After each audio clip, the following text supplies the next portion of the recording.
Year 2150 of the Guan calendar. Give me one last chance. Recall what exactly happened in the underground while yesterday afternoon?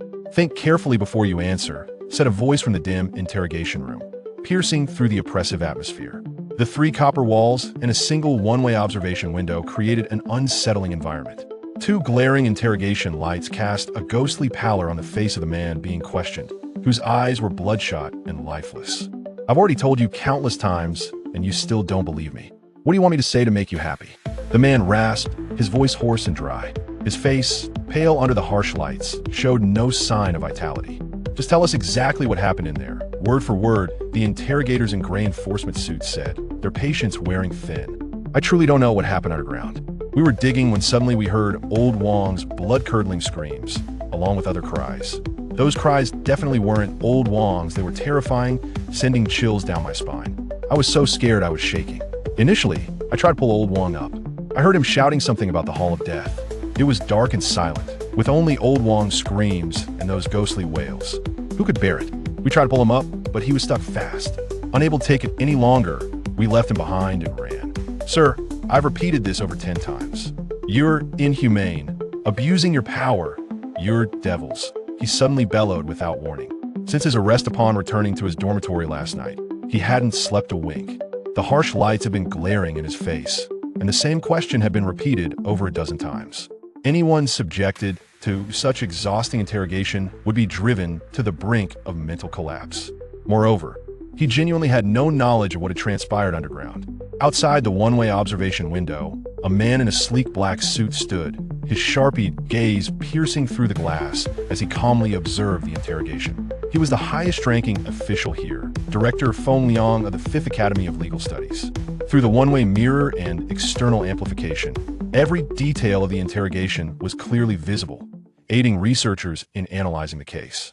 Director Feng, this is the 19th interrogation. The 2 individuals' accounts are largely consistent, with no signs of abnormality. Their heart rates and blood pressure are normal, and there's no indication of lying. A young man in a black suit reported respectfully to Feng Liang, alongside a uniformed interrogator who had just finished analyzing the data. Everyone take a break, Feng Liang said, as the prolonged and grueling interrogation was taking a toll on both the interrogators and the detainees, even though the interrogators had been rotated 4 times already. How about the crime scene investigation? Did you find any clues? Feng Liang continued. No clues were found. Everything at the scene is normal, consistent with the descriptions provided by the 2 individuals, the officer replied. Understood. You may rest now. Feng Liang concluded the conversation and turned to leave. Feng Liang, at the age of 25, was the director of the 5th Academy of Legal Studies and concurrently served as a legal inspector. As a top-tier elite within the cabin society, he held an exalted position, overseeing the drafting of legislation for the 5th Academy and serving as the chief responsible officer for the prison detention center. After leaving the interrogation area, Feng Liang headed straight for his office. Identity verified, the voice of the access control system announced. The massive metal doors parted, revealing Feng Liang's office. A floating chair greeted him as he entered, hovering before him. To the left of the room stood a sleek black airship, Feng Liang's personal vehicle, the Black Wind. Beyond these, the room was sparsely furnished, a simple desk neatly arranged with documents, and a plain storage cabinet cluttered with various medals of honor. The most striking feature was the glass wall that spanned the room, offering a panoramic view of the central district's endless splendor from over 100 stories above the ground. The city stretched endlessly, filled with towering buildings of various designs. Complex networks of transit tubes crisscrossed the sky, and a massive artificial sun hung from the cabin ceiling, illuminating the day. The semi-transparent cabin shell allowed only a fraction of the weak sunlight to filter through, necessitating the artificial sun's additional light to mimic a normal daytime sky. Although the inhabitants of the cabin had no knowledge of what a natural day looked like, having lived within the confines of the cabin for over 1,500 years, they had long grown accustomed to the artificial environment and its established norms. For instance, the sun and moon perpetually remained at the center of the sky. The heavens displayed colorful stars, and rain fell at fixed times each month. The temperature remained consistently moderate throughout the year, never too cold or too hot. All of these elements were artificially simulated. When habit becomes common knowledge, no one can perceive the anomalies.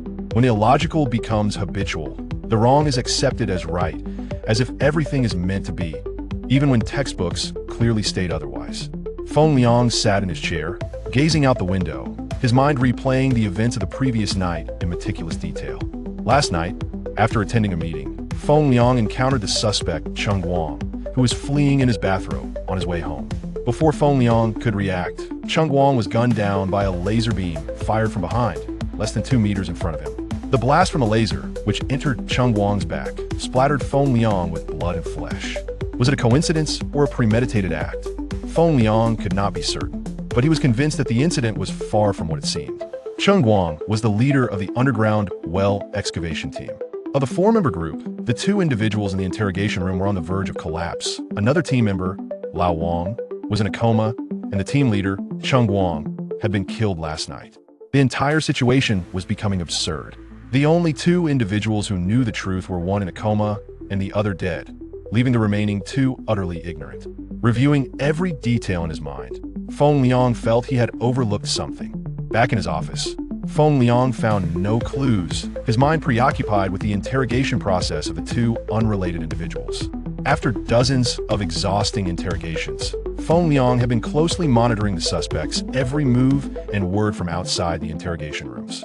The mental strain caused these images to linger in his mind. Rubbing his forehead, Feng Liang decided to visit the scene of the killing last night. Although the site had been cleaned up, there might still be some traces left behind. In the corner of his office by the window, the alloy wall slowly opened and a metal shield descended. A jet-black airship emerged before Feng Liang. His identity bracelet flickered, and a red scanning beam swept over his eye. Identity verification successful, the voice announced. The airship's hatch slowly opened, and Feng Liang's floating chair carried him inside. Through a channel in the wall, the airship took off with a whoosh, heading toward the nearest transit tube. It entered the rapid passage and sped toward the accident site. Execution by shooting. Suddenly, Feng Liang recalled something. The reason given was that the enforcement officers from the maintenance patrol feared Cheng Guang might harm him, hence the preemptive shooting. As the director of the Legal Studies Enforcement Bureau, Feng Liang was well aware that when arresting someone with a firearm, the crime committed by the detainee must reach its level severity rating. The rating is determined by the Sky-Eye system based on records and relevant rules, with extremely high precision. Feng Liang accessed his bracelet and operated in the holographic projection, quickly retrieving the crime severity ratings of Cheng Guang's group. He found that while the 2 individuals under review had extremely low ratings, Cheng Guang and Lao Wang had a prominent red S in their crime rating sections. This surprised Feng Liang greatly. The detail page he opened piqued his interest even further. More and more intriguing. It's the ban again. Merely 2 words are used to dictate life and death. Feng Liang was extremely disgusted with this ban. There was no basis, no reason, and even the definition of the ban was vague. Yet, violating it carried the harshest punishments within the cabin society. Take capital punishment. For instance, the number of ways it could be applied for violating the ban was the highest. The content of the ban could be summed up in one sentence. Beyond the cabin is forbidden, and violators will be punished with extreme severity. This was a blatant tyrannical clause. In a highly legalized cabin society, such a clause still existed without any justification. And every year, many people lost their lives or became disabled because of it. Feng Liang had once tried to challenge it, but he received a warning from the dean of the Legal Studies Institute, along with threats. Feng Liang realized that repealing the ban would not be easy and had to put it on hold. The ban again filled Feng Liang with anger. Since the warning, whenever he investigated a case related to the ban, he encountered all sorts of obstructions.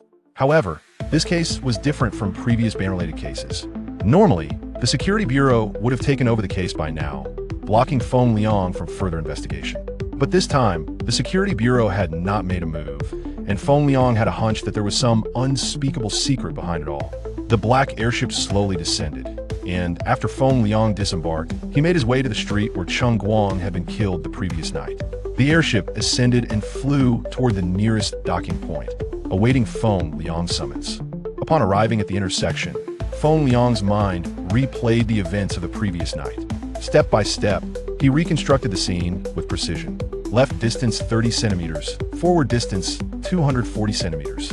Feng Liang calculated the distances, using the parameters of the weapon in the enforcement officer's hands. The precision of the shot could be considered impeccable. Protecting my safety? I almost fell for that. Feng Liang muttered to himself. Based on his calculations and the situation, he recalled the statements from the enforcement squad last night, and he couldn't help but feel a sense of dread. Judging by Cheng Guang's approximate speed at the time and the distance from himself, the laser round's explosive power was calculated to the exact degree was just enough to splatter blood all over Feng Liang without causing him any harm. If the shot had been a moment late, it would have injured Feng Liang a moment earlier, and it wouldn't have achieved the effect of drenching him in blood. It was evident that the enforcement officer possessed extraordinary skill. Such capability could not belong to an ordinary individual. Feng Liang took a keen interest in the officer's identity. Feng Liang was also quite adept with weaponry, fully aware of the difficulty involved in achieving such precision. The officer had fired decisively, without a hint of hesitation, a display of courage and self-assurance. After all, a misstep could result in Feng Liang being harmed, with severe repercussions and potential mission failure. But what was their purpose? Merely to intimidate me? Or something else? Feng Liang was puzzled. Although he couldn't discern their objective, his intuition told him it was directed at him. Otherwise, they wouldn't have staged such a spectacle, using a life as bait to lure him into the trap. The scale of the act was undeniably grand. He had encountered intimidation attempts before, but they had been mere threats, never escalating to substantive actions, and always veiled in subtlety. This was because some of the legal frameworks Feng Liang had established had touched the interests of certain individuals. However, Feng Liang also held the position of a legal inspector, which was no mere formality. It allowed him to accuse high-ranking officials, influencing their careers and even their lives. Thus, despite facing intimidation, he remained unflinching, adhering to his own philosophy. If I step on someone's tail, I can't expect them not to yelp. It would be unreasonable to demand otherwise. But this time was different. The blatant bloodshed and the unusually silent higher-ups were ominous. Previously, whenever Feng Liang probed into ban-related cases, the Security Bureau would intercept and shut down the investigation. Yet this time, his inquiry into the case had been tacitly permitted. Feng Liang didn't dwell on speculating about the higher-ups' intentions. As long as there was no obstruction, it was tacit approval. The reason for this leniency eluded him for now, but he trusted there was a rationale behind it. Setting aside his speculations, Feng Liang began to meticulously examine the scene. The street, located on the fringe of the Central District, was relatively secluded with sparse pedestrian traffic. Given the Central District's status as the hub for elite residences and major research institutes, it was ironically the quietest of the 5 districts. Within just a few hours since last night, with the late-night stillness, the site had been cleaned up, but the blood and flesh had been removed, leaving other clues relatively intact. Feng Liang crouched down to scrutinize the special alloy pavement, which had been swept clean. Finding no leads, he was about to leave when he noticed a fleeting glimmer on the roadside clearing. Despite its faintness, his peripheral vision caught it, and he retrieved a small, jet-black hexagonal object, about half the size of it. Had it not been for the brief flash of light, Feng Liang would have overlooked this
highly efficient.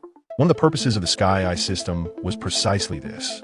The arrest mechanism, proposed over a decade ago by Professor Ouyang, Feng Liang's mentor during his legal studies, have been refined over the years.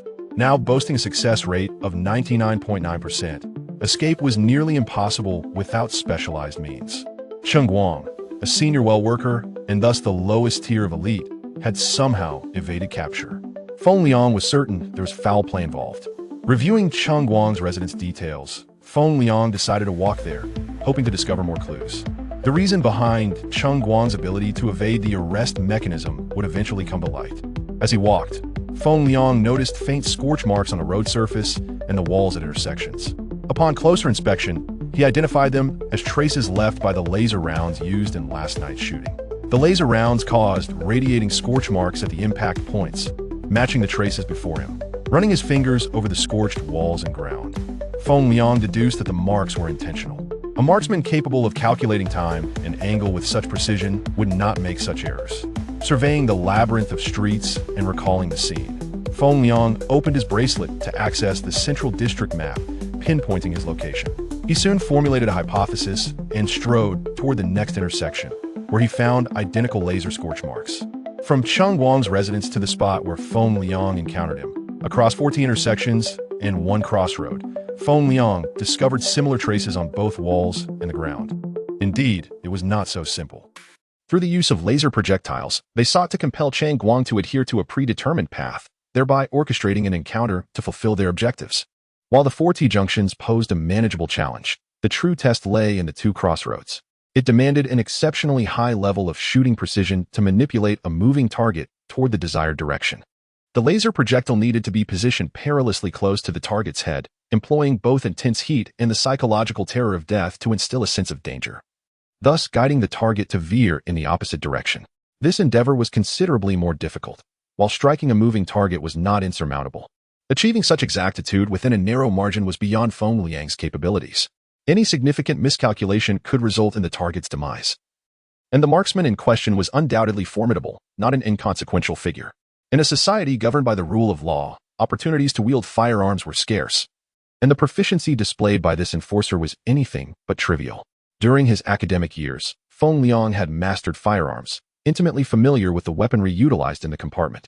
With 2 models even being of his own design, every boy harbors dreams of heroism, and through his firearm designs, Feng Liang had realized this ambition, dedicating countless hours to practice and refining his skills to a commendable level. Exceptional marksmen are forged through relentless practice. Thus, Feng Liang was particularly intrigued by the sharpshooter. Upon arriving at Cheng Guang's residential building, Feng Liang surveyed the intersecting roads, confirming his suspicions. What appeared to be a straightforward situation was, in fact, meticulously premeditated and likely a grand conspiracy. It seemed directed at him personally. Whether this overarching plot was advantageous or detrimental remained unclear, leaving Feng Liang in a state of ambivalence. Nevertheless, he resolved to confront whatever came his way. After all, in the face of absolute power, all schemes were rendered insignificant. Entering the elevator, he ascended to Cheng Guang's dormitory. The lock's successful identification shined, granting him access. Following Cheng Guang's demise, the dormitory would be reclaimed by the Resource Bureau, locked and sealed for future use once the case was resolved, and subsequently reassigned to the next senior worker. Within the compartment, all aspects of life, food, shelter, medical care, and education were provided freely. Upon entering Cheng Guang's room, Feng Liang observed a half-eaten sandwich and a glass of milk left on the table, alongside videos of legal lectures he had previously attended projected on the wall. Everything appeared entirely normal. Feng Liang called out, "Good day, sir. I am at your service. How may I assist you?" The intelligent housekeeper responded to his summons, recognizing Feng Liang's official status as he unlocked the identification lock. "Please replay the surveillance footage from last night, starting from the moment Cheng Guang returned home," he instructed. Accessing surveillance footage requires identity verification for authorization. Feng Liang operated his wristband for authentication. Identity verification successful, retrieving surveillance content shortly. As the voice echoed, a fist-sized recording device emerged from the ceiling light, projecting Cheng Guang's figure. Feng Liang stood by, observing Cheng Guang's every action from his arrival home to the phone call that would ultimately lead him to evade capture. Who was the caller? Feng Liang's curiosity piqued. As he suspected, there was no hint of deception. An ordinary worker could not possibly escape the capture mechanism. "Sir, the source of the communication cannot be traced. The identity of the caller remains unknown." Fascinating, yet entirely predictable. If it were straightforward to uncover, it would lack intrigue. The inability to trace the communication source was precisely what Feng Liang desired. If the mastermind could be easily identified, it would only serve to muddy the waters of this elaborate scheme, which was executed with remarkable finesse. Let us access the call recording. Do not linger if you wish to live. You have 3 minutes. Who are you? Why should I trust you? Trust the black box in your hand. Do not board the airship. Turn right upon exiting. You have 2 minutes and 40 seconds remaining. The call abruptly ended. After listening to the recording, Feng Liang retrieved a small black box from his pocket, comparing it to the one Qing Guang held in the projection. The black box mentioned in the communication was undoubtedly the very object in Feng Liang's possession. By acquiring Qing Guang's trust through this black box and employing a threat to his life, the conspirators aimed to orchestrate Qing Guang's flight, subsequently dispatching a sharpshooter to eliminate him, ultimately achieving their goal. The motivations behind this scheme remained elusive to Feng Liang, but it was clear that he was the target. The adversary was evidently aware of his movements and well acquainted with his whereabouts. It seemed his suspicions were indeed well-founded. There was a significant underlying issue at play. All clues coalesced around the black box in his hand, which appeared to be a mechanism designed to ensnare him in this intricate web of intrigue, something Feng Liang had not anticipated. Given the considerable effort to entangle him in this conspiracy, he resolved to engage with it, eager to discern the true intentions behind this elaborate ruse. Please send me a copy of the video projection and communication content, he commanded before departing. Having gathered valuable information, further investigation into Qing Guang's dormitory seemed unnecessary. Understood, sir. Safe travels. The housekeeper's voice faded, awaiting the arrival of the next occupant. Exiting the dormitory, the door sealed shut, relocking the identification lock to deter unauthorized access. The dormitory, alongside the housekeeper, awaited the revival of its next master. As Feng Liang descended in the elevator, he scrutinized the black box in his hand, yet found no discernible features to glean its purpose. Aside from the peculiar patterns on its dark surface, nothing remarkable stood out. Unable to decipher its significance, he decided to set it aside. He was not one to stubbornly cling to the obscure, fully aware of the adage regarding specialization. Stowing the black box, he summoned his transport, the Black Wind, a sleek black airship that swiftly arrived at his side. Glancing at the time, he noted it was already 7 in the evening. It was time to return home. Feng Liang boarded the airship, which gradually ascended into the sky.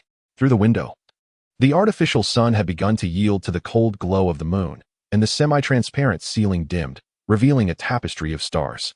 Upon closer inspection, even the vibrant stars appeared to be arranged according to the constellations outside. The brightest stars in the northern sky formed the shape of a spoon, with an even brighter star marking the spoon's handle. Indeed, the Big Dipper and its accompanying stars were scattered throughout the night sky. In the dazzlingly illuminated city of modular cabins, a vibrant throng of people ebbs and flows.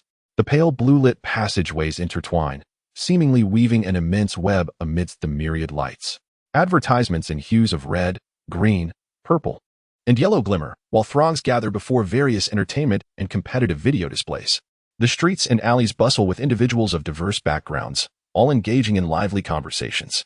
Young couples, atop the grand Ferris wheel within the amusement park, vow eternal love beneath the radiant lights, while elderly gentlemen congregate, playing chess and reminiscing about the brevity of life. Each time Feng Liang gazes upon this harmonious modular society, he feels an overwhelming sense of solace and tranquility. His pursuit of legal order is driven by the desire for the residents to live in peace and prosperity, making all his efforts worthwhile. On his journey home, Feng Liang opted not to enter the high-speed passage, but to traverse slowly through the air, intent on witnessing this flourishing era. However, this time, a smile no longer graced his lips. The shadowy figure behind the scenes, coupled with an ominous conspiracy, left him devoid of any clues. Uncertainty loomed over him. He could not foresee the ramifications for the residents' stable and content lives, nor gauge the extent of the impending impact. This weight bore down on him like a heavy stone, constricting his breath. He closed his eyes, allowing the dark winds to guide him toward home. After a day filled with tumult, fatigue began to envelop him. Chapter 4. The Madman and the Sorceress. Time slipped by, and the Black Wind gradually came to a halt behind Feng Liang's modest courtyard. Feng Liang resided in the Central District, an area known for its elite status. Devoid of towering skyscrapers and vibrant streets, exuding tranquility and elegance, this neighborhood was home to high-ranking elites, any one of whom could easily be the head of a significant institution. Among them, Feng Liang was the youngest. "Master, we have arrived," the mechanical voice of the Black Wind announced. "Oh." Feng Liang rubbed his weary eyes, stepping out of the airship and approaching the entrance. An intelligent scanner swiftly scanned his face. "Identity verification successful. Please enter the passcode," a melodious female voice chimed. "A passcode? I had no idea there was such a thing at home." Stunned for a moment, Feng Liang's expression soured, akin to having swallowed a fly. Old hag. Every time you arrive, you mess with my butler. Just wait and see how I deal with you. While contemplating this, Feng Liang fished out a key from his pocket. He had made some modifications to his self-designed intelligent butler, adding numerous personalized settings that made it quite agreeable to use. He had grown accustomed to these arrangements. Ah, you trickster, how could you possibly carry a key with you? The voice, now transformed into that of a young girl, was pure and enchanting. Ha ha ha, you never expected that. Did you? Thanks to you, I have cultivated this excellent habit. Feng Liang chuckled as he attempted to unlock the door. Why won't it open? Ah, you are getting worse. A wave of tingling sensation coursed through Feng Liang's body, making every hair stand on end. Don't I know you well enough? You always leave yourself an escape route. The only person who carries a key like this in the entire cabin must be you. The voice teased, accompanied by a tinkling laugh. How dare you say that? If it weren't for you, would I carry a key around? Now tell me the passcode. Feng Liang inquired, his face darkening. Shout you are a pig 3 times, hee hee. Feng Liang lost his composure. This mischievous girl delighted in teasing him, and he had never outsmarted her. He tried various methods but could not open the door. Resigned, he had no choice but to comply. I'm a pig. I'm a pig. I'm a pig. He exclaimed rapidly, yet the door remained unyielding. Realization dawned on him that he had been tricked. Ha ha. I never imagined that Feng the genius would admit he is a pig. I recorded it. Let's see how you challenge me in the future. So what is the passcode? Can you tell me now? Now that he had already suffered, there was no point in being furious. A wise man does not let immediate losses trouble him. He would settle the score once inside. I told you from the start, you simply shouted the slogan incorrectly. I can't believe you fell for such a simple trap. I really don't know how you became the director. Feng Liang felt defeated, realizing he had been outsmarted by his own folly. The old hag's cunning often defied common sense. In desperation, he quickly input the voice password, fearing that the unpredictable old hag might change the rules, as had happened before. You're in for it now. Have you thought about how to bear my wrath? Feng Liang burst into the room, navigating effortlessly to confront the one who had been tormenting him, the so-called old hag. With her shoulder-length black hair and a white blouse that modestly covered her long, fair legs, she exuded an air of infinite allure. Her exquisite features shone under the light, her captivating eyes sparkling like stars. Watching Feng Liang rush toward her with calm composure, a slight smile gracing her lips, as if she knew he wouldn't dare act against her. Indeed, when Feng Liang reached her, he halted, not for any other reason, but because the interface of her wristband projected a command awaiting confirmation. You've caught my little tail. What do you plan to do about it? Xiao Yang. I'm feeling a bit parched. I'd like some water. What do you suggest? Hold on, with unabashed confidence. Spoke as her delicate fingers reached toward the confirmation button on the projection. Feng Liang felt utterly cornered. Old hag, let me remind you, don't push me too far. Even a cornered dog will jump over the wall. He retorted, frustration evident on his face. Why don't you jump for me to see? Just don't forget my water first. Old hag, anyone who crosses paths with you is doomed. I wish you a lifetime of being an old hag. Feng Liang could only grumble internally. He had no real anger toward Olan. The truth was, she was too clever, and he had never emerged victorious against her. So he resigned himself to fetching the drink. Though he called her old hag, in his heart, he was indeed captivated by Olan, not merely because of her stunning beauty, but due to her remarkable talent and dedication in the realms of passwords and computing. Prior to their adult assessments, they had both been students at the same academy in the eastern district of the pod. Feng Liang was 2 years older than Olan. According to the teaching methods of the Foundational Academy, the two, who initially would have had no intersection, fortuitously crossed paths. To be precise, it was more of a challenge than mere chance. At that time, Feng Liang's exceptional talent and unrestrained personality had made him a well-known figure in school. The moniker Feng the Madman originated from those days. His favorite pastime was uncovering bugs, not in programs, but in the loopholes of rules and order, exploiting them to evade scrutiny. Much to the dismay of his professors. The most vexing aspect was that Feng Liang consistently topped the assessment scores, showcasing astonishing talent across the board, earning both admiration and exasperation from numerous instructors. His unique personality and outstanding performance quickly spread the name Feng the Madman throughout the school. Then Olan learned of him. She was a true little sorceress, possessing an angelic visage, relishing in teasing others, and thriving on challenges, a trait common among prodigies. Olan was bold and meticulous. Many professors had fallen victim to her pranks, unable to find evidence to penalize her, even when they suspected her involvement. This led many boys to shy away. A beauty with Olan's personality was not someone ordinary men dared approach. As a result, The boys enamored with Olan could only admire her from a distance, too intimidated to make a move. When the reputation of Feng the madman reached Olan's ears, her penchant for challenging geniuses led her to seek him out without hesitation. The rivalry between Feng the madman and Olan the sorceress began at that moment. This was no simple equation. Each was a source of considerable headache for the faculty. Their encounters ignited a storm within the school administration. Whenever these two adversaries met, they would engage in a fierce exchange of wit and skill, as the saying goes. When deities clash, mortals suffer. The law school and data center researchers were in a frenzy. One seemed born for order, while the other was a once-in-a-century computer genius. The tussle between this madman and sorceress was not merely a physical contest. It was a battle of wits, leveraging their respective strengths to confound one another. Feng Liang could always spot the loopholes in the order and would set traps for Olan to fall into, then slip away unscathed. Olan is not to be underestimated. He deftly infiltrated Feng Liang's butler and identity wristband, rendering Feng Liang a mere transparent figure devoid of any secrets. Olan relishes in exploiting Feng Liang's embarrassing moments to threaten him, taking delight in the discomposed expressions that follow. This ongoing exchange of reciprocal jabs keeps the experts tasked with revising regulations and designing data programs exceedingly busy, toiling diligently to amend and enhance their work. The fierce competition between these two formidable individuals has significantly diminished the legal discrepancies and procedural bugs within the confines of the cabin, leading to notable improvements. Yet, as Feng Liang aptly states, there exists no absolute perfection in regulations, only an endless pursuit of refinement. Chapter 5, Peculiar Patrol Enforcement. Hey, Liang, Alan said, fiddling with her wristband and smiling at Feng Liang. Where's my water? If you call me Liang one more time. Or what? Alan retorted, touching her wristband mockingly. Never mind. A wise man doesn't argue with a woman. Feng Liang conceded, handing her the water. He turned to retreat, yearning for rest after over 10 hours of intense focus. Sensing his fatigue, Alan ceased her teasing.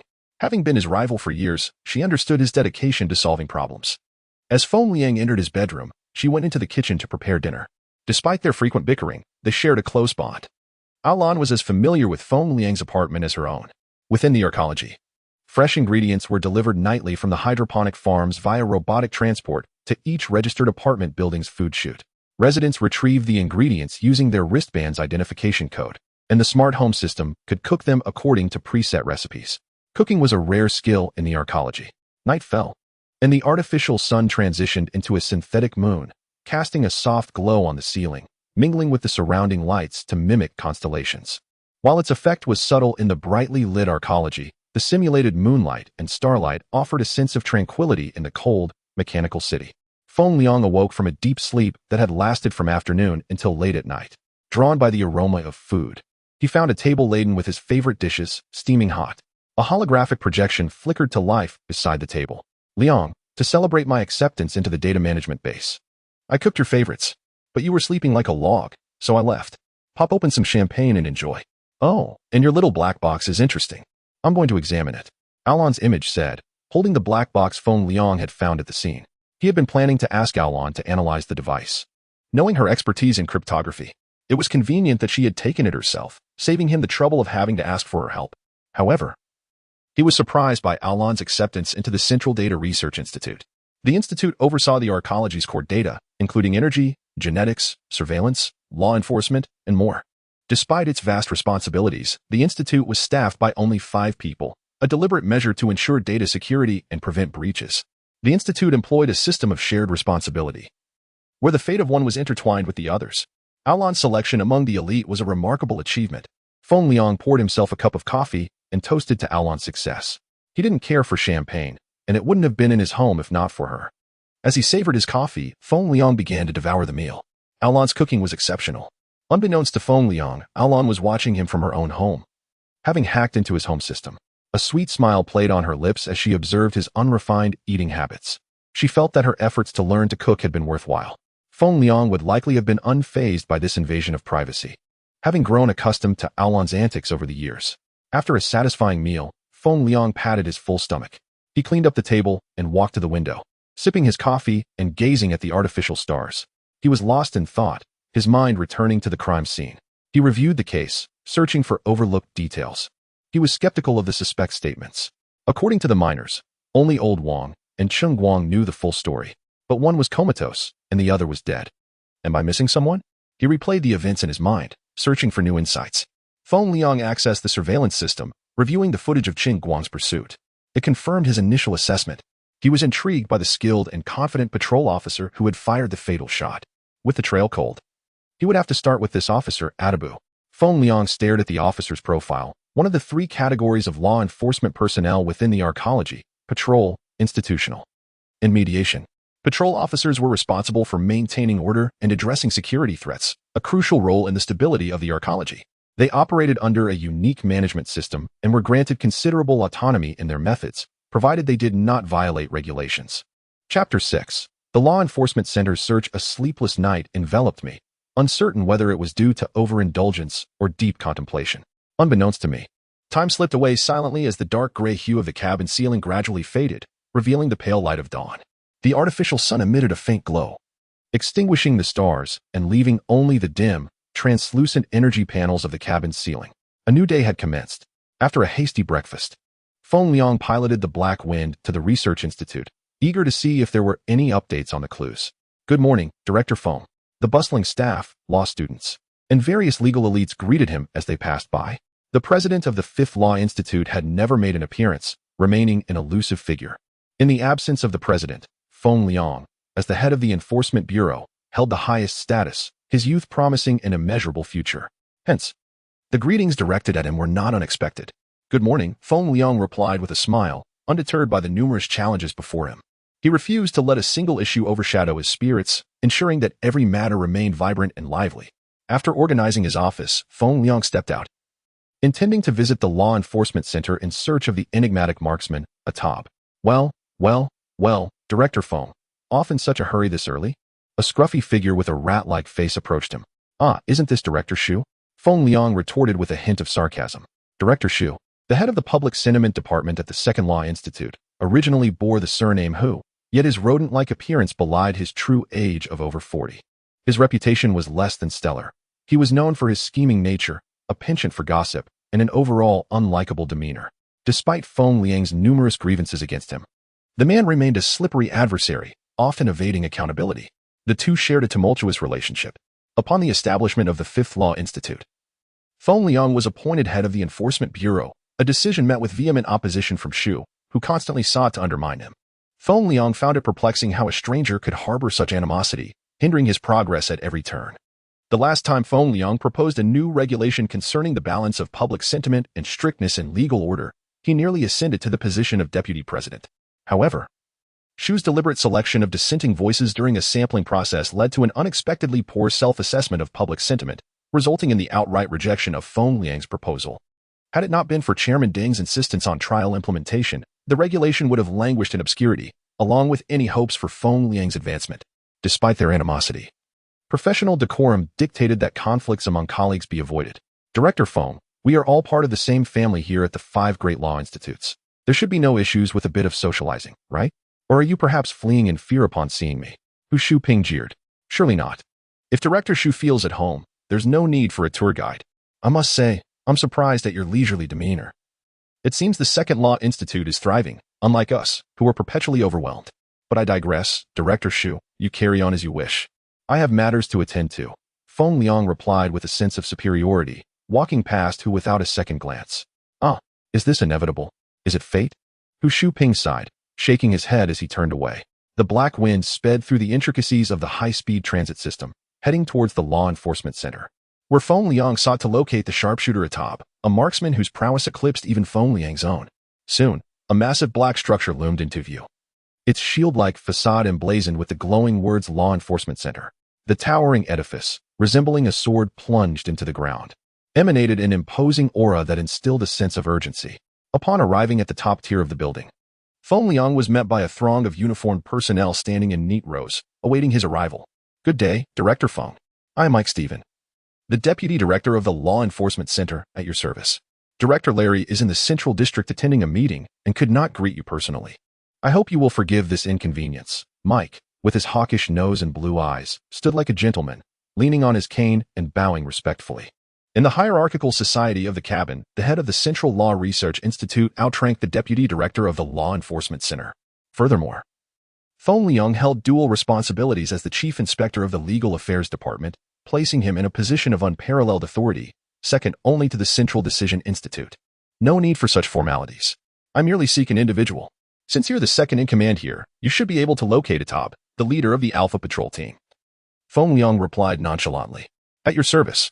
Please, Director Feng, allow me to escort you to the reception room while I arrange for Atab to meet you shortly. That won't be necessary. Time is of the essence. Please make haste, Feng Liang said, as a chair emerged from the Black Wind airship. He settled into it, exuding an air of nobility. Without further ado, Mike swiftly issued instructions, prompting the lined-up officials to spring into action. Immediately provide me with the detailed account of Atab's assignments and whereabouts over the past week, Mike commanded an officer passing by. The significance of Feng Liang's personal inquiry into the matter was not lost on Mike, who stood respectfully behind him, resembling an eager assistant. As Feng Liang observed the flurry of activity among the officials, he grasped why individuals clamored for positions of power. The sensation of wielding influence was intoxicating, often leading to a loss of self. The leadership structure of the cabin was straightforward, divided into 5 major regions: East, South, West, North, and Central, each governed by the Central Decision Institute, which oversaw 6 major institutes. The Law Institute managed legal order, the Energy Institute controlled energy supply. The Resource Institute handled resource allocation, the Education Institute focused on elite training, the Technology Institute was responsible for advanced research, and the Medical Institute addressed healthcare. Aside from the 5th Law Institute, which had been specially established, the other institutes each comprised 4 branches, further divided into various bureaus, forming a cohesive central management system. Each regional sector housed subordinate institutions of the 6 major institutes to facilitate the implementation of central decisions and directives, thereby establishing a local governance framework. There also existed an extramural data management base responsible for the cabin's core data and information, enjoying a prestigious status yet wielding no actual power. This independent institution was staffed solely by 5 top engineers and 30 data administrators. Senators of the Central Decision Institute were the heads of the 6 major institutes, with 5 senators electing a decision leader to maintain a balance of power and prevent any single entity from becoming too dominant. Originally, the 6 major institutes operated on equal footing, but as the cabin evolved, power began to shift. The once balanced dynamics eroded over centuries, leaving the decision leader effectively sidelined, rendering the position almost ceremonial. The identity of the Executive Bureau Director at a central branch instilled in Feng Liang a sense of superiority, a feeling akin to being above others. He could scarcely fathom the spectacle that would accompany a position such as the branch director or even a senator. Indeed, the higher one stands, the farther one sees. Soon, Mike received word from his subordinate that Atab had gone to the West City on a mission. Leaning in, he quietly relayed the information to Feng Liang. Engrossed in speculating on Atab's identity and his undisclosed motives, Feng Liang paid little heed to Mike's report. Observing Feng Liang's lack of response, Mike assumed that he was displeased and hastily clarified, Director Feng, the Alpha team is typically tasked with missions classified as A-level or higher, all of which are confidential. I only learned about the West City assignment through investigation. I hope you can forgive my nervousness, he added, trembling slightly as he leaned on his cane. Only then did Feng Liang acknowledge Mike's report. Oh, he's off on a mission, is he? Well, that's not particularly concerning. Since he is absent, I shall take my leave. You all may continue with your duties. With that, he decisively departed, realizing that Atab's absence rendered his stay meaningless.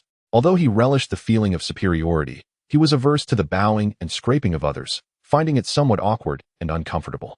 After Feng Liang left, Mike's demeanor grew cold, and his desire for power intensified. Even though Feng Liang had done nothing to provoke him, Mike felt a sense of humiliation that seemed utterly unfounded. He berated his subordinates loudly as he stormed into his opulent office, a space that, at that moment, appeared pitifully inadequate compared to Feng Liang's office. Unbeknownst to Feng Liang, these events unfolded in his absence. After leaving the Law Enforcement Center, he made his way to Professor Ouyang's home. Due to an unexpected case, he had postponed the professor's invitation by more than a day, feeling a twinge of guilt towards the esteemed mentor who held him in such high regard. Chapter 7. Professor's tea tasting. The airship glided swiftly through the high-speed pipeline, and through the windows and transparent glass walls. The vibrant and bustling scenes of the urban area came into view. Feng Liang relished this experience, rather than facing the insincere flattery of others. He preferred to observe the joyful lives of the citizens, who were animatedly discussing their daily affairs. This was also the original motivation behind his choice to pursue legal studies. He aspired to establish a perfect legal order that would allow the citizens to live happily and contribute to the creation of a harmonious society. The black airship stood out prominently within the transparent pipeline, flanked by colorful airships. most of which were provided free of charge by the Transportation Bureau under the Resource Research Institute. Each color signified different social standings. The privately customized airships from the Research Institute also adhered to a specific color scheme, determined by the rank of the identity wristbands. As a director of a branch institute, Feng Liang was not originally entitled to a customized airship. However, this particular airship was a special gift from the branch director, which caused quite a stir at the time. Feng Liang's black airship was significantly larger and more luxurious than the typical free airships. The sleek black vessel darted through the pipeline, drawing many admiring gazes filled with envy. For such customized black airships were rarely seen, typically reserved for those of the highest ranks. Soon, Feng Liang arrived at the prestigious residential area of the central city. His own residence was located on the opposite side of the central city, in another upscale neighborhood. Professor Ouyang, a former president of the Education Research Institute and one of the senators in the decision-making council at that time, had retired over a decade ago and was now teaching at a prestigious academy in the central city. During his tenure of over 10 years, Professor Ouyang had nurtured hundreds of elites, including influential figures like Feng Liang. His students could be found across various institutions within the urban area. After exiting the high-speed pipeline, the black airship gracefully descended into the backyard of Professor Ouyang's residence. In contrast, Professor Ouyang's backyard was significantly larger, adorned with pavilions, flowing streams, and a small garden. Apart from the metallic platform for the airship, the rest of the yard was earthy, featuring a pebble path, a two-story wooden pavilion, and a small flower and vegetable patch. At that moment, Professor Ouyang was crouched in the garden, weeding. Hearing a commotion, he looked up to see Feng Liang standing outside the garden. "Ah, little Liang, you've come. I thought you had forgotten this old man," he said, removing his gloves and pulling Feng Liang towards the house. "I managed to procure some tea leaves, especially reserved for you. Come, let us brew some," he continued as they walked. "Tea?" Feng Liang exclaimed, his expression one of incredulity. Due to environmental constraints, tea production within the urban area was exceedingly rare. Without specially constructed cultivation chambers, tea trees would struggle to survive. Thus, tea leaves were a luxury allocated only to current members of the decision-making council, a symbol of status. 99% of the inhabitants had only heard of tea, and many had never even seen a tea plant aside from in documents. Observing Feng Liang's astonished expression, Professor Ouyang merely smiled and said nothing. Upon entering the house, Professor Ouyang busied himself with various cups and containers, and the enchanting aroma of tea wafted through the air, delicate and refreshing, leaving one yearning for more. It was no wonder he insisted on building a cultivation chamber to preserve a few tea saplings. "Little Yang, come and try this year's new tea. Old Lu told me this is a freshly cultivated tea winyan, and he spoke highly of it," Professor Ouyang said, handing Feng Liang a cup. Feng Liang took the cup and inhaled the fragrant steam, feeling invigorated as fatigue melted away. According to the distribution regulations for tea leaves, only current members of the decision-making council were entitled to receive them. The tea that Professor Ouyang had was a gift from Old Lu, who was Lu Guanxing, the current president of the Research Institute and one of the 6 council members. Originally, the rule stated that the 6 institute presidents could only step down upon reaching 70, barring death or unavoidable circumstances.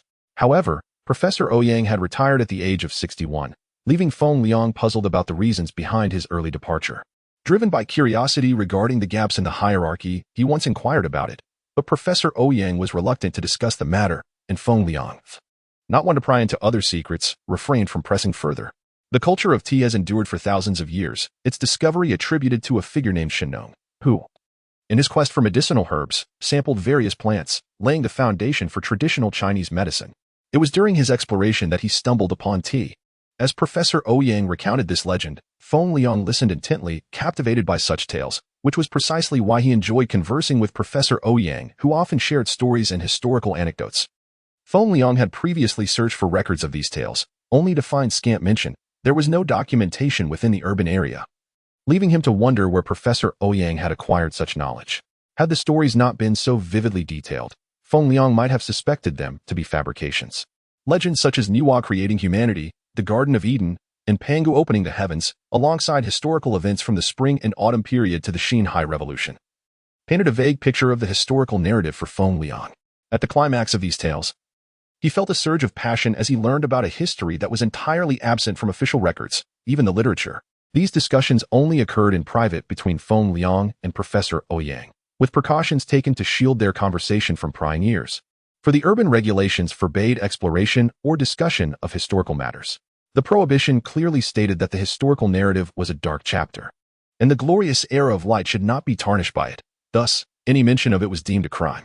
Such assertion seemed far-fetched. If the historical narrative was indeed as Professor Ouyang described, it would represent an extraordinarily vibrant world filled with infinite possibilities. While uncertain whether the historical narrative was as dark as suggested, Feng Liang firmly believed that the urban area was indeed a beautiful place. A society meticulously crafted over millennia through the tireless efforts of countless predecessors. This conviction was the driving force behind Feng Liang's unwavering dedication to legal research. He aspired to contribute to the flourishing urban society and enhance the quality of life for its citizens. According to the recorded history, in the year 2125, the biological chain collapsed, and the surface environment underwent drastic changes that rendered it inhospitable for life. In response, nations united to construct a hemispherical survival capsule with a radius of 500 kilometers on the Eurasian continent, creating a refuge against the harsh conditions and providing a space for the survival of various species. Concurrently, thousands of exploration vessels were launched into outer space to seek out the next habitable planet. By 2150, the urban capsule was completed and the last of humanity, along with surviving flora and fauna, entered it, marking the year 2150 as the inaugural year of the Era of Light. For reasons unknown, there are no additional records concerning the period before this. It is as if the historical narrative was deliberately obscured to affirm the prohibition against discussing it. Seen as a defilement of the Era of Light, Feng Liang remained oblivious to the origins of Professor Ouyang's stories, which he had never disclosed. Though unable to ascertain its authenticity, driven by curiosity, Feng Liang maintained a skeptical yet intrigued attitude towards the ban, regarding it merely as a jest. The irrationality of the prohibition rendered it incapable of instilling fear in him. However, due to his position, he found himself unable to openly challenge it. After all, conversations of this nature, which did not disrupt the order of the makeshift ward, were inconsequential, and as long as he kept it to himself, only he and Professor Ouyang were privy to the matter. Unbeknownst to Feng Liang, while refining the regulations of the ward, he often drew inspiration from the institutional anecdotes shared by Professor Ouyang, which subtly influenced him in a significant way. The two enjoyed tea and conversation, savoring the tranquility of the afternoon in leisurely contentment. As the tea grew weak and the hour grew late, the sunlight filtering through the cabin softened considerably. "I was hoping to have you stay for dinner, but since you have matters to attend to, we shall defer to another day. Young people should prioritize their responsibilities." "I shall not keep you," Professor Ouyang gestured dismissively. "Yes, I shall return another day. Save some tea for me. I shall entice a cook to join us. And then you can regale me with the tales of Shenong," Feng Liang remarked as he drained the last remnants of tea from his cup. "You rascal. Which cook do you intend to entice? Bring him here for this old man to see. If he meets my standards, I shall facilitate the introduction," Professor Ouyang chuckled, his eyes twinkling at Feng Liang. "Enough of that, you old rascal." Feng Liang thought of the antics of Ouyang and quickly shook his head. After a simple farewell, Feng Liang sped away on his black wind towards the research institute. He had just received word from the institute that the unconscious old Wang had awakened. Chapter 8. The Mischief of Wang Dazhuang. A gust of wind swept through the corridor, slicing through the ironclad walls and rushing into Feng Liang's office. Feng Liang hurried out, where his assistant, Li Quan, had been waiting at the door. "What is Wang Dazhuang's current condition? What is happening?" Feng Liang inquired. "His situation is rather peculiar. The medical examination revealed he is not in a coma, yet despite employing various methods, we cannot elicit any response from him. He appears to be in a state indistinguishable from unconsciousness," Li Quan replied, furrowing his brow. They had never encountered such a phenomenon. All indicators were normal, and there were no conditions present that could induce a coma. According to the test results, the coma was merely feigned. Yet, regardless of the methods used, electrical stimulation, non-conditioned reflexes, acupuncture, or even cauterization, none had any effect. He remained completely unresponsive, akin to someone deeply unconscious. "Oh, how intriguing. Where is he now?" Feng Liang asked. "In the interrogation room." After the medical examination yielded no results, he was taken directly there, and the questioning has already commenced, Li Quan answered. With that, he quickly followed Feng Liang toward the interrogation room. Upon reaching the observation window, two analysts stood outside the one-way glass wall, observing the interrogation. Seeing Feng Liang's arrival, they stepped aside to grant him space. Feng Liang assessed Wang Dazhuang, who was being interrogated. His dark, rugged skin and large mouth bore a faint, elusive smile, while a pair of squinting eyes beneath thick brows seemed to gaze directly at Feng Liang through the glass, as if perceiving him behind the wall. Feng Liang felt a slight discomfort in Wang Dazhuang's gaze, a familiarity he couldn't quite place. Has he not spoken at all? Feng Liang asked, turning slightly. Indeed. He has not uttered a single word since entering the interrogation room, one of the analysts replied. Continue your observation. I will enter the room, Feng Liang instructed. Pushing open the door to the interrogation room.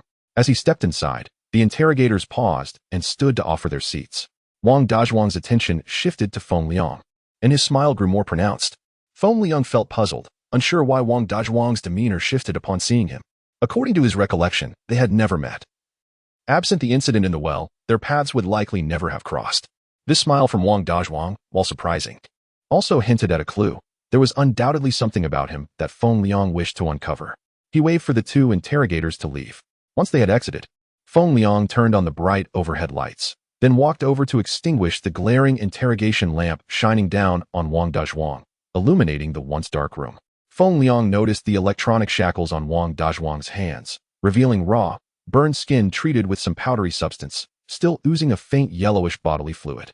As Wang Dazhuang remained oblivious, Feng Liang suddenly jabbed a finger at the wound, stopping just before making contact. A normal person would instinctively withdraw their hand to avoid pain, especially at an injury site where the sensation would swiftly travel through the nervous system to elicit a reflexive response.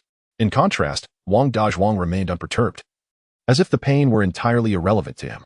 Feng Liang began to understand why Li Quan had described the situation as strange. Wang Dazhuang's coma was entirely feigned. Locking eyes with Wang Dazhuang, Feng Liang took a seat in the interrogation chair and calmly asked, "Speak. Why are you pretending to be in a coma, without feigning unconsciousness? How could I possibly meet you?"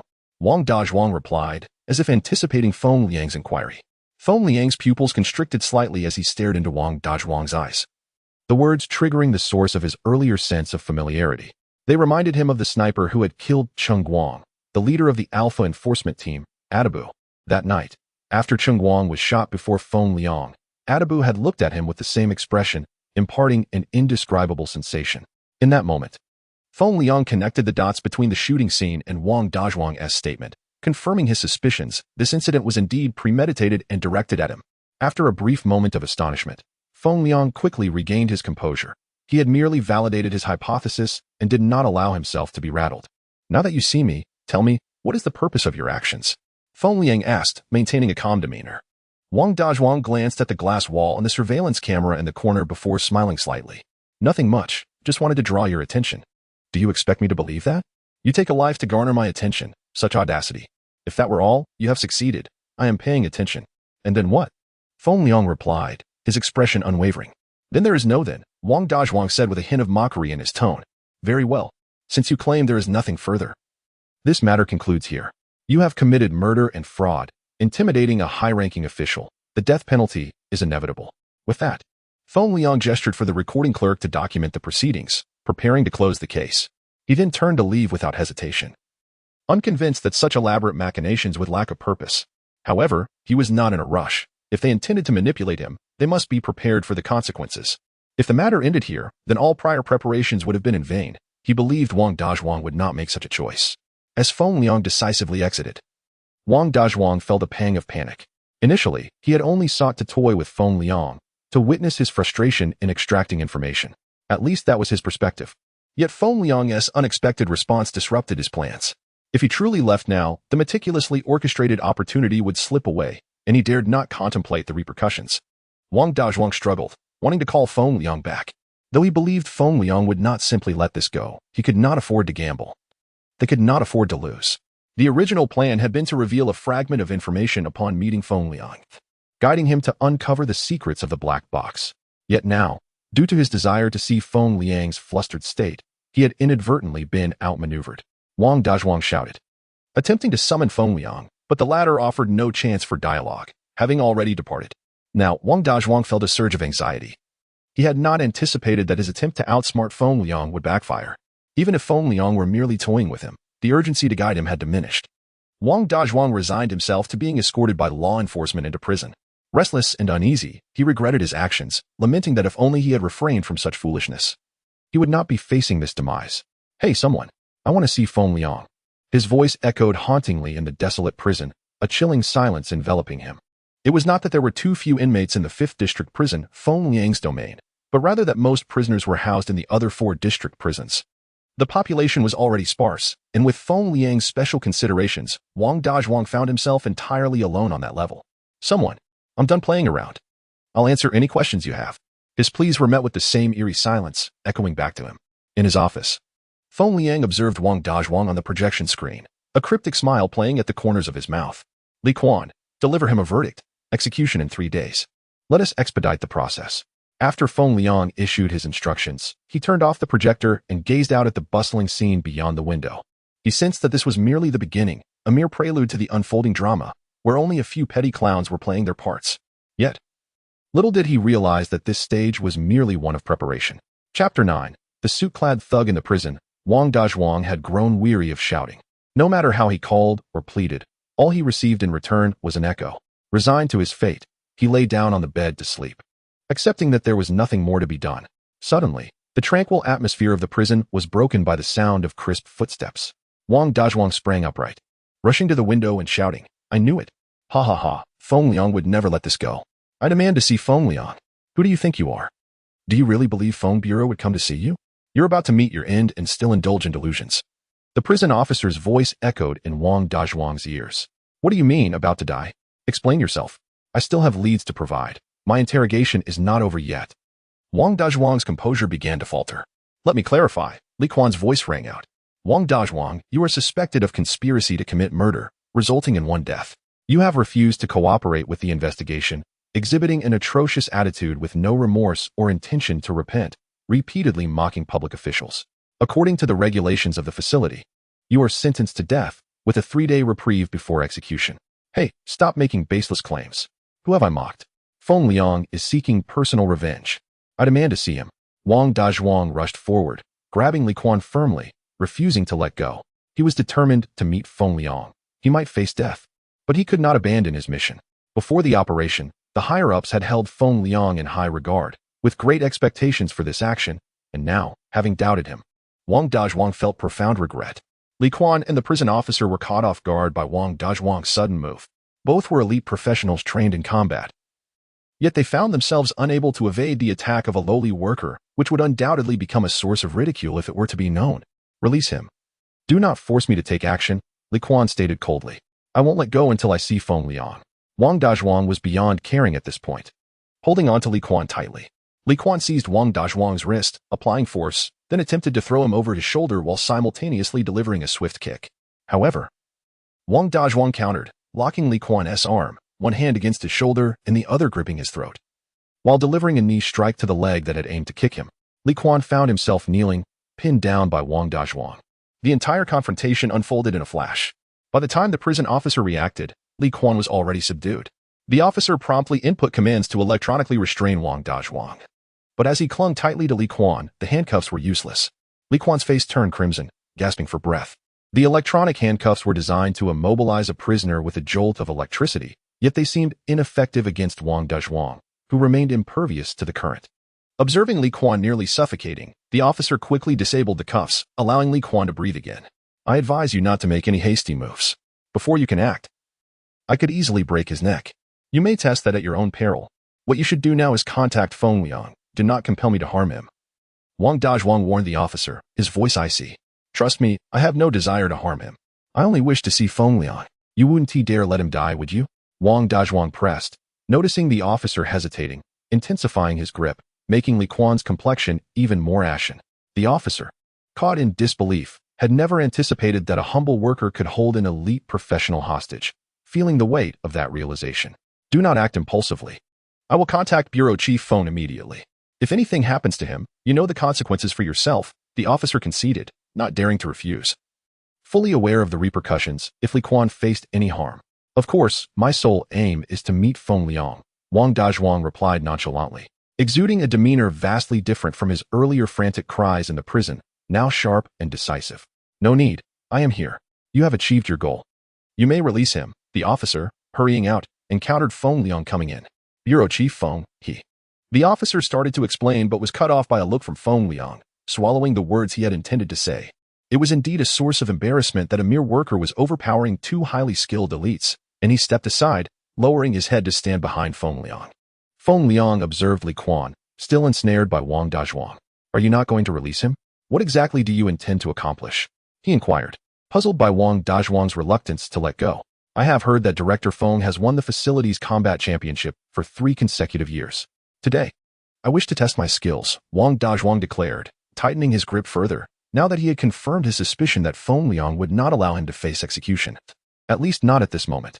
Feng Liang rubbed his temples, then struck like lightning, seizing Wang Dazhuang's hand that held Li Quan captive. Wang Dazhuang was taken aback.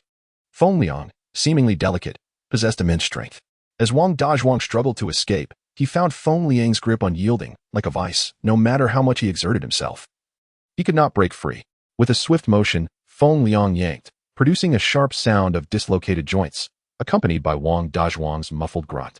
Despite being a formidable figure, towering over Feng Liang by half a head, Wang Dazhuang felt no pain from the dislocation, as if numb to sensation. Seizing the opportunity, Wang Dazhuang aimed a punch at Feng Liang's face, his fist cutting through the air. However, Feng Liang remained calm, his gaze igniting with fierce determination. Since becoming the head of the execution bureau, no one had dared to strike him. Even in competitions, opponents had approached with trepidation, reluctant to unleash their full potential, leaving Feng Liang feeling stifled. Yet Wang Dazhuang's challenge ignited his fighting spirit. As Wang Dazhuang's massive fist neared Feng Liang's face, the latter moved. He sidestepped, delivering a punch with one hand while the other became a claw, easily evading the fierce blow. Then, he struck Wang Dazhuang's elbow, producing a sound of bone cracking. Following that, he executed a fluid series of grappling moves, pinning Wang Dazhuang just as he had Li Quan, but with greater ferocity. After restraining Wang Dazhuang, Feng Liang unleashed a volley of punches to Wang Dazhuang's head. Poor Wang Dazhuang, with one arm dislocated and unable to defend, soon found himself bloodied and bruised. Resembling a battered figure, Feng Liang's strikes grew more relentless, as if to vent pent-up frustration, each punch landing with force, while the officer and Li Quan dared not intervene. Thus, a hulking figure was subdued by the seemingly fragile Feng Liang, utterly powerless. Wang Dazhuang had never envisioned such ferocity from Feng Liang, struggling merely to evade the blows. Ultimately resigned to his fate, enduring the punishment without the capacity to feel significant pain. Uncertain of how long it had been, Wang Dazhuang's muffled groan ceased. As he was rendered unconscious from the relentless beating, Feng Liang had pulled back, refraining from exerting his full strength. Otherwise, Wang Dazhuang would have been irrevocably dead. This action left the nearby enforcers, Fa Jian and Li Quan, utterly astonished. They had never anticipated that the seemingly gentle Feng Liang possessed such formidable combat prowess, effortlessly incapacitating Wang Dazhuang. It was worth noting that even their combined efforts might not have bested Wang Dazhuang, let alone Feng Liang's seemingly effortless display. After ceasing his assault, Feng Liang wiped the blood from his knuckles with a handkerchief, his gaze serene as a still lake, fixed upon Wang Dazhuang. He remained oblivious to the incredulous expressions of Li Quan and Fa Jian. Feng Liang found himself pondering the purpose behind Wang Dazhuang's actions. He commanded the others to awaken Wang Dazhuang while he, bloodied handkerchief in hand, made his way to the interrogation seat. Dressed in a sharply tailored black suit, with a head of vibrant, short hair, he presented the image of a true gentleman turned enforcer. Chapter 10. Crafting tales with one's life. Feng Liang gazed curiously at Wang Dazhuang, whose bloodied face bore little resemblance to his former self, sprawled on the chair. What manner of organization was this, and what plans did it harbor? The seemingly reckless and foolish Wang Dazhuang had displayed a certain intricacy. Moments ago, he had manipulated Feng Liang's hand to misalign his own, a subtlety unnoticed by others, yet acutely felt by Feng Liang. He understood the force exerted all too well. The reason behind this deliberate provocation remained a perplexing enigma to him. Suddenly, a basin of cold water splashed onto the unconscious Wang Dazhuang, rousing him from his stupor. His blood-streaked eyes scanned the surroundings before settling on Feng Liang, blood continuing to trickle from the corners of his eyes. How exhilarating! Who would have thought that this frail appearance of yours could leave me in such a state? Wang Dazhuang exclaimed with a twisted grin, his lips smeared with blood, projecting an aura of terrifying delight. You dare to lay hands on public officials, disregarding everything just to see me? Speak your mind now, Feng Liang questioned, his confusion and skepticism palpable. Wang Dazhuang remained silent, merely glancing at Li Quan and Fa Jian, who stood behind Feng Liang, his intent unmistakable. Following Wang Dazhuang's gaze, Feng Liang waved his hand, dismissing Li Quan and Fa Jian. Their presence was inconsequential. The transparent glass walls and holographic recordings rendered their company unnecessary. With only Wang Dazhuang and Feng Liang left in the interrogation room, a smile crept across Wang Dazhuang's face. You are quite remarkable, truly the best candidate. I risked my life, and it seems worth it, he mused with a sense of gratification. Best candidate? So, The considerable price you paid to capture my attention was for what purpose? If I cannot discern that your target is indeed myself, I would be a fool. In the year 2125, following the war, the ecological system had fallen into disarray, and the biosphere faced severe degradation, threatening the existence of various species. In a bid for survival, nations united to construct survival pods and implement the Seed Project. Humanity, alongside diverse flora and fauna from the natural world, sought refuge in these pods, yearning for the day they might return to nature. However, Wang Dazhuang began to recount a little-known tale. Feng Liang listened intently, his expression shifting to one of discomfort. What Wang Dazhuang narrated diverged starkly from the accounts documented in the Chronicles of Light. Hadn't all survivors entered the pods? Wasn't the external environment deemed irreparably collapsed? What was this Seed Project? What abandonment of kin? Wang Dazhuang's revelations shattered Feng Liang's understanding. The tale is captivating. Yet to risk capital punishment merely to share a story with me, do you not find that absurd? Feng Liang suppressed his shock, feigning composure. Your disbelief is understandable. What you perceive is merely what they wish you to see, Wang Dazhuang replied. That is impossible. For centuries, it has been thus. Seeing with one's own eyes holds far more credence than hearsay, does it not? Feng Liang interjected. You cannot deny it. You have begun to waver, and that is sufficient. My task is merely to deliver the black box to you. Beyond that, the outcome is of no concern to me. Wang Dazhuang exhaled deeply, falling silent once more. Who are you? What is your aim? Why undertake such actions? Feng Liang hurled a trio of questions into the silence. An eerie stillness enveloped the room. Wang Dazhuang offered no further responses, closing his eyes in contemplation. You would sacrifice yourself merely to convey this? Ultimately, I am a key figure in your scheme.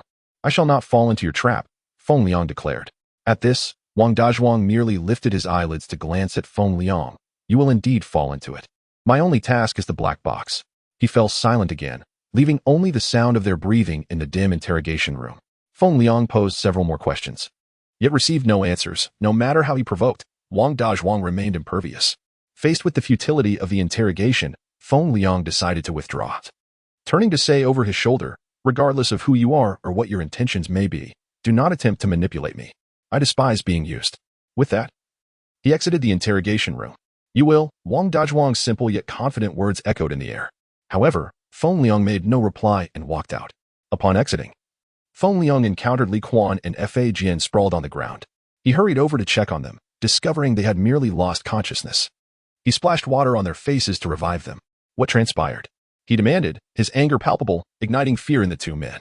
Just now, while we were recording from the observation window, we were suddenly struck from behind, caught completely off guard, Li Quan stammered, trembling at the prospect of Feng Liang's wrath. He had already brought significant embarrassment upon Feng Liang today, having been subdued by a lowly worker, and now he had been ambushed again. Feng Liang's gaze bore into the visibly trembling Fa Jian. His demeanor, though seemingly normal, felt overly so, bordering on suspicious. An officer on the front lines must possess not only physical prowess, but also mental resilience. Fa Jian's fear appeared to be an act, and in his overly skilled performance, he had unwittingly exposed himself. Feng Liang remained silent, considering that the infiltration had reached his domain. He resolved to play the long game and ensnare the larger fish. Li Quan, go to the monitoring center and retrieve the footage. Find out who did this, Feng Liang instructed before casting one last glance at Fa Jian and leaving. The influx of information he had just received required careful reflection. The monitoring center at the Research Institute operated autonomously, with an intelligent control system that categorized and archived footage efficiently. Accessing the database was straightforward, contingent only upon permissions, which Li Quan, as Feng Liang's assistant, possessed. Shortly after Feng Liang returned to his office, he received a call from Li Quan. Director Feng, the video has been deleted and is irretrievable, he reported. A hint of guilt in his voice as the projection displayed his face. Understood. You may return to your duties, Feng Liang replied, unfazed, as this outcome had been anticipated. If someone could incapacitate two men at the interrogation room's entrance, they certainly wouldn't overlook the monitoring system. Though he had foreseen this, Feng Liang still felt a chill.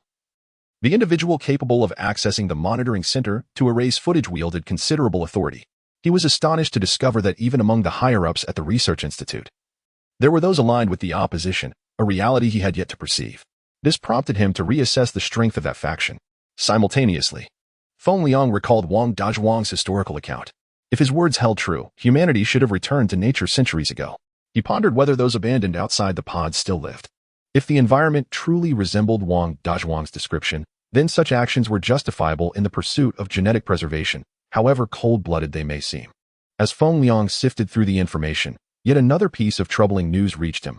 Wang Dazhuang had taken his own life. Chapter 11. An excessive coincidence, how could it be? Setting aside the method of suicide, from a temporal perspective, Wang Dazhuang should have just returned to the detention room. Without much thought, Feng Liang hastened towards the holding area. He was determined to discover how two hands, both fractured and dislocated, could have orchestrated such an act. Shortly, Feng Liang arrived at the location where Wang Dazhuang was detained. The scene was well preserved. There he found Wang Dazhuang slumped against the bed, his arms hanging limply, his head lolling back as if devoid of vertebrae resting softly upon his shoulders. The corners of his mouth were slightly upturned, blood oozing from his lips, now beginning to congeal, while his vacant eyes stared blankly ahead, precisely in the direction where Feng Liang stood. As he approached, a gentle tug caused the still warm body to collapse onto the bed. Feng Liang examined the cervical spine, which was shattered beyond recognition. The cause of death was a broken neck. The fallen Wang Dazhuang retained the expression from his last moments, his wide-open eyes and a smile that cast an eerie atmosphere in the dimly lit detention room. He took his own life. I witnessed it with my own eyes. He twisted his neck with his own hands. And I barely had time to secure the electronic handcuffs before he ended it all, spoke the prison officer, his tone tinged with urgency. What about the surveillance footage? Feng Liang responded, withholding judgment, for he placed greater faith in the recordings than in the officer's words. It was destroyed, the officer replied, a hint of anxiety creeping into his voice. Charlie, isn't this all a bit too coincidental? Feng Liang inquired, his calm demeanor betraying the storm brewing within. Those familiar with him knew that the angrier he became, the more composed he appeared. Li Zhuli informed me about this. I contacted him to retrieve the footage while you were on your way, Charlie hastily clarified, sensing Feng Liang's suspicion. To become an elite, one must possess acumen. Charlie was well aware that being under suspicion was a perilous predicament, fraught with irrevocable consequences. Very well, contact the Hall of Death to take care of this matter. As for Wang Dazhuang, classify it as a natural death, Feng Liang stated, turning away without a backward glance. The Hall of Death aimed to conserve land by transporting bodies through a conduit to the exterior, a fabricated narrative to gain the trust of the inhabitants. Yet the passage of death, the very pipeline for transporting corpses, transformed the deceased into mere remains, adding an air of mystique that deepened the superstitions surrounding the hall. Wang Dazhuang's image and words lingered in Feng Liang's mind. How increasingly intriguing. If avoidance is impossible, then let it come. I shall witness the true essence of this enigma. Feng Liang mused to himself. Upon returning to his office, Feng Liang sought solace in the records of the Light Source Chronicle, contrasting it with Wang Dazhuang's accounts. The discrepancies became more alarming with each comparison. Numerous secretive matters remained unrecorded, yet the Eye of Heaven system revealed traces of deleted files, presenting gaps in information that could not withstand scrutiny. Without meticulous examination, these inconsistencies would remain unnoticed. There were also prohibitions. What objectives were they striving to conceal? Could it be that everything he had been told was true? What was the root of all this? Feng Liang found himself enmeshed in contemplation. Unbeknownst to him, he was gradually traversing a path laid out by others. The black box, what secrets did it harbor, having fulfilled its purpose at the cost of life? All remained shrouded in mystery. At this juncture, it seemed the only lead was the black box.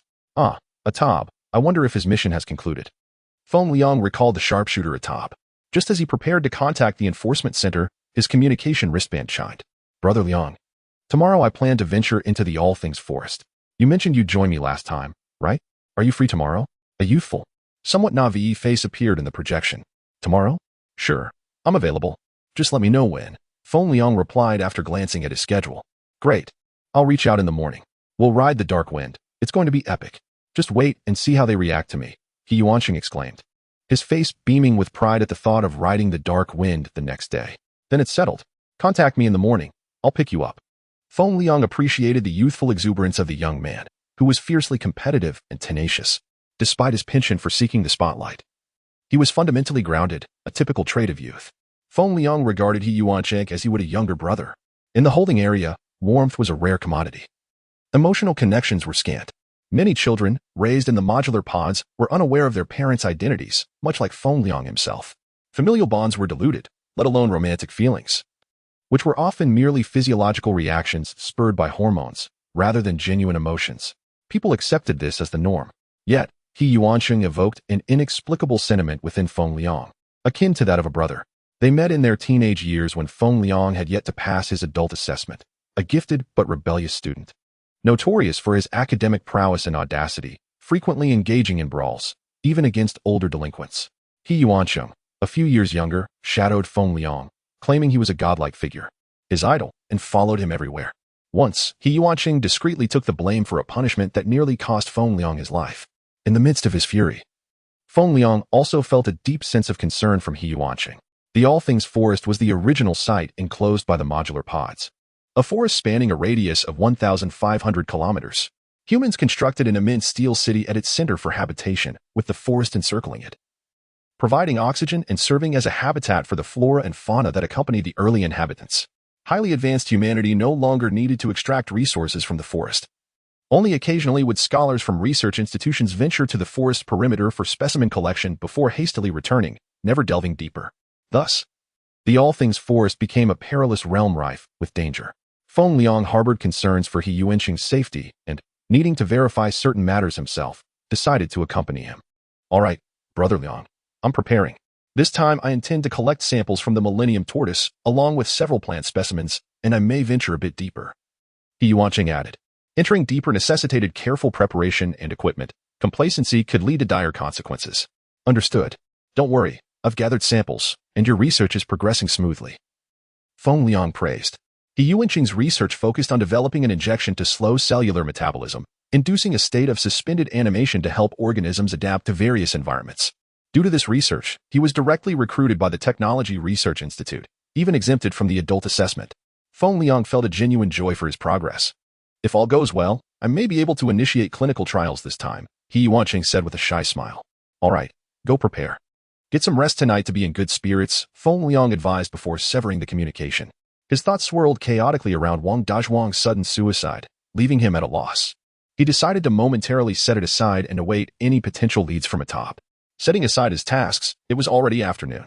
After stretching lazily and rubbing his brow, Feng Liang took a moment to gather his thoughts before departing the office.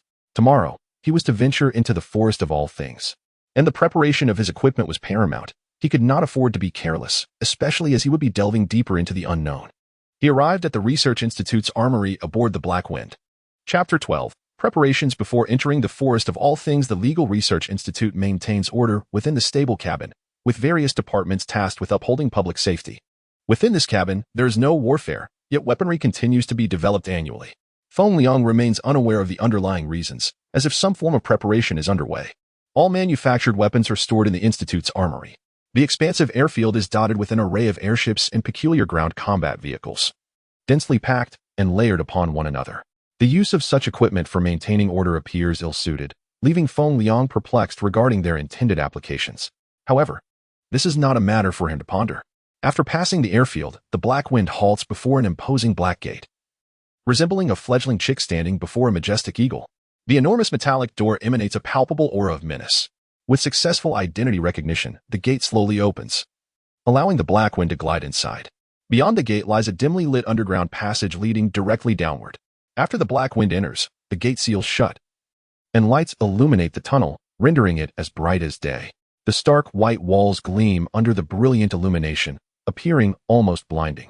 The underground armory, comprising 8 levels, coupled with the 4-story airfield above, forms a 12-level repository of weaponry.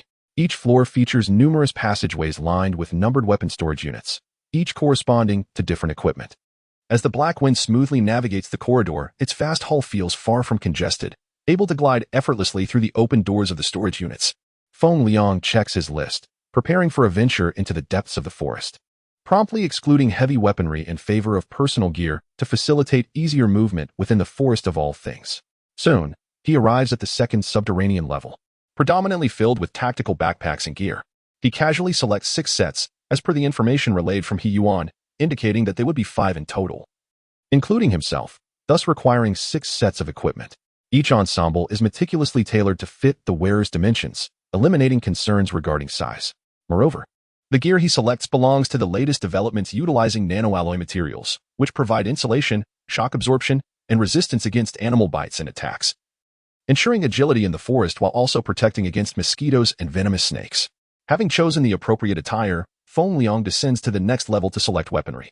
The array of weapons is dazzling, featuring various types of laser guns and traditional firearms. However, the energy consumption of the laser guns is excessive, and their bulky energy packs render them impractical for jungle use. Ultimately, Feng Liang opts for AK-S10 sniper rifle, his preferred choice, with a range of 2,000 meters. Firing laser projectiles with significant recoil yet exceptional accuracy, albeit at a high energy cost. After selecting the sniper rifle, he browses through conventional rifles, choosing several standard magazine-fed rifles. During this selection process, Feng Liang spots the laser gun, TX-20, which he had used to eliminate Qin Guang. It boasts considerable firepower, an effective range of 600 meters. And lower consumption, a single energy magazine can discharge 50 rounds, while the K-S10 can only fire 5 shots per magazine. This comparison highlights the disparity in power. Feng Liang takes the TX-20, eager to assess the capabilities of the weapon. After casually selecting a few close combat weapons and handguns, he returns to the first underground level, where combat supplies are stored. Here, he finds a plethora of materials, including antidotes, first aid kits, and compressed rations. Feng Liang selects several high-energy food packs, along with 5 sets of emergency supplies.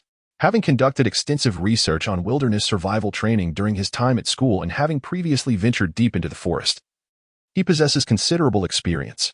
With his gear amassed, he stows it all in the Black Wind as cargo hold 6 tactical backpacks alongside an assortment of weapons, resulting in a somewhat crowded space. The custom-built airship offers limited room compared to the combat airships at the airfield. After signing out at the armory, Feng Liang departs. By the time he emerges, night has fallen. The Black Wind glides through the air at a leisurely pace, revealing a dazzling view of the illuminated cityscape below. The colossal steel metropolis sparkling under the radiant lights, a testament to its prosperity. Feng Liang recalls the words of Wang Dazhuang. Light conceals the endless abyss of darkness. Yet, amidst the vibrant scene, where people revel on the streets, there seems to be no hint of darkness at all. This leaves Feng Liang somewhat perplexed, considering it merely a jest.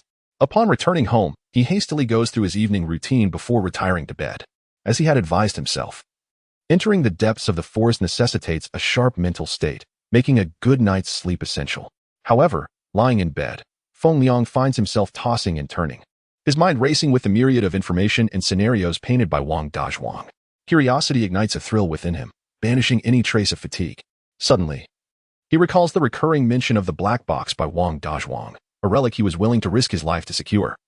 Now in the possession of Alan for decryption, Feng Liang realizes a troubling inconsistency. When he discovered the black box, Wang Dazhuang feigned unconsciousness. Who, then, had placed the black box in the grass? The time disparity suggests multiple individuals were involved. Yet how could they have known he would investigate the scene of Qin Guang's demise? Furthermore, Wang Dazhuang had claimed his mission was to deliver the black box into Feng Liang's hands. Such contradictions present an incomprehensible puzzle. What secrets lie concealed within the black box that compel individuals to sacrifice their lives to ensure its delivery? A cascade of questions transforms Feng Liang's anticipation of the outside world into confusion. The ability to track his movements, understand his character, infiltrate the data center to destroy video files, and incapacitate Li Quan and Charlie in the holding room raises alarming suspicions. Moreover, the recent events evidently encroach upon restricted areas. Yet those in power remain indifferent to his actions. Who, or what force, lies behind this? Feng Liang finds himself ensnared in a web of uncertainty. All signs indicate tacit approval from higher authorities regarding his investigation into this matter. However, he remains oblivious to the limits of such acquiescence. Therefore, he decides to proceed boldly, continuously challenging the boundaries, eager to discover just how far he can push the envelope. With thoughts swirling, Feng Liang resolves to set aside the intrigue for the time being, prioritizing rest. Tomorrow, he will accompany He Yuan into the forest of all things to collect samples and simultaneously verify the existence of anomalies. According to the records from the Guangyuan Chronicles and Wang Dazhuang's accounts, the severe nuclear radiation had caused the organisms brought into the cabin to undergo mutations due to environmental and genetic stimuli, living deep within the forest, along the cabin's periphery. Feng Liang is determined to investigate the veracity of this claim, taking it as a secondary objective. With his plans established, Feng Liang soon succumbs to slumber, the soft sound of his breathing filling the room. In his dreams, he envisions azure skies, countless stars, flourishing grasslands, and a vibrant tapestry of blooming flowers. Immersing himself in the beauty of nature. Chapter 13. Departure to the forest of all things. On the following morning, Feng Liang was abruptly awakened by the urgent sounds of communication. "Brother Liang, I'm all packed. When are you coming over?" He Yuanqing sounded somewhat impatient. "What time is it? Why so early?" "It's not even light yet," Feng Liang replied grumpily, yet he still got up to prepare. After a quick wash and a hasty breakfast, Feng Liang boarded the Black Wind. The Black Wind sped towards the dormitory area of the Central Academy. where he soon spotted He Yuanqing excitedly waving from below. As the aircraft descended slowly, Feng Liang noticed 4 young individuals standing beside He Yuanqing, 2 men and 2 women. Dressed in full combat gear, Feng Liang stepped down from the black wind, his dark uniform blending seamlessly with the dim morning light around him. Brother Liang. These are some members from other laboratories. We're collecting specimens on the outskirts of the forest. This is Pang Chong, and this is... He Yuanqing introduced each of them in turn. Feng Liang observed the youthful faces. The 2 young women were strikingly attractive, appearing to be in their 20s. Already exhibiting a notable maturity. He merely glanced at them, acknowledging their presence but noting that they were still far from the standards of Alan, and thus not particularly remarkable. After a slight nod, Feng Liang turned to retrieve the equipment from the storage compartment and instructed He Yuanqing to distribute it. Hello everyone, I am Feng Liang, your senior, he said with a warm smile. It's really Senior Feng Liang. So handsome. 2 girls' eyes sparkled with admiration. Feng Liang was indeed a celebrity at the Central Academy, with many admirers. In contrast, the 2 young men remained much more composed, though Pang Chong's expression betrayed an indescribable emotion. All right, once we're ready, let us set off, Feng Liang declared, summoning 2 public airships. With Feng Liang, there were 6 individuals in total, and since the black wind had limited capacity, they required the additional airships to accommodate everyone, considering the journey was rather lengthy. Once aboard the airships, the trio ascended slowly, swiftly navigating through the spatial corridor towards the forest on the outskirts of the city. Leaving early was crucial to ensure their return before nightfall, as spending the night in the forest of all things posed significant dangers, particularly since Feng Liang was not alone. As the airships approached the city's edge, the towering skyscrapers gradually transitioned into flat industrial complexes. Departing from Central City, they moved through the East City, where the outskirts were dotted with food production and processing plants. High-yield crops were processed here and transported each evening via intelligent robots to various food channels and self-service kiosks throughout East City for residents' convenience. Each district boasted such food processing facilities, offering free sustenance to its inhabitants. Before long, the 3 airships exited the imposing city walls, revealing an expanse of open grassland dotted with extraction wells, harnessing underground water resources and other minerals for emergencies. On the opposite side of this open land, a vast forest enveloped the city, its towering trees allowing only a few rays of sunlight to penetrate, casting a mysterious gloom. The airships docked at a mining site closest to the forest. Stepping off the vessel, they stood shoulder to shoulder before the immense wilderness, an untraveled domain that loomed like a gaping abyss, ready to consume anything that dared enter. Activate your positioning devices, Feng Liang instructed. In the forest of all things, signal coverage is sparse and weak. Do not place too much hope in communication equipment, and stay close to avoid unforeseen circumstances.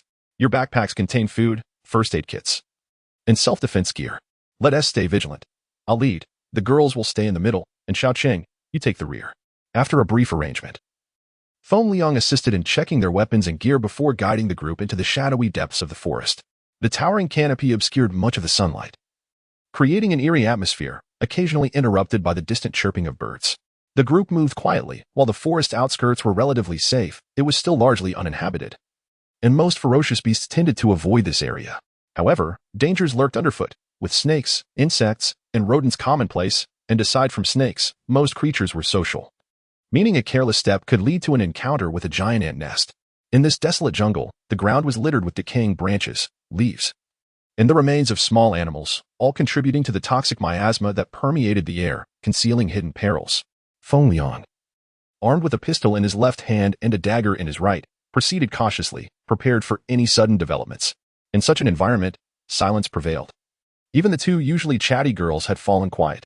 At this moment, they were not even at the forest periphery. It felt like a naturally evolved barrier filled with hazards, keeping those unprepared at bay.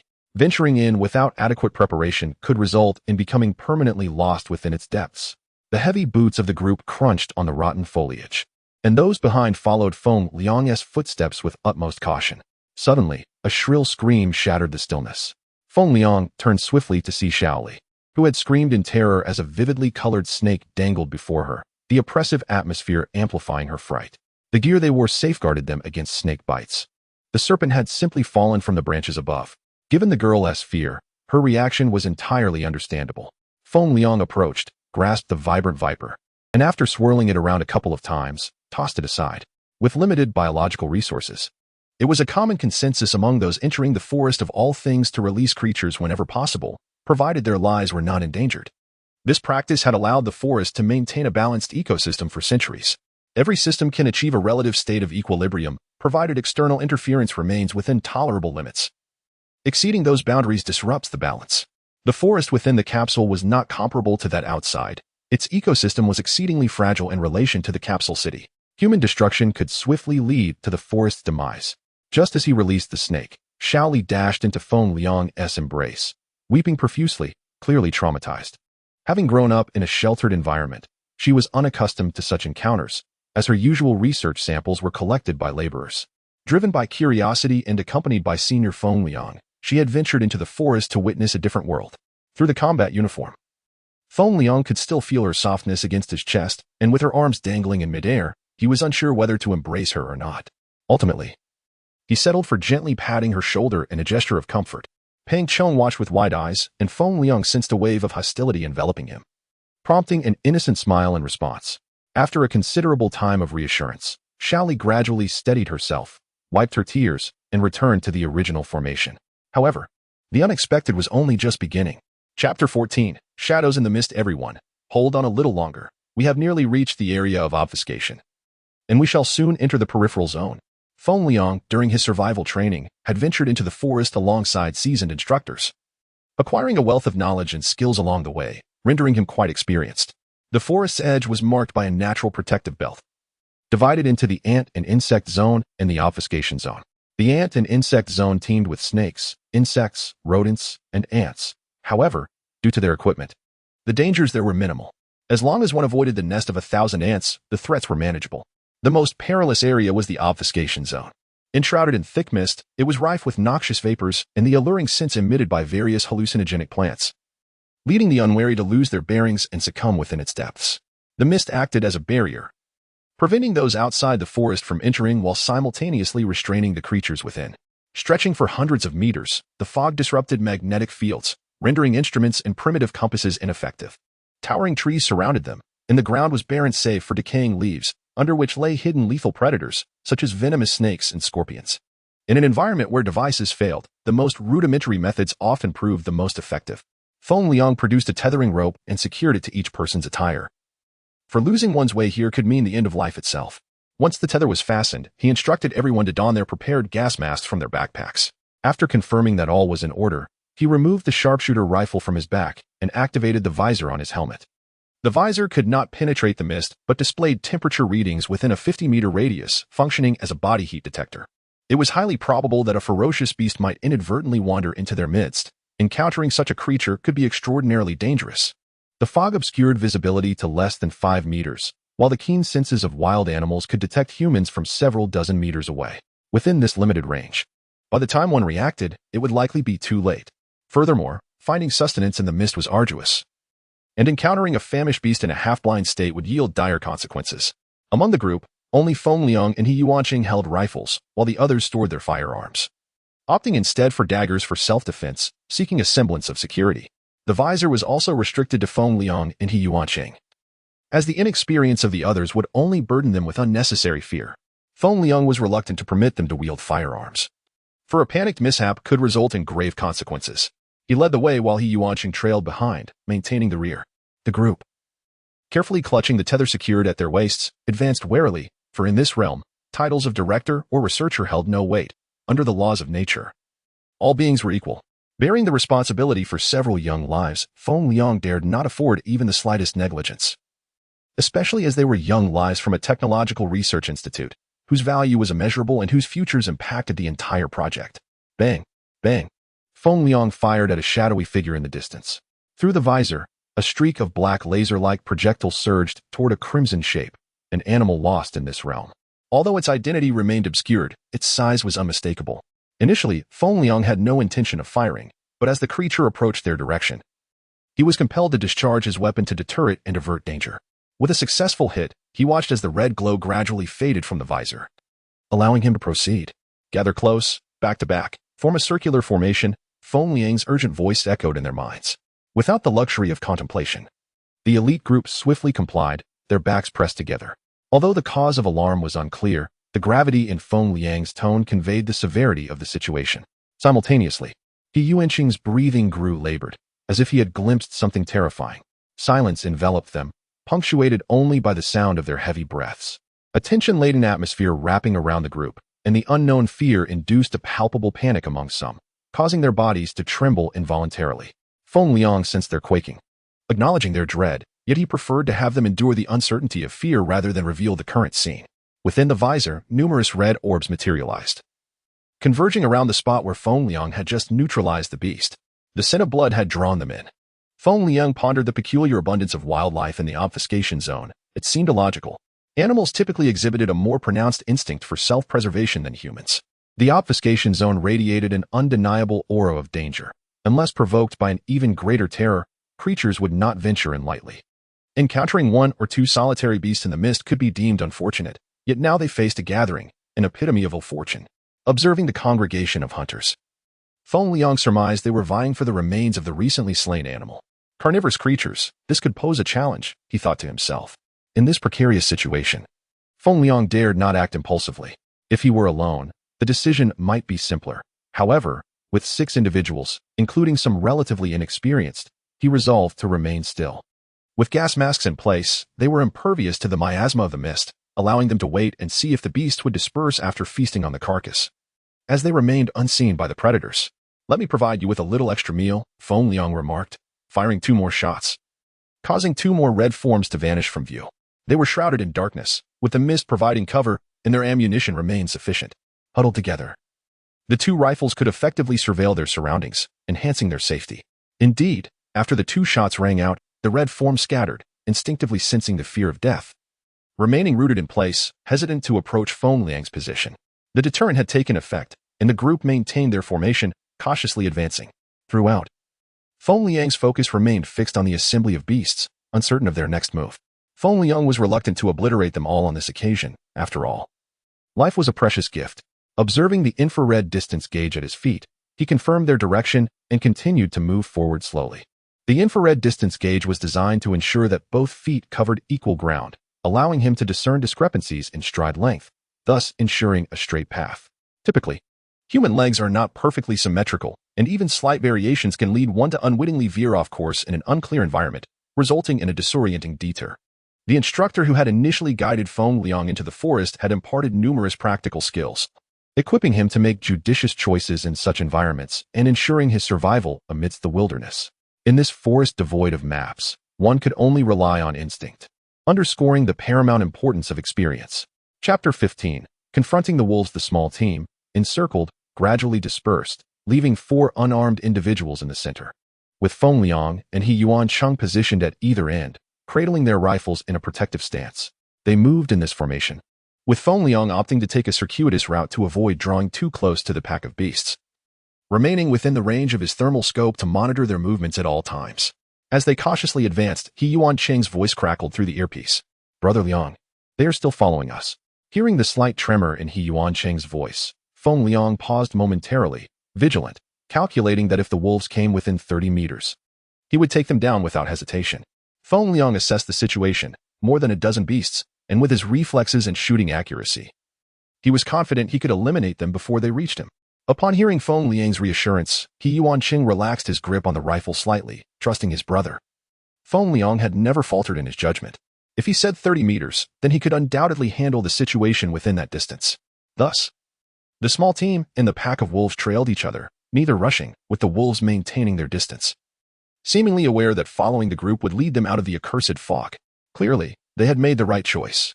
With no immediate threats obstructing their path, Feng Liang and his team swiftly reached the edge of the misty zone, where the fog began to thin, visibility increasing significantly and their surroundings becoming clearer. Emerging from the fog, Feng Liang pivoted rapidly, positioning himself alongside He Yuancheng, rifle drawn. He could not afford to believe that the wolves harbored any sense of gratitude. A careless moment could lead to a vicious attack. Feng Liang deactivated his thermal scope, gripping his weapon tightly, eyes fixed on the misty expanse. The other 4 members, having unfastened their tether, also drew their sidearms, uncertain of what lurked within the fog, yet Feng Liang's demeanor indicated an imminent danger. As they retreated to a safer distance, the silhouettes of the wolves began to materialize through the haze. Over a dozen wolves appeared before them, eliciting gasps of astonishment from the group. They now understood the magnitude of the threat they had just faced. Towering nearly 2 meters in length, the bloodied pack fixated on Feng Liang and his companions. poised to pounce, their aggression far surpassing that of other animals, and their combat prowess was formidable. Thus, a standoff ensued between the pack of wolves and the group of humans. Feng Liang recognized that maintaining an imposing presence was paramount. Any sign of weakness could provoke a ferocious assault from the wolves. Suddenly, a gunshot shattered the tense silence as another member of the team fired his weapon. Feng Liang cursed under his breath at the foolishness, immediately retaliating against the advancing wolves. The initial shot struck one wolf's leg, inciting the pack to charge forward. Yet Feng Liang's marksmanship proved too precise, causing many to flee in panic, although a substantial number remained behind. After the shooting ceased, Feng Liang turned to glare menacingly at Ma Feng, the shooter. The wolves had been on the verge of retreating, but that single shot had enraged them, forcing a defensive response. He was not a bloodthirsty individual, yet the conflict with the wolves had escalated, foreshadowing significant repercussions. Gazing into Feng Liang's eyes, which burned with intensity, Ma Feng stammered, "I was afraid they would charge at us." Feng Liang said nothing further. What was done, and there was little point in reproach. It was regrettable for the lives lost. Among all creatures, wolves are the most cohesive and harbor a remarkable sense of vengeance, should they not be entirely eradicated. The group would surely face further assaults. "All right, let us regroup. We need to find a safe place to settle down," Feng Liang ordered. Conducting research in the forest was not a task to be completed in a day, and venturing out again today was out of the question. The threats posed by the protective barrier at night were far greater than during the day. Thus, their immediate priority was to locate a secure refuge. In contrast, the trees within the protective barrier were significantly taller, obstructing much of the artificial sunlight, resulting in the forest trees not growing too large. The bustling foliage instantly alleviated the previous tension, making everyone feel much more at ease. Nature indeed provided a soothing sanctuary. Since arriving here, Feng Liang felt a profound sense of relief, with work-related worries fading into oblivion. However, he dared not relax entirely, as safety was not yet assured. As they traversed the desolate jungle, Feng Liang was grateful for his specially designed trousers, which shielded him from the thorns. The group wielded extended knives and shovels, clearing a path through the underbrush. The boys fared better, but the two girls quickly succumbed to exhaustion, sweating profusely and gasping for breath. Observing their struggle, Feng Liang hesitated to urge them on, as time was still on their side. He found a nearby rock for them to rest upon. The backpacks contained compressed rations and high-energy drinks to replenish their strength. "Let us have a snack. You all must be tired," he remarked, pulling out an energy bar that was both delicious and filling, offering exceptional sustenance well suited for the forest environment. The others followed suit, retrieving their provisions and sharing laughter and conversation. While they ate, Feng Liang inspected his firearm, realizing he had nearly depleted a magazine during the encounter with the wolves. He retrieved an energy clip to recharge, preparing for any unforeseen circumstances. In that moment, he resembled a soldier, and unless one knew him well, they would never suspect he was the esteemed director of the Central Fifth Law Research and Enforcement Bureau. "Brother Feng Liang, I heard you spent time in the All Things Forest before. Could you share your experiences with us?" The two girls encircled him, clamoring for his attention. "Yes, Brother Liang. Please enlighten us. This is our first time here. What should we be mindful of to avoid causing trouble?" Just as Feng Liang was about to respond, Yuanqing interjected. "All right, the first rule for humans within the All Things Forest is to avoid harming its creatures unless lives are at stake. The goal is to protect the forest's ecosystem for sustainable growth," Feng Liang stated, noticing Ma Feng bow his head in guilt. "Secondly, it is crucial to travel in pairs. Never venture alone, as the forest is home to many ferocious beasts, such as tigers, wild boars, and bears. This is the forest outside East City, which also harbors evolved species that are predominantly bloodthirsty. Do not remove any gear you're wearing lightly." Feng Liang meticulously imparted his knowledge, even drawing in the initially dismissive Pang Chong, who approached to listen, recognizing that these were lessons not taught in school. "That covers the essentials. For your collection task, aside from Yuanqing possibly delving deeper into the forest, the rest of you can complete your collections around the periphery." During their conversation, Feng Liang gleaned information about their specimen collection, and a plan began to form in his mind. Chapter 16. The qualities of a commander. "Have you all rested well?" Feng Liang inquired as he rose to his feet. "Yes, we are ready," came the response. "Judging by the growth of the trees here, there should be a water source over there. Let us proceed in that direction to find a suitable campsite before dusk." Feng Liang pointed towards a particular direction. "All right, we will follow Brother Liang," the group unanimously agreed.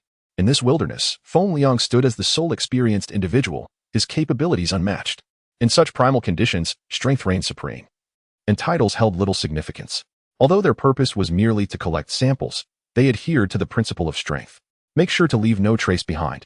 especially not any litter, Feng Liang instructed. Satisfied after witnessing the others stow their food bags into their packs, he led the way. He understood all too well the profound impact human artifacts could have on this pristine environment. The forest within the module, akin to its inhabitants, thrived in a sheltered existence, unaccustomed to the ravages of wind and rain, rendering them vulnerable. Before long, a small pond came into view. Its crystal-clear waters revealing the aquatic life beneath, lush water plants and darting fish, a serene oasis teeming with life. The enchanting scenery captivated the group, eliciting exclamations of delight. "Brother Liang, this place is exquisite. Let us settle here," two young women eagerly suggested, their appreciation for beauty rendering them susceptible to its allure. The boys, including Feng Liang, were equally entranced.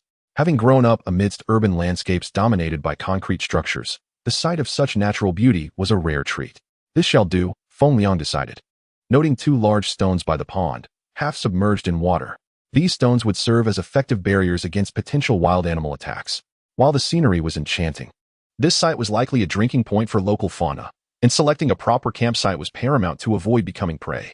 Once the location was established, the group set about erecting tents while Feng Liang ventured into the surroundings to assess the situation. In unfamiliar territory, his first instinct was to familiarize himself with the terrain, a habit instilled in him by his mentor.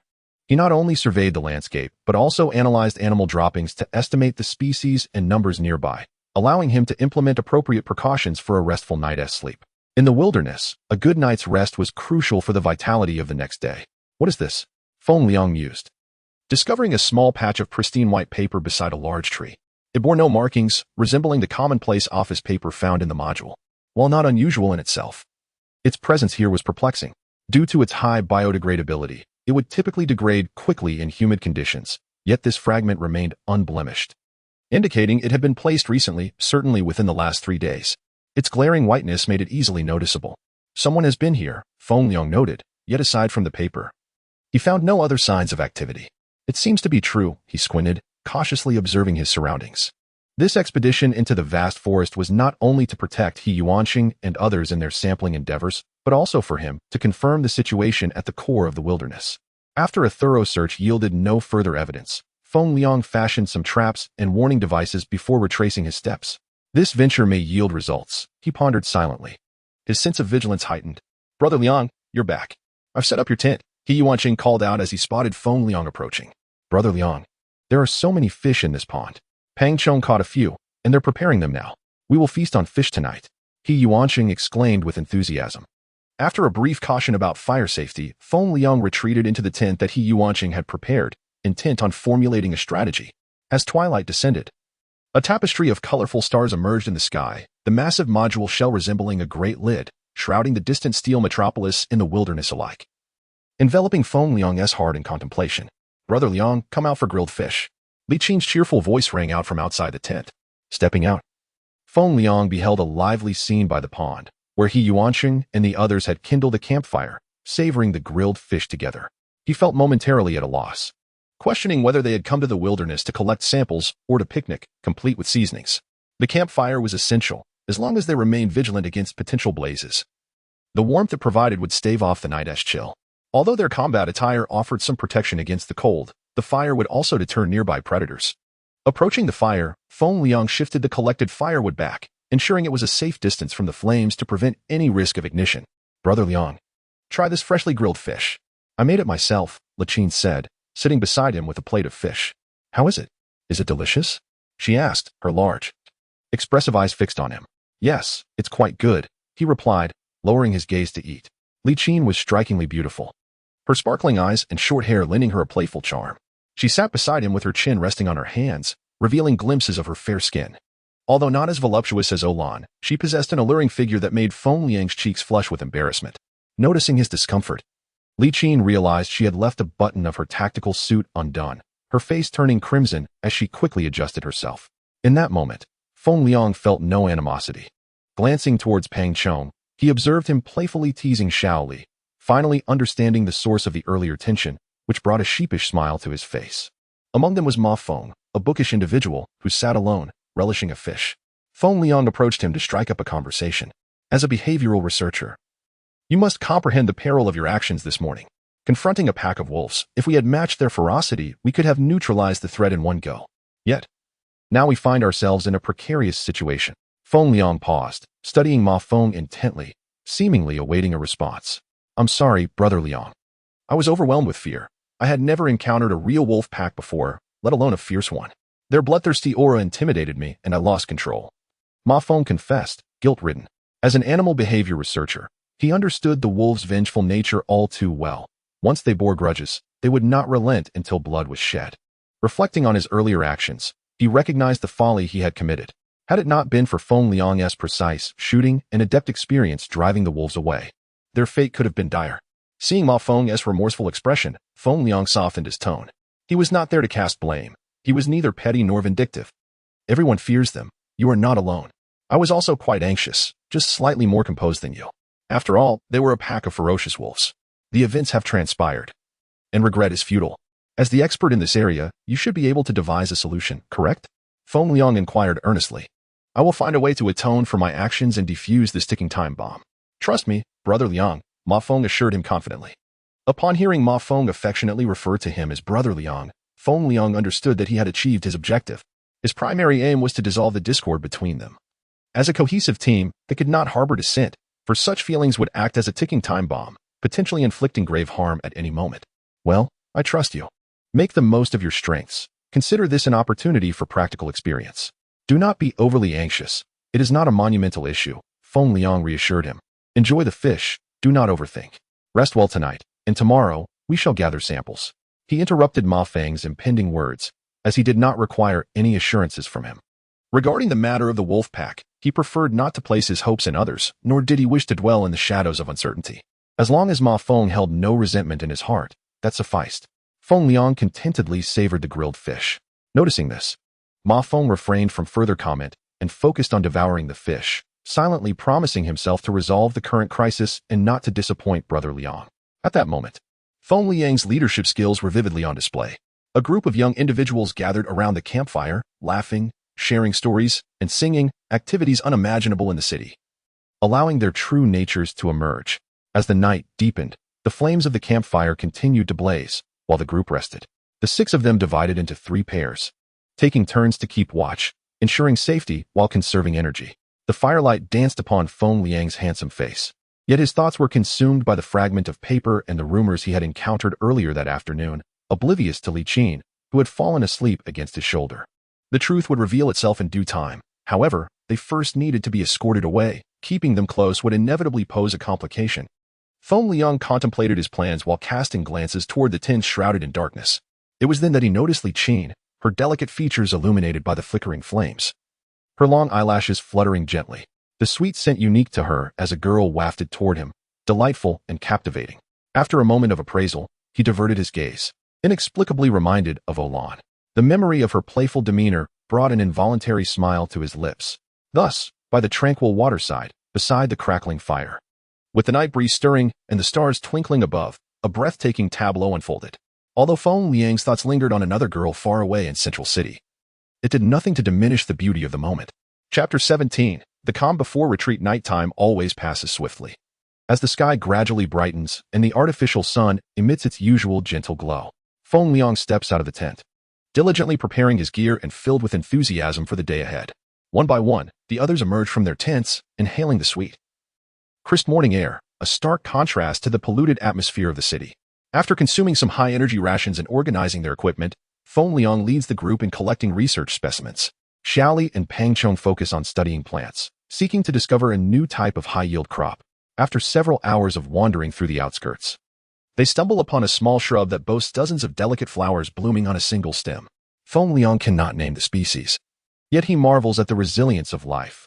After millennia of evolution, such a plant has emerged, its seemingly fragile blossoms glistening with morning dew, appearing vividly enchanting. He watches in admiration as the duo expertly excavates the soil around the roots with remarkable proficiency. Meanwhile, Ma Feng has been tasked with recording animal behavior data. Requiring no specimen collection himself, he operates devices throughout the day, tracking the movements of various creatures.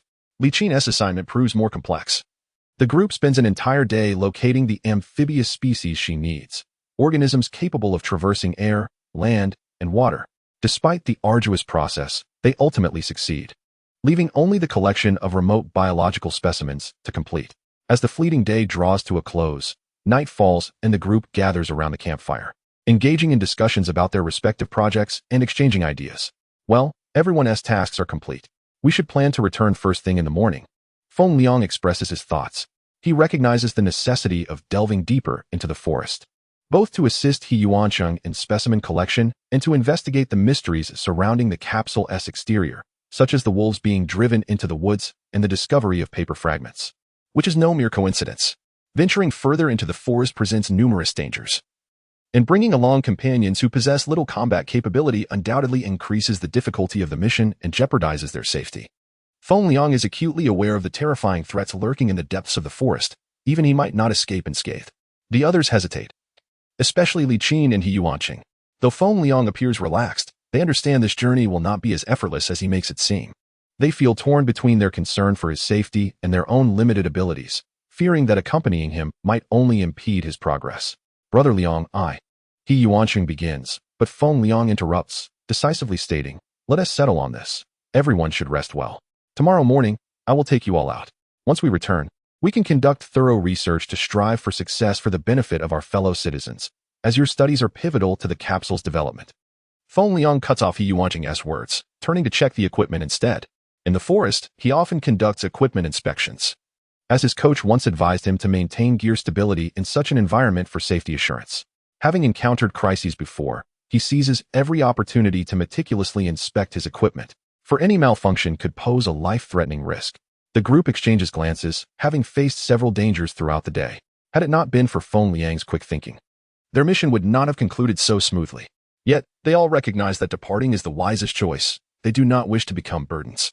After a mental struggle, reason ultimately triumphs over emotion, and they agree to follow Feng Liang's lead. Brother Liang, the simplest and most effective way to deal with cohesive wolf packs is to eliminate the alpha. Once the leader is gone, the pack will descend into chaos.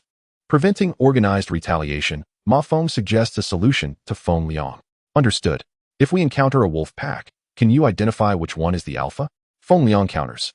Aware that the hierarchy among animals is not as distinctly marked as in humans, the alpha often blends into the pack, making identification challenging for the untrained eye. I believe so. The alpha's leadership is usually reflected in the behavior of the other wolves. Ma Feng responds uncertainly, acknowledging the inherent unpredictability of the situation. Feng Liang feels reassured by Ma Feng's humility. He displays a commendable mindset. All right, go rest. We may not encounter the wolf pack, so don't worry. Even if we do, we possess advanced weaponry.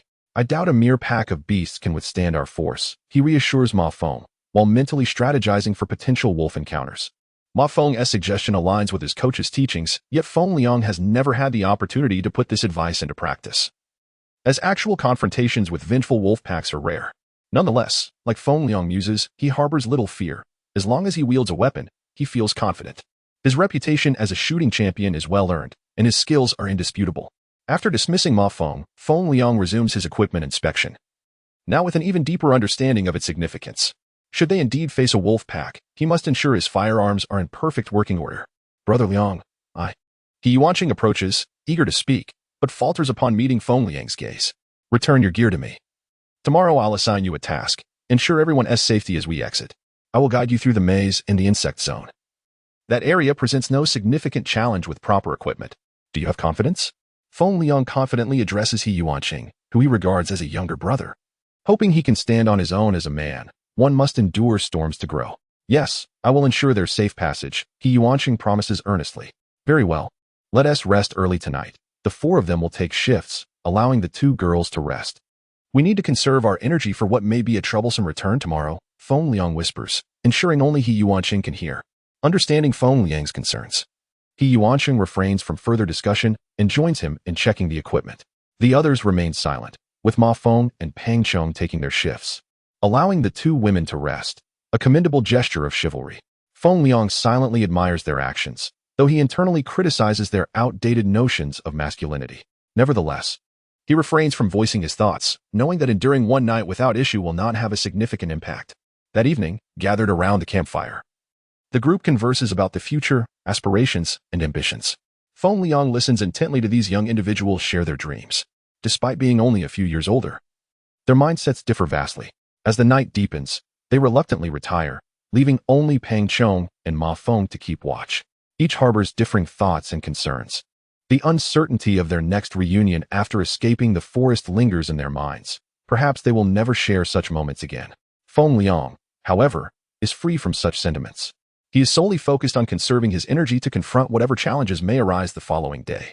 Chapter 18. The battle with heavy casualties at dawn the following day.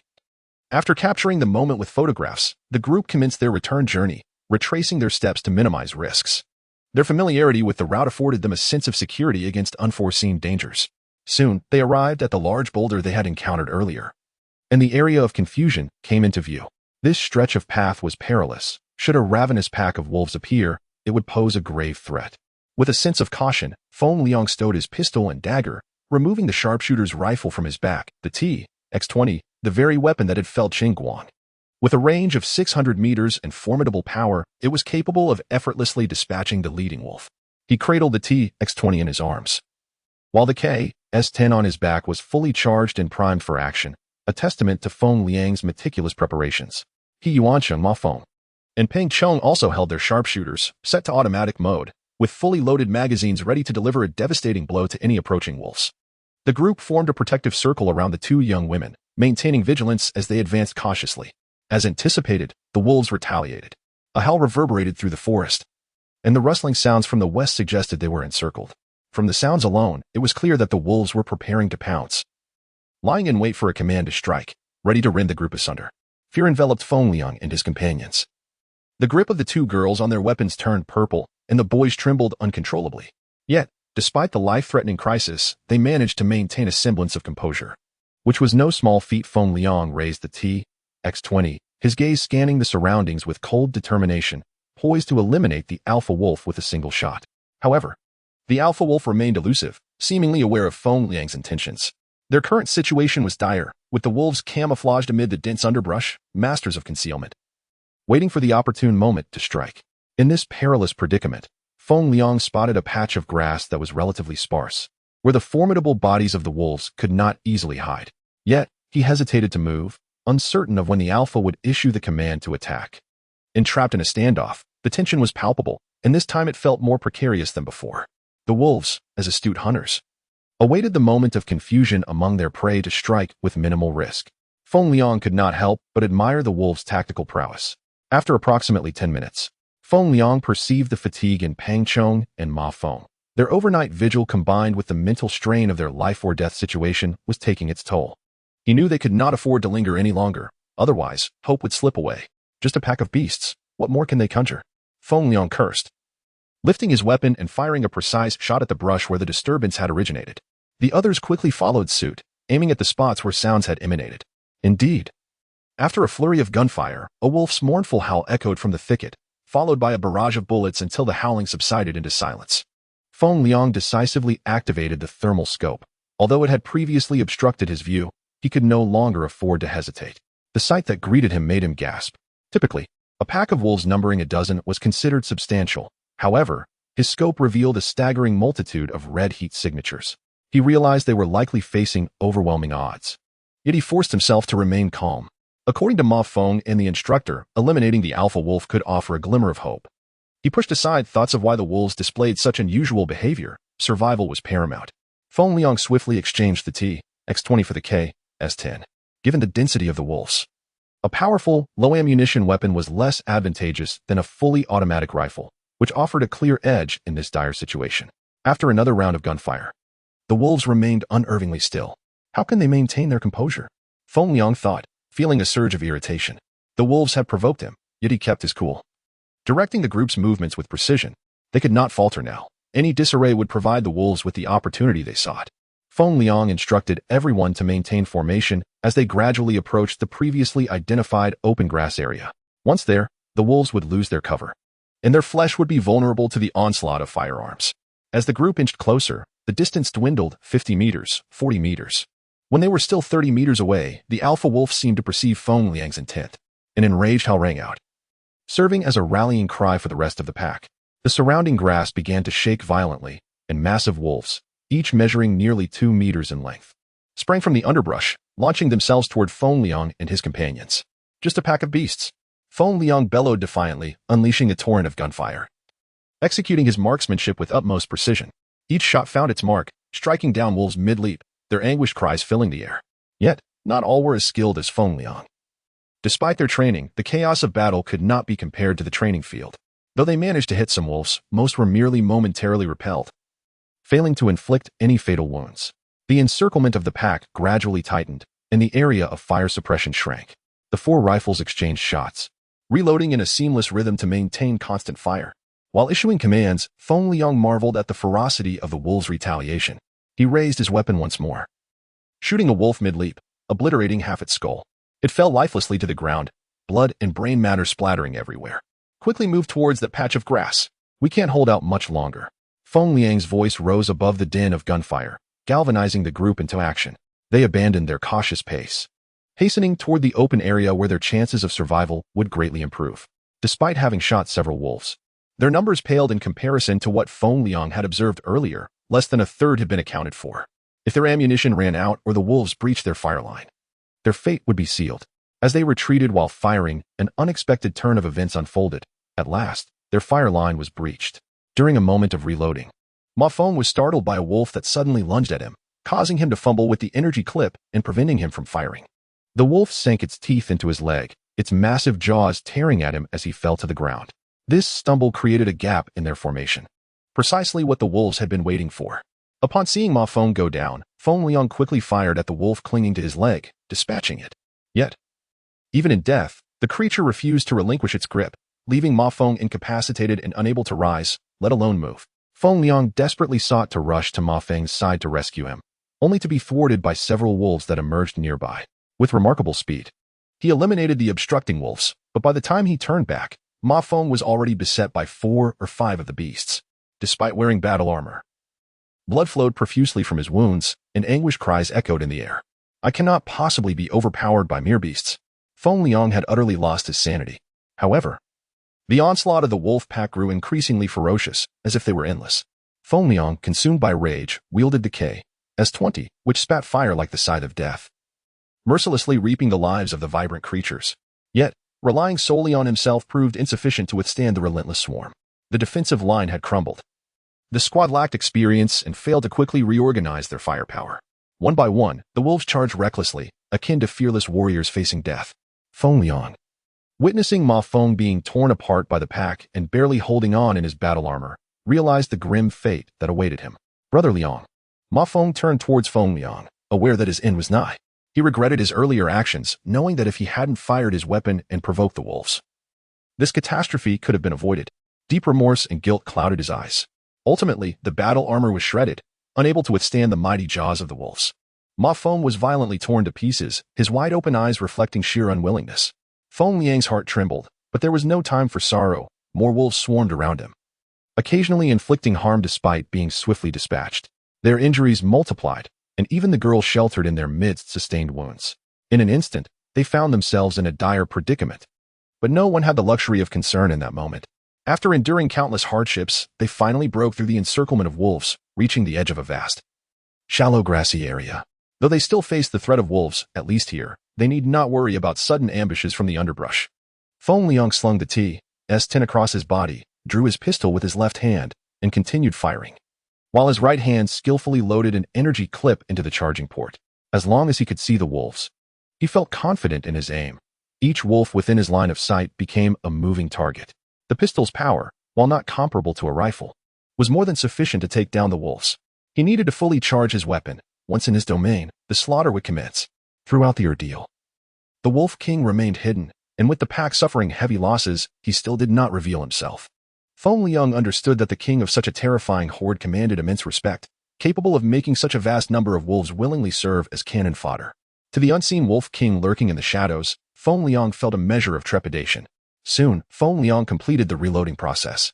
With a fully charged rifle in hand, he transformed into a harbinger of death, positioning himself to shield the others behind him. Armed with a weapon, he faced the dense thicket with an imposing aura. As if a single man could withstand an army, any wolf that dared to emerge from the underbrush met its demise. As they fought and retreated, they gradually distanced themselves from the thicket. Just as Feng Liang allowed himself a moment of respite, the long-hidden Wolf King made its appearance. Feng Liang's focus was fixed on the dense underbrush ahead, while behind him in the open grassy area stood the others, including the 2 remaining members, who, Even if they couldn't dispatch distant wolves, could at least provide warnings. Feng Liang had always believed that the Wolf King was concealed somewhere within the thicket. Yet, he was gravely mistaken, having underestimated the cunning of the Wolf King. To his shock, the Wolf King had stealthily infiltrated what he thought was a safe zone. A grayish-white figure burst forth from a small thicket like a bolt of lightning. Before anyone could react, the Wolf King plowed into Peng Chong, seizing Xiao Li at the waist, and, using its momentum, rolled her far away, dragging her out of the protective circle. The massive wolf, nearly 3 meters long, easily overpowered the frail Xiao Li, whose body was helplessly tossed about. In mere moments, she was left near death, her fragile form showing signs of severe injury. The impact was akin to a high-speed airship crashing into a crowd, the force of the collision leaving everyone dazed. Feng Liang was knocked to the ground by the sudden onslaught, blood gushing from his mouth. The Wolf King's thunderous strike shattered the already fragile squad, but fortunately, they were in a relatively open grassy area, sparing them from further ambushes as they fell. Xiao Li, Peng Chong, also knocked down, cried out in agony. Positioned directly in the Wolf King's path, he bore the brunt of the collision. Yet, despite his own injuries, it was Xiao Li's plight that shattered his composure. Ignoring his wounds, he staggered to his feet, using every ounce of strength just to stand, his eyes locked onto Xiao Li, who lay motionless in the Wolf King's jaws. Filled with torment and boundless hatred for the beast, Feng Liang gritted his teeth, enduring the pain as he rose. The impact had left him severely injured. Yet compared to the others, he was relatively less harmed. His superior physical condition meant he was the only one left capable of fighting, although he had previously been the sole pillar of strength. Clutching his weapon, he unleashed a barrage of fire into the thicket, bullets uprooting the dense grass and soil, mingled with the anguished howls of wolves. The fully charged T-10 discharged all its laser rounds, the immense recoil causing Feng Liang to spit out another mouthful of blood. The arrival of the Wolf King, coupled with Feng Liang's furious gunfire, gradually subdued the attacking wolves, who began to retreat from the area under fire. They formed a wide encirclement in the shallow grassy region surrounding the remaining squad. However, apart from Feng Liang, the others had lost their fighting spirit. Barely able to lift their weapons, Feng Liang's bloodshot gaze swept over the encircling wolves, a meager dozen, most of whom were still bleeding and limping. It was evident that the pack had suffered greatly. Had it not been for the Wolf King's intimidation, they would have long since retreated. After all, in nature's hierarchy, predators do not willingly expend such great resources for a single prey, deeming it an unworthy risk. The Wolf King, jaws clenched around Xiao Li, violently shook its massive head, attempting to tear her in two. The frail girl resembled a delicate flower swaying in the wind, on the verge of being destroyed by the tempest. In the presence of such a colossal beast, humanity's inherent frailty was starkly revealed, rendered utterly defenseless by sheer physicality. Gazing at Xiao Li, caught in the Wolf King's maw, Feng Liang was consumed by an infinite fury, yet felt utterly powerless. He raised his weapon several times, but with the Wolf King's jaws poised in his direction, he could not fire, ultimately lowering his gun in despair. Xiao Li, I'm coming to save you. Peng Chong could no longer bear to watch. Seeing his beloved at the mercy of the Wolf King, he disregarded his own life, rushing forward with his weapon. Though it was painfully clear that Xiao Li was likely lost, he charged headlong into danger without hesitation. Feng Liang did not attempt to stop him. There was nothing he could do to prevent it. With the remaining members of the group relying on him, leaving them would surely lead to their demise. Peng Chong expended every ounce of energy as he sprinted towards the Wolf King. Several wolves attempted to obstruct his path, but Feng Liang shot them down, providing crucial cover. Finally, Peng Chong reached the Wolf King, but at that moment, Xiao Li's armor could no longer withstand the king's fierce assault. With a sickening sound, Xiao Li was flung aside, the Wolf King's jaws stained with blood, still gripping a large piece of armor wrapped around the flesh of its prey. Peng Chong had succumbed to madness, clutching his firearm and indiscriminately firing, his inner rage now beyond restraint. As he charged towards the Wolf King, he had already cast aside the notion of life or death, consumed solely by the desire to annihilate the beasts before him. The sheer force unleashed by a person in a frenzy was terrifying. In an instant, debris mixed with soil erupted around him, sending the wolf pack fleeing in all directions. But as his energy waned, so too did Peng Chong's life draw to a close. He discarded his weapon and limped over to the mangled body of Xiao Li, retrieving a dagger as he settled beside her. Do not fear, I have come to join you, he murmured, then turned to Feng Liang, Brother Liang, if possible. Please take the specimen out. With that, the dagger plunged with chilling precision into his heart, and he lay down next to Xiao Li. Feng Liang looked on in anguish, the sight devastating. Just awakening, Li Qin wept in He Yuanshan's embrace. Though their time together had been brief, they had shared so much. With the absence of the searing laser bullets, the wolf pack surged forth once more, led by the Wolf King, positioning themselves before the trio. Over a dozen wolves, bloodied and fierce, regarded them as if they were the harbingers of death, gazing at the meager energy remaining in his weapon. Feng Liang felt as though his heart had plunged into an icy abyss, realizing that this day might very well mark their end. He Yuanqing supported Li Qin as they stood behind Feng Liang, their eyes fixed upon the restless wolves. Chapter 19. The desperate flight. As Feng Liang and his companions prepared for their final struggle, a thunderous sound erupted from the nearby jungle, causing the ground to tremble. The wolf pack became increasingly agitated, and the Wolf King displayed an expression of profound fear. Casting a reluctant glance at Feng Liang and his group before howling and leading the wolves in a frantic retreat. Sensing something amiss, a wave of greater terror enveloped them. Watching the panicked wolves flee, Feng Liang turned towards the source of the commotion in the jungle, where the noise intensified and the earth quaked more violently. "Run!" he shouted, pulling He Yuanqing and Li Qin towards the distant mist, not daring to hesitate for a moment. Though they were unaware of the nature of the emerging threat, it was evidently something that could instill such fear in the wolves, rendering them unable to resist. Birds took flight, and dust billowed, as if a great force was surging towards them. The wolf pack had long vanished from sight, and with injuries weighing them down, escape proved to be arduous. Feng Liang and He Yuanqing supported Li Qin, charging towards the misty region. Despite their struggles, they persevered, as adrenaline surged within them, propelling them closer to safety. When Feng Liang glanced back, a chill coursed through him. A herd of elephants, dozen strong, loomed like moving hills, unstoppable in their advance, trampling everything in their path. Should they be struck by such titans, survival was utterly impossible. In the presence of the elephant herd, the wolves appeared as helpless as toddlers before a full-grown bear, utterly defenseless against such overwhelming force. It was no wonder the Wolf King had fled without a moment's hesitation. Amidst his fear, Feng Liang felt an immense sense of relief. Had the elephant herd not appeared, they would surely have fallen prey to the wolves. While the elephants posed a significant danger of their own, they seemed to be driven by some unseen force, lacking the predatory intent characteristic of the wolves. After a brief hesitation, Feng Liang urged He Yuanqing and Li Qin into the mist, narrowly avoiding the massive herd. In this forest of wonders, no creature would willingly enter the mist unless compelled by fate. For them, it was a forbidden zone, a place of no return. Once enveloped by the mist, the threats from both the wolf pack and the elephants lessened, allowing Feng Liang and his companions to relax their tense nerves. Although the mist was fraught with peril, it felt significantly safer compared to the wild beasts outside. Once they donned their gear, they navigated through the mist, their return journey proving far swifter than their initial trek. Feng Liang expertly led them back, utilizing their protective suits and equipment to swiftly traverse the safety perimeter. Upon emerging into the open, they collapsed onto the grass, free from immediate danger. As the adrenaline subsided, waves of pain and fatigue washed over them, rendering even the act of breathing a laborious task. After regaining some composure, they were soon engulfed by an overwhelming sorrow. Witnessing the fate of their companions and reflecting on their harrowing ordeal led Li Qin to weep openly, while He Yuanqing sobbed quietly beside her.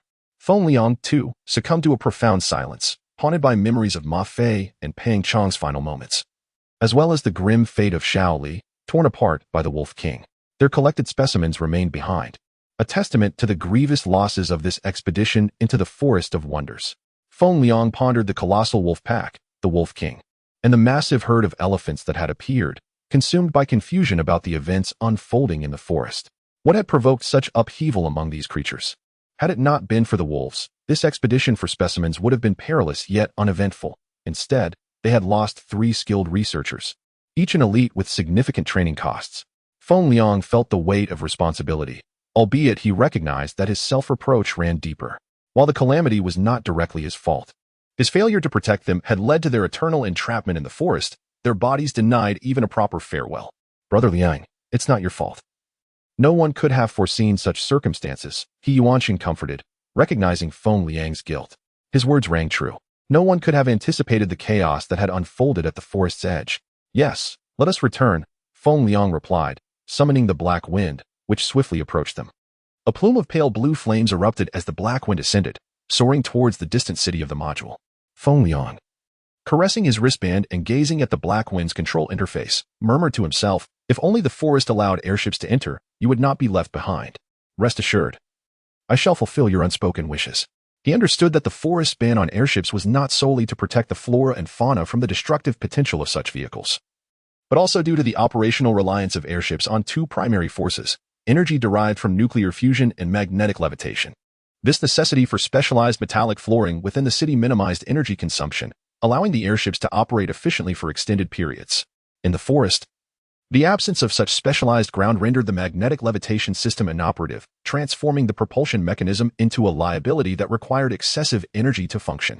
Moreover, the forest's depths concealed various metals that could jeopardize the airship's stability, hence their reluctance to venture into the forest. The airship sped towards the central city's medical research institute, carrying them away from their grievous injuries, particularly Li Qin, who, already frail, had suffered a direct collision with the Wolf King. The Wolf King, possessing remarkable intelligence, had orchestrated the attack, flanking Feng Liang's group and delivering a devastating blow that shattered their formation and inflicted severe damage.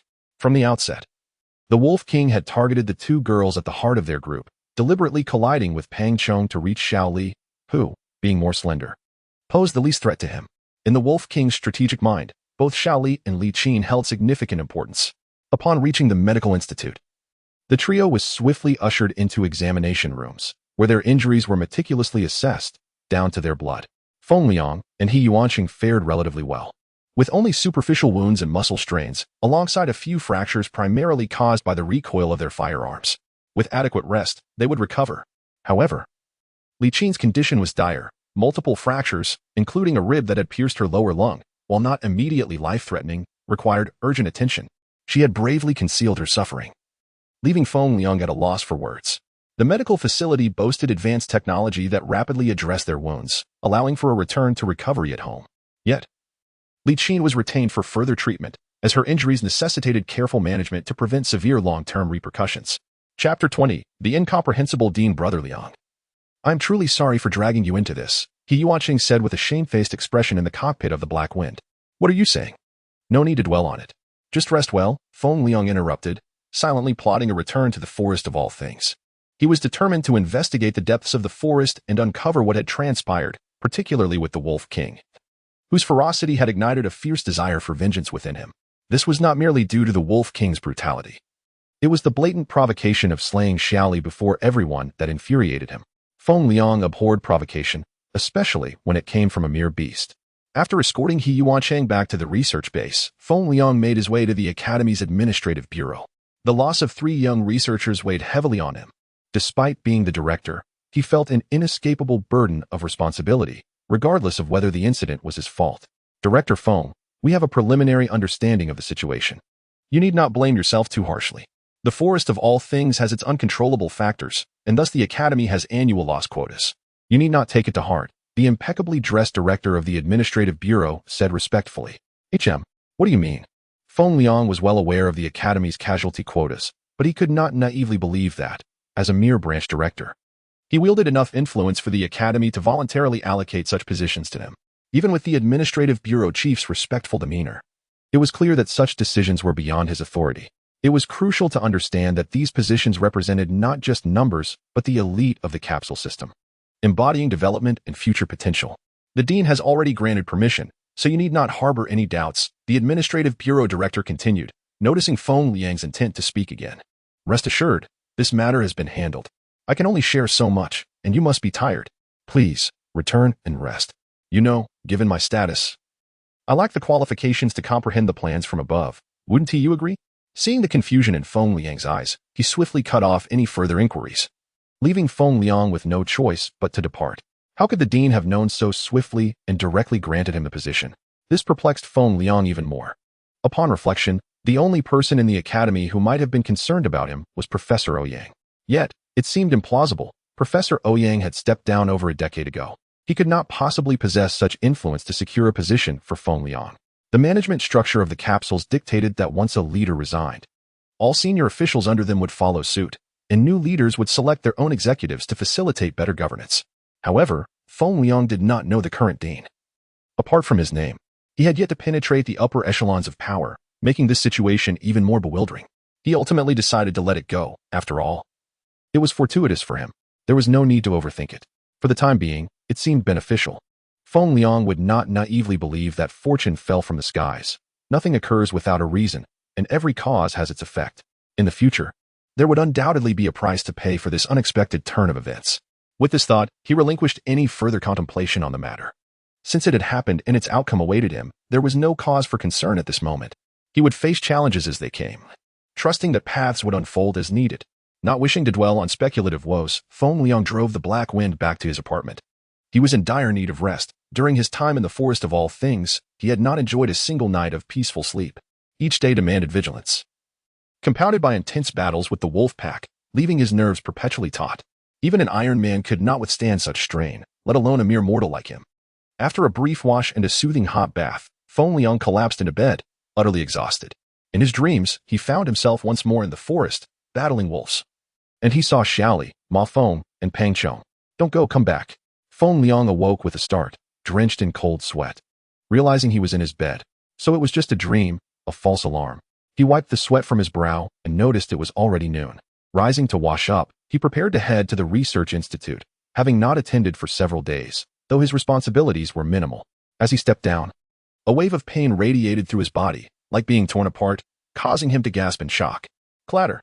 The sudden sound of kitchen utensils falling to the floor heightened his alertness. He fixed his gaze on the kitchen and approached cautiously. Director Feng is awake.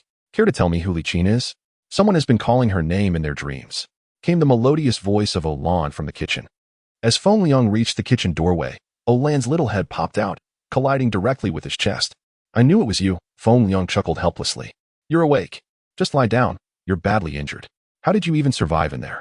You can tell me about Li Qin later, Olan said, pushing Feng Liang back to bed before turning to prepare food. Watching her retreating figure, Feng Liang's mind drifted back to the moment of confrontation with the Wolf King, where Olan's image had unexpectedly surfaced in his thoughts. How long have you been here? Feng Liang called towards the kitchen. The day before yesterday. You've been asleep for almost 3 days. I truly don't know how you managed that, she replied. What? 3 days? How is that possible? I thought I had only slept 1 night. Feng Liang was incredulous. Don't believe me? Someone has been sweetly calling out Li Qin's name for 3 whole days. Olan teased, her tone light and playful. As she finished speaking, she noticed Feng Liang attempting to rise and dashed over, pinning him down. What are you doing? Get up and try it if you dare. You need to lie still. If you move again, I swear I'll make it so you can't move at all. In his injured state, Feng Liang was no match for Olan, who held him down firmly. I've arranged everything at the research institute. Your little secretary will take over for you. Just lie still, Olan said, understanding his intentions. Feng Liang found himself mesmerized by her presence, his eyes drawn to her. You're hurting me. He feigned a wounded expression. My apologies. Olan quickly sprang up, flustered. Noticing his unwavering gaze, her face flushed crimson, and she shot him an annoyed glare before hastily returning to the kitchen. Soon, the enticing aromas wafted from the kitchen, causing Feng Liang's stomach to grumble in protest. If Olan was to be believed, he had indeed gone several days without food. Unbeknownst to him, during his deep slumber, Olan had been feeding him bite by bite. He will never know, nor is Olan capable of revealing it to him. Chapter 21. The enigma of the unsolvable black box. Here comes the soup. Drink up this bowl of poisonous chicken broth. Olan playfully presented a large bowl of soup before Feng Liang. You don't really think it's poisonous, do you? Feng Liang scrutinized the broth with skepticism. Indeed. What's wrong? Are you afraid to drink it? Olan threatened, her tiny fist poised. Not afraid. I'll drink it, he declared, raising the bowl with fervor, heroically downing the contents, smacking his lips in appreciation. Olan's concocted poison soup was surprisingly flavorful. Mr. Feng, would you share the story of Li Qin with me? I've never seen anyone so severely injured before. It's quite intense. Don't you wish to recount it? After collecting the bowl, Olan perched herself at the bedside, gazing at Feng Liang. Having known him for several years, she had never witnessed his injuries to such an extent. While he slept, she had tended to his wounds, noting the myriad scars adorning his body. Some had already scabbed over, yet many stitch wounds were clearly deep. Thus, she inquired about the situation. Li Qin had merely been teasing Feng Liang. Touching his own wounds, Feng Liang reminisced about the battle in the forest, recounting the thrilling events to Olan. Though he glossed over many perilous moments, Olan listened, captivated. Eventually, her brow furrowed in shared confusion, mirroring Feng Liang's concerns regarding the unusual occurrences in the forest of all things and the inexplicable actions of the Academy's dean. Olan, ever the curious soul, had ventured into the forest of all things shortly after passing her adult assessment, accompanied by a coach who shared tales of the realm, including packs of dire wolves and stampedes of elephants, creatures that should never inhabit the forest's outskirts. The deaths of Ma Feng and his companions had truly taken her by surprise, underlining the perilous nature of Feng Liang's expedition. Next time you embark on an adventure, count me in. Such an exhilarating place. Olan gazed at Feng Liang, fully aware that he would surely return to the forest of all things, and that this time, the dangers would be even greater. If the outskirts were so treacherous, what might the depths hold? That remained a mystery. By the way, how is your progress with that black box? Feng Liang suddenly recalled this clue. As for venturing deep into the forest of all things, he would refrain for now, at least until he had healed. Even when he did choose to return, he would never involve Olan. Don't even mention it. What a perplexing object. The bizarre carvings on it are utterly incomprehensible. I've exhausted nearly all the detection instruments in the capsule, conducting hundreds of structural models, yet I remain clueless about the internal space of that shadowy box. Each modeling session yields a different result, with an ever-shifting internal structure. It's maddening. Olan's face darkened as she described her struggles with the black box. Initially, she thought it would be simple. Using X-rays for internal exploration, she promptly established a model. However, upon examining the box according to that model, she found discrepancies, leading her to suspect malfunctions in her machinery after several attempts. How can this be? It's merely a box. How could its interior constantly change? Feng Liang, perplexed, found it illogical. The movement of objects requires energy, and energy invariably dissipates, making perpetual motion merely an ideal state. Despite the advanced technology capable of creating rudimentary life forms, one could not escape the natural laws of energy consumption. Yet now, Olan claimed the structure of the black box was in constant flux. What could this signify? It must be your handling of the box that induces the internal changes. Without energy input, such alterations cannot occur. Feng Liang regarded Olan with a hint of skepticism. Although he trusted her competence, he preferred to question her rather than accept the notion of perpetual motion. I had my doubts as well. I left it undisturbed in the apparatus, continuously exploring and modeling, only to discover that changes occurred periodically. I haven't yet discerned a pattern in this timing. The current data reveals no discernible order whatsoever. Olan bore no resentment toward Feng Liang's skepticism. Even she questioned whether she had overlooked details regarding energy transfer, as that was at least a plausible occurrence compared to perpetual motion. If that's the case, it seems the black box is utterly unopenable. Perhaps we should attempt a different approach? Hearing Olan's account, Feng Liang recognized that the black box was indeed more complicated than it appeared, since modeling proved ineffective. Exploring alternative methods seemed prudent. I've tried numerous approaches, including bypassing the outer shell to investigate the inner contents. Utilizing gamma rays to probe within, I discovered it appeared empty. However, when switching to secondary feedback, I found evidence of internal matter. These conflicting results from the most advanced equipment left me uncertain about which to trust. For safety, I halted the gamma re-irradiation, as strong radiation could cause damage if something truly resides within. Olan explained. This poses a dilemma. Presently, all leads regarding the underlying conspiracy converge within the black box, yet its inaccessibility leaves Feng Liang troubled.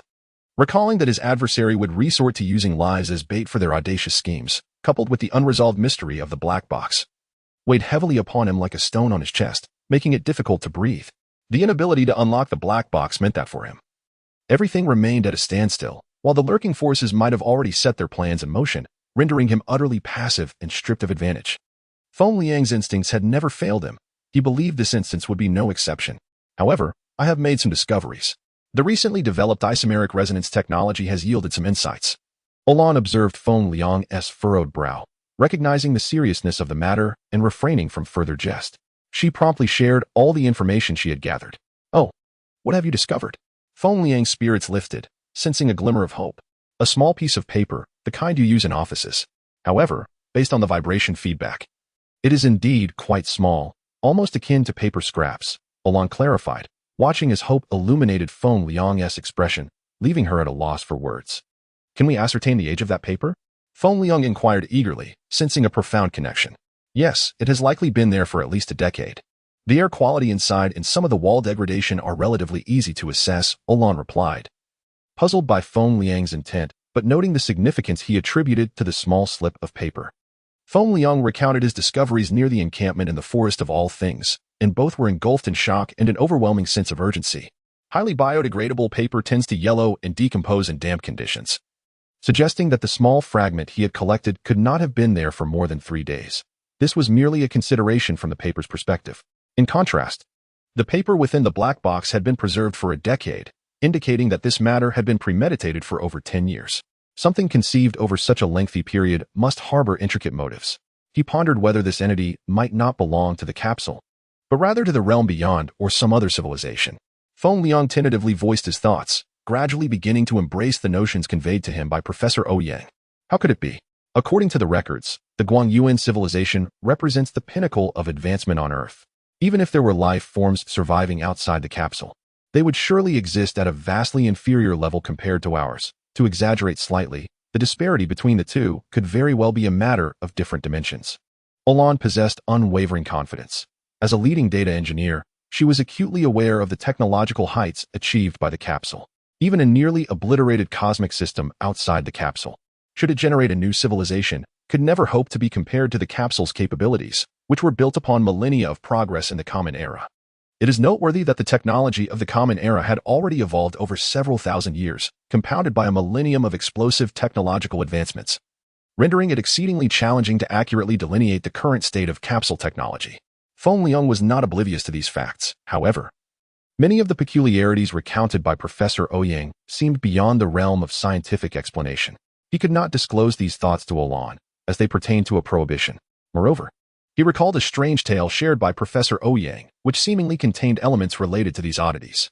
Contemplating this, Feng Liang felt increasingly reluctant to let Olan delve into the enigma of the black box, not merely due to the prohibition, but also because of that terrifying narrative. Though he did not believe the story to be true, the structure of the black box was simply too bewildering. While he was skeptical of its authenticity, he could not dismiss the possibility of its veracity. Once Olan retrieved all the data regarding the black box and her own research, Feng Liang deftly shifted the subject, unwilling to engage with her over the mystery of the black box any further. This matter should be left behind. It was best to forget it entirely. Even if it could not be erased from memory, it should remain buried deep within, unspoken. Feng Liang earnestly advised Olan, leaving her perplexed. Gazing at him as though he were a fool, Feng Liang offered no explanation, and Olan did not press for one. They each understood that there must be a rationale behind his actions and that there were reasons to remain silent. There was no need to cling to the matter. The conversation easily meandered away from the topic, and the secret of the black box turned a new page. Whatever secrets and dangers lay therein were directed solely at him.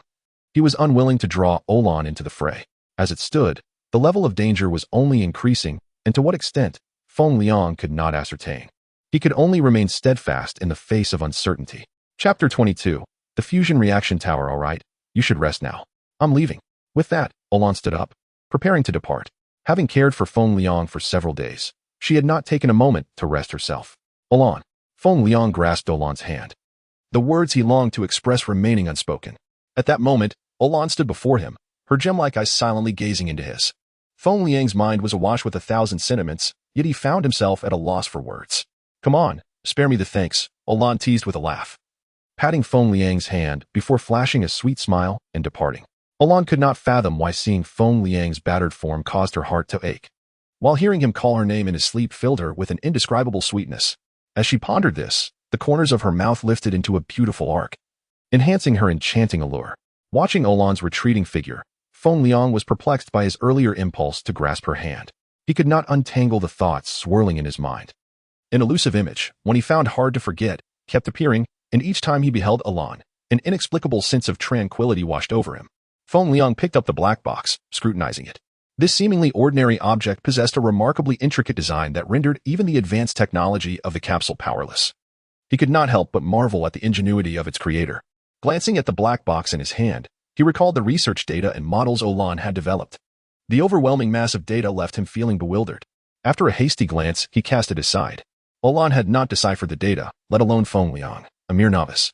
Moreover, after their discussions, Feng Liang speculated that the black box could not be unraveled using the capsule's technology. The secrets concealed within the black box were intertwined with prohibitions.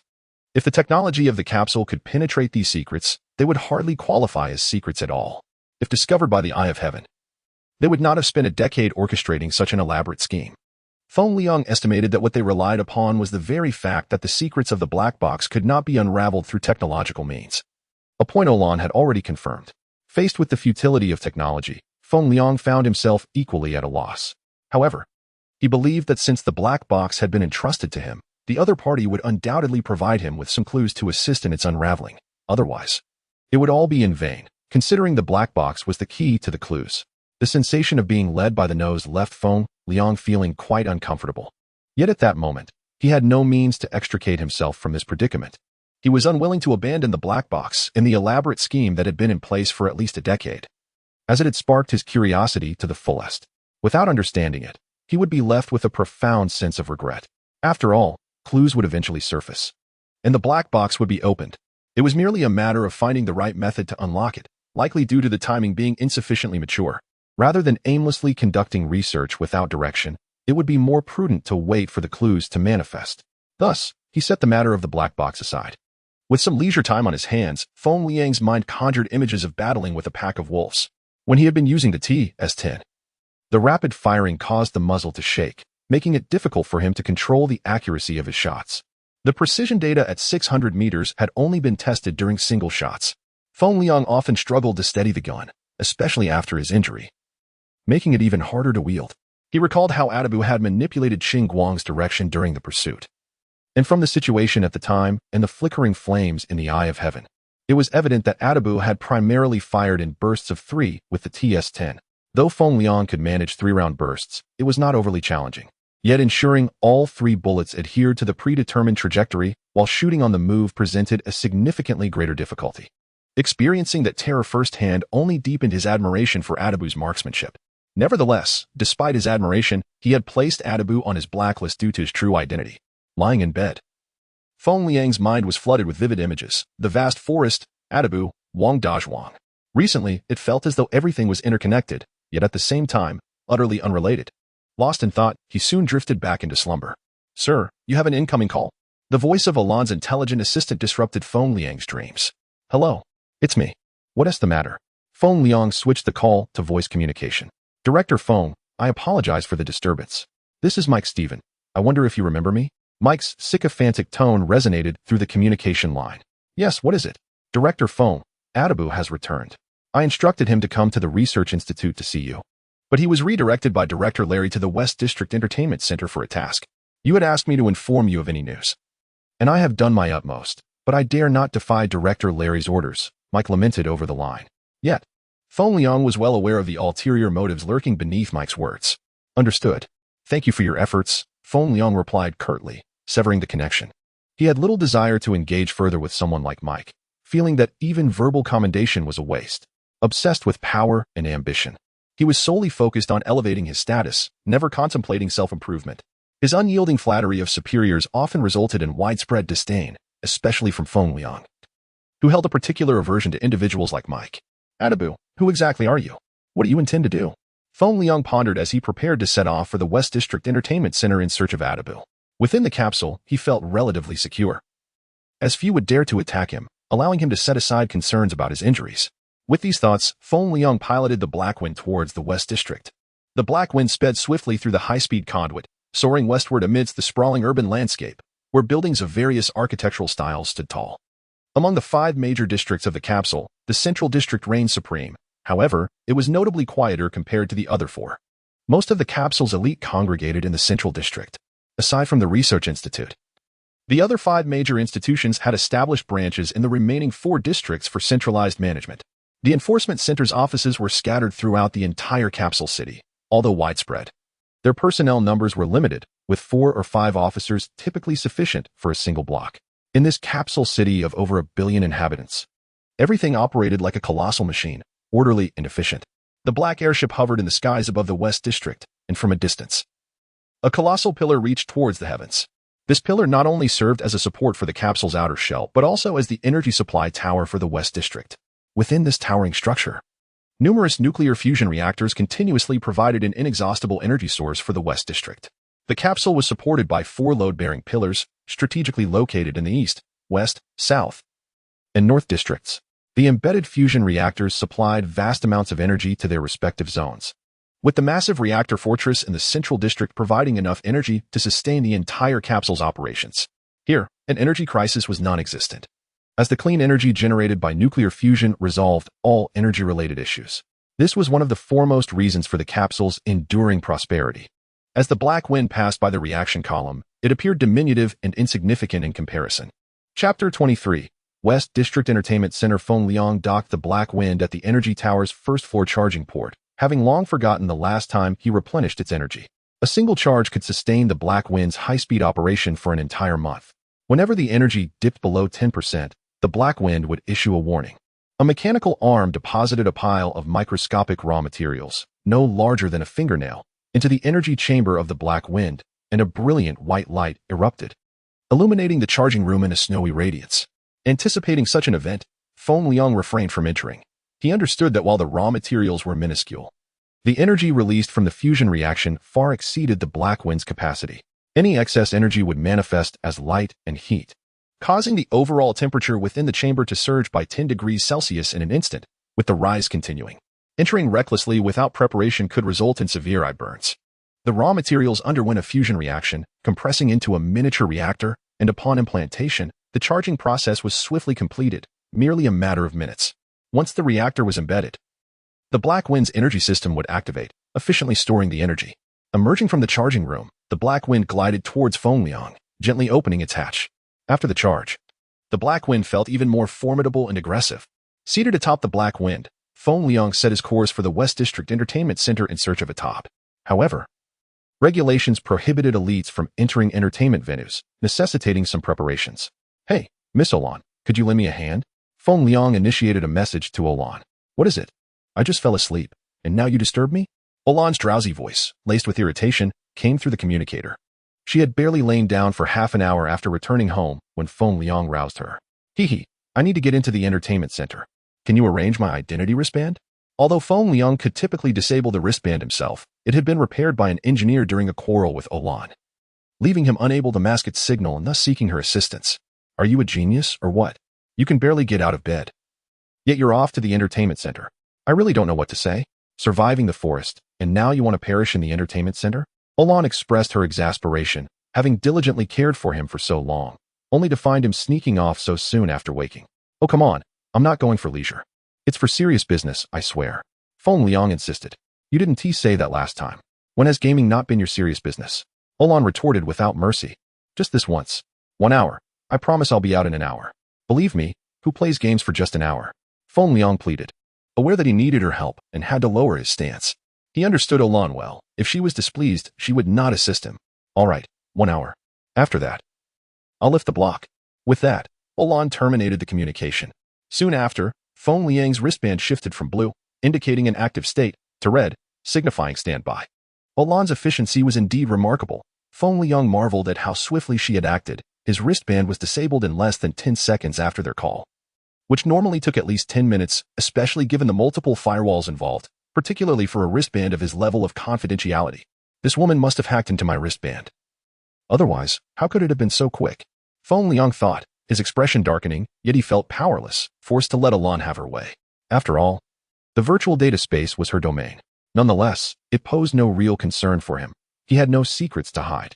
In his current situation, the benefits outweighed the drawbacks. He mused that whoever married Olan would surely have unrestricted access to the entertainment center, but upon envisioning her fierce demeanor, he quickly dismissed the thought. He would rather never enter the entertainment center than marry her. As Feng Liang pondered, the Black Wind approached the entertainment center.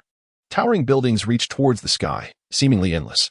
The exterior walls were composed of countless small screens, pulsating in rhythm with the music, displaying vibrant scenes from competitive gaming events. This entire structure was an entertainment venue, awe-inspiring in its scale.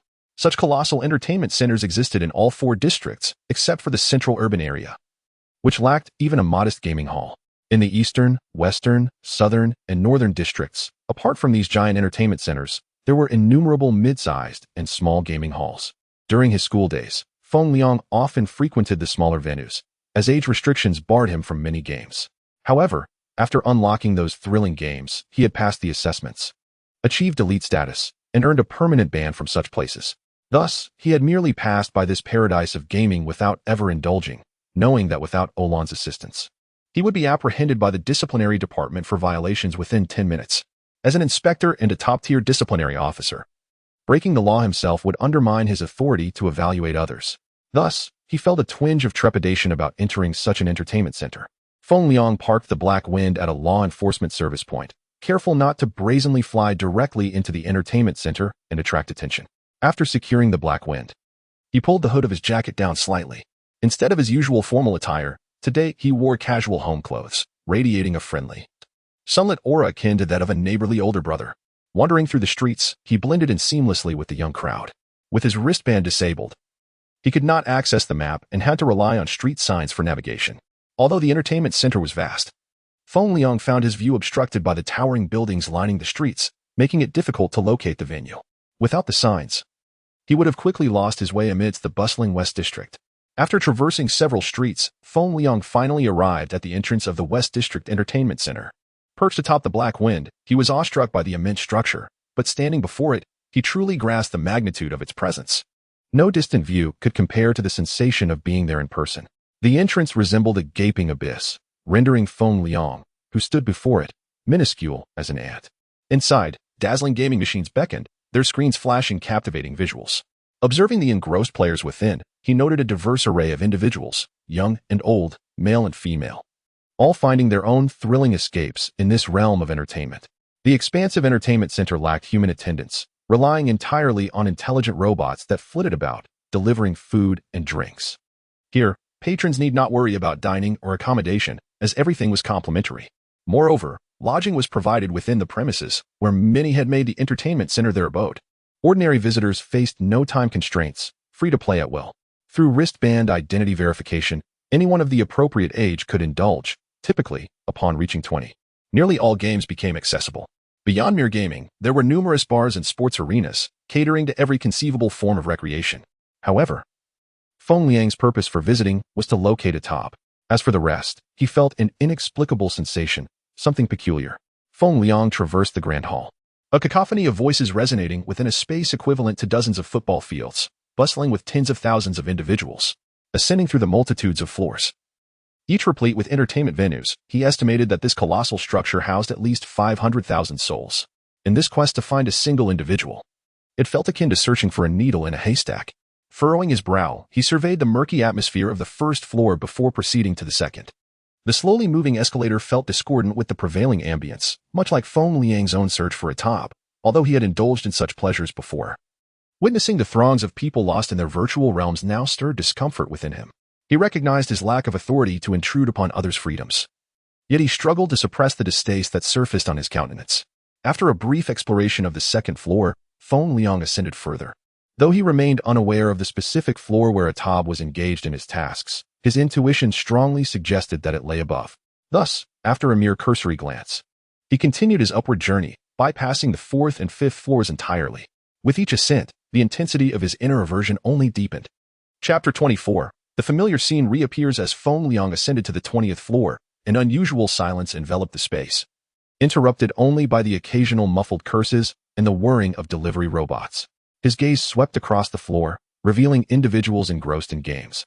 Each adorned with luminous helmets and specialized vests, their limbs connected to intricate apparatuses. This floor was dedicated to consciousness gaming, immersing players in a virtual realm through sensory experiences. The sensors on their bodies relayed feedback based on the game's environment, enhancing the realism and immersive quality of their experience. It was no wonder the floor was so quiet. Everyone was lost in their own gaming worlds, oblivious to the happenings around them. Suddenly, a voice pierced the air. "Get down, or I will take coercive measures." Feng Liang recognized the authoritative tone of a law enforcement officer. He had found Atab. Rushing towards the source of the commotion, he spotted a young man with golden hair sprinting in his direction. "Get out of the way, or you'll die," the young man shouted. And the scene mirrored the moment when Cheng Guang was shot, albeit with different words. A troubling thought struck Feng Liang. Would Atab shoot the golden-haired youth for the same reason? However, the realization dawned upon him that Atab likely did not recognize him, making the likelihood of him shooting the young man nearly impossible. Staying rooted in place, Feng Liang prepared to assist Atab in apprehending the youth. "Fool, get out of the way, or I'll kill you." The golden-haired youth brandished a small knife and charged at Feng Liang. Bang! The same distance. The same outcome. Feng Liang was splattered with blood and flesh as a laser bullet penetrated his back, exploding within his abdomen. The force was tremendous, cleaving the young man in two, blood spraying everywhere and staining the pale decor with crimson. The young man's eyes widened in disbelief, clutching his tiny knife even in death. Feng Liang stood frozen, shocked by the realization that his speculation had materialized. "Director Feng, he posed a threat to you, so I had to neutralize him," Atab stated as he approached quickly, preempting any words from Feng Liang before he turned to leave with the remains of the golden-haired youth. "Stop. Please show your firearm authorization and mission directive," Feng Liang called after Atab. Once again, a task had resulted in a bloody execution before his eyes, and this time, he was determined to extract some leads. "You want to see proof?" Certainly, but first, please present your identification bracelet. I need to verify your identity. That shouldn't be an issue, right, Director Feng? Atab replied with a slight smile before continuing on his way. Fully aware that Feng Liang would be unable to produce his identification bracelet, there was no hint of fear in Atab's demeanor, not even a trace. Feng Liang recognized his predicament. Rules were rules, and he was at a disadvantage. However, he was unwilling to let Atab off so easily. Previously, when investigating Atab's firearm permit, he had discovered that the data had been erased. The equipment inventory only bore Atab's name, with no indication of who had accompanied him. This time, with so many opportunities at hand, he was not willing to relinquish them due to restrictions imposed by a bracelet. Suddenly, he recalled the 1-hour agreement. Once the hour elapsed, Olan would lift the bracelet's shielding status, allowing him to unveil the orders behind Atab. However, a glance at the time revealed that more than an hour had already passed since Olan had shielded his bracelet. He had traversed a considerable distance, moving through layers of the entertainment complex until reaching the 20th floor. Feng Liang hastened to follow Atab, fully aware that it was now impossible to verify the orders behind Atab's actions. Director Feng, I believe you would be better off continuing upward. After all, it would be a shame to visit the entertainment complex without appreciating its magnificent creations. Atab turned to offer a seemingly kind suggestion. Atab's words caused Feng Liang to pause, pondering the meaning of magnificent creations. Since entering the entertainment complex, he had felt an inexplicable aversion, unable to pinpoint its origin. The mention of magnificent creations from Atab only deepened his turmoil. Meanwhile, Atab had already departed with the remains of the golden-haired youth, leaving Feng Liang alone in contemplation. Turning around, he noticed the blood-soaked floor being cleaned by robots, while players around him remained oblivious, immersed in their virtual worlds, tethered to their devices, unable to extricate themselves from the digital realm. After wandering the 20th floor, Feng Liang found an unoccupied spot. Once an avid gamer, he now regarded the gaming equipment with a sense of unease that he could not articulate, an unsettling feeling that made him want to smash the devices. Opting not to linger any longer on the 20th floor, he resolved to continue upward. It seemed Olan would not lift the shielding status anytime soon. He understood her intentions well enough to not worry about the signal being detected by the system. As he stepped onto the escalator, curiosity about what awaited him on the upper floors intensified.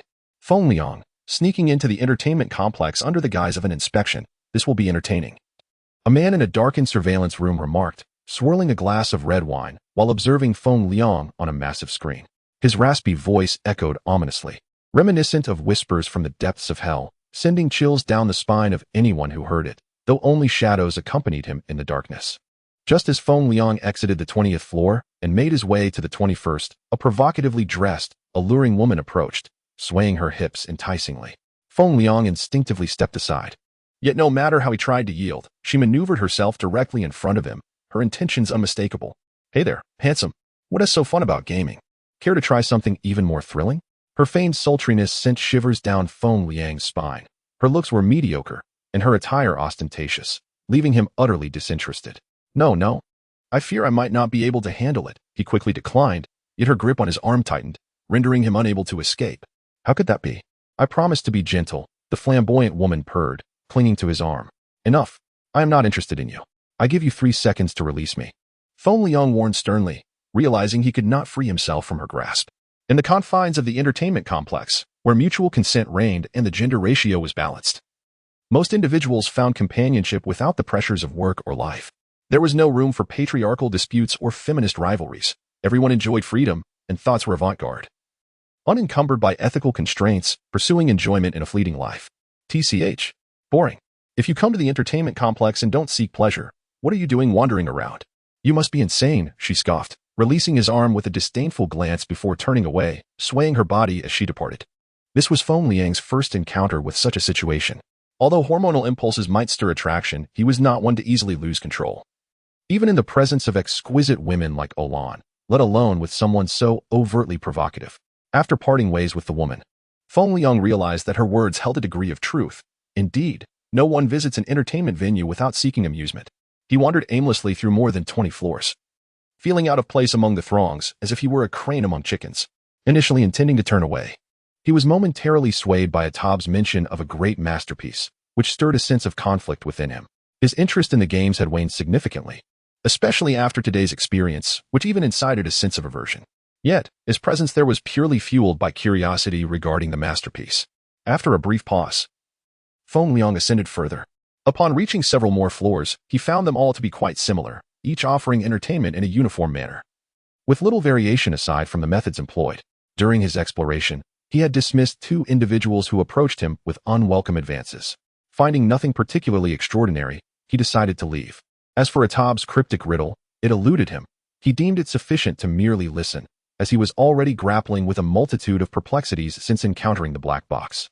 Before long, Feng Liang exited the entertainment venue. Glancing back, he saw it appeared akin to a bottomless prison, ensnaring those within its confines. Stepping outside brought him a sense of relief, as if he could finally breathe freely. Without lingering, he departed the establishment. This search for individuals had yielded no results. Adding to his confusion, he could only offer himself a measure of comfort before summoning the black wind to leave this profoundly uncomfortable place behind. Chapter 25. Li Qin's subtle thoughts. As Feng Liang boarded the airship, Olan immediately activated the signal jamming on his wristband and initiated communication, prompting Feng Liang to silently curse her. Had he encountered the jamming while meeting Atab, he could have uncovered the identity of the senior figure orchestrating Atab's mission before its completion. However, if Feng Liang were to lift the jamming at the appointed hour, he would be utterly unprepared for Atab's actions. More critically, the wristband's signal would trigger an alarm at the entertainment center, resulting in immediate apprehension by the disciplinary committee, leading to a series of reprimands and punishments that would undoubtedly tarnish his reputation. Don't you dare forget to thank me for my astute calculations. If I had followed your advice and timed it perfectly, you would be doomed, Olan's slightly arrogant voice echoed in the communication. To successfully jam a high-ranking official's wristband under the watchful eye of heaven was tantamount to rendering the individual completely missing. Within the pod, every aspect of life was linked to the identity wristband, which served as a person's identification, containing detailed personal information and functioning as a precise positioning device. The Eye of Heaven system could locate individuals in the shortest possible time. The wristband also bore additional functionalities, such as acting as a portable computer, granting access to the pod's network for information retrieval, and serving as a phone for virtual conversations via 3D projection. Moreover, the wristband was essential for procuring food and other resources, with the quality of resources varying significantly based on one's status. Thus, being without a wristband rendered movement nearly impossible. When did you tamper with my wristband? Feng Liang felt no significant concern, yet the sensation of being monitored left him with an indescribable discomfort. Who said I was monitoring you? What could I possibly have done? Olan feigned ignorance. You deactivated the jamming right after I left. Isn't that surveillance? Feng Liang was infuriated. Entering the Black Wind requires wristband authentication, so I can't be bothered to explain. If you won't thank me, then don't complain about my actions. Don't reach out to me again, Olan concluded the call. While she had indeed made some adjustments for Feng Liang's benefit, he failed to show gratitude and instead voiced his reproach. After severing the call, Feng Liang chose not to dwell on the matter. The encounter with Atab and the humiliation at the entertainment center had left him feeling pent up for quite some time. Additionally, the feeling of being monitored through his wristband caused his emotions to spiral out of control. Rubbing his temples, he recognized that his temper had become increasingly volatile and difficult to manage. The airship ascended rapidly, entering the high-speed conduit and darting away like an arrow. Feng Liang directed his thoughts towards the medical facility where Li Qin was recuperating. Having passed a few days, he wondered about her condition. Although his gaze remained fixed on the bustling city outside the window, his thoughts soared far beyond, occasionally flashing images of catastrophic events, mountains crumbling, seas flooding, volcanoes erupting. The airship soon arrived at the medical center, where he encountered He Yuancheng, who was carrying a container of soup. Xiaocheng, are you visiting Li Qin? Let's go together. Feng Liang said as he approached He Yuancheng and patted him on the shoulder. Brother Liang, her recovery is impressive. I owe it all to my sister-in-law. He Yuancheng jested. Long ago, they had affectionately referred to Olan as Liang Sa, as their playful banter during their academy days gave the impression of a couple. What nonsense are you spouting? Who is your sister-in-law? Feng Liang was hesitant to let Olan be considered as such, although it was evident to those around them that a subtle affection existed between the two. What do you have there? Feng Liang inquired, eyeing the soup container in He Yuancheng's hands. Given Li Qin's serious injuries, I made her some soup at home, He Yuancheng replied shyly. Come on, we're 20 now. There's nothing to be embarrassed about. If you like her, pursue her boldly. I've got your back. Observing He Yuancheng's flushed face, Feng Liang instantly realized that the young man had taken a liking to someone and was trying to showcase his affection. As they conversed, they entered the medical facility. By the way, let me know your requirements for the specimens you need to collect. I couldn't gather them last time, but I plan to go in again next week. Feng Liang suddenly recalled that He Yuancheng's experimental specimens remained uncollected. The previous attempt had been thwarted by a wolf pack while rescuing others from the forest, and he had been unable to retrieve the specimens from Pang Chong and others. He himself had yet to venture deep into the forest to investigate the disturbances. But with his injuries, he resolved to wait until he had fully healed before re-entering the forest of all things. Brother Liang, it's too dangerous in there.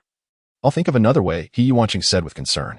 The previous expedition had left him with deep-seated trauma. The bloodthirsty wolves and the massive elephants haunted his mind, and he could not shake off the images of Ma Feng and Xiao Li's tragic fates.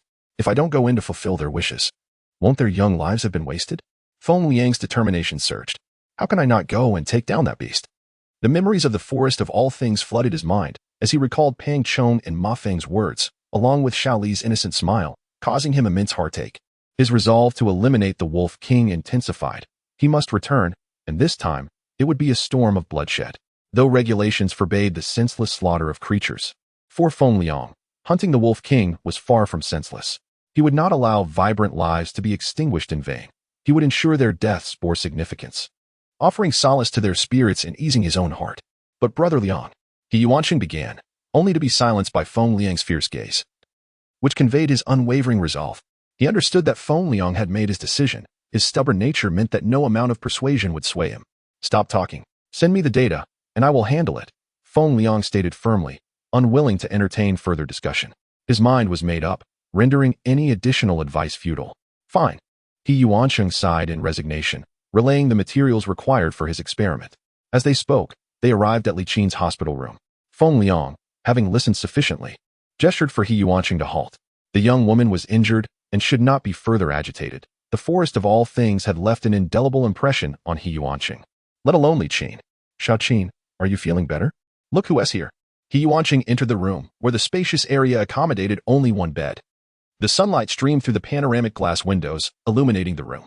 Sitting by the window, Li Qin turned at the sound of his voice and smiled joyfully upon seeing Feng Liang at the door.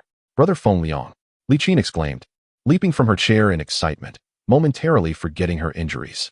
The sudden movement caused her wound to throb, and she winced in pain, her previously rosy complexion paling once more, evoking deep sympathy from those who witnessed her distress. Be careful, you have an injury. Why are you so agitated? Before Feng Liang could react, He Yuanqing swiftly stepped forward, gently supporting Li Qin, his eyes filled with tender reproach. Do you feel better? Feng Liang inquired as he entered, observing Li Qin being assisted by He Yuanqing. Yes, much better. The doctor said I will be able to leave soon and return to the lab to continue my work, Li Qin replied proudly, as if reveling in her own resilience. However, within mere moments, her charming demeanor was subdued as He Yuanqing gently urged her to lie back on the bed. Drink the soup first. He placed the soup container he had brought before her, his adept movements indicating this was not a first-time endeavor. I don't want to drink it. Yet this time, Li Qin's reaction was markedly different. With Feng Liang present, her expression turned complex, even resistant, casting a glance at him that seemed to convey an unspoken explanation. What's wrong? Is it not tasty? He Yuanqing asked, picking up a spoon to sample the soup himself. It's perfectly fine. Are you simply not hungry? You haven't eaten lunch yet. His confusion was evident as he looked at Li Qin. Oh, just leave it. I don't feel like drinking it right now, she replied, a hint of embarrassment coloring her words. All right. I only stopped by to check on you. I have a multitude of tasks waiting at the research institute. It's been days since I last attended to my duties. I feel quite remiss as the director, Feng Liang remarked, redirecting the conversation and preparing to depart, thus granting the two some privacy. He was well aware of Li Qin's subtle feelings, yet he harbored no romantic inclinations towards her, and it was clear that He Yuanqing's intentions were evident. Remaining there would be somewhat inappropriate. I'll visit again once you've recovered, Feng Liang said as he turned to leave. Behind him, Li Qin's eyes betrayed a flicker of reluctance. Chapter 26. The increasing complexity of the underlying organization. Having departed from the medical facility and boarded the Black Wind, Feng Liang made his way to the research institute. As he had noted, it had been over a week since he had last made an appearance in his capacity as director. Although his workload was typically light, his absence had become somewhat unjustifiable. He was aware of Li Qin's subtle affections, however, he regarded her merely as a platonic friend and felt no other sentiments. Thus, he resolved not to leave any lingering thoughts for her, for the sake of both her and He Yuanqing. Moreover, Feng Liang harbored a constant thought of Olan. Although he could not quite articulate his feelings for her, her image frequently surfaced in his mind whenever other girls expressed their affections towards him. Perhaps this was what it meant to be fond of someone. No, how could I possibly feel that way? What am I thinking? He swiftly extinguished the thought that had just emerged and shook his head, dismissing any considerations of romantic feelings. Before long, the Black Wind landed directly in Feng Liang's office. Upon exiting the airship, he found Li Quan seated at his desk, engrossed in his work. The furrowed brow indicated he was facing a troublesome situation. Due to the unique glass construction of the office's docking point and Li Quan's intense focus, he was unaware of Feng Liang's approach from behind. What troubles you? Feng Liang suddenly startled him as he appeared from behind. Director Feng, are you feeling better? Upon seeing Feng Liang, Li Quan's tense expression eased slightly. With his return, Li Quan felt his own responsibilities were alleviated, yet the problems at hand were undeniably daunting. Although he was aware of Feng Liang's capabilities, anxiety still gripped him. Speak up. What case has you so troubled? Feng Liang moved closer and naturally took the chair Li Quan had vacated. Despite his casual attire, his noble demeanor remained unmistakable. Director Feng, please take a look yourself. I hardly know how to explain it. Li Quan glanced at the documents on the desk and fell silent. Observing Li Quan's lowered head, Feng Liang picked up the file himself. Li Quan had organized the information, highlighting the crucial points. As Feng Liang perused the documents, his expression gradually turned somber. When was this discovered? Feng Liang inquired in a low voice. Since entering the forest of all things, he had entrusted Li Quan with his affairs, and having been injured, he had delayed for several days, totaling around a week. It was the day after Sister Liang asked me to temporarily manage your duties. I had just arrived at your office when I came across the surveillance footage and the report on Wang Dazhuang's cause of death, Li Quan recalled. Intriguing. Feng Liang set aside the document and activated his wristband, noticing a file sent by the enigmatic stranger. Just as he prepared to open it, another document arrived. As he was about to respond, the interface vanished, leaving only 2 video files quietly resting on the projection screen. How could this happen? It was just there. Li Quan exclaimed, as the timing of the latest transmission coincided perfectly with the disappearance of a complete transmission interface, as if it had never existed. An eerie atmosphere enveloped the office. Feng Liang remained unfazed. He could still analyze the situation. Compared to the elusive black box with its unfathomable reasons, this seemed rather mundane. He opened the first video file, revealing the surveillance footage of his confrontation with Wang Dazhuang. The clarity of his expressions and movements was striking. Yet the segment depicting Wang Dazhuang's suicide was conspicuously absent, leading directly to his death. Accompanying the footage was Wang Dazhuang's autopsy report, stating the cause of death as cervical dislocation and throat crushing. Furthermore, examinations of his limbs showed dislocated and fractured arms. All evidence pointing to Wang Dazhuang's demise at Feng Liang's hands. Without uttering a word, Feng Liang opened the second document, which also featured him. This time at the West District Entertainment Complex. The footage captured his every move from the moment he entered until his exit. Yet it notably lacked any visuals from the 20th floor, where the figure of Adabu was absent. A chill coursed through Feng Liang. He realized he was being watched. This surveillance differed from Olan's subtle tracking. It was more insidious, possessing a clear and targeted intent. While Olan's methods merely involved positioning, this mysterious individual had the audacity to manipulate surrounding cameras for covert recordings. The implications were unsettling. Moreover, the conflicting omissions in the 2 videos left Feng Liang perplexed regarding the stranger's motives. After a decade of scheming, this individual had risked lives to place the black box in his possession. Until the black box's secrets were uncovered, they would never allow him to fall into peril. Yet, the videos sent were damning, portraying him as a murderer, and should they become public, he would face severe consequences, punishments he himself had established. This mysterious figure was not aligned with Wang Dazhuang, yet the recollection of Wang Dazhuang's deliberate provocation to incite violence, combined with the absence of Adabu from the footage, suggested a connection between the two. It appeared that Adabu and Wang Dazhuang belonged to the same organization, casting further doubt on the stranger's identity. Exhibiting an outward antagonism while indirectly affirming their shared allegiance, the stranger's motives remained opaque, holding the means to bring Feng Liang to ruin, yet withholding their intent. The mere act of sending the documents was a clear message. They possessed leverage against him. However, the ultimate aim remained elusive, leaving Feng Liang in a haze of confusion. After viewing both videos, Feng Liang recalled his experiences in the forest of all things, the deliberately placed scraps of paper and the unusual disturbances deep within the forest, including the stampede of elephants that had unexpectedly saved his team from peril. What intricate web of connections lay beneath this? Who was this sudden mysterious figure? And were they linked to Wang Dazhuang? The ability to track his movements, incapacitate 2 individuals outside the interrogation room while recording it, and capture his activities in the entertainment complex, all without his awareness, was troubling. While lost in thought, he reprimanded himself for his negligence. The fact that such footage existed without his notice was concerning, yet ultimately insignificant in the grand scheme. The fog only thickened. transforming what had initially appeared as a straightforward organizational backdrop into a labyrinthine tangle of intrigue. Feng Liang's brow furrowed deeper, yet clarity eluded him. I understand. You need not concern yourself with this matter. Continue managing other affairs. Bear with it for a few more days, Feng Liang said, glancing at Li Quan, who wore a similarly furrowed brow. After delegating work responsibilities, he departed aboard the Black Wind. Once Feng Liang left, Li Quan's tense expression relaxed. Although he recognized the substantial impact these two documents would have on Feng Liang, he seemed unperturbed. Chapter 27. There is a traitor in the Fifth Institute.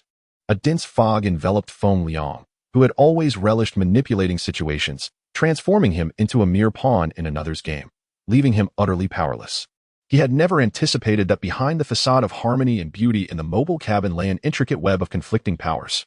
A phrase uttered by Professor Ouyang echoed in his mind. What he perceived was merely a fade presented by others. He was beginning to grasp the profound meaning behind those words. Upon returning home, Feng Liang learned from Olan that eliminating the transmission window while retaining the documents was not an arduous task. Thus, he did not dwell on it. The simplicity implied that many could achieve it, suggesting that the mysterious individual's abilities were not formidable, likely rendering him another pawn in this complex game. Feng Liang had always believed that the unknown would eventually surface.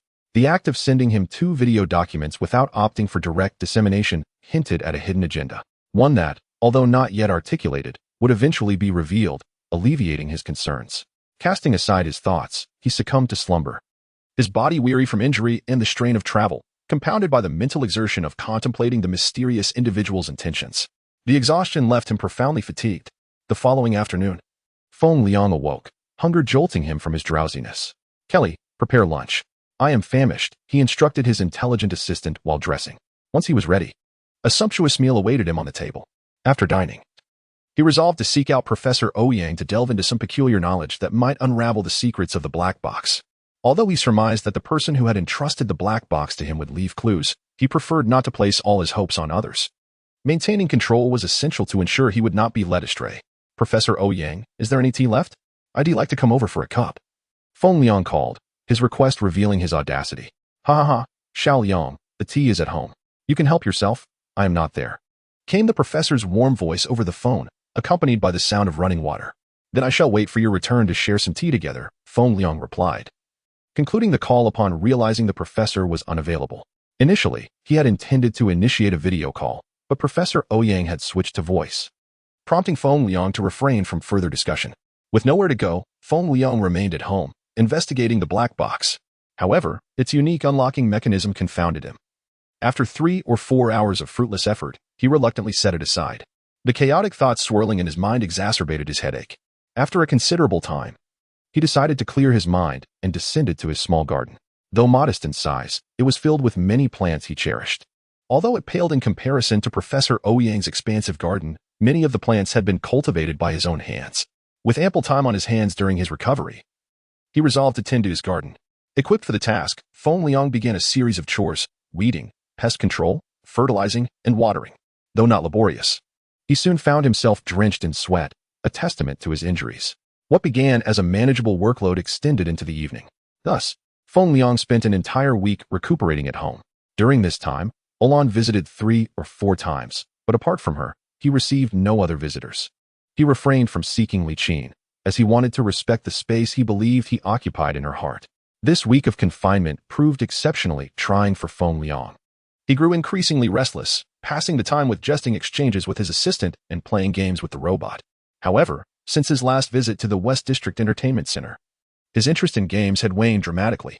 The videos captured by the mysterious individual had further soured his view of such places. Preferring the solace of sleep at home over seeking amusement in the entertainment center, a week of recovery can feel neither long nor short. Yet it nearly drove Feng Liang to distraction. His injuries had healed substantially, and he longed to return to the research institute to resume work.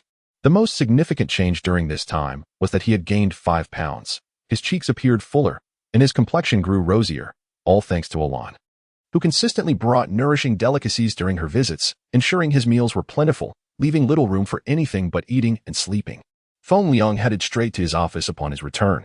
Li Quan had anticipated his arrival and tidied up the workspace. You've worked hard these days. Have there been any updates regarding the mysterious individual? Feng Liang inquired. None. It's as if he vanished into thin air. No trace at all, Li Quan replied, shaking his head. Since sending the video documents, the mysterious figure had remained entirely silent, and Li Quan had uncovered no leads. Had it not been for the 2 documents still in his possession, he might have considered the mysterious individual a mere figment of his imagination. Understood. By the way, what are you studying in your adult education program? Feng Liang suddenly recalled, asking. After obtaining elite status through the assessment, one must choose a research direction and enter the corresponding institute for specialized study. Multiple selections are possible, but one must undergo rigorous assessments before pursuing a second field to deter young elites from being overly ambitious, Li Quan explained. Indeed, I focused on social sciences. Before the establishment of the 5th Institute, I worked in the 2nd Institute, he continued. Although slightly older than Feng Liang, he held a subordinate position in this meritocratic society, where any role was filled by the most capable, leaving no room for lamentations about fate. I almost forgot. My apologies. Now go ahead and work. Feng Liang chuckled. But as soon as Li Quan departed, his smile vanished, replaced by a cold indifference. Due to Li Quan's presence, Feng Liang had neglected his duties for nearly 2 weeks. But the backlog was minimal. After addressing the tasks at hand, he left the office and proceeded toward the interrogation duty room. The seemingly insurmountable clues were, in fact, quite manageable upon reflection. Feng Liang had contemplated many aspects at home and identified numerous discrepancies that needed verification. Although the Wang Dazhuang case and the subsequent video warnings contained many inconsistencies, one certainty remained. There was indeed a traitor within the 5th Institute, and Feng Liang suspected there was more than one, with significant standing. Among the 5 branches of the Law Research Institute, the 5th Institute had the shortest establishment time. The elusive dean had never made an appearance. In 3 years, Feng Liang had never once seen the dean in person. During meetings, while all were present, the 5th Institute's dean appeared only as a projection, a blatant display of disinterest. Yet, the main institute had never uttered a word of discontent. Fueling Feng Liang's intense curiosity about the identity of his superior, what manner of person could command such silence from the members of the law school's main council? Feng Liang remained oblivious to the fact that, for this very reason, the personnel of the 5th Institute predominantly lacked experience. Many were likely reassigned from other institutes. Similar to Li Quan, who was transferred from the 2nd Institute, numerous others shared the same fate. During the process of assembling the team, a cacophony of individuals emerged, leaving one to ponder how many spies had been discreetly placed among them. Chapter 28. Charlie's Choice. Soon, Feng Liang arrived outside the interrogation area.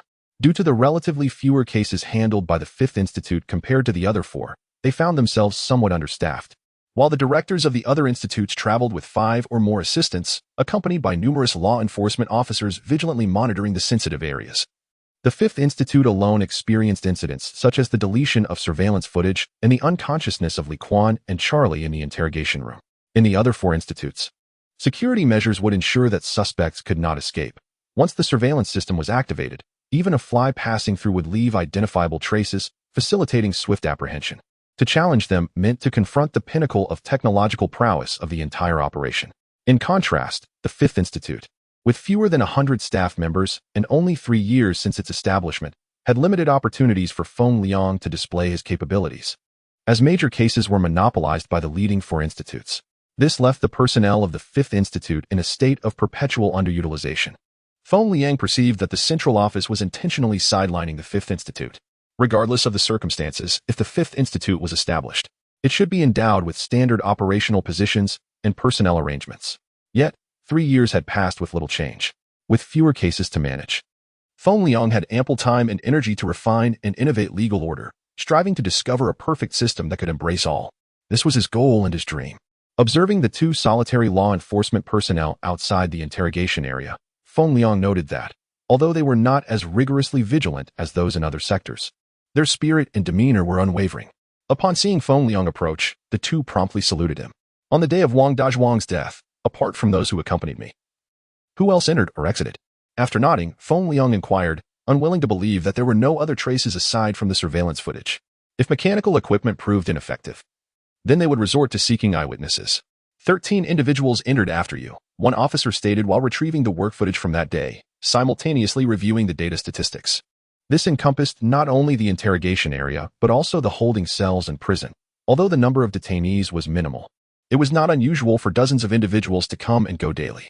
Please send me a copy of your work records, Feng Liang instructed before entering the interrogation area. Standing before the room where Wang Dazhuang had been questioned, his gaze penetrating through the one-way glass, lost in thought. After a considerable time, he proceeded to the holding area to find Charlie. He needed to ascertain whether there was a time discrepancy between the moment Charlie and Li Quan were knocked unconscious and when he had assaulted Wang Dazhuang, as this could indicate the involvement of a third party. He understood the principle that a small deviation could lead to significant consequences, and the numerous coincidental circumstances often led him to feel an unsettling illusion, necessitating caution. "Charlie, come to the interrogation room." Feng Liang called out to the on-duty Charlie from the door of the duty room. "Detail the events surrounding your and Li Quan's attack, particularly when the assault occurred." Standing before the observation window of the interrogation room, where Wang Dazhuang had been questioned, Feng Liang addressed Charlie directly.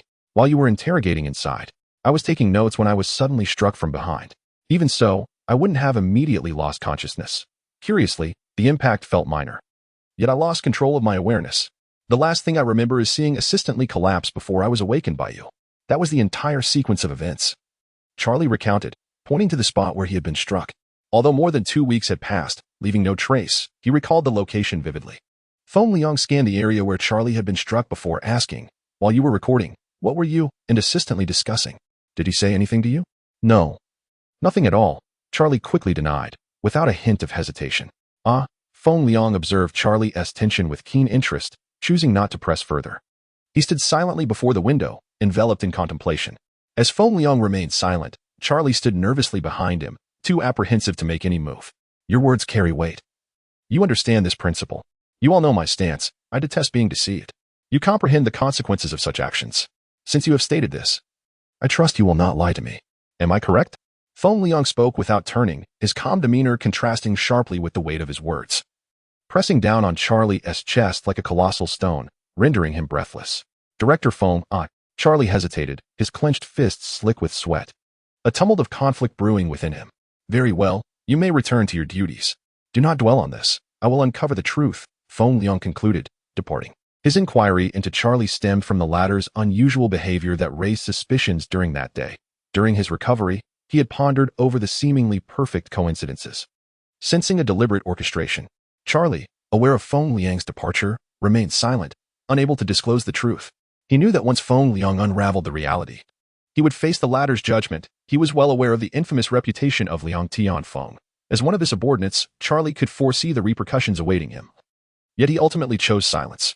After Feng Liang left, Charlie felt like a soulless shell, numbly returning to the duty room.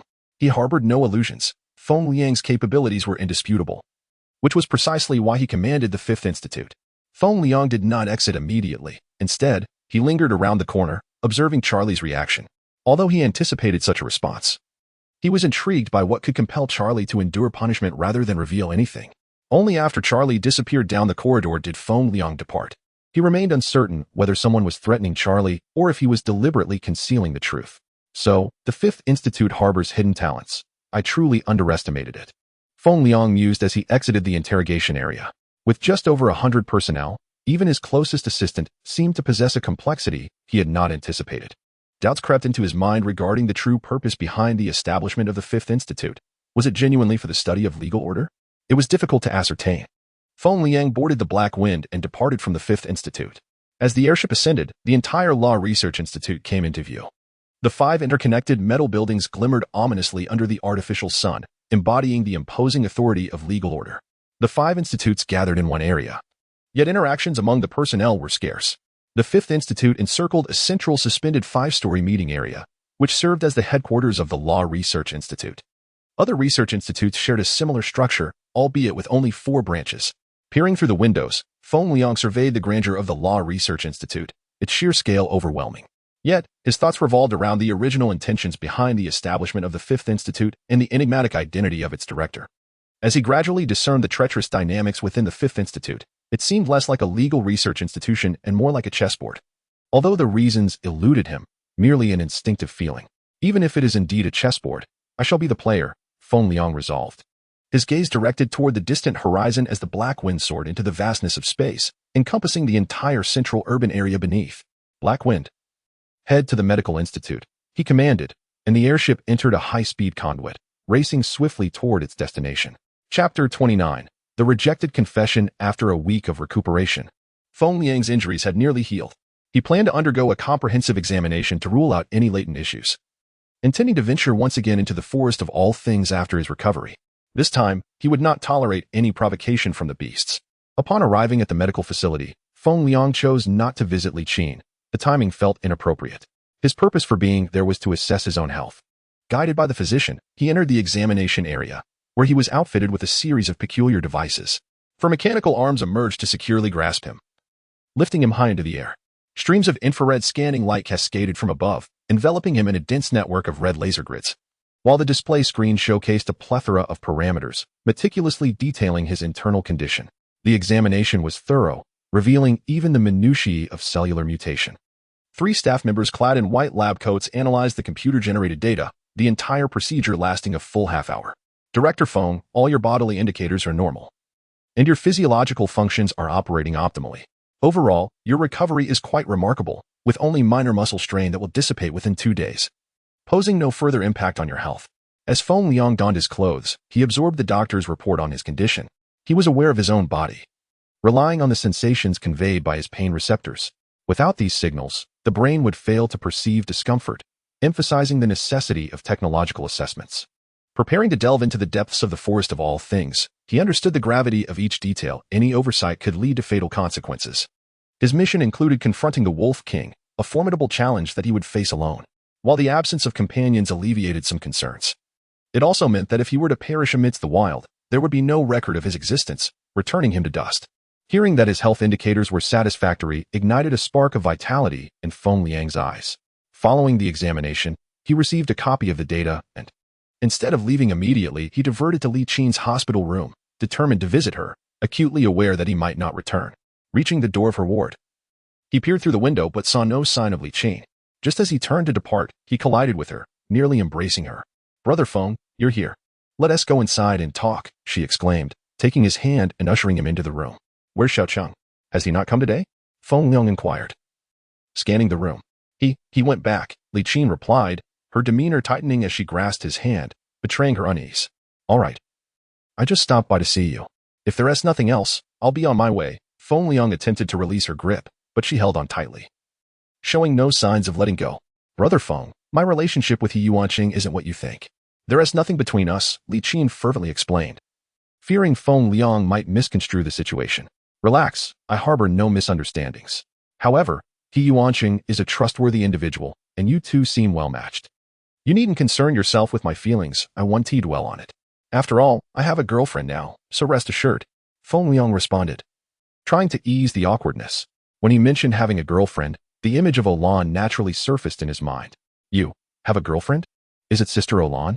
Li Qin's grip on his hand gradually loosened, leaving her somewhat flustered. "Yes," Feng Liang replied, feeling somewhat guilty, as his bond with Olan was far from that of a typical couple. He had previously declared that he would remain single even if it meant growing old alone. Yet, he was compelled to acknowledge it now. "Of course, with someone as exceptional as you, only Sister Olan would be deserving," Li Qin said, valiantly stifling her tears and forcing a smile. "Silly girl, what are you saying? Brother Feng isn't as remarkable as you think. I merely stumbled upon a lucky break. You're still young, and He Yuanqing is quite a decent fellow. I can see he likes you as well. If possible, give it a try.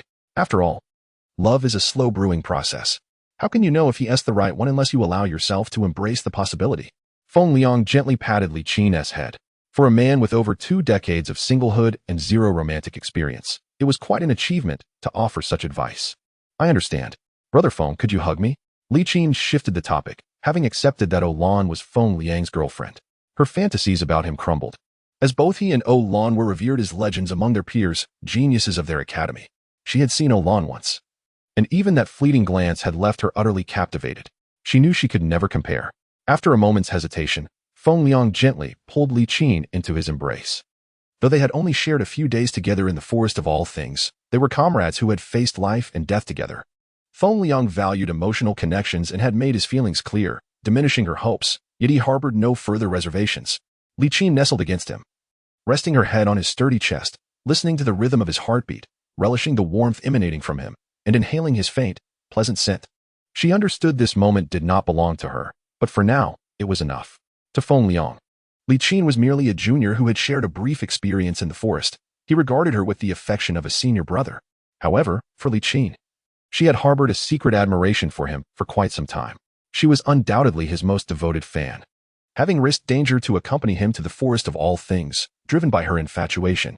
Feeling the warmth of Feng Liang's broad palm on her back was immensely gratifying. "Brother Feng, I like you," Li Qin whispered softly from within his embrace. Feng Liang pretended not to hear, softly patting her back. "Even though I know Sister Olan is better suited for you and is already your girlfriend, I still want to express my true feelings. I don't want to leave any regrets. Don't worry, I won't disrupt your relationship with Sister Olan. I'll try to get to know He Yuanqing. Can I still call you brother?" Ignoring whether Feng Liang would respond, Li Qin continued, her eyes shimmering with hope as she awaited his answer. Though she could not remain in his world as a lover, she desired to carve out her own space within it. "Well, it just so happens that I am also Xiaoqing's brother," Feng Liang replied with a smile, deeming it the best outcome for all involved. "That is wonderful. From now on, I'll be your little sister." After saying this, Li Qin stood on her tiptoes and pecked his cheek. "This has been my dream for many years. Just this once, please fulfill this small wish of mine. You want to hold it against me, right, brother?" Li Qin said, her cheeks flushed. "Only this once, otherwise I will be upset," Feng Liang replied, helplessly ruffling her hair. "Well, take a good rest. I have matters to attend to. I shall return to see you after some time. Be obedient and recover swiftly, and then I shall come to play with you again." Very well," Li Qin replied obediently. After saying this, Feng Liang smiled as he exited the hospital room, marking the first time in many days that he had displayed a smile. Li Qin gazed at Feng Liang's departing figure, silently shedding tears, her heart filled with an indescribable sentiment. May you be well in all things. Chapter 30. The unseen uprising. Upon leaving the infirmary, Feng Liang felt a sense of lightness wash over him as he hummed a tune while boarding the Black Wind. Heading towards the armory, he chose not to disclose to Li Qin his intentions to return to the forest of all things. As the shadows it cast upon her were already profound enough, he did not wish to burden her with further worry, nor was it necessary. This time, he was determined to delve deeper into the forest, a venture far more perilous than his previous foray into its outskirts, with dangers lurking not only from ferocious beasts. Before long, the Black Wind arrived at the armory's entrance. The weapons he had previously retrieved were already sent for repairs, despite the loss of 3 handguns and 2 rifles. It hardly posed any issue. Feng Liang simply submitted a report without assuming any additional responsibility. He sensed that there were unseen hands at play, despite the armory being entirely controlled by an intelligence system. Yet, he preferred to avoid complications, as it saved him considerable effort. Without lingering, he bypassed the first 3 levels and proceeded directly to the 4th subterranean level, which housed an array of firearms. He held no authorization to descend to the 5th level, nor was it necessary.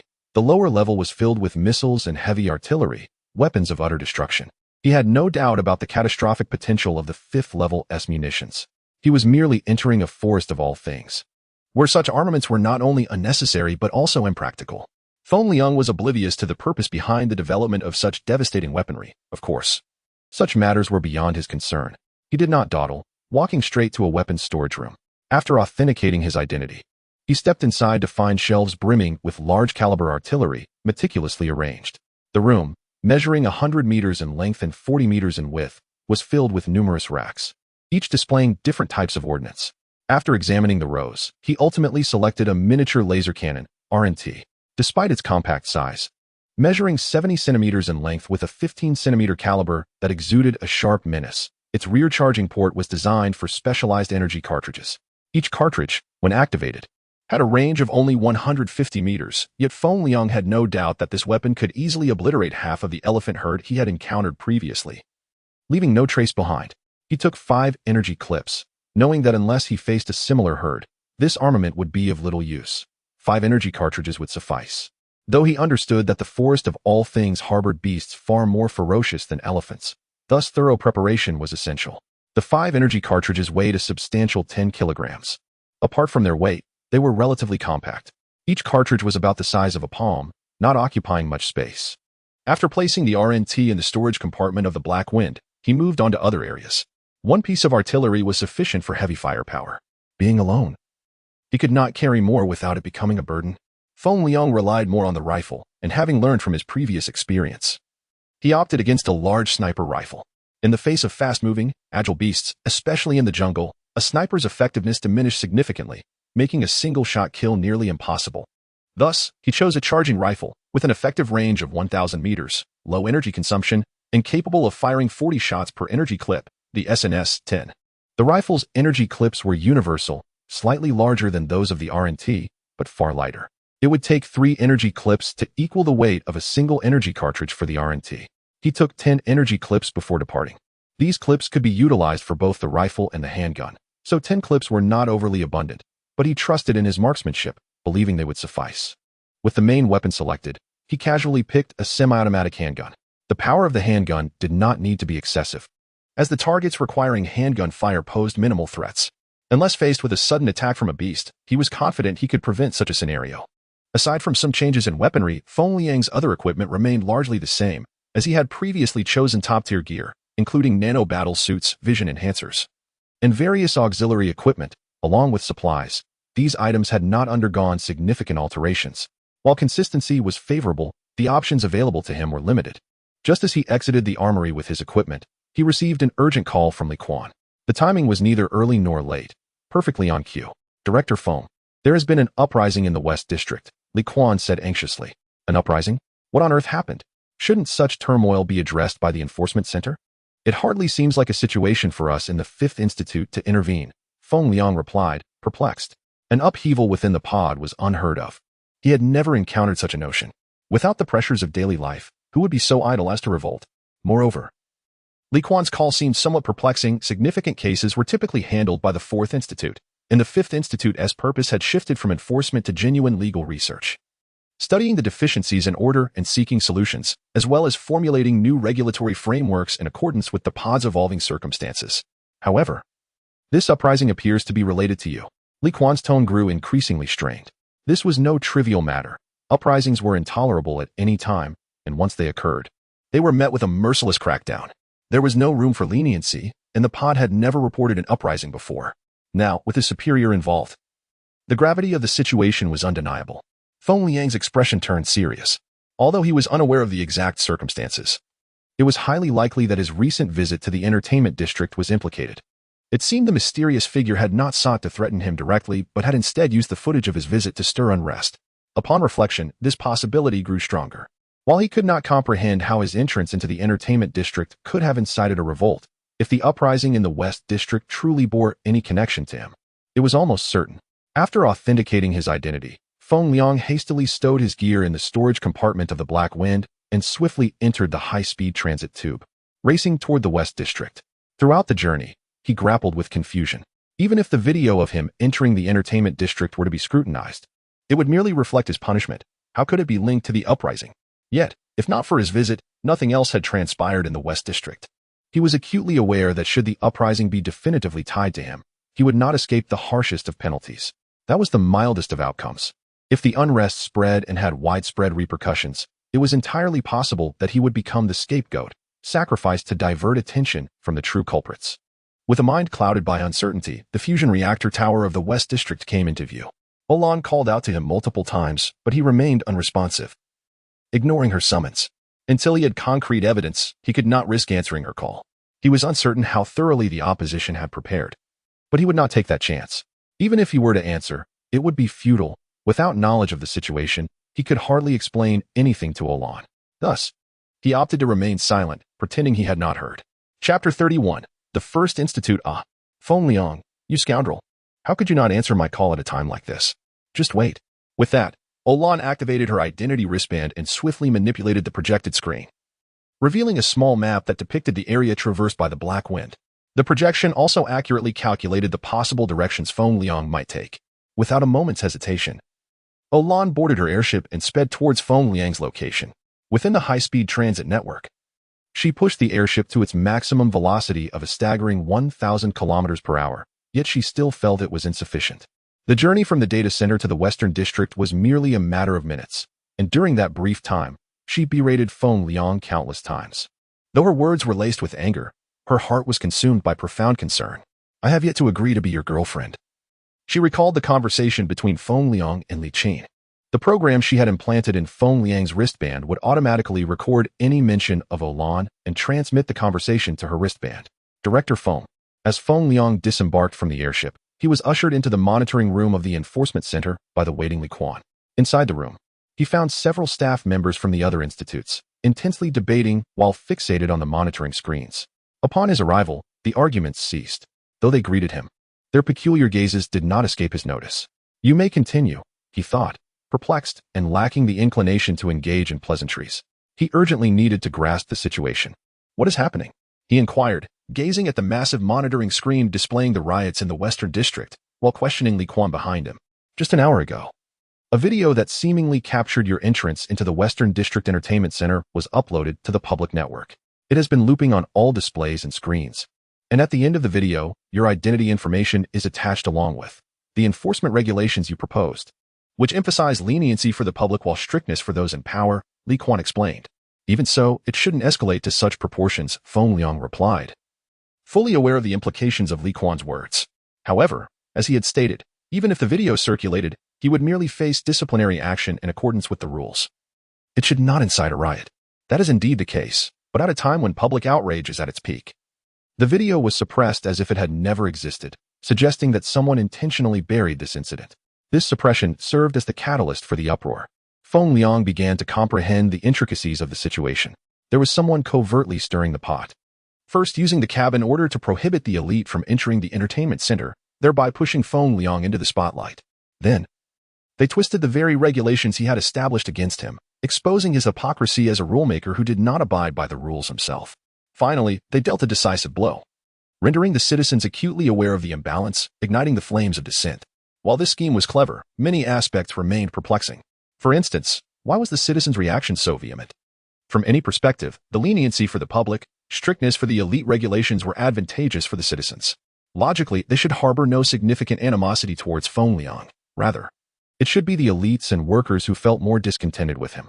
Feng Liang chose not to voice his thoughts, silently observing the citizens rioting in the streets on the screen. Strict enforcement, rejection of clandestine operations, upholding fairness and transparency in the execution of laws. We demand equity. We seek transparency, we desire the truth, and we call for public accountability for outcomes. Every street corner was plastered with various slogans condemning Feng Liang and accusing the system of injustice. Crowds gathered, their heated discussions interspersed with shouts, turning the already chaotic streets into a cacophony of noise. The well-equipped enforcement personnel stood by, for the throngs of people were merely engaged in loud debate, without any tangible actions or destruction. Strictly speaking, their behavior was protected by the right to freedom. He merely entered an entertainment center. What's the big deal? Weren't you all clamoring for fairness? They are human too. How can it be a crime to enter an entertainment center? The entertainment center was established for us, and they work for us. Why should they be allowed entry? Exactly. The entertainment center exists for our leisure and enjoyment. Those researchers are merely indulging themselves. Who will conduct the research then? Indeed, researchers ought to remain within the research institute. Otherwise, why should they enjoy such ample resources? If they wish to visit the entertainment center, they ought to relinquish their identities, status, and resources. How can it be so simple? And why don't you mention the fairness you so often proclaim? Feng Liang merely walked in. Did you see him engaging in leisure activities? Who can say? But since these are the rules they established, they should adhere to them. Otherwise, how can they impose restrictions on us? The arguments escalated, and the atmosphere grew tense, causing the enforcement personnel to become increasingly anxious. Although they were well-equipped, they were outnumbered, and shooting was not permitted in such situations. They could hardly withstand the mounting pressure. All they could do was hope for a swift resolution from above. Feng Liang furrowed his brow, staring at the video. Through the all-seeing perspective, he grasped the essence of the events that had transpired. I believe they have a point. Once a system is established, it ought to be followed. Especially if it is one of their own making and they are the enforcers, he concluded. That may be true. But I find some regulations to be rather unreasonable and in need of revision. You are questioning the wisdom of the Institute as predecessors. The rule prohibiting elites from entering entertainment venues has been in place for a century. Do you wish to change it? Regulations are never immutable. This is fundamental knowledge of legal principles. No fixed law can ever perfectly adapt to societal changes indefinitely. The individuals in the monitoring room began to quarrel, each voicing their opinions, while the commotion outside mirrored the chaos within. Feng Liang, pinching the bridge of his nose, surveyed his colleagues in the monitoring room, most of whom were high-ranking officials from the Law Research Institute, older and more experienced than he, though they were of equal rank. He held the least experience and had the thinnest background, thus remaining silent. The once lofty officials from various institutes were now engaged in a heated dispute, their faces flushed. Just as Feng Liang contemplated speaking, a deep, resonant voice silenced the room, prompting everyone to close their mouths in unison, awaiting the speaker's words. Feng Liang turned to see a man with a square face, exuding authority without anger, his piercing eyes radiating intensity. His robust physique resembled that of a formidable beast. And even clad in a suit, he could not conceal the power emanating from him, as if he could tear apart anyone in his path. This was Hao Jun, the deputy director of the First Research Institute of Law and the head of the Executive Bureau, holding an equal position to Feng Liang. Though Feng Liang also bore judicial responsibilities, making them evenly matched. Ladies and gentlemen, the most pressing matter at hand is to devise a strategy to quell this uprising. Now is not the time for verbal sparring. What do you think? Hao Jun's commanding voice resonated through the room, prompting a chorus of nods in agreement.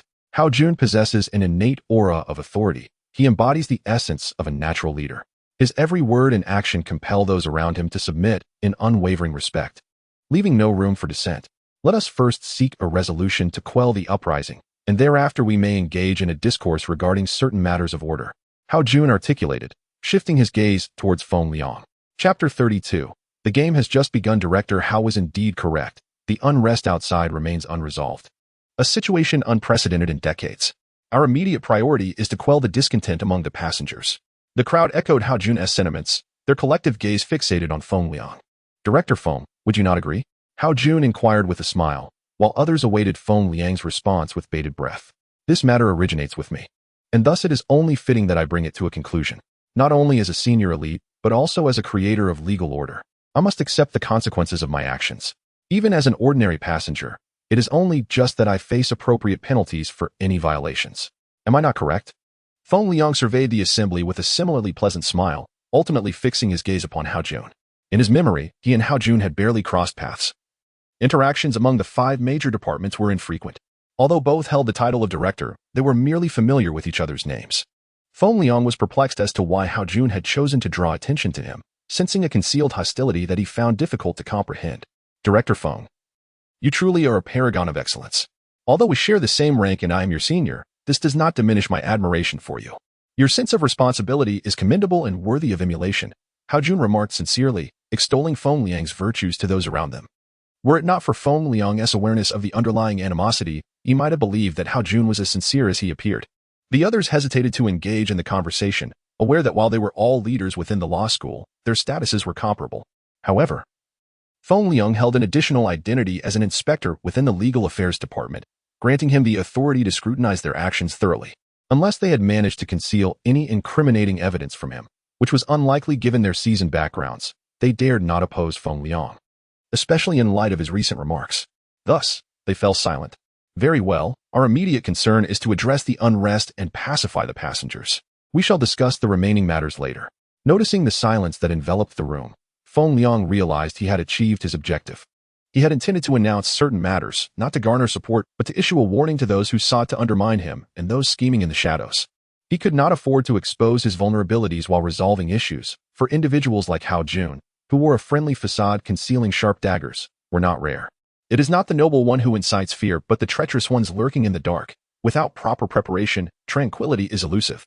Feng Liang calmly exited, leaving behind a room full of individuals harboring ulterior motives. Alone, he boarded the black airship, directing it toward the epicenter of the unrest. The one who unties the knot must also be the one who tied it. While the turmoil was not directly instigated by him, it had arisen due to his actions.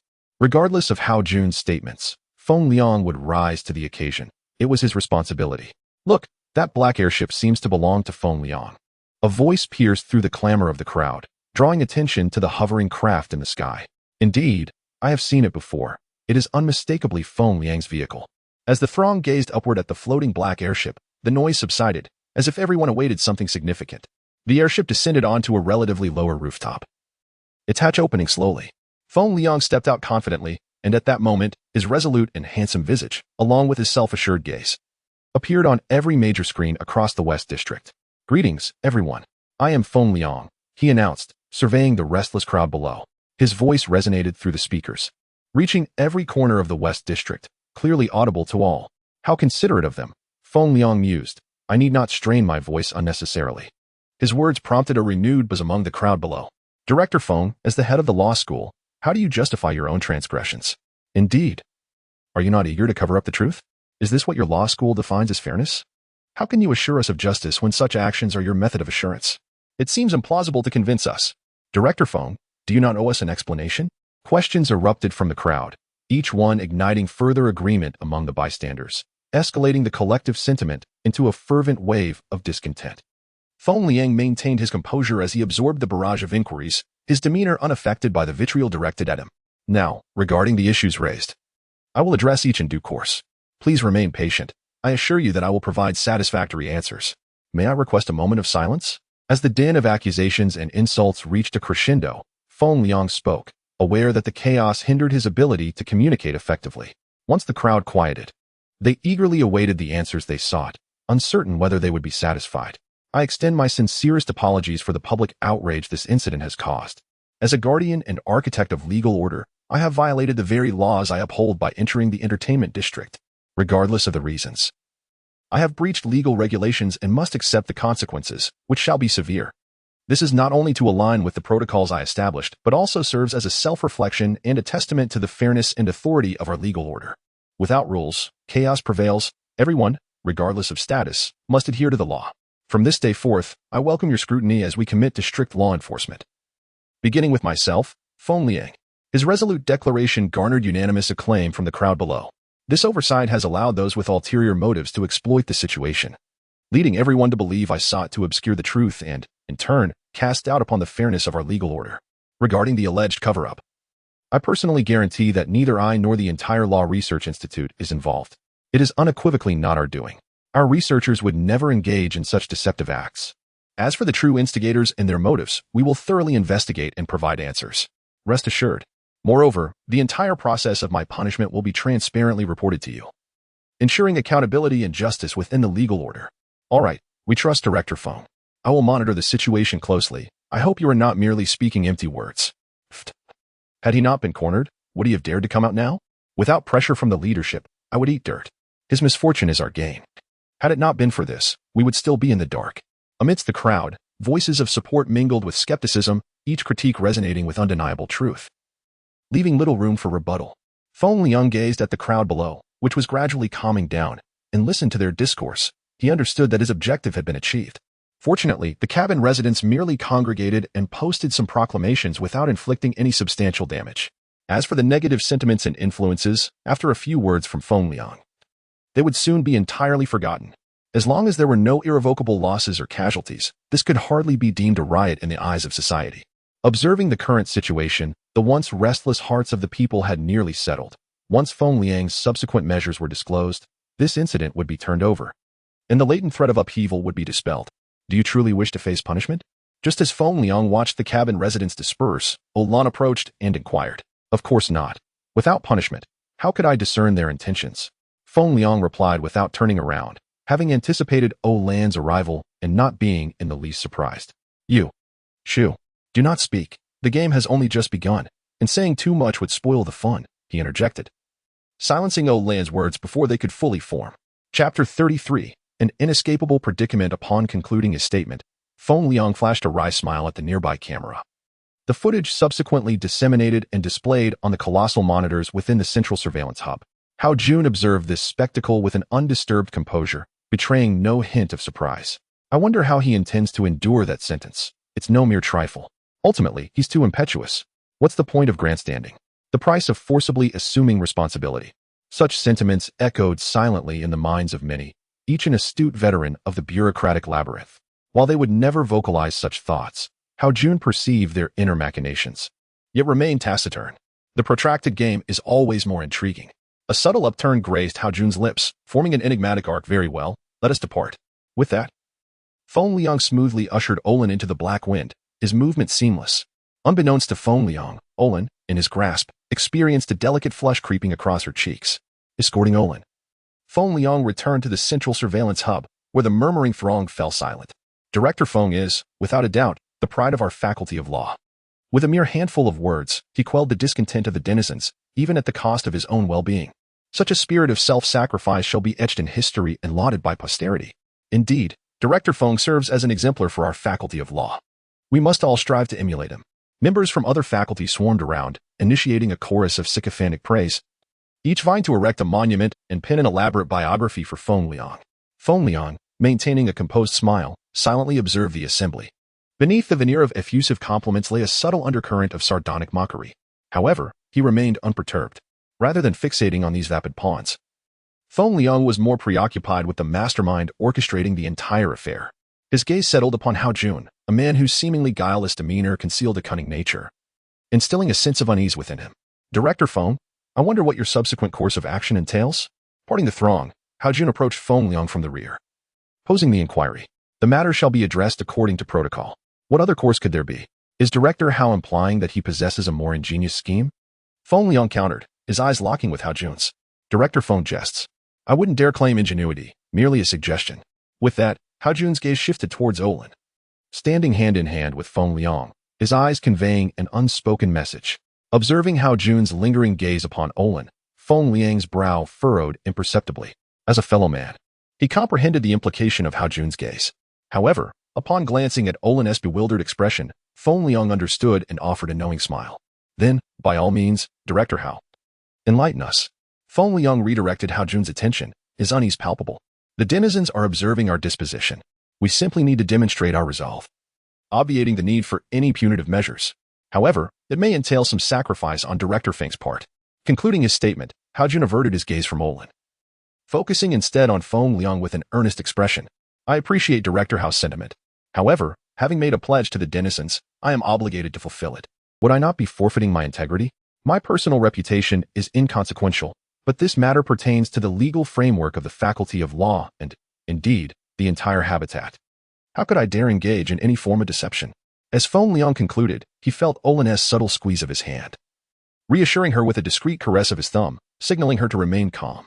Given Director Feng's profound sense of righteousness, I shall refrain from further dissuasion. However, the repercussions Director Feng faces may not be as lenient as one might expect. Feng Liang remained silent. He was acutely aware of the nature of the penalties he would incur: unauthorized entry into the entertainment district coupled with instigating a denizen protest. More significantly, he was a law and order researcher. Should Hao Jun manipulate the situation further, the consequences would undoubtedly be severe. Feng Liang harbored no illusions of leniency, particularly given the presence of a hidden puppeteer orchestrating the entire affair. Observing Feng Liang's silence, Hao Jun departed, casting one final, lingering glance at Olin, as if endeavoring to etch her image into his memory. Ignoring him, Feng Liang turned his attention to the remaining individuals in the central surveillance hub.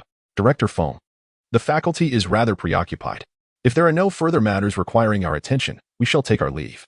With those words, the throng dispersed in a flurry, their initial presence merely a pretext to witness the clash between Feng Liang and Hao Jun. With Hao Jun's departure, they dared not linger any longer.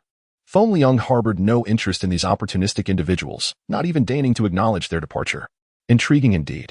The stakes are escalating.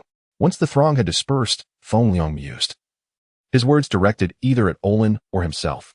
I detest individuals who manipulate power, engaging in incessant infighting. Is it not exhausting? Olin grumbled, unable to fathom the necessity for such convoluted interactions. Why could they not engage in straightforward communication? Why feign cordiality when animosity prevailed? The intricacies of such interactions filled her with revulsion. Enough of that. I'm incapable of comprehending your machinations. I came solely to inform you that during the data retrieval, an encrypted message was discovered. Upon decryption, it revealed an incitement for the denizens to riot and protest against you. This is unequivocally a trap. I intended to alert you, but it appears that is no longer necessary. With that, Olin turned to depart. Thank you. Feng Liang refrained from inquiring about the source of the information. Olin's silence indicated that the source remained untraceable. He understood the underlying reasons without the need for explicit inquiry. Moreover, the identity of the source was now irrelevant. Since they desired to play their game, he would reciprocate. However, he remained curious as to whether the incitement of the denizens and the black box were orchestrated by the same faction. Yes. Whenever you plan your excursion to the myriad forest, do inform me. Olin waved her hand dismissively, her back turned to Feng Liang. Earlier, within the Black Wind, she had noticed Feng Liang's meticulously prepared gear bag. With such equipment selected, an expedition into the myriad forest was imminent. Observing Olin's departure, Feng Liang turned his attention to the monitor, his gaze fixed upon the restored tranquility of the West District. A smattering of law enforcement personnel patrolled the streets, preempting any resurgence of unrest. The existence of external instigators elucidated the genesis of the riots, dispelling Feng Liang's bewilderment. How could the typically docile denizens have suddenly harbored such rebellious sentiments? Humans are peculiar creatures, easily swayed by the opinions of others. When exploited by unscrupulous individuals, this susceptibility becomes perilous.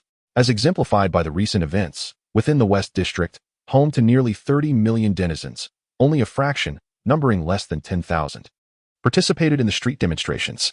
However, a vast majority remained concealed, observing from the shadows. Should Feng Liang have mishandled the situation, a widespread insurrection could have erupted. An authentic rebellion that the 2,000 law enforcement officers stationed in the West District would have been powerless to quell. Moreover, such an event could have triggered a chain reaction, destabilizing the other 3 districts. As the fairness and rationality of the legal framework directly impacted the vested interests of every denizen. Furthermore, the orchestration of these events by a clandestine manipulator, whose influence remained an enigma to Feng Liang, was undeniably substantial. He dared not underestimate the gravity of the situation. Observing the serenity of the West District, Feng Liang felt a sense of helplessness wash over him. From the outset, he had been manipulated, his actions dictated by external forces. He dared not retaliate. Nor could he retaliate. This inescapable predicament filled him with profound consternation. Chapter 34. Court Symposium. When faced with adversities, one must adapt rather than attempt to distort the reality. As there seemed to be no pressing matters at hand, Feng Liang decided against lingering in the monitoring center. He had weightier responsibilities to attend to. As the executive director of the 5th Law Research Institute, he was not only subject to scrutiny but also required to report the situation to the headquarters for deliberation among the prominent deans, a process far from trivial. Just as he exited the monitoring center, he encountered the insufferable Director Mouse. Director Feng, with such commendable integrity, embodying the law, one cannot help but admire you. The caustic tone of Hu Shuping echoed in Feng Liang's ears, making him uneasy. Director Mouse, now that the affair has concluded, you choose to come and praise me? Your timing reveals a rather comical side of you, Feng Liang retorted, his irritation palpable. Your words sting, Director Feng. Were it not for an edict from above, I would not deign to kick a man when he is down. However, I shall not hold it against you. The dean has instructed me to summon you to the headquarters conference room. My task is fulfilled. The next move is yours. But remember, I mean immediately. Hu Shuping remarked with a grin. Very well. Since it is immediate, I shall not prolong our exchange, Feng Liang replied, eager to distance himself from Hu Shuping, fearing he might succumb to the urge to retaliate physically. Young man, do temper your fervor. A little restraint is not detrimental, Hu Shuping called out. But Feng Liang did not look back, summoning the black wind to depart. As he observed the retreating black wind, Hu Shuping sighed. Well, at least I am spared the trouble of filing a report. Feng Liang straightened his posture, unperturbed by the impending meeting at headquarters or the potential outcomes of the incident. The black wind gradually landed upon the rooftop of the headquarters, where 5 grand airships, more opulent than the black wind, awaited. Identity verification successful. With this announcement, a smooth elevator shaft emerged from the platform. Feng Liang stepped into the softly glowing blue elevator, which sealed shut and descended, returning the rooftop to its level state. Director Feng, this way please. The deans have been awaiting your arrival. A staff member with a sweet appearance and a professional demeanor greeted him as he exited the elevator. Though she could not rival Alon's beauty, her figure was certainly remarkable. Let us proceed, Feng Liang said as he followed her, navigating through several security checkpoints until he arrived at the imposing metallic doors of the conference room. Taking a deep breath, he approached, verified his identity, and the doors slowly opened, enveloping him in a gentle light. He entered the expansive conference hall, where an oval table occupied the center. The deans of the 4 major faculties sat around it, alongside the chairperson, Dang En. The position designated for the 5th dean was merely a shimmering mass of data, a customary absence that Feng Liang had come to accept. The other deans, including chairperson Dang En, appeared indifferent to this oddity. This marked Feng Liang's second visit to this prestigious meeting room. The first was during the establishment of the 5th Institute when he was granted his position. However, this time he sat as one under scrutiny. Please take your seat. Dang En's kindly voice resonated. Among the 5 present, only Dang En appeared older. His hair and beard completely white, yet his deep blue eyes radiated warmth and wisdom, despite his amiable demeanor. His ability to maintain order within the law faculty suggested a formidable presence, far from that of a feeble old man. The other deans, however, exuded an air of solemnity. All in their 40s or 50s, impeccably dressed in dark suits and ties, their appearances meticulously arranged. They collectively projected an atmosphere of stern formality, rendering the room stiflingly oppressive, akin to a swamp rising to one's chest, making it difficult to breathe. Feng Liang glanced at the assembly, inclining his head slightly. All present were his superiors, and although not his direct overseers, he was ultimately accountable to them. Particularly, he recalled how Dang En had championed the implementation of the regulations he drafted, leading to subsequent advancements. Yet unbeknownst to him, Dang En had similarly advocated for the formation of the 5th Institute, albeit against greater opposition. Feng Liang settled into a chair opposite Deng En at the oval table. As the executive director of the Fifth Institute, you have repeatedly contravened regulations. Do you acknowledge your errors? The First Institute Dean initiated the discourse, his square face and piercing gaze exuding authority. I acknowledge my mistakes. However, I do not believe I have erred in substance, Feng Liang responded assertively, undeterred by the dean's imposing presence. His intention was not merely to mitigate his punishment, but to seize this opportunity to voice his grievances. Your belief is irrelevant. We are fully aware of your thoughts. Do not resort to your juvenile arguments. They hold no merit. Simply acknowledge your mistakes, the first dean coldly interrupted, stifling Feng Liang's retort. If my presence here is solely to confess my wrongdoings, I contend that this discussion is unnecessary. I have already articulated my stance quite clearly in Xiqing. I see no need to elaborate further on my introspection regarding my errors, for that would indeed be a fruitless endeavor, Feng Liang boldly countered, refusing to relinquish this rare opportunity. Is this your attitude towards acknowledging your faults? We recognize your intelligence, yet if this is how you engage with the first dean, then perhaps this meeting lacks purpose. I doubt a brash, arrogant youth can achieve much, let alone understand the intricacies of your thoughts, the third dean, Jiang Huan, interjected. Sensing the escalating tension between Feng Liang and the first dean, concerned that their argument might derail the meeting before it even commenced. While he wished to avoid discord before discussions could begin, Jiang Huan's words rang true. Excessive bravado could be counterproductive. However, they seemed oblivious to the fact that Feng Liang was merely in his 20s, a time of youthful exuberance and ambition, a trait that was hardly objectionable. It was more a reflection of their elevated expectations of him. I have endeavored to master my emotions. Nevertheless, I remain steadfast in my stance. This is not an admission of guilt, but rather an unwavering pursuit of truth. I uphold my original viewpoint and do not believe I am in the wrong. This is not an attempt to mitigate any consequences. Feng Liang is acutely aware of Jiang Huan's assertions and the intent behind them, yet he remains resolute, refusing to yield. For his aim is not to seek leniency. Youthful exuberance often blinds one to the costs of their actions, and I hope he is prepared to bear the consequences. With that, Jiang Huan shook his head, opting for silence.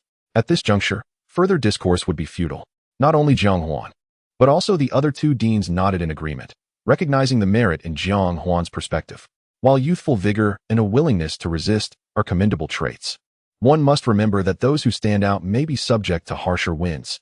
Excessive boldness can lead to a swift downfall. For Feng Liang, failing to temper his brilliance is decidedly disadvantageous at this moment. The exception to this sentiment was Dean Dun and the unflappable head of the Fifth Academy. The projection from the fifth dean remained entirely unperturbed, showing no flicker of disapproval in response to Feng Liang's defiance, suggesting tacit approval. Dean Dun's expression, however, betrayed a more overt admiration, leaving others somewhat bewildered.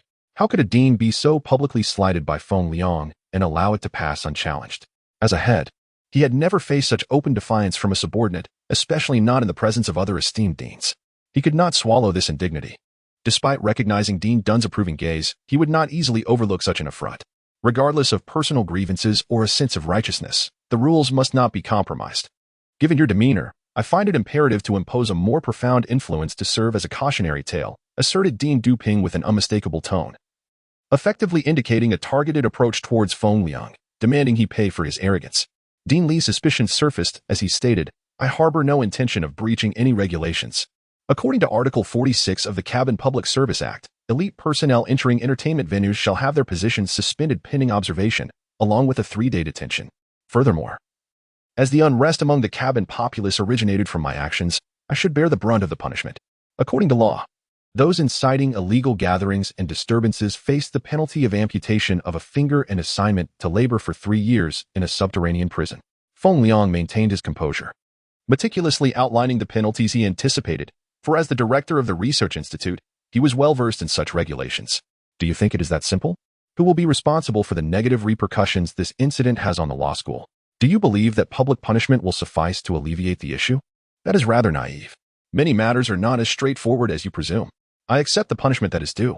I have never contemplated evading responsibility. Everything I have articulated is merely a statement of established fact.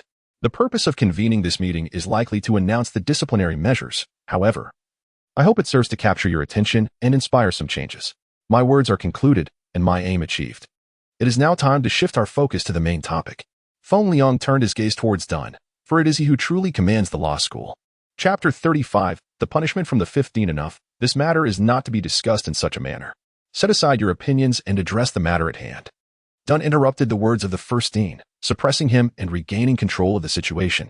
Li Guang, since you have stated that the situation is not so simple, and as the first dean, the head of the 5 branches, it falls upon you to announce the decision.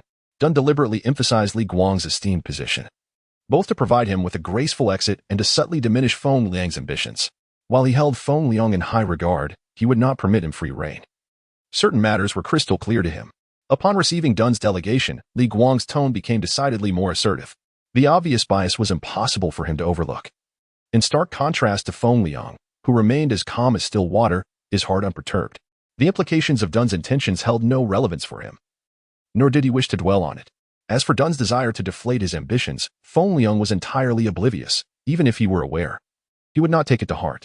Following a decision from the law school's Advanced Studies Committee, it was determined that Director Feng Liang had violated regulations, indirectly causing a potential riot in the West District, thereby undermining social stability and harmony, and sowing seeds of uncertainty that adversely affected the Law Research Institute. In accordance with the Public Service Management Regulations, the following actions were taken against Feng Liang. He was stripped of his position as the director of the 5th Research Institute, temporarily relieved of his duties in the Law Enforcement Department, suspended from all research activities, reassigned to the 32nd Labor Group for Labor Reform, and all premium resources were to be withheld. This judgment would be observed for a month, with a final decision made based on his performance. Li Guang read the verdict with righteous authority, devoid of personal emotion. This outcome was the result of discussions among the deans and Dun, devoid of personal vendettas, and strictly in accordance with legal protocols. Feng Liang, do you have any objections? None of significance. Feng Liang was somewhat astonished. The punishment appeared less severe than he had anticipated.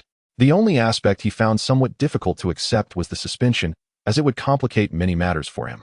As for the labor reform and the withholding of premium resources, he felt they were rather trivial. As a senior elite, he did not find such resources particularly indispensable.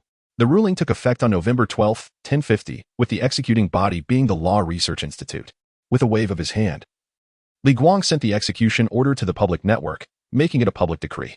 This was a statement made by Feng Liang himself, aimed at mitigating any negative impact on the law school. Not just the West District, but the entire society within the compartment received Feng Liang's judgment. Discussions erupted, and it swiftly became a topic of casual conversation. While suspensions and demotions had been witnessed before, never had such a high-ranking official faced public scrutiny. Feng Liang's name echoed throughout the compartments, eclipsing even that of popular celebrities. Though Feng Liang had mentioned addressing the West District, it was of little consequence. It merely meant that more people were aware, without any real implications. Well then, if there is nothing further, you may all return to your duties. This meeting is adjourned. Feng Liang, please remain. Discretion is an art that must be mastered. Neglecting to learn it will inevitably lead to downfall. Li Guang remarked softly as he passed by Feng Liang. Thank you for your concern, Dean Li. I assure you, I will not falter, Feng Liang replied, watching as Li Guang departed, his demeanor unperturbed. Youth is indeed a gift, unencumbered by fear, Dun noted with a smile, admiring Feng Liang's audacity and broad perspective. Flattery aside, it is merely inconsequential. I am curious as to why the chairman has summoned me. With only Dun and Feng Liang remaining in the empty conference room, the atmosphere became more congenial due to Dun's approachable demeanor. My request for you to stay was not my own, but that of your dean. The dean? Feng Liang was taken aback. Since the establishment of the 5 branches, the dean had never made a personal appearance. All matters were typically conveyed through written directives, and meetings were conducted via projection. Feng Liang was unaware of the dean's gender, and the sudden summons only deepened his sense of intrigue. Indeed, you heard correctly. He requested your presence. Is that not so? Dun gestured for Feng Liang to turn around. Upon doing so, Feng Liang was rendered speechless. The projection was still present, though it appeared more humanoid than during the meeting, no longer merely a glowing orb, but still indistinguishable in gender. The voice remained a mechanical simulation, leading Feng Liang to suspect more than once that the dean could be female. Are you disappointed not to see me in person? The mechanical, emotionless voice shattered Feng Liang's fantasies, leaving him devoid of thought, let alone imagination. Not at all. How could I be disappointed? Feng Liang quickly clarified. His curiosity about the enigmatic dean was profound, and he had hoped this encounter might satisfy his inquisitiveness, but alas, it did not. Spare me the explanations. Your eyes have revealed your thoughts. What you should know will come to light in due time, and what you should not know, refrain from pursuing, lest you forever remain in ignorance. In time, you will understand. The moment is not yet ripe. Very well then. May I inquire as to why the esteemed dean has called for me? Feng Liang felt a twinge of embarrassment after being seen through by a projection. I wish to understand your true thoughts. Despite the mechanical tone lacking emotion, Feng Liang sensed the seriousness in the dean's voice. As for the punishment, I personally believe that aside from the dismissal, the rest is inconsequential. For me, it makes little difference. Feng Liang expressed his candid feelings. Having already made the announcement and fearing no repercussions, the decision to suspend you is not within the purview of the Law Research Institute. This temporary suspension is merely to placate the citizens. As for your directorship, it cannot be revoked if you are to be appointed as deputy dean. Surely, a promotion at this juncture would be unthinkable. That is a valid point. Indeed, a promotion at this time would be a promotion. Feng Liang suddenly grasped the implications, feeling utterly bewildered. Chairman, the dean must have misspoken, perhaps due to poor transmission? Feng Liang looked at Dun, perplexed. The so-called punishment was clearly a thinly veiled commendation. That was your dean's decision. I cannot speak for him. Dun deflected, openly shifting responsibility. You must learn to adapt to the citizens. This will greatly benefit you. Moreover, we have not deceived the citizens. The punishment is indeed real. Do not overthink it. Enough of this. Let it be decided thus. Feng Liang, approach matters with deeper contemplation and strive to discern the essence of situations. The projection dissipated into digital fragments, as if it had never existed, leaving only a single phrase echoing in Feng Liang's mind. He turned to Dun, still grappling with his bewilderment. You know what to do. You are an intelligent man. I shall take my leave now. Ponder this at your leisure. Having spoken, Dun left with a demeanor reminiscent of a fleeting shadow, eager to avoid being ensnared by Feng Liang. After all, there were numerous matters that could not be divulged at present. Feng Liang's cunning intellect could easily extrapolate sensitive information from his words, and he dared not underestimate him. Dun departed without a care for appearances, leaving Feng Liang alone in the conference room, engulfed in confusion. What was transpiring? Feng Liang sensed the truth in the dean's words, that only he and Dun were privy to certain secrets, while the others remained blissfully ignorant. Otherwise, there would be no need for such secrecy. But what was the purpose of their actions? He found it perplexing that, despite being in possession of a compromising secret that warranted severe punishment, Dun had instead been lightly penalized and even promoted to vice dean. This left Feng Liang in a state of bewilderment. While he struggled to comprehend the dean's motives, he did not remain entirely devoid of thoughts, at the very least. He began to harbor suspicions regarding the dean's identity. As the esteemed chairman of the Law Research Institute, Dun had adopted an unusually humble demeanor in the presence of the fifth dean. Although Dun was typically modest, his subservient posture towards the fifth dean was distinct from his interactions with others, a subtlety Feng Liang was keenly perceptive of. This enigmatic fifth dean was not merely the head of the Fifth Institute. Feng Liang perceived the entire Fifth Institute as an exceptional entity, as it lacked a fifth division unlike the other 8 major institutions. Feng Liang quickly put a halt to his speculation regarding the dean's identity. He recalled that during his prior inquiries into the matter, Dun had issued a stern warning, directly forbidding any further investigation. It was noteworthy that Feng Liang had only conducted the most rudimentary of inquiries. The identity of the fifth dean was a taboo within the Law Research Institute, seemingly confined to that realm alone.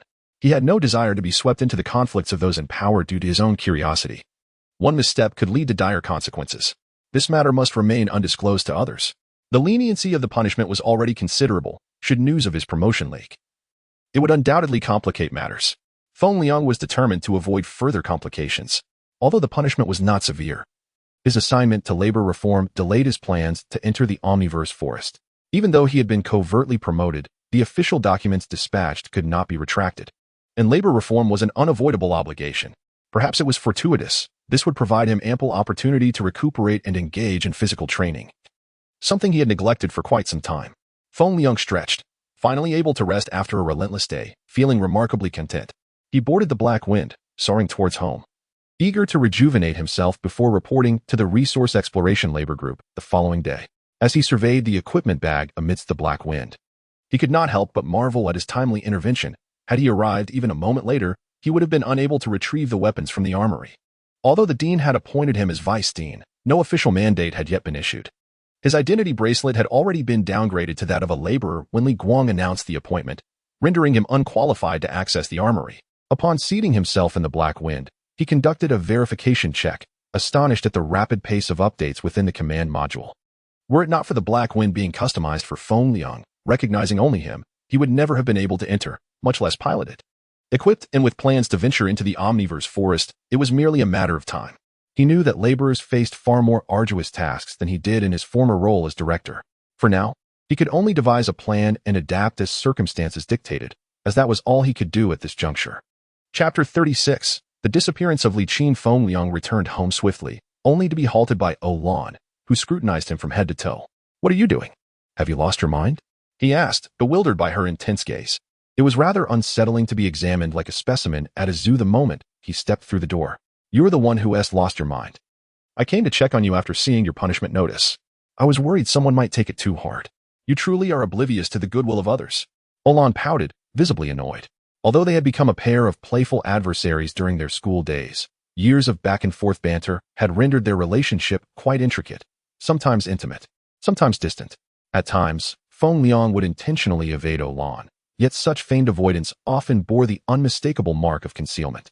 "Me take it too hard? Are you jesting? Is it the trivial punishment that troubles me, or is it my promotion to deputy director that has me in a tizzy?" Feng Liang retorted, locking eyes with Lan. There was no need for him to mask his feelings with her. Their mutual trust allowed for honest communication. The concern she showed during her visit to the West District and her inquiries upon returning home were clear indicators of her care for him. He could not allow those who cared for him to worry unnecessarily. In the vast expanse of the makeshift hospital, genuine concern was a rare commodity. Has this child's fever muddled her brain? You're not feverish. Could it be that the emotional blow has led to your mental disarray? Think positively, Lan remarked, placing her hand on Feng Liang's forehead. Standing at roughly 5'7", she was significantly shorter than him, and as she reached to touch his forehead, Feng Liang instinctively leaned back. This caused Lan to rise onto her toes in order to reach him, and from Feng Liang's perspective, the scene was quite picturesque. Noticing the intensity of Feng Liang's gaze, Lan became acutely aware of her own awkwardness. She hastily attempted to cover her neckline, but her exaggerated motion caused her to lose her balance. In a moment of clumsiness, she collided with Feng Liang, sending them both tumbling onto the sofa, him beneath her, their eyes locking in surprise. In that moment of unexpected intimacy, their minds seemed to short-circuit, leaving them in a state of blissful confusion. They remained there, gazing into each other's eyes, unsure of how to proceed.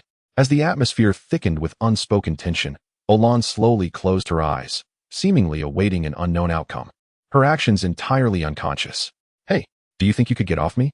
I feel like you're crushing my spine," Feng Liang blurted out, breaking the palpable tension with an unguarded remark.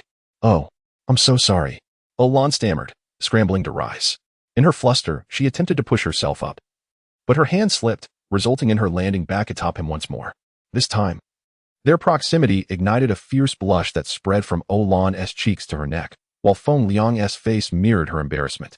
The heat radiating between them made their breaths grow heavier. "Ding, ding. Master, you have an incoming call," the butler's voice intruded, shattering the moment. Lan quickly scrambled off Feng Liang, her embarrassment compelling her to flee without a second thought.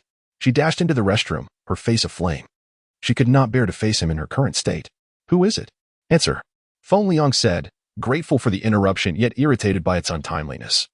His mind a tumult of emotions. "Brother Liang, is Li Qin with you?" He Yuanqing's anxious voice projected through the communicator. "Li Qin? No. She is still recuperating at the medical center, isn't she? What's wrong?" Feng Liang's demeanor shifted to concern as he sensed the urgency in He Yuanqing's voice. "She is not here. When I arrived at the medical center, she was missing. I thought she came to see you after hearing about your punishment," He Yuanqing replied, his rising anxiety palpable. "She is not here. When did you arrive at the medical center? Could she have gone somewhere on her way?" Feng Liang probed, trying to soothe He Yuanqing while gathering information. "I've been here for over half an hour, searching everywhere. I checked the monitoring center and saw her leave her room over an hour ago, but she never returned," He Yuanqing recounted, his worry escalating. He had intended to prepare a nourishing ginseng soup for Li Qin, only to find her missing upon arrival. It had been over 2 hours.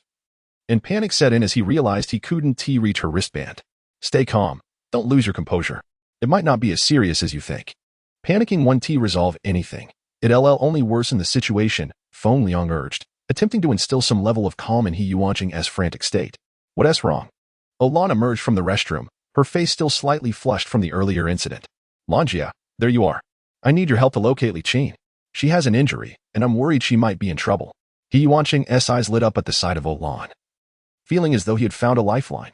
As a core engineer for the database in the makeshift hospital, Lan was perfectly equipped to locate someone with ease. "All right. Don't worry. I'll look into it right away." Seeing He Yuanqing's frantic demeanor, Olan wasted no time and activated her wristband as projection, delving into the monitoring system, a task well within her capabilities. Maintaining the connection, He Yuancheng watched anxiously as Olan worked, silent in his desperation to avoid disturbing her. Feng Liang stood by, equally concerned, his mind occupied with thoughts of Li Qin's safety. Although he understood the safety of the makeshift hospital environment, he was aware that danger could still lurk, especially in a place with a population exceeding 1 billion.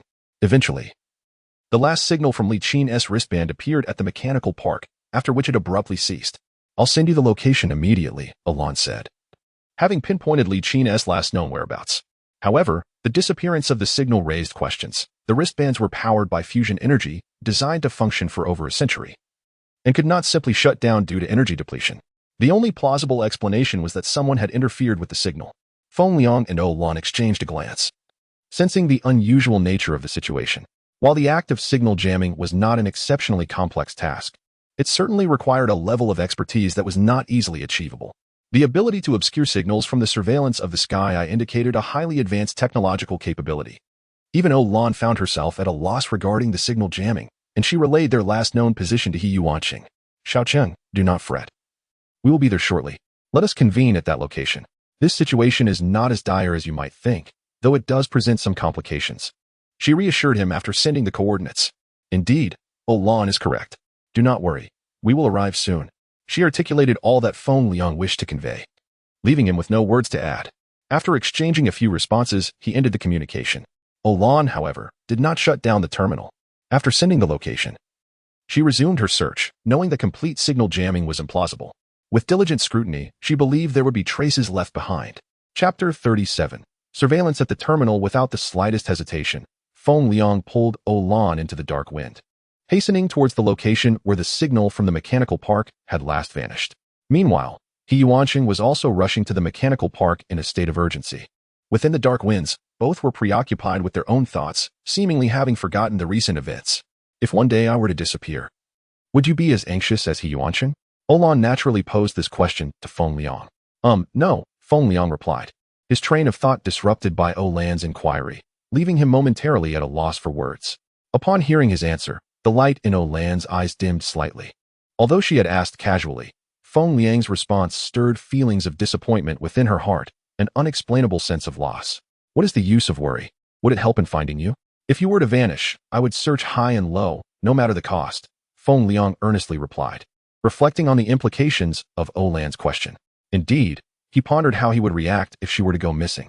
A sweet sensation filled Olan's heart, akin to tasting honey. Although Feng Liang's words resembled a mere platitude often used to placate women, she understood him well enough to know he would indeed act with such determination, for his earnest nature would never allow him to utter empty reassurances. Then for the sake of this peaceful world, I shall refrain from disappearing," Olan cheerfully declared, leaning forward to gently tap Feng Liang's cheek. Despite her cheeks flushing red, she could not help but smile at the sight of Feng Liang's bewildered expression. Feng Liang felt that after the events that transpired in the room, the nature of his relationship with Olan had undergone a qualitative transformation, bringing their hearts closer together. Before long, they arrived at the mechanical park, situated between the medical facility and Feng Liang's home, where Li Qin had gone missing. It seemed He Yuancheng's conjecture was correct. Li Qin had likely gone to seek out Feng Liang.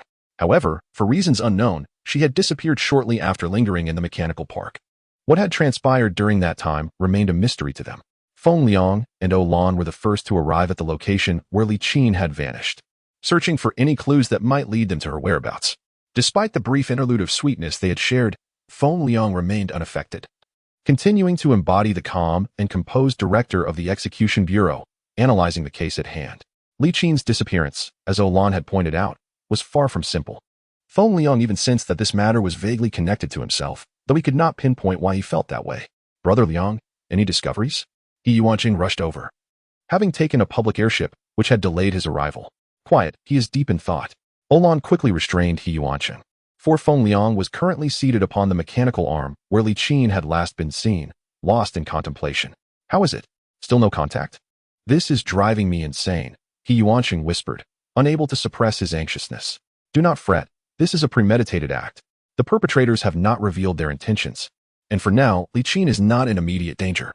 Have faith," Olan explained, since Li Qin's signal had been cut off.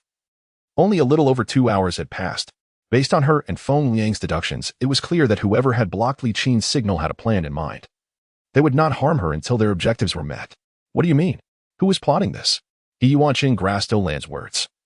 Realizing that this was an obvious kidnapping, far exceeding the simplicity of mere disappearance. This is indeed a calculated act, but I cannot yet identify the perpetrator or their motives. However, I have a feeling it is somehow related to our last expedition to the forest of all things, Feng Liang suggested, voicing his hypothesis. Xiaocheng, keep an eye out during this time. If anything arises, inform me immediately. I suspect they are currently observing us from somewhere. There are many things I cannot explain to you at present, but Li Qin should be safe, Feng Liang remarked, feeling once more as though he was being led by unseen hands. He was unsure of who was orchestrating these events and had grown accustomed to this uncertainty. He reassured himself that the incident with the video was less severe due to the existence of 2 copies. One had merely served to heighten his awareness.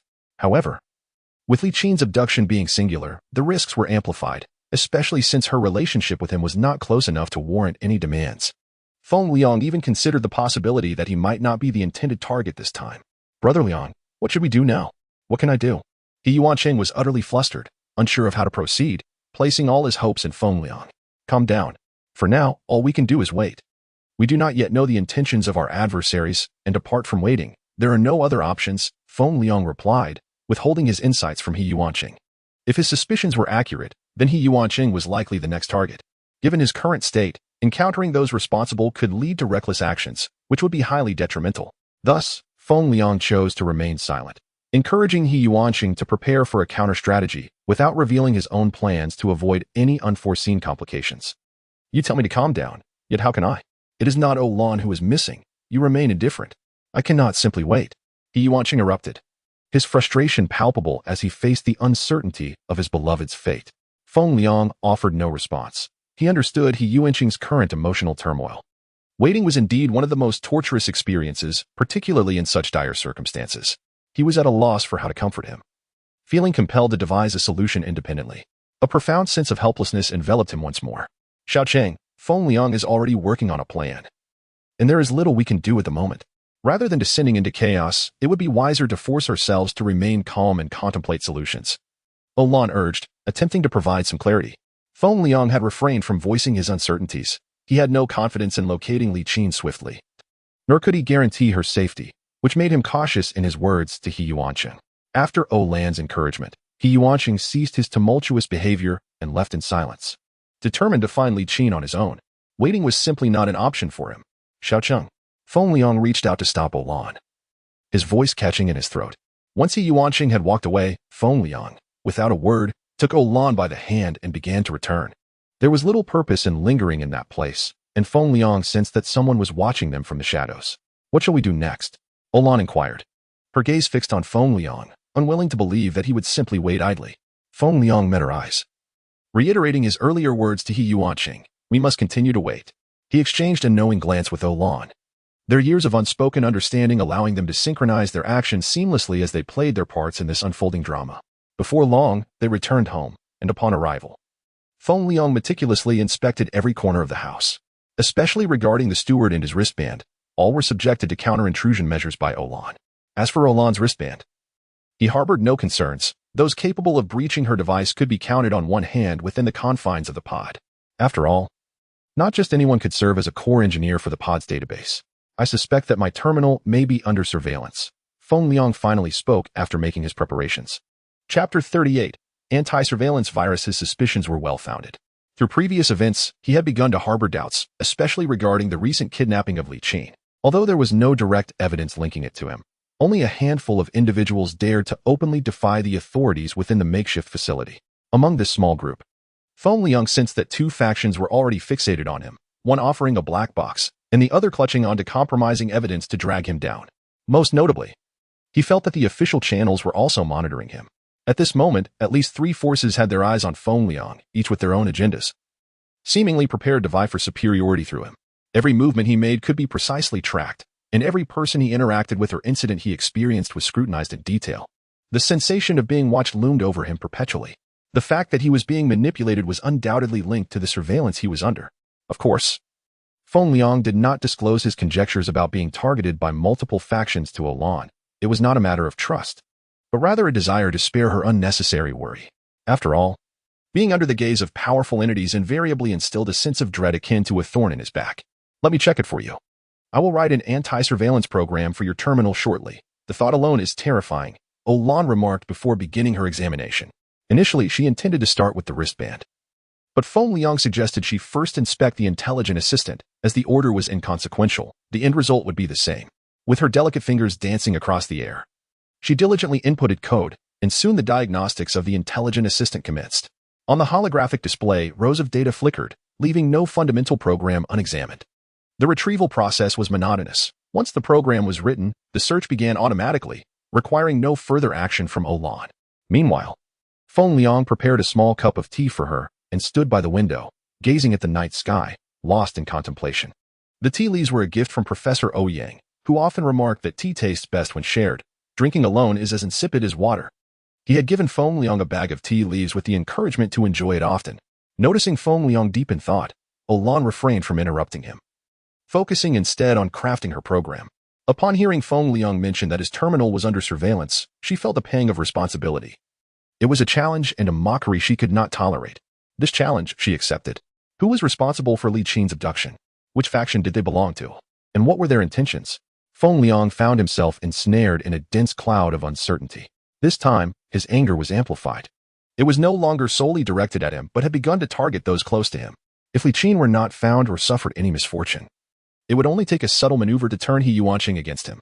While he did not mind acquiring an additional adversary, the thought of He Yuanqing, whom he regarded as a younger brother, becoming an enemy was emotionally difficult for him to bear. This time it was Li Qin and He Yuanqing, who might be next. If it were Olan, he feared he might descend into madness. After their intimate encounter today, the barrier between him and Olan had become tenuous. They were both in their 20s, of an age suitable for marriage, having known each other for a decade. They simply had not yet breached that fragile threshold. He was not prepared for that moment, nor was it the right time. He was surrounded by dangers, with several powerful factions watching him, and no one could predict what would transpire next. Although unspoken, Feng Liang had already come to regard Olan as his everything. His view on love was straightforward. If he was truly invested, he would give his all. Therefore, he could not allow their relationship to reach that level, as it would only place Olan in jeopardy, rendering her his Achilles heel and stripping him of any initiative in this struggle. What are you thinking about? Your expressions are fluctuating between frowns and smiles. Have you conjured thoughts of some young lady?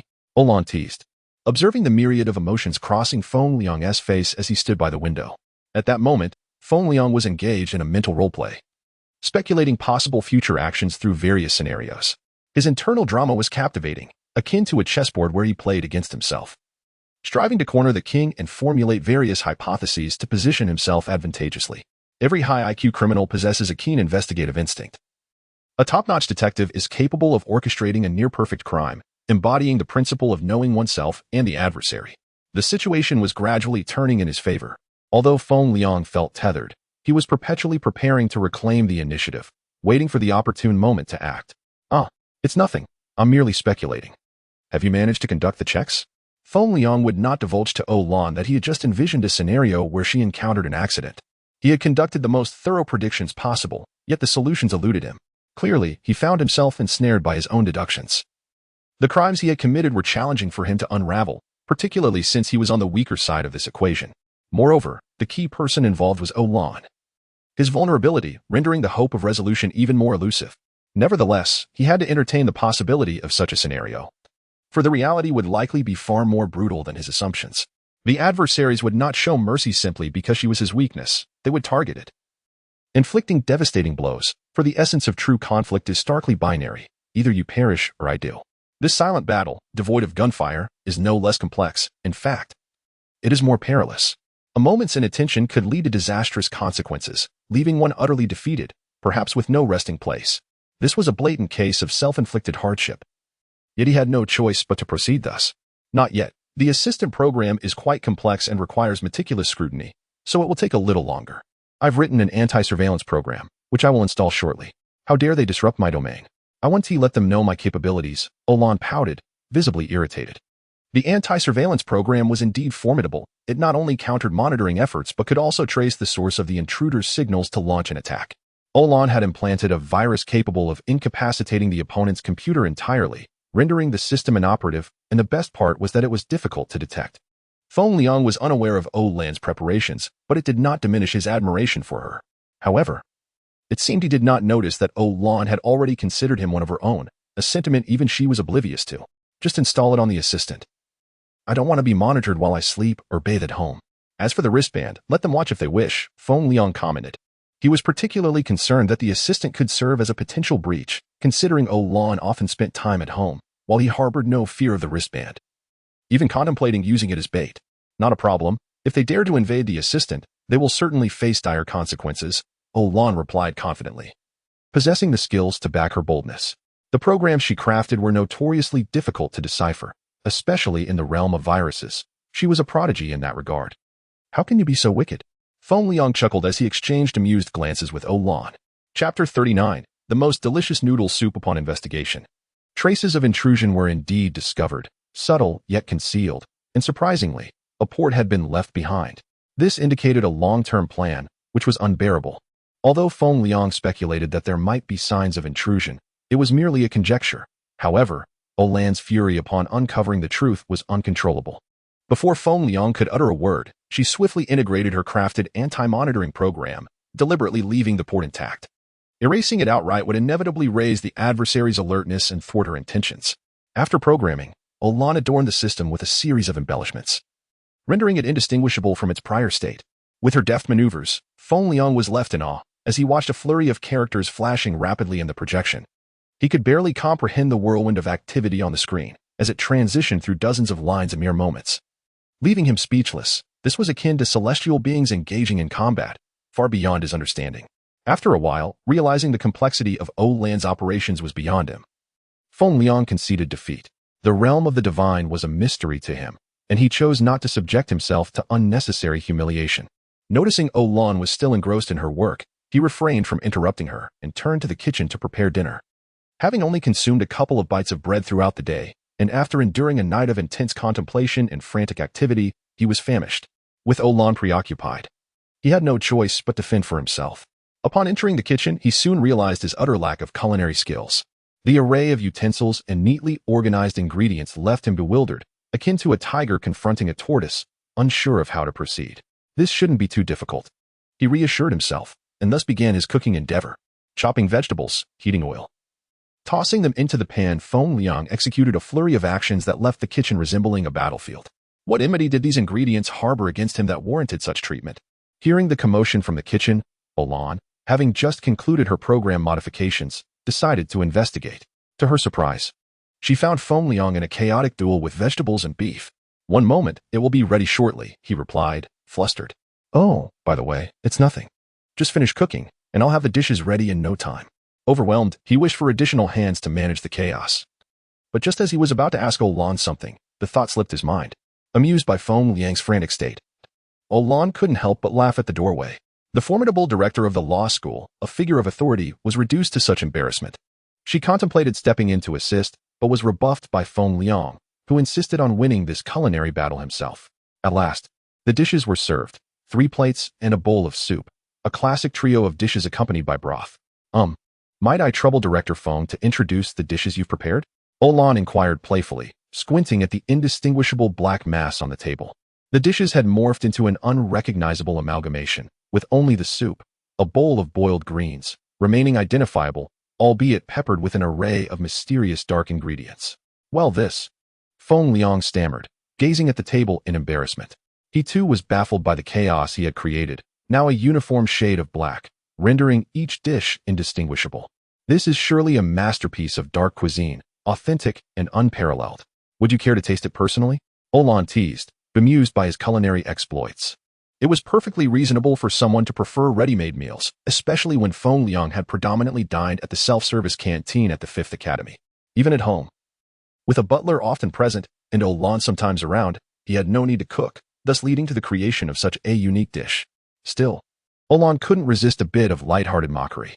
Never mind, I value my life too much to sample that, Feng Liang replied, unable to muster even a hint of appetite. Such a waste indeed, yet I cannot bring myself to eat it. Director Feng, it appears you lack a culinary talent, Lan remarked, observing the remnants of his culinary experiment before she retreated to the kitchen, carrying the culinary disaster with her. After surveying the chaotic kitchen, Olan felt a sense of resignation. With a few simple adjustments, she quickly prepared a bowl of noodle soup using the remaining ingredients. Just as Feng Liang pondered where his cooking had gone awry, a steaming bowl of noodle soup was set before him. In comparison to his previous creation, this bowl of soup was nothing short of exquisite, its appearance alone far surpassing his culinary disaster. Feng Liang could not help but exclaim in admiration. Just as he picked up his chopsticks to dig in, he suddenly recalled something and dashed into the kitchen to retrieve another pair of chopsticks. "You've made quite a bit. I can't possibly finish this alone. Waste would be a grievous sin, so let us share," he said, pulling Olan to sit across from him. Feng Liang certainly wouldn't finish it all. He had noticed that much of what he prepared earlier had remained untouched. He guessed Olan hadn't eaten either, and with the late hour and the remnants of his earlier cooking escapades, there was little left but what was in the bowl. Watching Feng Liang devour his meal with gusto, Olan felt an indescribable tenderness in her heart. His voracious appetite stirred her own hunger. She too had barely eaten throughout the day, initially intending to cook once he returned, but the events that transpired had delayed her until now. In contrast to Feng Liang's fervent consumption, Olan maintained her grace. It was their first time sharing a bowl of noodle soup together. Feng Liang was truly hungry, and the flavor of the soup was so delightful that he could hardly contain his praise, as if his tongue were melting with every bite. Although Olan also felt hunger, what she savored most was Feng Liang's attentiveness towards her. A person as straightforward as he wouldn't have noticed such details unless he truly cared. This bowl of noodle soup was undoubtedly the most delectable meal they had both ever tasted, for it encompassed more than just flavor. It was imbued with the emotions they shared. As the soup dwindled, Feng Liang consumed nearly all of it, leaving only the remnants of broth, nearly resorting to licking the bowl clean. After finishing, Feng Liang reclined in his chair, a look of utter satisfaction on his face. Olan gazed in disbelief at his slightly protruding belly. Had she not witnessed it herself? She would have found it hard to believe that someone could consume such a vast bowl of noodle soup, which had exceeded the dimensions of a mere bowl and could almost be classified as a basin. "I can hardly believe you managed to fit all of that inside you," she exclaimed, though internally she felt a rush of sweetness. Watching the man she cared for devour the meal she had prepared for him brought an unspoken sense of accomplishment and happiness. Chapter 40. Do not startle the snake without allowing the intelligent housekeeper to tidy up. Olan donned an apron and began to clean, embodying the essence of a devoted housewife. She reveled in the process. After completing her chores, Feng Liang lay on the sofa, already deep in slumber, utterly exhausted. After carefully draping a blanket over him, Olan nestled beside him. The following day, Feng Liang was set to embark on a resource exploration mission, although it was not a permanent assignment. She couldn't shake the worry that filled her heart. The intrusion into Feng Liang's housekeeper system was a skillful act, and Olan sensed that it was merely a fraction of the adversary's capabilities. The formidable nature of Feng Liang's potential opponents left her restless throughout the night. Feng Liang gradually opened his eyes, rubbing them as he prepared to drift off again, only for his hand to inadvertently touch Olan's thigh, which lay across him. Instantly awakened, he recoiled as if he had been electrocuted. Turning around awkwardly, he found Olan still lost in dreams beside him. He dared not move too much, as their positions had shifted from back to face to face. Olan's bare thigh remained draped over him, and he found himself at a loss as to where to place his hand.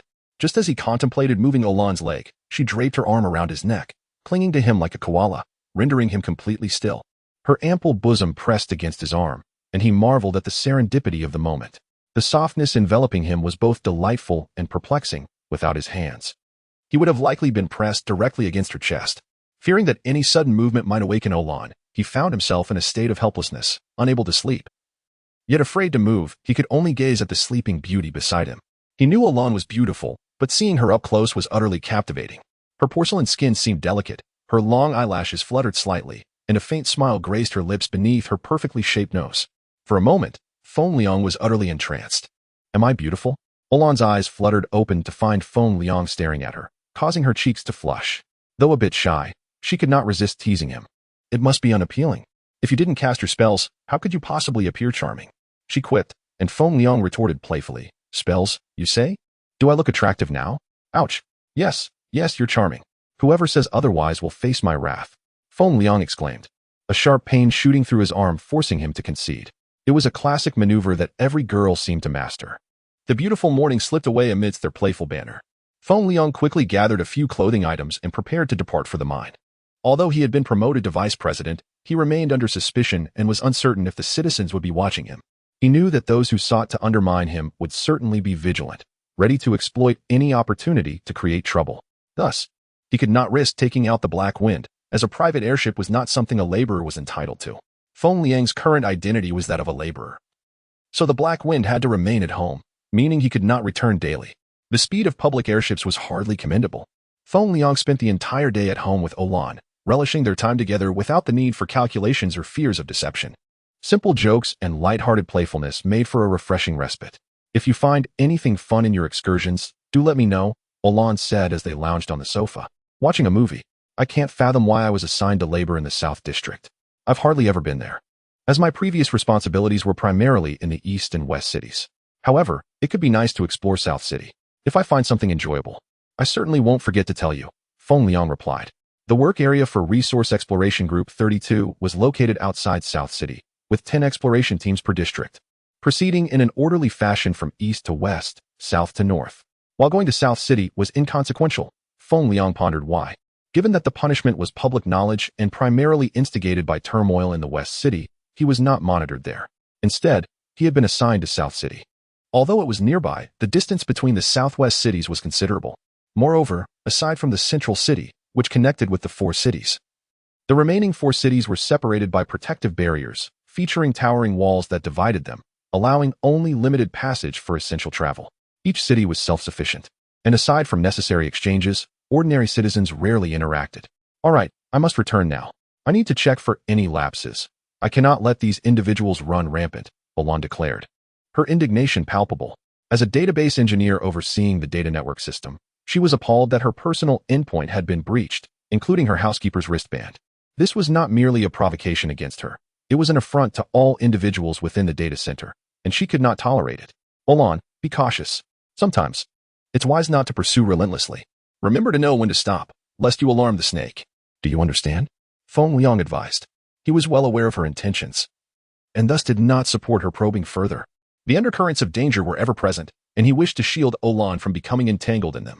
However, knowing her determination, he realized that outright opposition would likely backfire. Don't worry, I won't alarm the snake. If I discover anything, I'll notify you at once. You must answer my calls, or else beware, Olan threatened, brandishing her fist playfully. Upon learning that Feng Liang had deliberately not answered her last call, she had nearly bitten her silver teeth in frustration. All right, as long as you exercise caution, Feng Liang relented. Though Olan professed compliance, he knew better than to believe her entirely obedient. After all, the title of sorceress had been well earned over the years, and he could only hope she would not act too impulsively. He was primarily concerned that involving Olan in this matter would eliminate any reason for him to continue playing the game. By the way, remember to follow up on Li Qin's identity wristband information. I have some concerns, he added. Understood, my esteemed young Master Liang. I am aware of your worries and will remain vigilant. Should an opportunity arise, I will inform you immediately, Olan assured him before taking her leave. After Olan departed, Feng Liang lay back on the sofa, staring at the housekeeper control console in the corner. After a considerable time, he utilized the system Olan had worked on to dial a communication line to Yuan. Chapter 41, The Night of the Southern District. The following morning, Feng Liang took the backpack prepared for him by Olan and embarked on his journey to the exploration team in the Southern District. The Black Wind was quietly stationed in the living room as Feng Liang stepped outside, retrieving his wristband to summon a public airship. Before long, a small Azure airship arrived at his location. Despite his recent promotion, Feng Liang's identity wristband still reflected his demotion. The promotion was merely a verbal promise from the director, and his wristband would only be updated upon his return from the Southern District. Following his demotion, Feng Liang remained a senior technician, holding the same status as an ordinary elite, which was reflected in the azure color of the public airship, indicative of his rank. Once aboard the public airship, it ascended slowly into the space conduit, heading towards the Southern District. Compared to the Black Wind, the airship's speed was significantly slower. Inside the airship, Feng Liang's thoughts drifted far beyond the clouds. What events awaited him in the Southern District? What schemes were concocted by the higher-ups? Feng Liang felt an unsettling uncertainty within. Stretching lazily, he closed his eyes to gather his thoughts. Why torment oneself with speculation about the unknown? It would be wiser to conserve his energy, preparing to embrace whatever lay ahead. The Azure airship glided through the conduit, covering the vast distance of over 1,000 kilometers from the Central District to the Resource Exploration Group in the Southern District. By the time Feng Liang arrived, it was already afternoon. The speed was indeed somewhat disheartening. He chuckled wryly as he disembarked, where individuals had long been waiting for him. No longer clad in a sharp black suit, Feng Liang may not have exuded an imposing presence, but the aura of authority still lingered. Standing at the cabin door, he contrasted sharply with those who had come to greet him. Director Feng, we received notification and have been waiting for you. I am Kong Fei, leader of the 32nd Resource Exploration Team. The leading figure greeted respectfully upon seeing Feng Liang. Kong Team Leader, you jest. I am no longer a director. I am here to work under you. Please, if you don't mind, call me Xiao Liang. Your formality makes me somewhat uncomfortable, Feng Liang replied with a gentle smile. His tone disarming and approachable. He spoke truthfully. To him, Kong Fei was indeed his superior. Such gestures of welcome were rare, especially in a hierarchy where status reigns supreme and the demoted rarely receive such honors. Kong Fei was not a fool. Given Feng Liang's age and the attention he received from the higher-ups, it was clear that Feng Liang's assignment was merely a formality. Kong Fei resolved not to provoke him, understanding that if Feng Liang bore any grudges, it would be effortless for him to retaliate upon reinstatement. Director Kong, there is truly no need for such formality. I have genuinely been demoted, as you must be aware of the turmoil in the Western District. I bear an unavoidable connection to it, thus this punishment is deserved. You need not worry excessively. It is truly unnecessary. Feng Liang discerned Kong Fei's thoughts clearly. He marveled at Kong Fei's cleverness but knew that the latter's concerns were unfounded. Feng Liang was not a petty individual. His current status was uncertain, and he was unaware of the true intentions behind his assignment to the Southern District. Acting ostentatiously could jeopardize his objectives. Thus, he believed it prudent to observe quietly before making any bold moves. Kong Fei, however, seemed only partially to heed Feng Liang's words. His demeanor slightly subdued, but still far from entirely restrained. Not wishing to prolong the conversation, Feng Liang gathered his belongings and followed Kong Fei to his assigned quarters. The labor dormitory was a modest 4-person room. Though Feng Liang had been demoted to a laborer, he still belonged to the category of senior laborers, affording him a private room. Thanks to Kong Fei, his accommodations were far more opulent and spacious than those of other senior laborers. While it paled in comparison to Feng Liang's own apartment, it was nonetheless quite luxurious. Upon entering, Feng Liang surveyed the room, feeling a tinge of dissatisfaction. However, out of respect for Kong Fei's goodwill, he refrained from voicing any complaints, resigning himself to Kong Fei's arrangements. Director, Xiao Liang, you have just arrived today. Take some time to rest. I will take you out to work tomorrow, Kong Fei remarked before turning to leave. After a brief tidying up, though there was little to arrange as everything was already prepared, Feng Liang reclined on the sofa and drifted off to sleep, knowing that there was nothing pressing for today, as Kong Fei had stated he would take him out tomorrow. As evening approached, Feng Liang had a light meal and ventured outside. He had seldom visited the Southern District and seized the opportunity to explore. The architecture in the 4 major districts bore striking similarities, all characterized by towering alloy constructions that reached for the heavens, evoking a sense of grandeur. The streets were bustling with people, vibrant and lively, rivaling the East and West districts. Moreover, the residents of the modular districts, dating back to the early days of the light source, hailed from various nations, clustering together based on similar lifestyles. Thus, while the districts shared a general uniformity, each possessed its unique flavor. For instance, the Eastern District was populated by individuals with yellow skin and black hair, who were polite and modest in their interactions, while the Western District boasted blue-eyed, blonde-haired individuals who reveled in freedom and spontaneity. Although there were certainly mixed ethnicities within each district, the proportions varied. As Feng Liang strolled through the Southern District, he observed young men and women, many of whom were of a similar age to him, alongside older individuals engaged in reflections on their fleeting lives. This serene atmosphere was imbued with a distinct charm. He even caught sight of a few teenagers sneaking out from school. In any district, children were seldom seen on the streets. They spent their formative years in the modular academies, only venturing out once they had passed their adult assessments. In the past, witnessing such scenes filled Feng Liang with a sense of comfort, affirming the necessity of his endeavors. However, after experiencing the unrest in the Western District, he now felt an inexplicable discomfort towards this sense of tranquility and harmony. It was not merely the punishment he endured due to the Western District's citizens that troubled him. Rather, it was a lingering sense of hypocrisy that he could not quite articulate. Aimlessly, he wandered the streets of the Southern District, captivated by the dazzling lights and throngs of people. Just then, a heated argument erupted ahead of him, drawing a swift crowd of onlookers. Chapter 42, Witnessing Injustice. Acting with fury, Feng Liang stepped forward to investigate the situation. I took you to bed because I esteemed you. Don't mistake it for flattery, said the man standing, occasionally kicking the girl curled up on the ground. Feng Liang observed, noting that she appeared to be barely in her 20s. He refrained from acting hastily. As a researcher in legal order, it was imperative for him to comprehend the sequence of events. Impulsiveness was his greatest professional taboo, even though the man's demeanor repulsed him. "Get lost, you shameless cur. You make me sick just by existing," the man spat, punctuating his words with a kick and a contemptuous hawk of phlegm. "That's not what you said last night. Why are you treating me this way?" The girl cried, struggling to sit up, her words mumbled through a bloodied mouth. Her face bruised and swollen, a pitiful sight indeed. "What do you expect? You willingly came to my bed. Now you're trying to pin this on me. For a woman like you, I can't be too harsh," the man retorted, garnering agreement from the onlookers surrounding them. "You lie. You are inhuman, a devil. You will not die a good death." The girl howled, disregarding her injuries, attempting to lunge at him, but she was swiftly kicked back to the ground, writhing in agony. Feng Liang, coldly observing the scene, felt a surge of anger, not only at the man's actions but also at the indifferent crowd that merely gathered to gawk. Some even exacerbating the situation, eager for the chaos to escalate. Indeed, they thrived on the spectacle. Whether you live or die is not for you to decide. "Perhaps you should ponder your own fate," the man sneered, seizing an iron stool and advancing with an air of arrogant dominance. Feng Liang stood at the forefront, poised to act.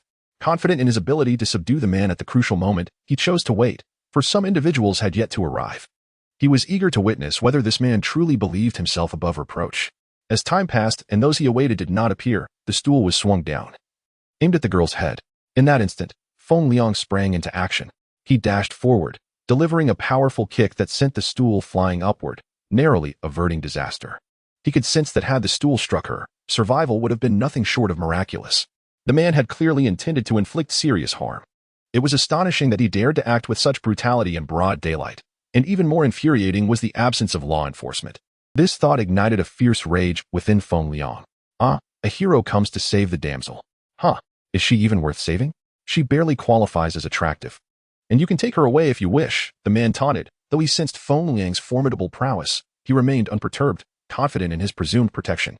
Feng Liang, silent and seething with rage, ignored the man's provocations, his keen, hawk-like gaze scanning the surroundings in search of law enforcement. "Stop searching. I have backup. Go ahead. Try to lay a finger on me," the man boasted, delivering another kick to the girl. "How delightful. I shall see just who stands behind you," Feng Liang replied, swiftly delivering a kick that sent the man hurtling backwards. With a resounding crash, the man landed, spitting blood as Feng Liang's strike, though restrained, was still beyond the capacity of an ordinary person to withstand. Had he not tempered his force, it would have been all too simple to dispatch him in an instant. After all, Feng Liang was not merely a showman but a practitioner molded through rigorous training in the wilderness. "You are doomed. I will dismantle you piece by piece." The man gasped, clutching his chest, the pain rendering him breathless. "And what do you intend to do about it?" Feng Liang inquired, stepping closer, each stride like a weight upon the man's chest. With a smile that mirrored a demon emerging from the abyss, Feng Liang's presence suffocated him, as if he were sinking into a quagmire. "Stay back. Don't come any closer," the man stammered, retreating awkwardly, leaving a trail of moisture in his wake. Unrelenting, Feng Liang advanced, determined to instill a lasting fear in this bully to prevent any future retaliation. As for the man's supposed allies, Feng Liang merely chuckled, unafraid despite lacking significant power to confront them. "Where are your companions?" "I see no one," he taunted, delivering a dual assault on the man's psyche and physique. For it is often said that the heart is the most vulnerable target. "My older brother is the director of the law enforcement center in the South District. I suggest you kneel now, while you still can," the man proclaimed, a look of arrogance plastered across his face. In the eyes of ordinary citizens, the authority of a law enforcement center could indeed afford him some leeway, but he had crossed paths with Feng Liang. "Is that so? I'm trembling in fear," Feng Liang retorted, delivering a punch that sent the man's teeth flying, leaving him unconscious with a single blow. "Why didn't you mention that sooner? I could have saved myself the wait," Feng Liang spat, dismissing the man as he turned to check on the girl's injuries. As for the man's claims of protection, Feng Liang dismissed them entirely. Even officials from the Central District would approach him with trepidation, and despite his demotion, he held no fear of a mere district director. What a fool, to provoke someone like him. It seemed the man's superior would soon find himself in a predicament. Fortunately, they were clad in plain clothes, unnoticed as they hurriedly departed the scene. Where had they been all this time? As ordinary citizens watching the spectacle, they had planned to intervene when Feng Liang kicked the stool, but just as they were about to act, one recognized Feng Liang. Had it not been for the recent events in the West District that had circulated widely, they might not have made the connection. Yet even so, many remained oblivious to Feng Liang's identity. In the South District, The Law Research Institute held merely a few offices. Thus, it was unsurprising that many were unfamiliar with him. Soon, the two plainclothes officers distanced themselves from the scene, returning to report to their superior. They realized they had encountered a formidable opponent, and although they often accompanied the director, the man Feng Liang had confronted was no more than a distant relative. Having grown up in the academy with little connection to his family, if not for certain unusual circumstances, how could he have leveraged his brother's name to intimidate others? They had frequently taken advantage of the situation themselves. In ordinary times, he was well acquainted with the upper echelons of the South District, managing to navigate without significant blunders. However, Feng Liang was an unknown factor, a figure far superior to the local powers, and this time, it seemed he had truly bitten off more than he could chew. Reflecting on their daily activities, the two could not help but feel a cold sweat bead on their foreheads, prompting them to quicken their pace. Chapter 43. A chance encounter with Mo Shui. Miss, are you all right? Feng Liang crouched beside the girl, gently nudging her. Noticing her lack of response, he leaned in closer and realized she had fainted. Surveying the crowd of indifferent onlookers, he was disheartened to see no one extending a hand to help. Perhaps they were intimidated by his earlier display of authority, or perhaps they were simply too frightened to intervene. Most stood by, trembling in fear. Especially the man who had just echoed another sentiment, his face drenched in cold sweat. Feng Liang shook his head in disappointment at their inaction and promptly called for assistance from the South City Medical Center. The immediate priority was to transport the two individuals who had lost consciousness to receive urgent medical attention. He was oblivious to the fact that two individuals had quietly slipped away during the chaos. Unbeknownst to him, he had attracted attention since his arrival in South City just half a day prior. Before long, two white emergency airships, flashing with lights, arrived at the scene. As the primary witness, Feng Liang boarded one of the rescue vessels, leaving the scene behind. It was only after a considerable time had passed that a few law enforcement officers emerged from an alley to clean up the aftermath. "Captain, look at this. What a terrifying kick," one officer stammered, holding up a chair that had been violently kicked by Feng Liang. The chair was utterly mangled, having been sent flying over 10 meters. Given that it was a metal piece weighing over 10 kilograms, and the wooden seat, wrapped in metal wire, had cracked. The force of Feng Liang's kick astonished the officers, leaving them gasping in disbelief. Could such a feat truly be accomplished by mere human strength? They were left questioning the extent of damage inflicted on the young man who had been on the receiving end of that kick. Having witnessed Feng Liang's formidable power, they were relieved they had not rushed in sooner. Otherwise, his temperament could have left them severely injured. After hastily cleaning up, they departed, eager to distance themselves from the scene, fearing Feng Liang might return unexpectedly to hold them accountable. Upon arriving at the medical facility, Feng Liang paid little mind to the man involved in the incident. He was acutely aware of the weight of his actions and knew the repercussions would not be severe for him. His primary concern lay with the girl. He was uncertain of the extent of her injuries prior to the incident, but her condition suggested that the situation was far more dire than he had initially perceived. He feared the possibility of lasting damage. As anticipated, his greatest fears materialized. Medical personnel emerged to speak with him about the girl's condition. "What? It's that serious?" Upon hearing the news, Feng Liang was taken aback. He had never imagined his actions could result in such grave injuries. 6 ribs were fractured, and both her spleen and stomach had suffered severe lacerations. Most devastating, however, was the trauma to her uterus, which had sustained catastrophic damage from the external force. This meant that, aside from visible bruises and swelling, she had endured life-threatening internal injuries. Whether she would survive remained uncertain, and Feng Liang found himself regretting that he had not been more forceful in eliminating the threat to her. He bore no pity for that scoundrel. His death would be of little consequence, but Feng Liang knew he could not take justice into his own hands and must leave it to the legal system. Suppressing his anger and frustration, Feng Liang felt a profound sense of injustice for the girl he had never met, an unfortunate stranger whose plight stirred his empathy. Fortunately, the advanced medical technology available would facilitate the healing of her injuries and fractures, though it would require time for her body to mend completely. The only irreparable damage was to her uterus. According to the doctors, she had lost forever the chance to become a mother, no matter how perfectly they managed to restore her physical form. As the treatment commenced, Feng Liang observed that evening had fallen, and he remained uncertain when it would conclude. Unable to leave, he called Kong Fei to request a day's leave. As he had anticipated, before he could explain his reasons, Kong Fei readily agreed. After securing his leave, Feng Liang waited outside the medical room. The internal healing process was complex, relying on medication and equipment to gradually stimulate cellular activity for recovery. Time passed slowly, and after 3 hours, he still bore a heavy heart. "Mr. Feng, the first recovery cycle is complete. Each cycle lasts 7 days, and after 5 cycles, She should be nearly healed. From there, her body will continue to restore itself, a medical staff member informed him. Although the medical services were free, Feng Liang was the only one present, and they were unsure of his relationship with the girl, so they shared the information with him. However, Feng Liang did not even know her name. He had merely intervened out of a sense of justice. In a daze, he dismissed the medical staff and sat in a waiting chair, contemplating his next steps. Why is it that wherever you go, trouble seems to follow? He muttered to himself just as he received a call from Olan. Stop teasing me. All right, who is she? Upon hearing Olan's voice, Feng Liang's thoughts cleared. He had almost forgotten about her. As an engineer for the core database, Olan could easily uncover someone's identity with minimal effort. She had even left tracking information on his device, and he knew her call was not a mere jest. Conversing with you is so dull, you never allow any jokes. Olan huffed, clearly irritated by Feng Liang's serious demeanor. Anyway, this girl's name is Mo Shui. I'll send you her details. Given her severe injuries, she will need someone to care for her, Olan continued, her tone laced with envy.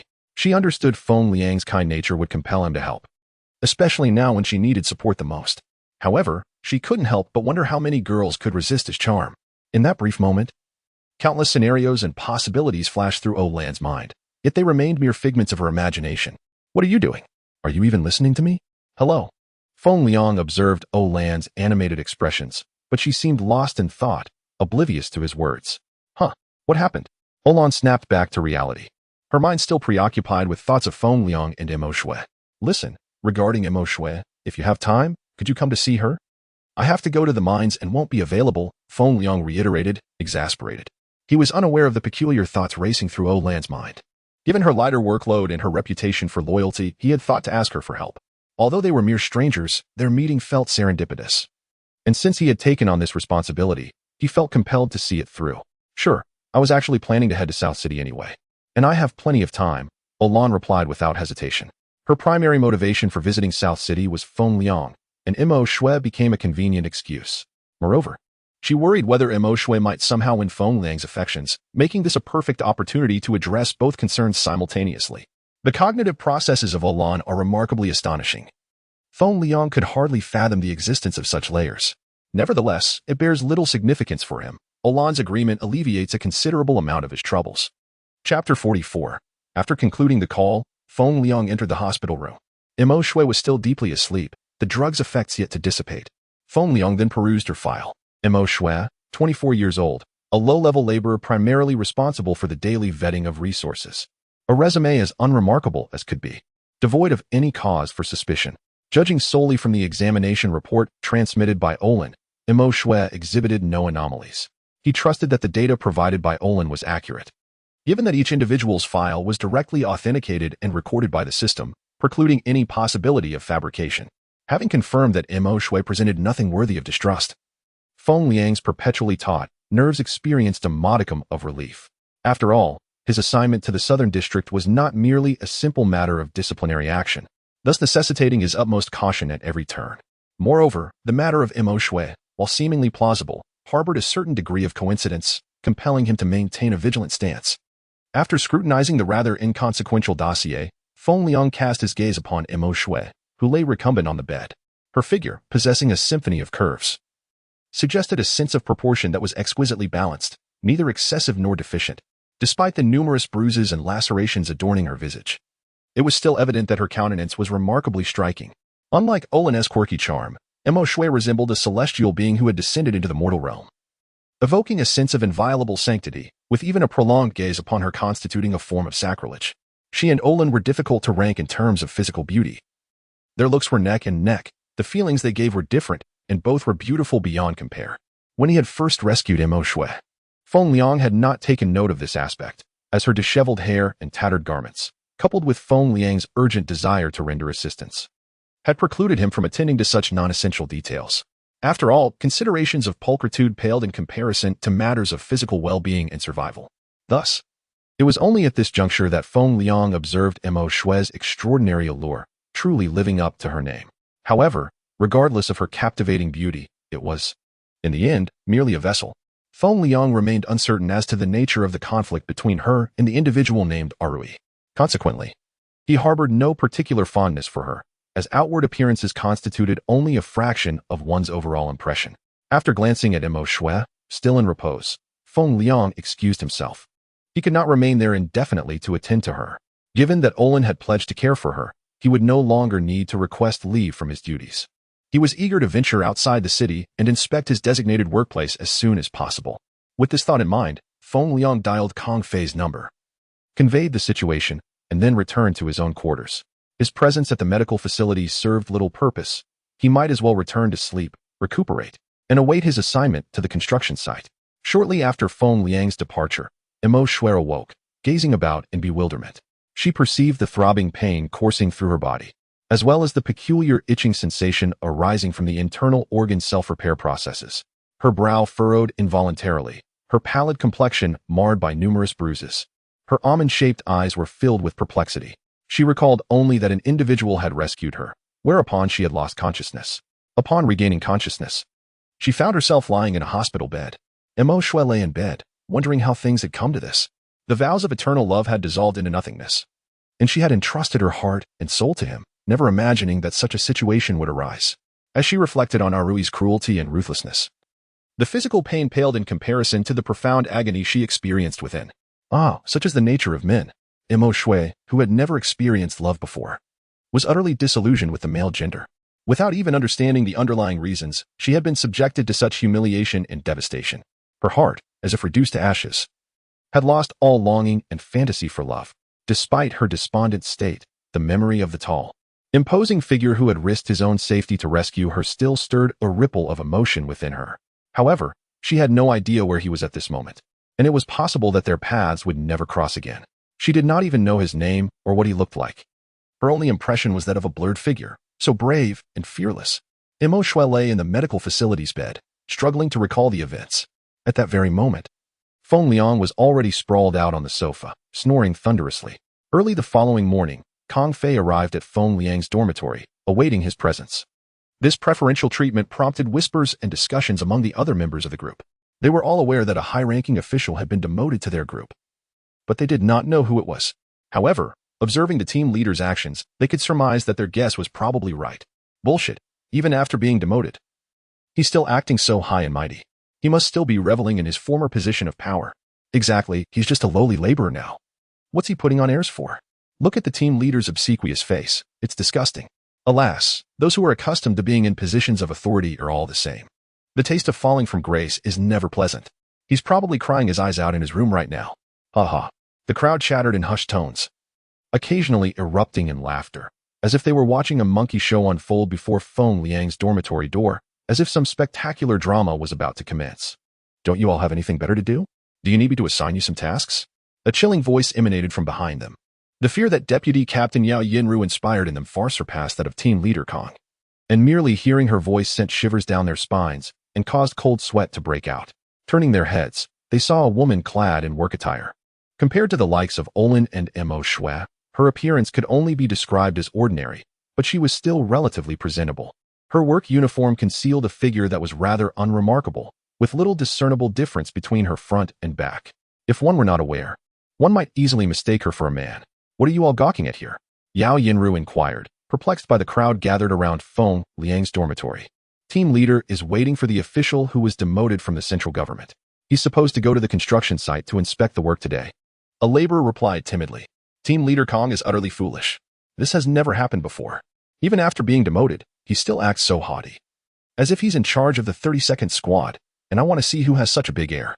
Yao Yinru said angrily. She had always been disgusted by Kong Fei's sycophantic behavior towards those in power, and she had opposed it more than once. However, Kong Fei had a knack for flattering his superiors, which had consistently kept her under his thumb, leaving her powerless. That's right, he's been demoted. But who knows what he's being arrogant about, thinking he's still some big shot. He probably hasn't woken up from his dream yet. The laborer beside Yao Yinru chimed in, echoing her sentiments. I think. You think what? Just as he was about to continue, a glare from Yao Yinru forced him to swallow the words that were on the tip of his tongue. I think I should go to work. Then hurry up and get to work. Do I need to ask you to go? Yao Yinru's voice grew colder, laced with an unmistakable threat.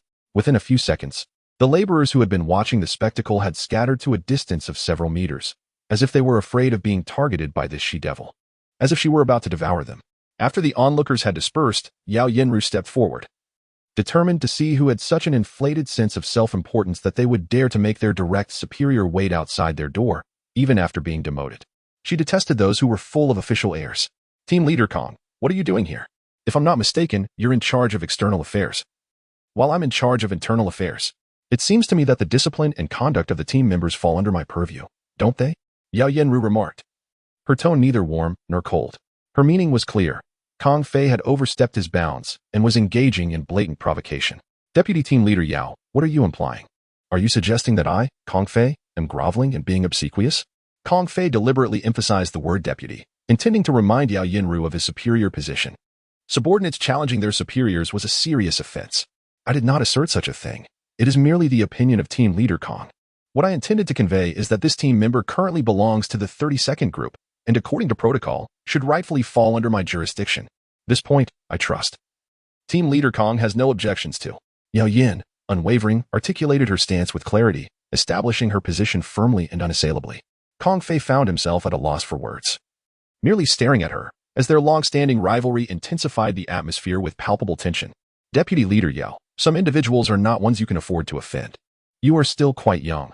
I hope you understand the adage that too much rigidity may lead to breaking, Kong Fei remarked, acknowledging the futility of his predicament. Yao Yan, steadfast in her reasoning, was merely fulfilling her responsibilities. While Kong Fei often sought to guide matters subtly, he recognized her capabilities and contributions. Despite their rivalry, he held her in high regard as an exemplary leader, wishing for her to navigate this situation without falter. Yao Yin, although occasionally demanding, was fundamentally an upright leader. While her subordinates harbored a mix of fear and respect for her, they ultimately admired her integrity. Thank you for your kind reminder, Team Leader Kong. But even if I serve just for a single day, I must uphold my duties and will not tolerate the extravagant and corrupt bureaucratic practices of Songyang, Yao Yin declared, as she forcefully kicked the door of Feng Liang's dormitory. With a resounding crash, the metal door swung open, leaving a faint imprint of her shoe. In response to the noise, a figure was sent tumbling backward. What is this, a demolition or a murder? It's early morning. Who have I offended? Feng Liang exclaimed. Scrambling to his feet, his disheveled appearance eliciting an uncontrollable laugh from Yao Yin, and even Kong Fei's face flushed with embarrassment at the sight. Chapter 45. Morning roll call. There stood Feng Liang, his hands occupied, holding up his trousers, a red mark spread across his face from a collision with the iron gate, and a trickle of blood from his nose. His clothes hung askew on him, presenting an utterly disheveled appearance. As he struggled to keep his trousers up, he was unexpectedly knocked off his feet the moment he reached the door, landing abruptly on the ground. Fortunately, his robust physique saved him from severe injury, a fate that would have befallen anyone less sturdy. Xiaoliang, what happened to you? Kong Fei asked, stifling a laugh. What kind of work uniform is this? I can hardly get it on by myself. It's been nearly an hour, and time is running out. I thought I could find someone to help. But as soon as I stepped out, I was struck down by a thunderous blow. Feng Liang exclaimed, frustration evident in his voice. Having always donned a suit, he had never worn such labor attire before. Clumsily fastening one side only to have the other slip free, he struggled with the disarray of fabric that clung to him. Embarrassed, Feng Liang never anticipated such an incident on his first day. His dismal appearance obliterated any semblance of status, instantly altering Yao Yenru's perception of him. Checking the time, she noted there was still ample time before work commenced. According to Feng Liang, he had been preparing to head to the construction site long before. Countering the notion that he possessed any airs of superiority, a misconception primarily fueled by Kong Fei, who had stood respectfully at Feng Liang's dorm entrance early that morning, leading others to misinterpret the dynamics. Could you, my brother, lend me a hand? I can't manage this alone, Feng Liang earnestly implored Yao Yenru. Upon hearing Feng Liang refer to her as brother, Yao Yenru's face flushed a deep crimson, clearly vexed. Get lost. If your hands are insufficient, use your feet. With that, she stormed off, her earlier slight regard for Feng Liang swiftly transforming into dissatisfaction. Kongge, what else with her? It's just a little help. Why the hostility? We just met. Surely, there's no feud. Feng Liang asked, bewildered as he scratched his head. Xiaoliang, she's the deputy team leader. She's a woman. And when you call someone brother, it's not exactly endearing, Kong Fei explained patiently, feeling a bit more camaraderie with Feng Liang after being addressed as Kongge. Feng Liang, now acutely aware of the blunder he had made, felt a wave of embarrassment wash over him. He had assumed all outdoor laborers were male, considering the numerous inconveniences women face in such roles. Indeed, Yao Yenru was the only female laborer, often clad in indistinct work attire that obscured her gender. It was no surprise that Feng Liang had overlooked her sex, but recalling his request for a woman to assist him with his trousers made him feel awkward. Kong Guth, could you help me fasten my pants? Feng Liang asked, spotting Kong Fei alone nearby. Kong Fei chuckled, assisting Feng Liang with the buttons while imparting some tips. Feng Liang had been fastening them in the wrong order, which explained his struggles. With Kong Fei's patient guidance, he gradually grasped the process, never having imagined he would require such assistance in dressing. After hearing Kong Fei's advice, Feng Liang, who had earlier criticized the workwear's designers, found himself in deep admiration for their thoughtful considerations for worker safety. Such meticulous design deserved recognition. With Kong Fei's help, Feng Liang soon donned the work uniform. Unlike the dapper appearance afforded by his suit, the work attire accentuated his strong features, bestowing him with an air of resilience and vitality that radiated under the sunlight. Under Kong Fei's guidance, Feng Liang arrived at the roll call area. Yao Yinru stood at the podium, while the laborers lined up in 5 rows of 8. Standing tall and proud, exuding an impressive presence. Each morning, the labor group conducted a roll call, during which the day's tasks and objectives were announced. Although this could be managed via wristbands, Yao Yinru insisted on the traditional roll call, a practice unique to their group among the thousands of laborers in the shelter. Initially met with some resistance and complaints about Yao Yinru's formalism, the efficiency of the 30-second group soon silenced all dissent. As they became the most productive of all labor teams, their motivation soaring. Laborers and professionals alike earned their privileges through hard work. The hierarchy was no different. Feng Liang instinctively took his place at the end of the line, standing tall and integrating seamlessly into the group. He too was affected by the atmosphere. Indeed, one's environment can profoundly influence one's demeanor. Yao Yinru glanced at Feng Liang, satisfied with what she saw. She did not perceive him as a bureaucratic figure. He seemed as if he had always belonged to their ranks, a realization that eased her earlier annoyance. Without rules, there can be no order. A team lacking discipline possesses negligible combat effectiveness. We are not here to idle. We seek to find meaning in our existence through diligent labor. To live merely to consume and waste time is a travesty, a desecration of life. Today, we welcome a new member to our team. Regardless of your past, whether high or low, you are here now, so embrace your role. I hope you integrate into this group swiftly and become a proud member of the 30-second team, achieving greatness together. Now, please introduce yourself to facilitate our acquaintance, Yao Yinru concluded, turning her gaze to Feng Liang. It must be said, Yao Yinru possessed remarkable leadership qualities. Her team resembled a formidable force. If she were to lead an army, she would undoubtedly be a warrior of unparalleled caliber. Feng Liang strode forward with purpose, standing beside Yao Yinru, placing his left hand on her shoulder as a customary salute in the shelter. Hello everyone, my name is Feng Liang. It is a great honor to join the 30-second group. Here, we are all brothers and friends. Yao team leader is right, regardless of our pasts. We stand together to strive for a common goal. I hope to gain your recognition through my efforts and truly integrate with all of you. For those older than me, if you would kindly call me Xiao Liang, I would greatly appreciate your guidance moving forward. Please feel free to correct me if I falter. Feng Liang addressed the group sincerely. The laborers listened, hearts at ease, and applause erupted as Feng Liang stepped down from the podium, returning to his place. This applause signified the group's initial acceptance of him, marking a shift in their perceptions, a promising beginning.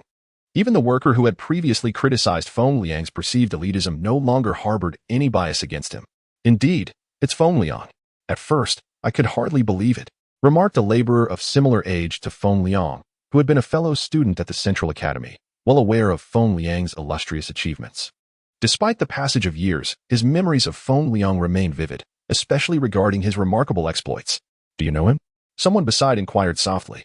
Not merely a figure of recognition, this madman is indeed a legend. Back in the days at the Central Academy, he was known to all. The young man began to boast with pride, drawing the attention of those nearby, eager to learn about the individual who had even made Kong Fei bow in deference. Silence. Yao Yan's sharp command swiftly quelled the noise among the crowd. Well then, today's roll call concludes here. I hope that from this point forward, you all assist one another, unite as one, and continue to inscribe the illustrious history of our 30-second group.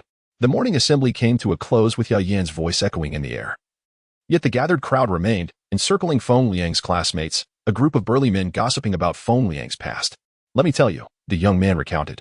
Feng Liang once nearly drove a professor at the school to the brink of death, and the most astonishing part is that he was entirely unrepentant. As the youth narrated the glorious tales of Feng Liang, waves of astonishment rippled through the listeners. Feng Liang had long since departed with Kong Fei to an exploration site outside the city. Currently, he was with Kong Fei, discussing pertinent details, thus unaware of the gossip surrounding his illustrious history. Chapter 46. Feng Liang's Curiosity. Wow. Who is that beautiful woman? She is stunning. With an exclamation. All eyes were drawn to her. The pristine white dress accentuated her fair complexion, while her flowing hair, unadorned and simple, exuded an ethereal quality akin to that of a celestial being, rendering everything around her dull and insignificant. The group engrossed in gossip about Feng Liang stood in awe. Such a creature could only exist in the heavens. How rare it is to encounter one on earth. Mesmerized, they were not unfamiliar with beauty. The countless goddesses they had seen on screens now paled in comparison. Is that Olan? The young laborer stood dumbfounded, never having imagined he would witness two legendary figures in such a remote location, more surreal than a dream. Do you know her? The onlookers fixed their gaze on Olan, eager to catch another glimpse of the fairy-like figure, wishing to etch her image in their minds for future reverie. Yes, I've heard of her, he stammered, clearly at a loss for words. It was evident that Olan had come here specifically to see Feng Liang. Without him, they might never have crossed paths. She is looking at me. She is coming over. Quick, pinch me. This can't be real. The young man's heart raced at the thought of being close to such beauty. If I could just have a moment with her, I would gladly face any punishment. Even dismemberment. You're dreaming. Just catching a glimpse of her is a stroke of luck. To think of anything more is beyond reason. Excuse me, do you know where Feng Liang is? A voice as melodious as a lark pulled him from his reverie. Upon regaining his senses, he saw Olan standing before him. He went with group leader Kong to the outskirts for an inspection. He had been lost in fantasies of romantic encounters, only to be jolted back to reality by her presence. Thank you, she replied, turning towards the city, leaving a faint fragrance lingering in the air. Early that morning, Olan had set off for the southern district, eagerly anticipating her meeting with Feng Liang. Just as she was nearing her destination, Feng Liang's signal vanished. Aware that certain surveying activities would disrupt the signals of their wristbands, she understood that locating him would be challenging. Knowing Feng Liang was nearby eased her urgency. Instead of rushing outside, she realized that the expanse of the outer area would make pinpointing him nearly impossible. Moreover, she remembered that Feng Liang had asked her to look after Mo Shui, which now took precedence over seeking him out. I want to know what penalties exist for rape? The man who would rather face dismemberment than miss a chance with Olan spoke up, utterly captivated by her beauty. Their brief encounter had left an indelible mark on his mind. Brother, get a grip. Setting aside how terrifying Feng Liang is with your stature, you wouldn't even get close to Olan. Don't let her beauty deceive you. She is no delicate flower, she's a champion fighter. The young laborer scoffed, recalling how many elite contenders had been bested by Olan. Though roses are beautiful, they have thorns. Olan is more akin to steel needles. She effortlessly leaves those around her in tatters. The bald man, though skeptical of the young laborer's claims, dared not test the waters. If there was any truth to his words, he might never see the sun rise again. Besides, with Feng Liang backing her, he had no room for reckless thoughts regarding his safety. Indeed, apart from Yao Yinru, the resource survey team was composed entirely of men, making their reactions to Alan's presence entirely natural. Enough of this nonsense. Let us focus. We're on a different level here. Let us prepare for the inspection. We have much work ahead. An older laborer interjected. Everyone loves a beautiful woman. Even he felt a flutter upon seeing Olan. There's wisdom in that. Some things are best left as fleeting thoughts. We can only admire from afar.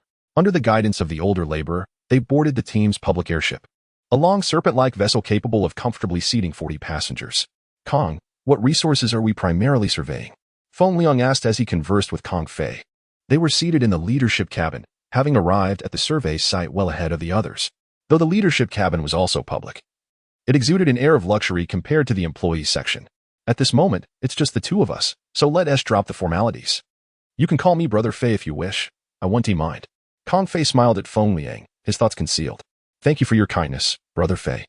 Feng Liang replied with a smile.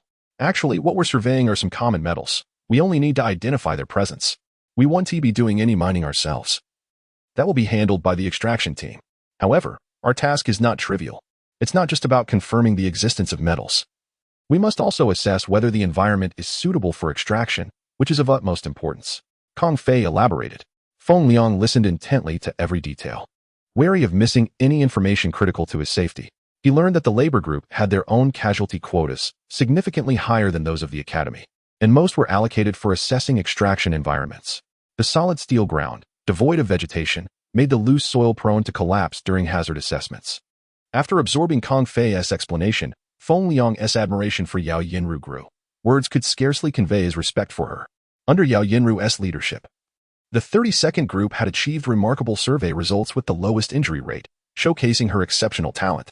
Resource surveying, in essence, is straightforward, easily accomplished with instruments. Yet the challenge lies in hazard assessments, which cannot be substituted by equipment.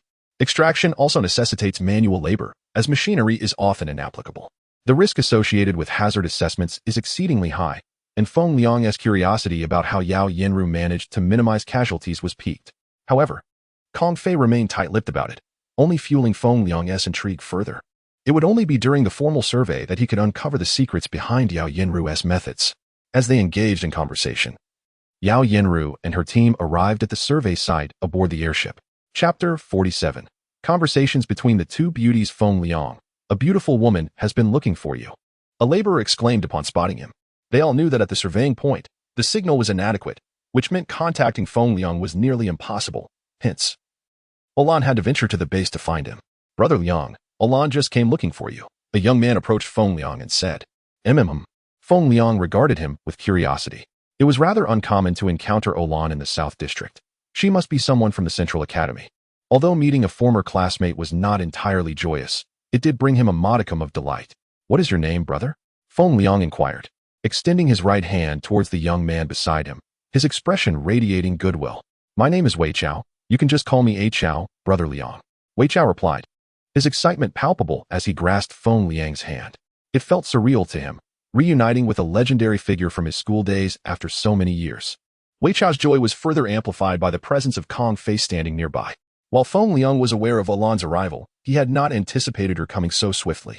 However, his interest leaned more towards Wei Chao, though he remained vigilant, not entirely lowering his guard. After some light conversation, Feng Liang learned of Wei Chao's background and the reason for his appearance. Wei Chao had failed the adult assessment and declined the invitation to join the Millennia, opting instead to work as a laborer, which fortuitously led him to the 32nd team. Feng Liang had some understanding of the Millennia, which was an officially sanctioned civil association for cabin residents. He had read about this organization, primarily dedicated to accommodating those who did not pass the adult assessment, arranging necessary matters to ensure their welfare.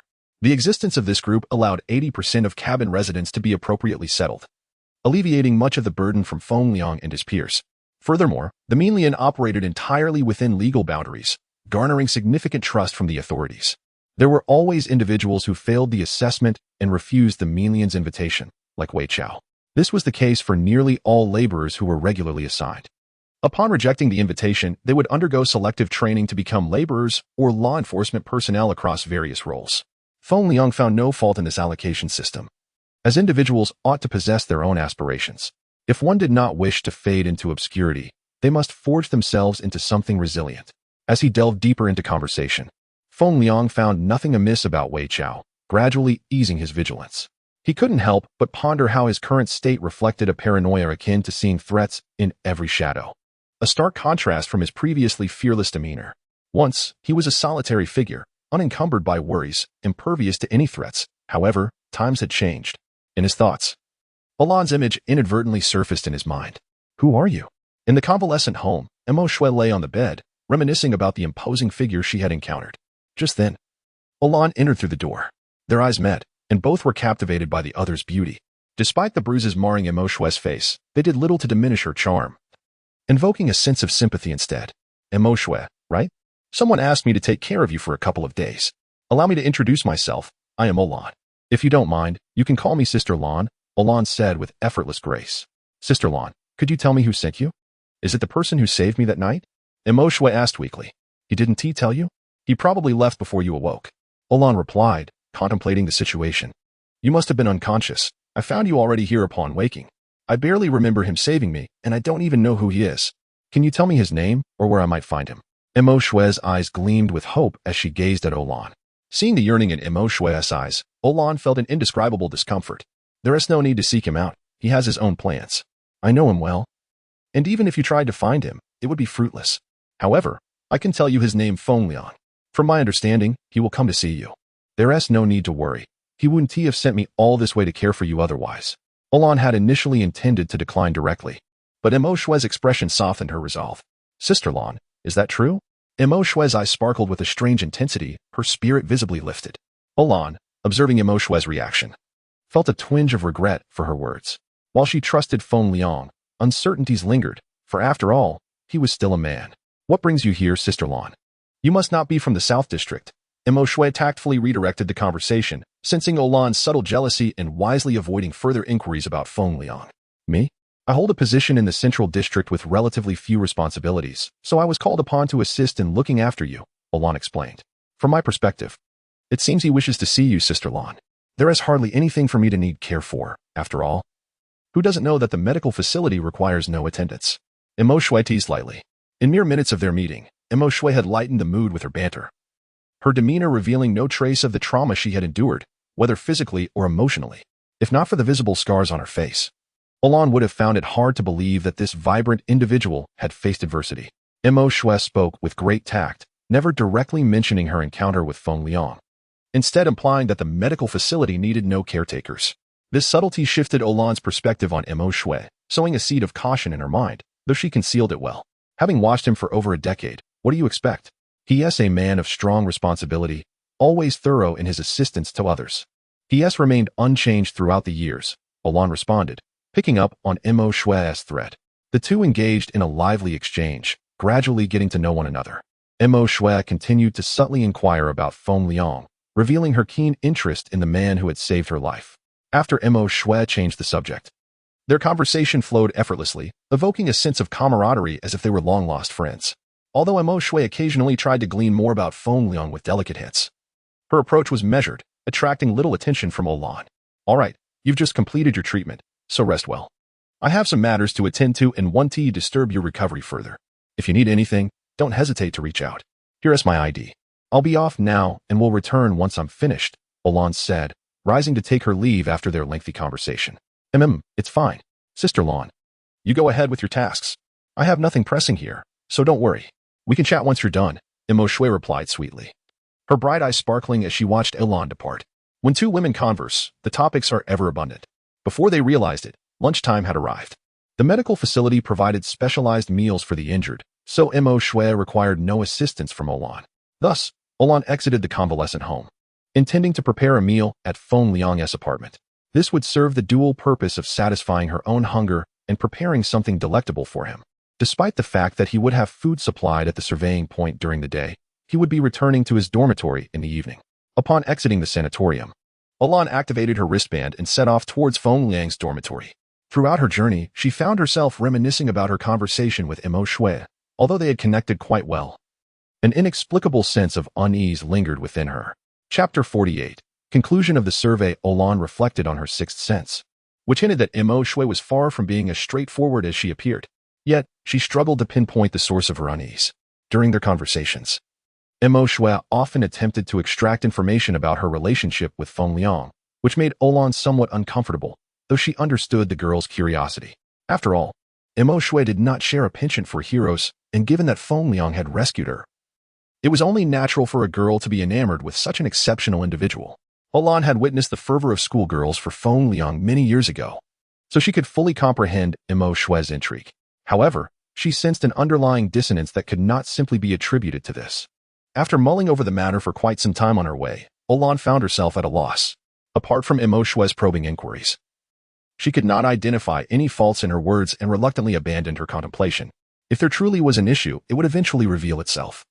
But she felt it necessary to caution Feng Liang to remain vigilant given his current situation. Lost in her thoughts, Olan arrived at the base of Feng Liang's dormitory. She gazed up at the towering edifice, which shimmered under the artificial sunlight, exuding an air of sophistication. This building housed dormitories, and it was not the only one. Several others nearby also served as accommodations for laborers, as the entire southern district was home to a concentrated workforce for ease of management. After confirming the towering structure before her, Olan stepped into the elevator. As a leading data engineer, Feng Liang could navigate the upscale residences of the central district with ease, making this modest dormitory feel almost trivial in comparison. The place appeared decent enough, barely passing as luxurious, but it would suffice. After surveying the space, she concluded that although Feng Liang's current dormitory was the most opulent among the laborers, it was still a far cry from his previous living conditions. The disparity between accommodations for laborers and those for top-tier elites was apparent. Olan ventured into the kitchen to prepare a meal. Upon inspecting the pantry filled with provisions, she frowned at the condition of the ingredients. Their freshness, variety, and nutritional balance were utterly lacking. It seemed they had merely been delivered without regard for quality, and most distressingly, Everything appeared stale. What Olan was unaware of was that the rations allocated to Feng Liang were considered premium among the laborers. Their lack of freshness was relative to the high-quality food they had access to in the Central District, where elite provisions took precedence. The food distributed to the laborers and enforcement personnel came after the elite and academic institutions had received their shares, although they were the second group to receive rations. It was still a significant improvement compared to what ordinary cabin residents received, which were often the remnants from elite and labor enforcement meals. In the Central District, any surplus food was collected in the evening and replaced with fresh supplies, ensuring that what the residents consumed was always of the highest quality. Despite elites and enforcement personnel representing less than 30% of the cabin population, the food they returned, combined with some experimental byproducts, was more than sufficient to meet the needs of the remaining 70% of residents. It was evident that the upper echelons enjoyed an abundance of provisions. Contemplating the ingredients at hand, though lacking in freshness, Olan noted their variety and settled on preparing a simple meal. However, she lamented that these ingredients would hardly suffice for Feng Liang's dinner. Resolute, she thought, if only I had brought better supplies.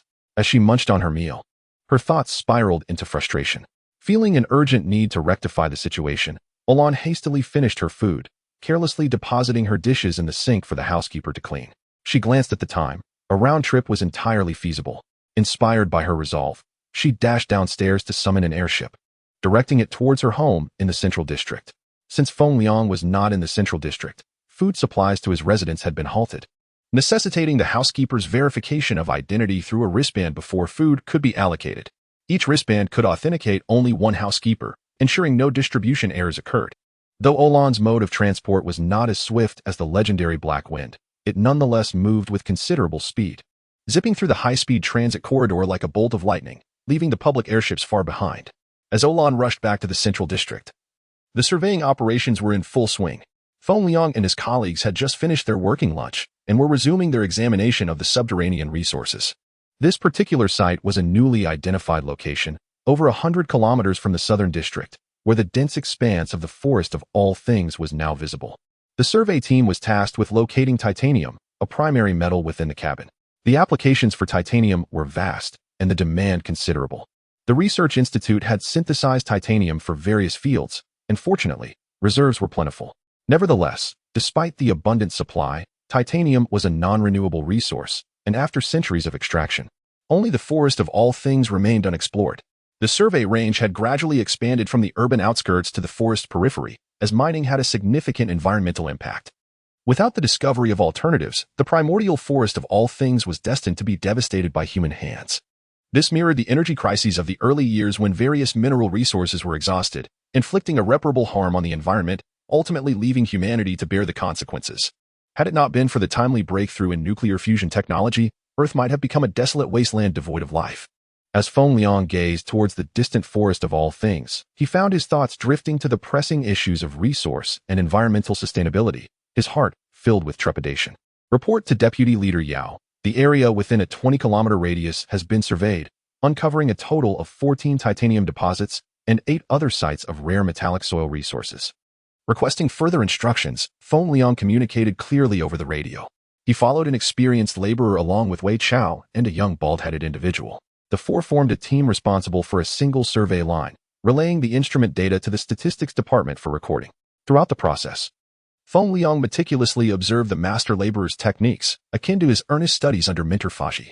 His dedication and innate talent allowed him to grasp concepts with remarkable efficiency.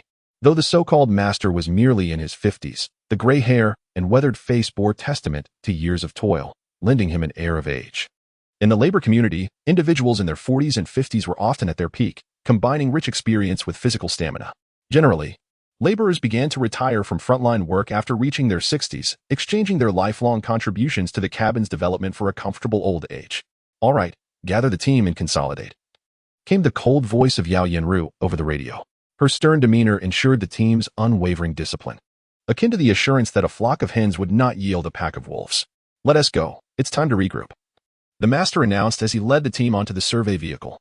Without the vehicle's assistance, traversing 20 kilometers on foot in a single morning would have been arduous, let alone fulfilling the survey mission.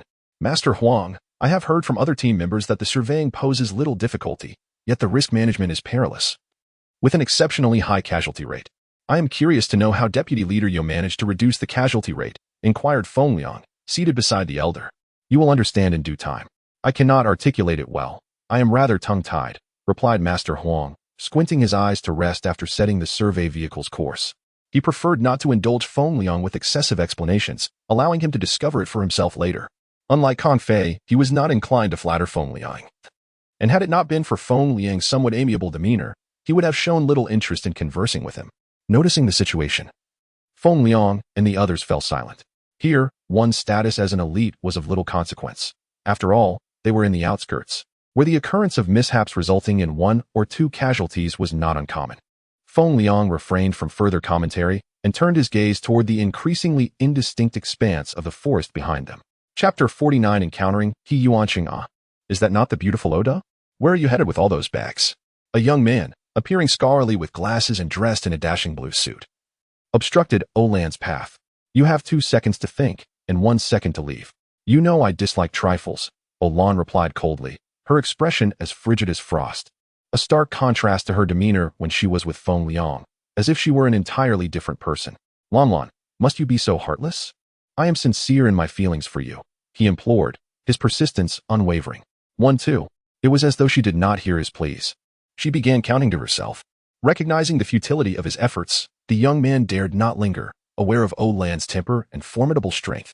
If she reached 3, he would likely find himself in a medical facility for weeks. He stepped aside, and Olan passed by him as if he were but a wisp of air, completely disregarding his presence. Lan, after all these years, will you not give me a chance? What does he possess that I do not? He shouted in frustration, feeling invisible as she treated him as if he were nothing. What makes you think you can compare to him? What gives you the right? And let me warn you one last time, do not call me Lan. It is utterly repugnant. Should you dare to utter it again, I shall ensure you never do so again. Remember, this is your final warning, she stated without even turning to face him. I, Tang Kong, am so insignificant in your eyes, so unworthy of your attention, he retorted, his pride wounded by her indifference. You are worth nothing, Olan mused internally, too disinterested to answer Tang Kong's trivial queries. With a graceful turn, she departed, eager to prepare dinner for Feng Liang in the South District. To her, Tang Kong was merely a slightly denser form of air. I will make you realize one day that I surpass Feng Liang by 1,000-fold. Only I am worthy of you. He is but a wretched being in my presence, Tang Kong declared fiercely, sharing the same academic year as Olan. He was also a legendary figure from the East District Academy. Before encountering Olan, he had never lacked admirers, yet upon first meeting her at an exchange event, he was utterly captivated. In an instant, he deemed the other women trivial, and her unparalleled beauty and exceptional programming skills left even the professors in awe. Olan's brilliance and ethereal presence ensnared the heart of the East District's most renowned genius, Tang Kong. His ardor for her became uncontrollable, and before the event concluded, he had rushed to confess his feelings. Yet, much to his dismay, she outright rejected him, extinguishing his hopes and igniting his desire for conquest. After the exchange, when Olan departed, he boldly professed his love in public, expecting her to be swayed by his display, only to be met with humiliation. Underestimating her strength, he found himself bested and confined to a medical facility for a fortnight. After graduation, he sought her out repeatedly, only to return empty-handed each time. Through inquiries, he learned the reason for his rejection. At that time, they were fresh graduates, yet Feng Liang had already distanced himself from Tang Kong. Regardless of his efforts, he could not catch up to Feng Liang, who, having recently fallen from grace, had become a mere laborer. Upon hearing the news, Tang Kong rushed to find Olan. Believing that he now surpassed Feng Liang and might win her heart, he arrived early, only to find Olan absent. After waiting for what felt like an eternity, he finally encountered her, only to be met with the same disheartening outcome. He could not fathom why, now that Feng Liang had fallen, he was still unable to compete with him. As he watched Olan's retreating figure, Tang Kong swallowed hard, his gaze greedily tracing her perfect silhouette. One day, you will understand, he thought, resembling a twisted demon, his outward gentility belied by his inner turmoil. Only when Olan disappeared into the airship did he reluctantly depart, inhaling deeply as if to savor the lingering fragrance of her presence. Olan piloted the airship towards the South District. Is that not Xiaocheng? She mused, spotting He Yuanqing in a hurry. Descending to his level, she brought the craft to a halt before him. Any news on Li Qin? She inquired as she exited the airship, approaching He Yuanqing. Brother Liang, sister Liang, nothing yet. I've searched every corner of Central District, nearly digging 3 feet into the ground. Yet I still cannot find her, He Yuanqing replied, anguish etched on his face. Do not despair, perhaps the situation is not as dire as you think. So far, Everything has unfolded as Feng Liang predicted. The absence of news is the best news, for it indicates Li Qin's safety. Take care of yourself. Soon, you shall confront them. Olan reassured him. Hopefully, He Yuanqing murmured, his bloodshot eyes glancing at Olan before he turned away, watching him depart. Olan felt an indescribable sensation in her heart. His once youthful frame now appeared increasingly frail, a stark contrast to the innocent boy who once followed Feng Liang. Unsure how to comfort him, she could only watch as he gradually vanished into the bustling crowd. Sighing at He Yuanqing's plight, Olan's thoughts turned to Feng Liang. If He Yuanqing was affected this deeply, what burden must Feng Liang be enduring at the center of it all? The thought left her with an unshakable heaviness in her heart. Regardless, I shall never become your burden, Olan silently vowed to herself. After He Yuanqing left, she resumed her journey towards the South District, feeling as though a heavy stone rested upon her chest. Resting her head against the window, the sunlight outside felt painfully bright. Chapter 50. The cost of growth. Very well. As long as you obediently comply, I assure you, she will be unharmed. The words dripped with menace, the bloodshot eyes glaring fiercely at the communicator in hand. What had just transpired was that He Yuanqing, who had seemingly departed, was in fact hiding behind a self-service food kiosk, observing Olan's departure. He had deceived Olan on the day Li Qin went missing. After a heated argument with Feng Liang, he had frantically searched the city for Li Qin's whereabouts. The outcome was predictable. Searching for someone in a metropolis teeming with millions was akin to seeking a needle in a haystack, if not more challenging. Just as despair began to consume him, he received a picture of Li Qin. Feng Liang's conjecture proved correct. The abductor had a specific target. That target was Feng Liang. Yet the abduction of Li Qin was not a means to coerce Feng Liang, but rather to manipulate He Yuanqing, whose first task was to orchestrate a chance encounter with Olan. I demand to see Li Qin. I must ensure you are not deceiving me. He Yuanqing maintained his composure, requesting to meet Li Qin upon receiving the news. However, the other party insisted he complete his first task before they would comply. Left with no choice, he acquiesced. Do not be anxious. My aim is not you, nor is it that girl. You know I would never deceive you. A raspy voice emanated from the communicator. Next, you need do nothing but await Feng Liang's arrival. Remember what I told you. Li Qin's safety rests in your hands. Such a beautiful young lady, how tragic it would be to spoil her, wouldn't it? You are playing with fire. I cannot dictate your actions. But you must honor your promise to ensure Li Qin's safety, otherwise. The communication abruptly ceased, leaving He Yuanqing gripping the device tightly, careful not to exert too much force. His only hope resided in that small communicator. Initially, he contemplated secretly locating Olan, yet before he could formulate a plan, the other party had already severed his path. Handing the communicator over to him, it seemed they had no concern regarding the matter. His first task was to encounter Olan, ostensibly to relay misleading information to Feng Liang, while simultaneously warning He Yuanqing against harboring any ulterior motives. Since they had the confidence to place the communicator in his hands, they undoubtedly held the leverage to ensure his silence, effectively seizing his lifeline and compelling his compliance. The oppressive feeling of coercion left He Yuanqing feeling stifled and frustrated, yet powerless. Otherwise, what? Do not forget your current position. You lack the standing to negotiate with me. I have little patience for intimidation. Come now, pay the price for your recklessness. Just as He Yuanqing's pent-up fury sought an outlet, the communicator chimed, delivering a video that shattered him completely. No, I beg you, do not. I am willing to do anything. A mere glance at the video sent him spiraling into despair as he crouched on the ground, his face buried in his hands. The video displayed Li Qin bound and suspended from a mechanical arm, blood trickling from her mouth, her disheveled clothing soaked in crimson, her pallid visage causing He Yuanqing's heart to bleed. This is merely a small piece of advice. Your previous tone displeased me, and this is the cost of my displeasure. I hope such incidents do not recur. With that, the video ended, plunging the surroundings into a suffocating silence, broken only by He Yuanqing's anguished sobs and the sound of his fists pounding the ground in self-reproach. An endless wave of regret surged through him, as he wished he could shatter the steel floor beneath him. In that moment, he felt no physical pain, for the anguish within far surpassed any corporeal suffering. He loathed himself for involving Li Qin, for dragging an innocent into this turmoil, forcing a fragile, blameless soul to bear such a burden. He felt the urge to curse those who were less than beasts, capable of such despicable acts against a wounded, innocent girl. Yet he dared not, fearing that any display of anger might further endanger Li Qin. He buried all his pain deep within, hoping it might spare her the torment she did not deserve. He continued to pound the ground until his hands were bloodied and raw, collapsing onto the cold floor, quietly gathering his tumultuous emotions. Someday, he vowed, he would repay this debt 1,000-fold.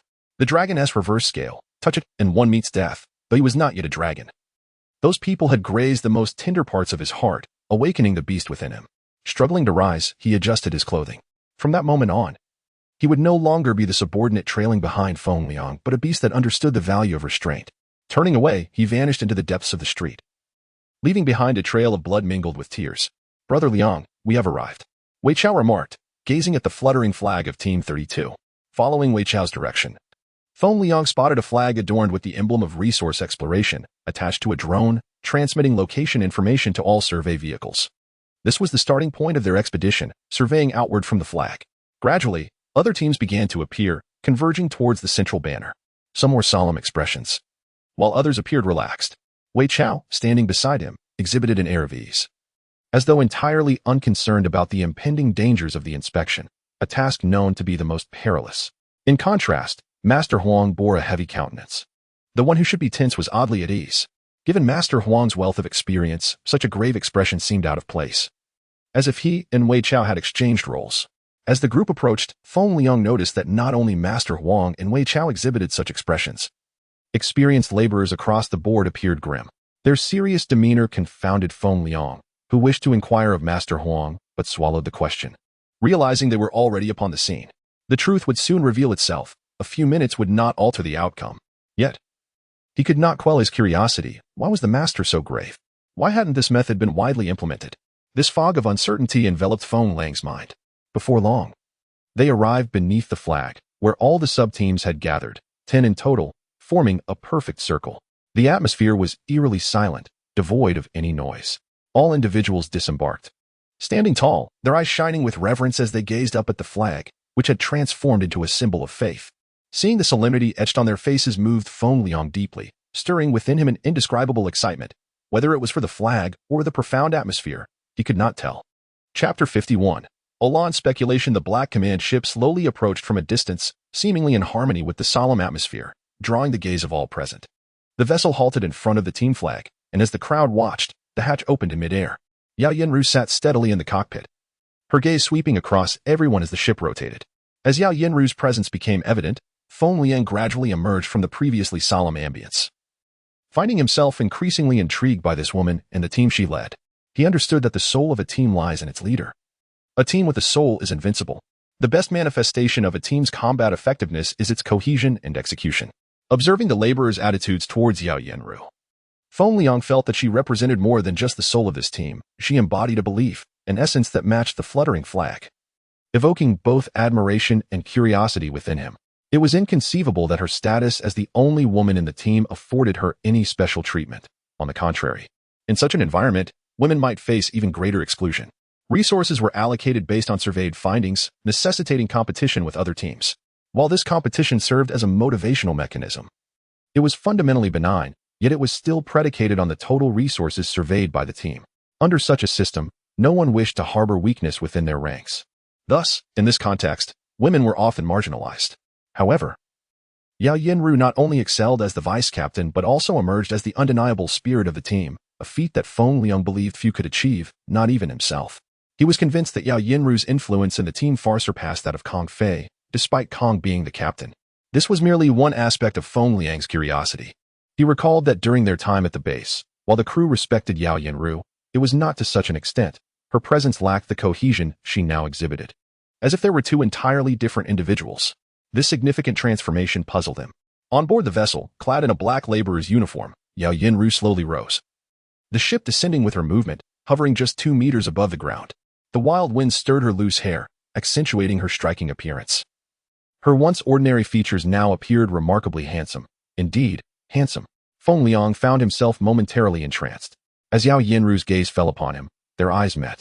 Just as Feng Liang's mind wandered back to that morning, Yao Yinru merely offered him a fleeting glance, her expression distant and unrecognizing, as if she were a stranger. Was this deliberate? Feng Liang mused silently. No matter how one might disguise themselves, the eyes are the most challenging to deceive. His extensive interrogation experience told him that her unfamiliar gaze could not be feigned. If it was genuine, then who was this person? If it was an act, then Yao Yinru was indeed inscrutable. Feng Liang found himself lost in contemplation, recognizing that everyone present possessed a soul, unwilling to accept handouts or exist as mere automatons. Each individual was driven by ambition. Indeed, they had lost the opportunity to reside in the central city, but what of it? The central city was not necessarily the best. They had gathered here in pursuit of their goals. Each inspection carried immense risk. Those standing here understood this truth. Only by shouldering substantial risks could they secure commensurate resources. This was the fundamental principle that set Team 32 apart from others. Feng Liang listened intently, aware that these words were directed at him. While others had long grasped this principle, for him, as a newcomer, hearing it from a leader carried a different weight, instilling greater conviction. After a lengthy contemplation, he remained puzzled. A mere allocation system could not fully explain the reduced casualty rate of Team 32. Yet, he gleaned some insights. He understood why Team 32 members exhibited greater enthusiasm compared to other teams. The methods had not spread because leaders of other squads were reluctant to adopt them. The Resource Management Institute did not interfere with the operations of these survey teams. They merely assessed the overall resource quantities, leaving the execution to the discretion of the teams. Feng Liang found no fault in this, recognizing that various research institutes functioned independently, with only occasional overlaps. Exploitation and oppression were omnipresent, and he could only shake his head at the thought. Soon, Yao Yanru concluded her announcement regarding the rules and key considerations. Feng Liang could not help but admire her foresight and decisiveness. She understood the laborer's psyche and openly shared the resources they valued most, implementing a merit-based distribution system that ignited everyone's enthusiasm and eliminated any notions of opportunism. This approach was both simple and effective. Feng Liang nodded inwardly, acknowledging that Yao Yanru's strategy won the hearts of the people. By relinquishing certain aspects, she enhanced the team's efficiency, thereby maximizing both morale and resources. Everyone prepared to set off, forming groups of 3 to 5 as Yao Yanru commanded. Aside from Feng Liang, all others adeptly assembled into an orderly formation, contrasting the earlier ad hoc arrangement. Experienced laborers instinctively grouped in threes, while those less seasoned formed teams of 5, each finding their partners to organize their gear with remarkable efficiency. Only Feng Liang stood awkwardly, unsure of what to do, observing the seamless collaboration around him. He realized these individuals were longtime partners, having developed a tacit understanding. To insert a newcomer into their midst would disrupt their cohesion, a fact Feng Liang, despite his inexperience, recognized. He stood helplessly in the crowd after receiving his equipment. "Come join my team." Yao Yanru's voice cut through his embarrassment like a beacon of light. No one around him exhibited surprise. They seemed to be well aware of this arrangement. It made sense. Newcomers inevitably face such challenges within this work structure. Suddenly realizing that Yao Yanru herself would descend to participate in the inspection, Feng Liang glanced towards her. Beside her stood an older laborer, whose adept handling of equipment revealed extensive experience, seemingly paired with Feng Liang for guidance. Feng Liang's admiration for Yao Yanru ascended to new heights. Taking the lead in understanding the hearts of the people, Feng Liang has already been captivated, having only arrived a day ago. His interaction with Yao Yanru lasted merely a brief morning, totaling less than 3 hours. Yet Feng Liang comprehended why other teams failed to achieve the remarkable results of the 32nd team. They lacked a leader like Yao Yanru. Olan piloted the airship over the southern district, her mind restless for reasons unknown. The appearance of He Yuansheng and her intensified search for Li Qin during her journey yielded no results. It was as if Li Qin had evaporated from existence, a situation never encountered before. No matter how sophisticated the methods employed, complete signal jamming was unattainable, unless... Chapter 52, Journey to the Mission Point. Olan dared not speculate, yet the reality lay starkly before her. She had only met Li Qin once, hardly enough to claim familiarity. However, witnessing He Yuansheng in a state of utter despair tugged at her heartstrings. Throughout their acquaintance, she, like Feng Liang, had regarded He Yuansheng as a younger brother. Thus, the news of Li Qin's disappearance filled her with anxiety, prompting her to exhaust every possible means to uncover her whereabouts. It could be said that Olan stood at the pinnacle of the Fengsong network, employing every strategy at her disposal to locate a single individual. Unless one were to perish, it was inconceivable that they could vanish completely. Even in a signal jamming zone, total loss of communication was implausible. Moreover, she had integrated monitoring systems and advanced surveillance into her searches, yet to no avail. The design of the wristband had taken into account the potential for complete signal disruption. Every 36 hours, the wristband would undergo a 10-second reboot for comprehensive self-diagnosis, a process impervious to external interference.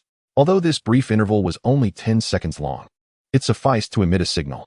However, 40 hours had elapsed since Li Qin's disappearance, and during this time, Olan had detected no signals, which strongly suggested the source of the signal had vanished. Apart from death, Olan could envision no other scenario that might account for this.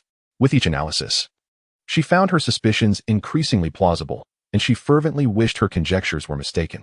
She hoped that those responsible had managed to achieve signal jamming through other means. But she understood the monumental difficulty of such an endeavor.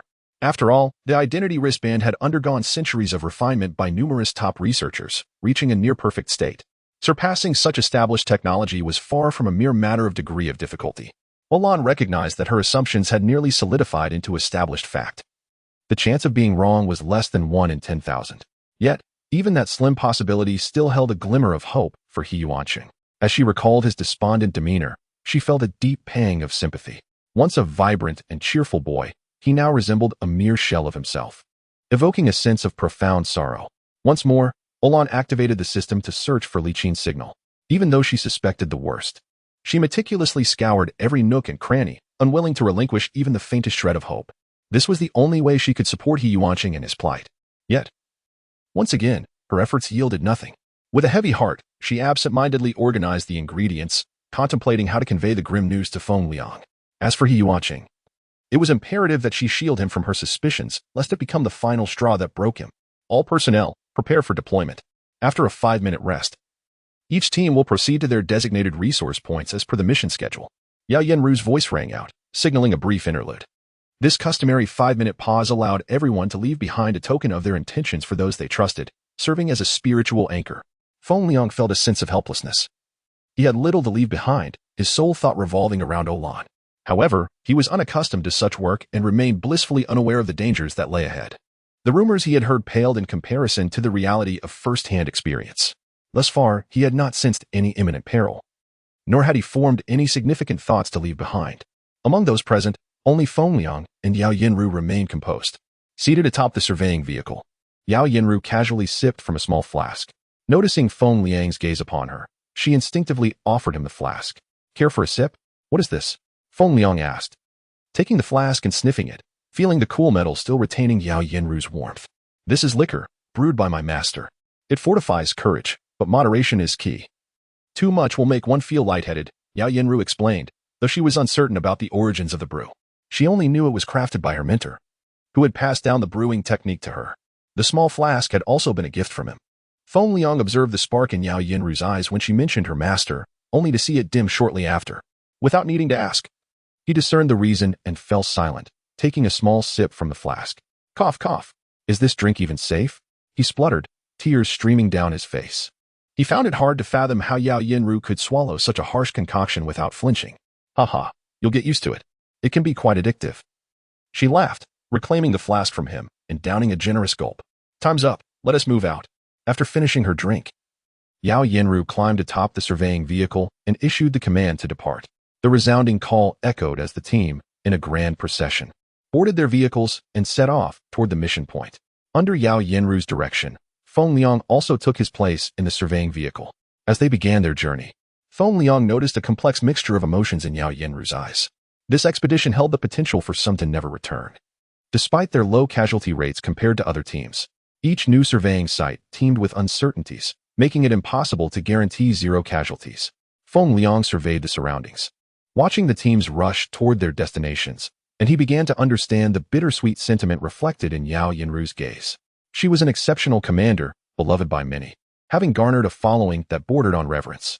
Her authority was rooted not merely in the equitable distribution of resources, but in something far deeper.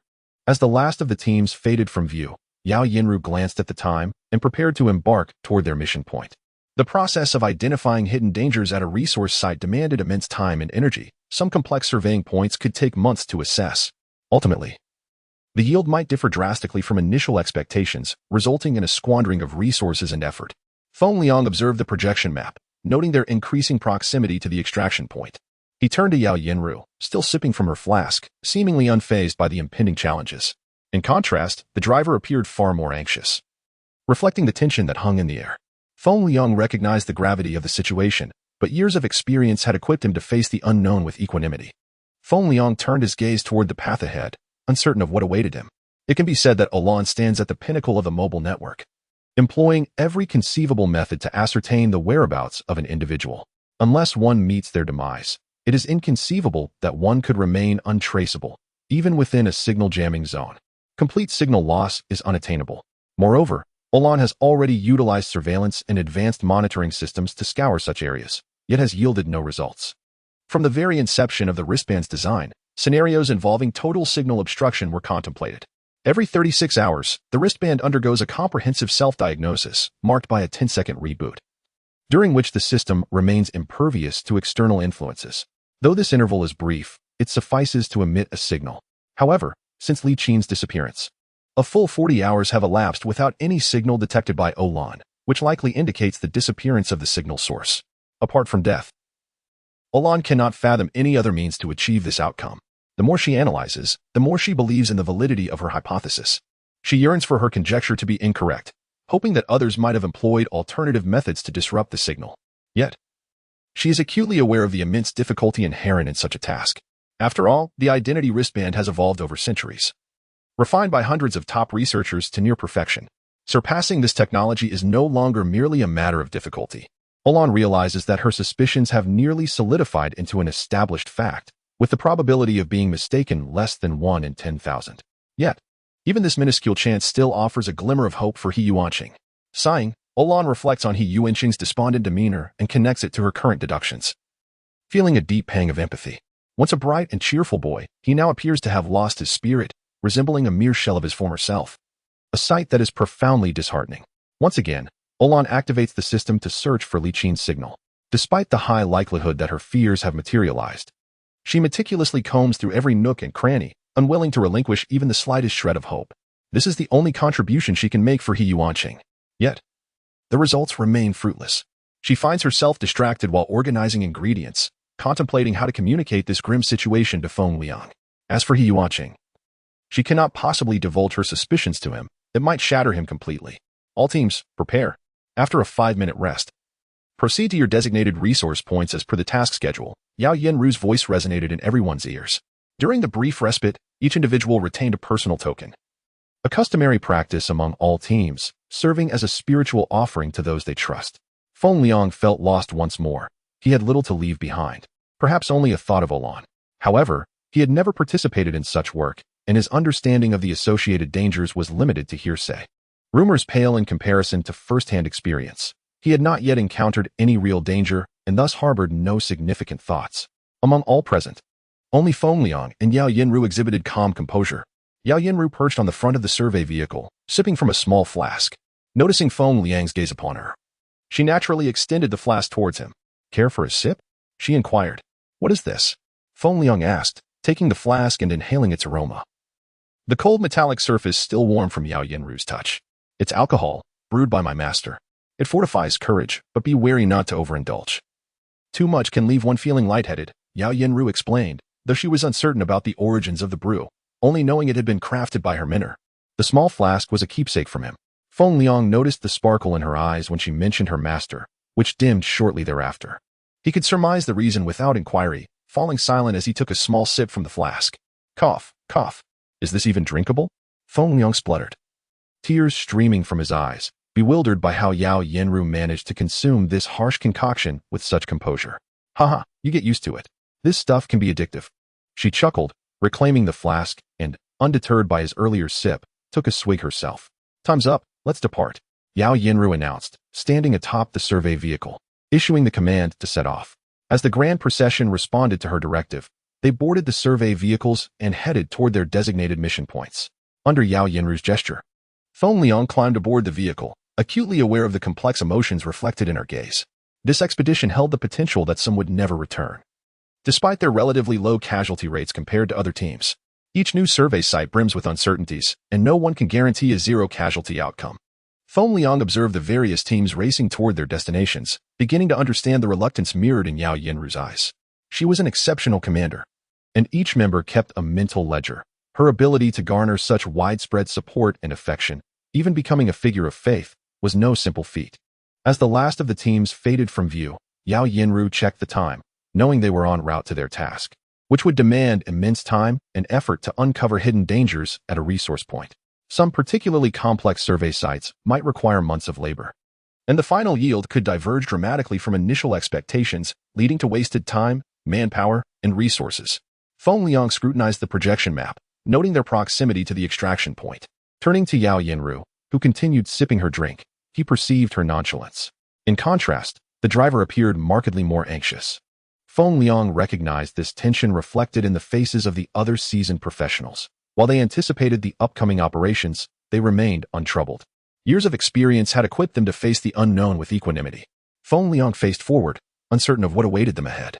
Chapter 54. The mysterious man, you have performed admirably. The Council of Elders will remember all that you have done. A deep voice resonated from the blue projection within Kong Fei's office. It is an immense honor. Yet I find myself perplexed as to why the council would concern themselves with a mere subordinate, Kong Fei replied, standing respectfully before the projection, his heart swelling with joy at the praise. However, pride swelled within him, and he soon realized he had overstepped his bounds. Some matters were not for him to inquire about, and he knew he lacked the requisite status.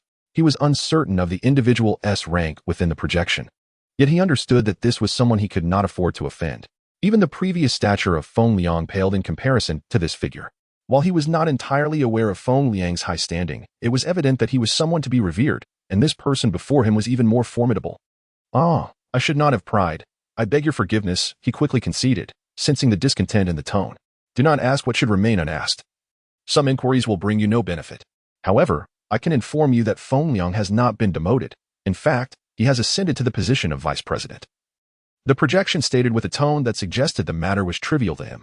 Yet for Kong Fei, the revelation was monumental. He understood that Feng Liang had previously held a position of great power, one that he could only admire from afar. His respectful demeanor towards Feng Liang stemmed from a recognition that Feng Liang was indeed extraordinary, someone from a different realm altogether, and he dared not offend him. Moreover, he had received instructions that had paved the way for him to interact with such high-ranking individuals, all thanks to Feng Liang. "Focus on your responsibilities. This time, I shall overlook your indiscretion. Remember this moment," the projection concluded, falling silent as its light dimmed. Kong Fei's heart was tumultuous. The title of vice president carried immense weight, signifying he was now in the upper echelons of authority.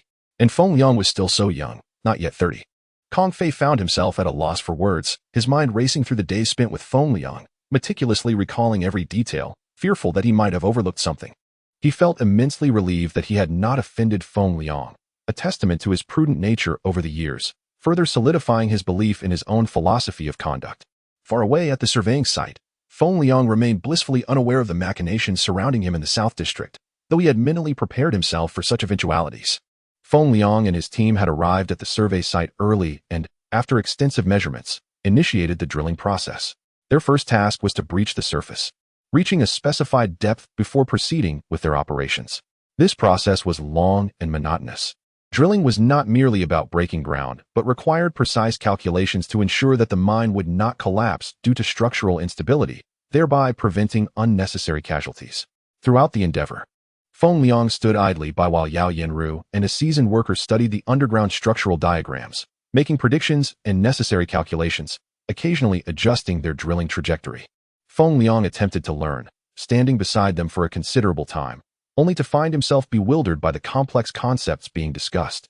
Boredom overtook him, prompting him to examine his equipment. He discovered that while the gear was unremarkable, it lacked any electronic devices. And the metal tools had been meticulously polished and coated to prevent sparking due to friction. Aside from the tools, there were only some test papers and storage devices, the precise functions of which eluded him momentarily. The material of his outfit was also specialized, distinctly different from what he had worn in the forest of all things, where the focus had been on maintaining agility and protecting against minor injuries with lightweight, flexible fabric. In contrast, the current attire was heavy and layered with non-Newtonian fluids, effectively absorbing significant external impacts to safeguard his body. Feng Liang felt that in this gear, he could withstand the force of an elephant without harm, while prioritizing safety. The design also sought to retain a modicum of flexibility. As he squeezed the thick, soft layers, a subtle smile graced his lips, hinting at an unknown plan. The afternoon passed amidst the rumble of machinery. Above, the artificial sun transformed into a warm orange hue, casting a cozy glow over the entire site. Feng Liang had never felt such idleness before, sitting atop a rock, counting ants and engaging in contests with crickets. He had attempted to find something productive to do, but realized he was often more of a hindrance than a help, resulting in a significant blow to his youthful pride. Who could imagine that the vice president of the Central Institute of Law would be found in the outskirts of the South District, idly counting ants? All right, let us call it a day. We shall continue tomorrow, Yao Yanru remarked, glancing up at the orange sky, taking a sip of her drink. Feng Liang assessed their progress. They had barely drilled the depth of 2 survey vehicles, and reaching their target depth would take at least 5 more days. Moreover, they would encounter rocky layers that would further slow their progress.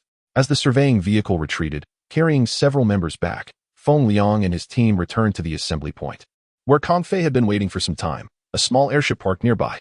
Although it was public transport, it was still relatively luxurious. Xiao Liang, I have been waiting for you, Kong Fei greeted, having contemplated a more suitable form of address but ultimately settling on the name Feng Liang himself had used.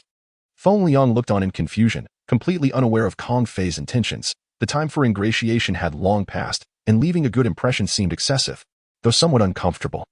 He refrained from declining, sensing a notable shift in Kong Fei's demeanor. He appeared more respectful than before. Feng Liang was curious to see what Kong Fei wished to express gratitude for, knowing that while he was a novice in surveying, he was undoubtedly an expert in other areas. After a brief explanation to Yao Yenru, Feng Liang removed his gear and turned towards Kong Fei. Although Kong Fei had called him, the arrangements for Team 32 were clearly under Yao Yenru's purview. While Kong Fei felt a slight irritation, he masked it, waiting patiently with a smile for Feng Liang. Once the airship ascended, Yao Yenru shot a disdainful glance at the vessel, now several hundred meters away. Her expression betraying her contempt, though it remained unclear whether it was directed at Feng Liang or Kong Fei. Chapter 55. Lifting a stone to smash one's own foot after Feng Liang and Kong Fei departed, Yao Yen settled into the surveying vehicle, casually retrieving a flask to sip from as she patiently awaited the arrival of the other team members. The distances between each surveying point varied, resulting in staggered arrivals. Evidently, they were the closest group. A large airship gradually approached from the horizon, the very one Feng Liang and his companions had boarded. Once everyone had gathered, they would return together. Captain Kong, did you come to me for something significant? Feng Liang inquired with feigned bewilderment aboard the airship. Not at all. I merely came to check on you. There's no need for alarm, Kong Fei replied, relieved that he had prepared adequately to handle any questions from Feng Liang, thus avoiding being caught off guard. Oh, is that so? I fail to comprehend how a mere laborer like myself warrants such personal attention from the esteemed captain. A simple inquiry hardly suffices as a reason, Feng Liang retorted incisively, leaving Kong Fei momentarily speechless. He had anticipated how to respond to Feng Liang's inquiries, envisioning numerous questions that might arise, yet he overlooked a crucial point, whether he could actually answer them. The answer was evident. He found himself at a loss for words, not merely due to the questions posed, but also because of the overwhelming presence Feng Liang exuded. In the past, such a situation would have been unthinkable. Yet his prior knowledge of Feng Liang's true identity had irrevocably altered his demeanor, coupled with Kong Fei's naturally timid and cautious disposition. He found himself utterly overshadowed by Feng Liang's formidable aura. Kong Fei's demeanor was entirely predictable to Feng Liang. Speak up. Who informed you that I have an aversion to falsehoods? Consider your words carefully, Feng Liang stated, fixing his gaze upon Kong Fei. The most effective way to deal with someone like Kong Fei was to let him frighten himself, in the realm of interrogation. Feng Liang had a firm grip on Kong Fei's psyche. Confronted by Feng Liang, Kong Fei was akin to a novice facing a seasoned master, operating on entirely disparate levels. Kong Fei was unwittingly led by the nose. Every action he took, every word he spoke, even every expression he wore, fell within Feng Liang's predictions. Feng Liang's tactics proved effective, as Kong Fei found himself frightened into revealing the truth about the projector and Feng Liang's current position as vice dean. He recounted these details with meticulous precision, though he refrained from disclosing everything, retaining some secrets for his own protection. A wise individual never places all their eggs in one basket. The sole revelation that astonished Feng Liang was the mention of his vice dean status. To be precise, he was not the vice dean at all. It was merely a verbal assurance from Deng En and the dean. Thus, aside from the three of them and Olan, it was improbable that anyone else was aware of this matter. Feng Liang had complete faith in Olan. Otherwise, he would not have confided in her. Who else could possess such inside information, even to the extent of knowing about verbal promises? Feng Liang found it hard to believe that anyone could eavesdrop on discussions held in the law school's headquarters conference room. If that were the case, it would be utterly terrifying. Yet, apart from eavesdropping, what other possibilities existed? Or was it? As Kong Fei spoke, Feng Liang's mind raced through various analyses and hypotheses, momentarily disregarding Kong Fei. He understood that Kong Fei would undoubtedly hold back information, given Kong Fei's nature. It was inconceivable that he would not leave himself an escape route. Feng Liang chose not to press further. Cornered animals may act out of desperation, and there was no need to force Kong Fei into a corner. Besides, he had already gleaned useful information, recognizing the importance of knowing when to relent. Before long, Feng Liang found himself lost in thought, and they had arrived in the southern district. This journey felt brief for him, but for Kong Fei, it was torturous, each moment dragging on interminably. Throughout the trip, Feng Liang had not uttered a single word to him, as if Kong Fei were invisible. He oscillated between wishing Feng Liang would not speak and fearing the silence would persist, leaving Kong Fei's heart in turmoil. At last, they arrived. This was the first time Kong Fei experienced time stretching out so painfully. If given the choice, he would never wish to endure a second such ordeal. It was 100-fold more torturous than punishment. The airship glided slowly over the southern district, heading towards Feng Liang's dormitory. Kong Fei had initially intended to meet Feng Liang there to gain favor, but his plans had backfired, and any goodwill he had fostered evaporated in an instant. Now, he could scarcely think of anything but hastening his separation from Feng Liang, the psychological strain pushing him to the brink of collapse.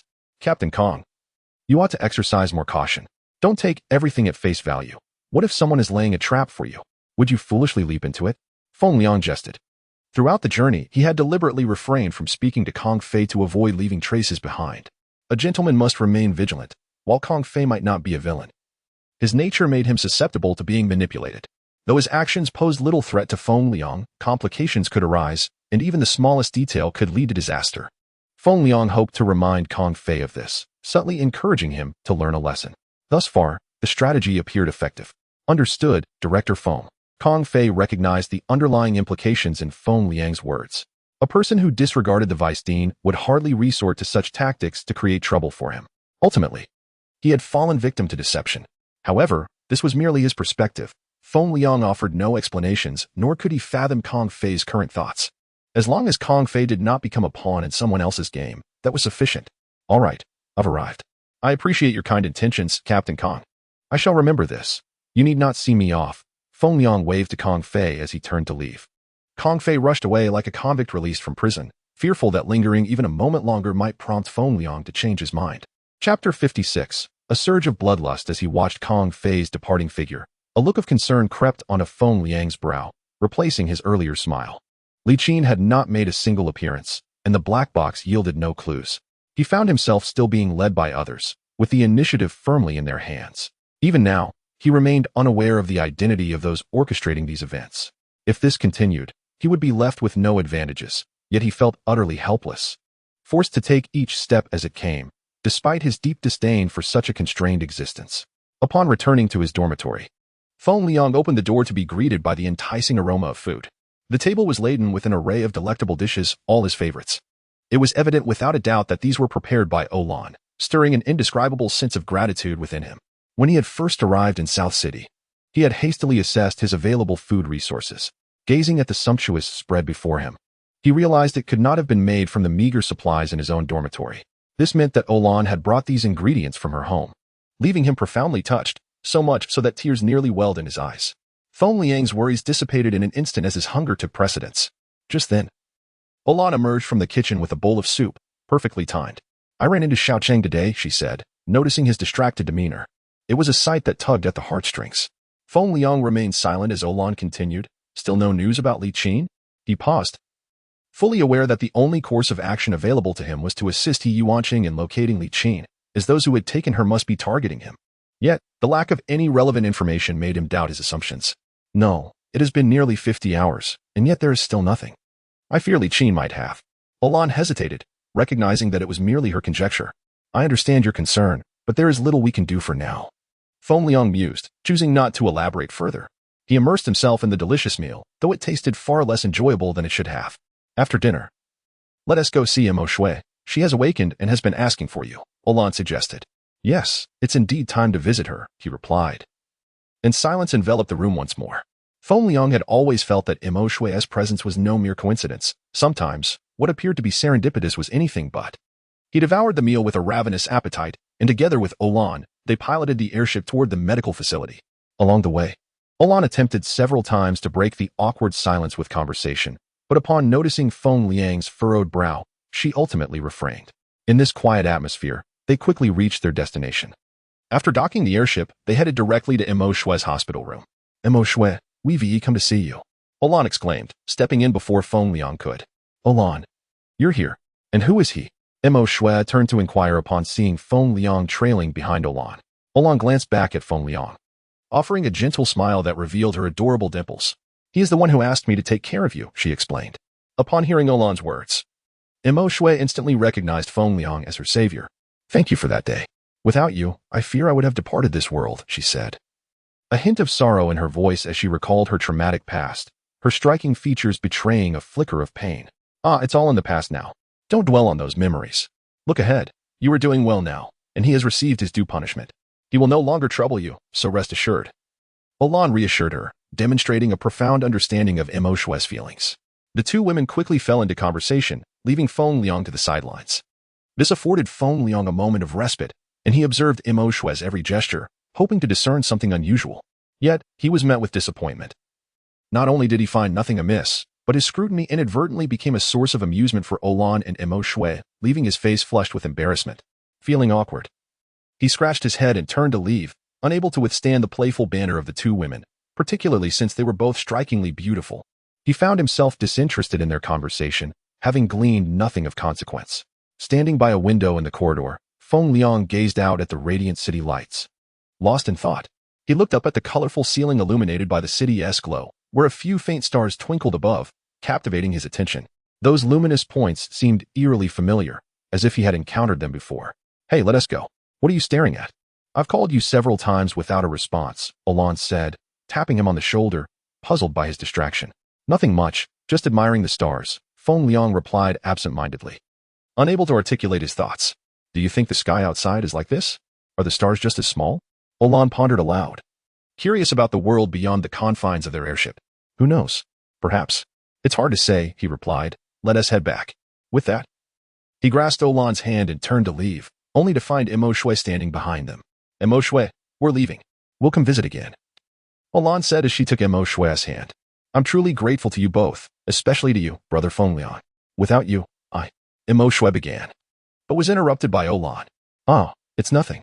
Just take care of yourself, she interjected, and with that, she linked her arm with Feng Liang and departed. Feng Liang was left bewildered, questioning why Olan had chosen to link arms with him. Though this was not their first instance of such camaraderie, he was still taken aback by her sudden shift in demeanor. He dared not voice his confusion or ask questions, resigned to follow her lead without even saying goodbye to Imo Shui. What do you think of Imo Shui? Olan asked as they exited the medical facility. She is quite lovely, isn't she? What else on your mind? Feng Liang replied without hesitation, expressing his genuine opinion. I didn't even ask for your opinion. Are you all men so superficial? Olan huffed. Though she knew Feng Liang spoke the truth, Imo Shui was undeniably beautiful. All right then, what about her? Is she prettier than me? She is pretty, he answered, immediately regretting his words as he felt a sudden chill emanating from his waist. What had begun as a jest resulted in a fierce glare from Olan, making him shiver with trepidation. Just kidding. Of course, you're the prettier one. She is merely attractive in comparison. You are truly beautiful. Under the threat of her fierce gaze, Feng Liang quickly backtracked. He certainly did not wish to gamble with his safety. What he thought might ease the tension only earned him an exasperated eye roll from Olan, leaving him with no choice but to concede defeat. Chapter 56, The plan commences. Is everything in order? In the dimly lit room, a stooped figure stood before a screen wall, his hoarse, deep voice resonating with a sense of profound weariness, as if it were a remnant from the last century. Although it may be inappropriate to voice, I must inquire whether placing all our bets on Feng Liang might be excessively audacious. A man, sturdy as iron, stood respectfully behind the elder and spoke. If it were you, what course of action would you take? The elder, unperturbed, countered with a question. Learn from the past. Develop discreetly, gather strength, await the opportune moment, and strike with unrelenting force. The man, neither servile nor arrogant, succinctly articulated his thoughts, believing that only through such a strategy could they hope for victory. Otherwise, they would merely be throwing an egg against a stone. This, indeed, was the crux of his inquiry to the elder. Well said, but such an approach is ill-suited for our current predicament. The situation remains murky, which is precisely why you cannot steer the ship. The elder replied calmly. Forgive my ignorance, esteemed teacher, I seek your guidance. Do you believe we are operating in the shadows? How much time do you think remains for us? How many chances do you presume we have left? The elder posed 3 pointed questions, highlighting his pupil's shortcomings in strategic vision and broader perspective, which rendered him unfit for greater responsibilities. Nevertheless, the elder held a fondness for him due to his exceptional execution and compliance. Your implication is that a mere trio of questions rendered his carefully laid plans into ridicule, revealing that he had mistakenly believed the enemy remained unaware of his actions. A miscalculation of the gravest nature. Enough talk. If you are prepared, let us commence. After a prolonged silence, It is high time to awaken from this slumber. His hoarse voice dripped with authority. Without further ado, the man stepped out, leaving the empty room behind. He alone remained, his piercing gaze fixed upon the screen where Feng Liang was playfully sparring with Olan, his eyes glinting with an unusual intensity. I trust you shall not disappoint me. The next steps rest solely upon your shoulders. He murmured to himself, addressing the figure on the screen. Humph, all crows are equally black. And yet you shine with a remarkable darkness. Olan retorted angrily, her grip tightening, causing Feng Liang to grimace in pain. It was merely a jest. How could she possibly rival your beauty? I beg for mercy. Feng Liang pleaded, resembling two children engaged in carefree play, utterly oblivious to the fact that their every movement was under surveillance, scrutinized by unseen eyes. Beep, beep, beep. A sudden, urgent alarm from Olan's wristband interrupted their playful antics. An unexpected incident has occurred at the central base, issuing an emergency recall order. Olan stated with a serious expression. Feng Liang did not probe further. He understood that Olan's work was of a confidential nature, unsuitable for external discussion. With their playful demeanor subdued, both adopted a grave countenance. We are not far from my dormitory. You must hasten back. The base wouldn't issue an emergency recall for no reason. There must be a significant issue at hand. Duty comes first, he remarked earnestly.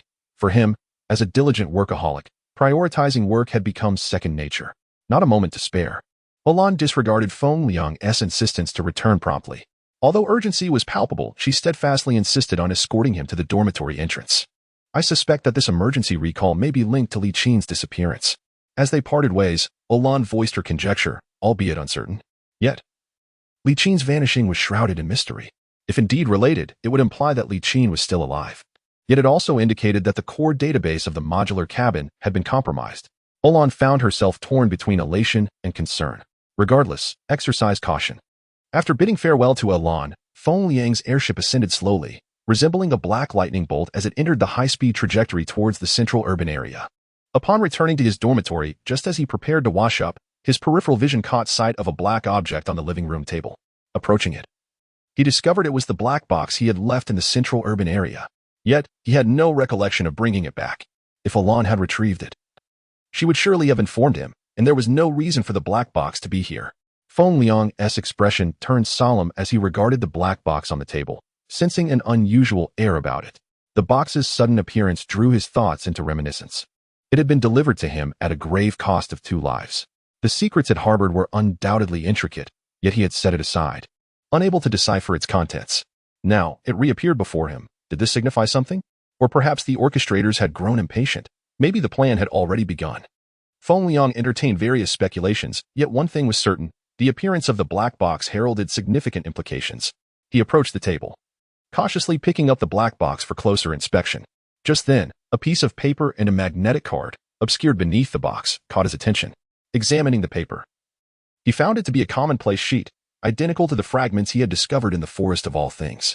Scrawled upon it were several black dots connected by erratic lines, void of any discernible pattern, resembling the haphazard doodles of a child. If one were to impose order upon it, it bore a slight resemblance to the stars in the sky.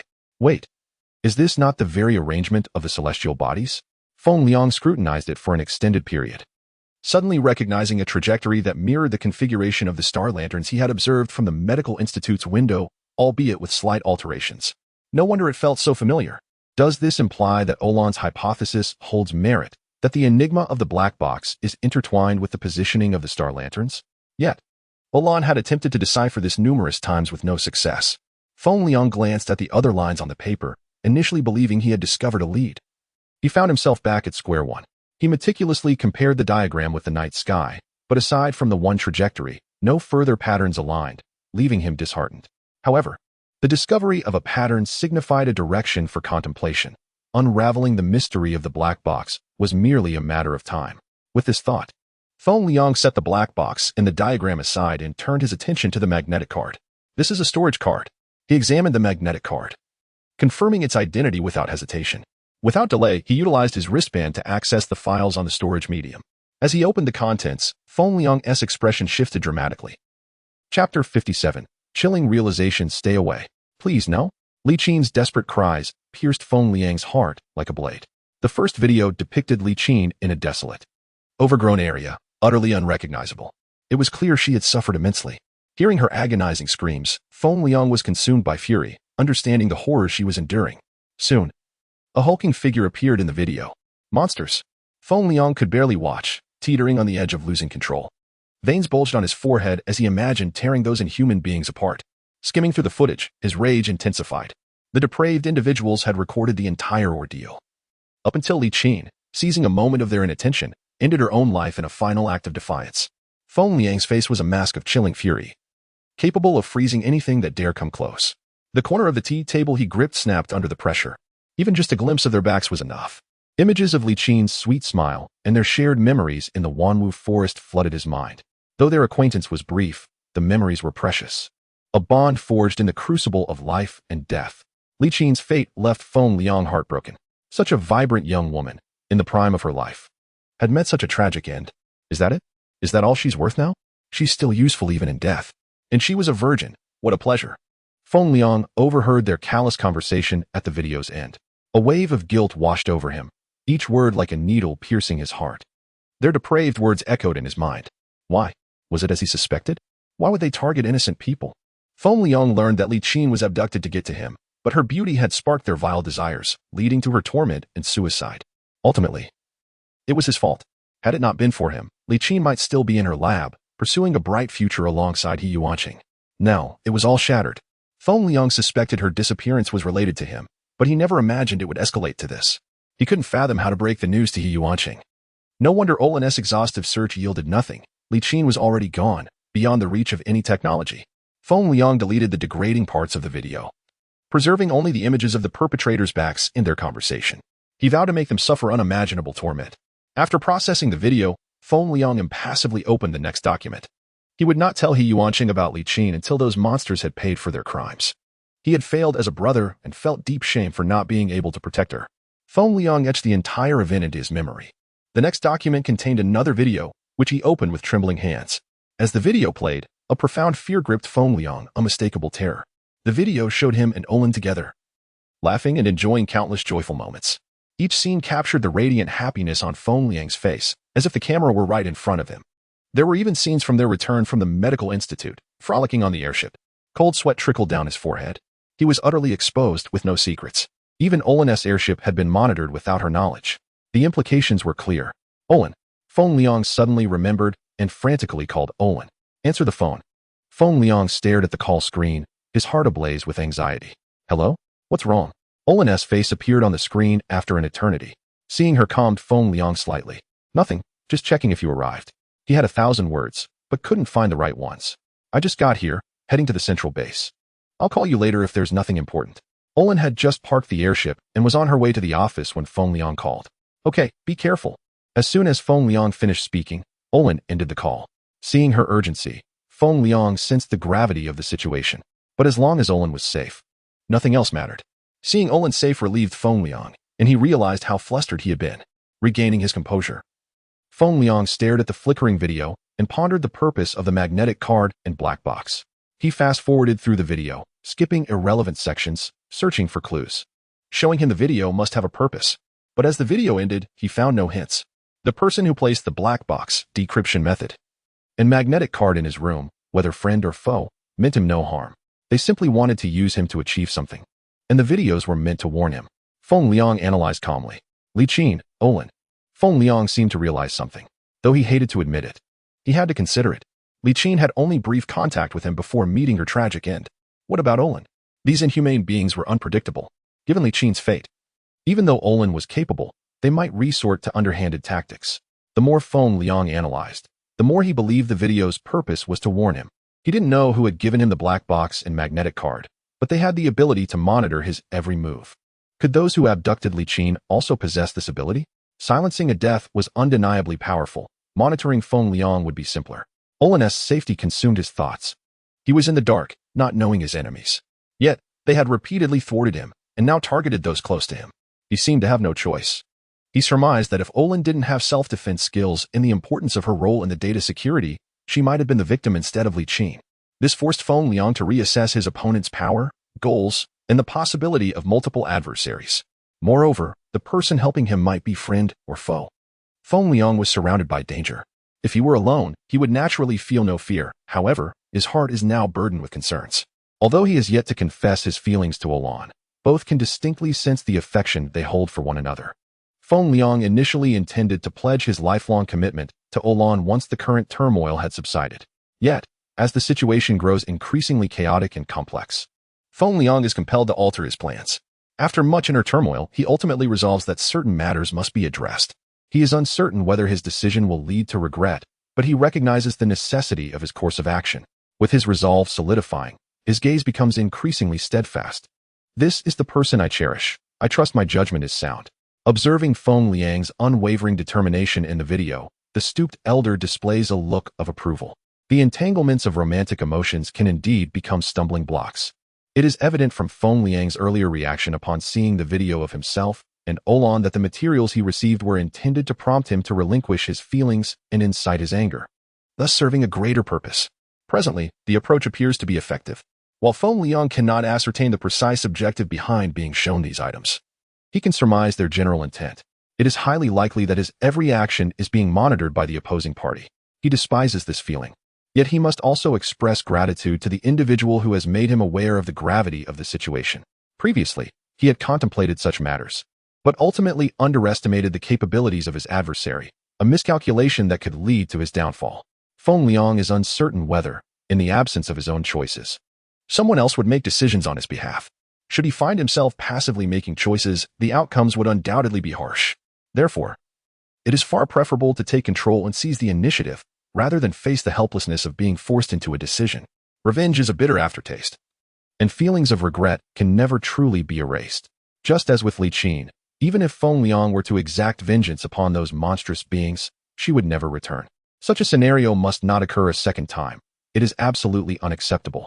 Chapter 58, Self-Sabotage by Strength. After making up his mind, Feng Liang began to devise a plan. He could no longer remain passive. Even if it meant incurring some losses, he had to seize the initiative. The first step was to distance himself from Olan, taking all matters into his own hands. With Olan's utility diminished and her status at risk, Feng Liang believed she would be much safer. Perhaps this decision would ultimately lead to losing Olan, but losing something was preferable to losing everything. I am willing to serve as a shield, to bear all burdens and protect you completely. As Feng Liang perused the magnetic card, 2 videos emerged, devoid of any other content, rendering it worthless. He promptly destroyed the card. While files could be deleted and recovered, complete destruction meant that everything contained within was irrevocably lost. He needed to ensure that those videos did not leak, for someone had alerted him, indicating a relative safety for the time being. He did not wish to endanger Olan due to his negligence. Seizing this moment of relative safety, he resolved to undertake necessary actions to sever any lingering concerns. Alone, he felt no trepidation, regardless of the shadows lurking around him. You will help me, won't you? Feng Liang muttered as he destroyed the card, unsure to whom he was speaking, as if engaging in self-dialogue. Once he had addressed all matters, Feng Liang noted the time. It was already late at night. In a few hours, the artificial sun would rise as promised.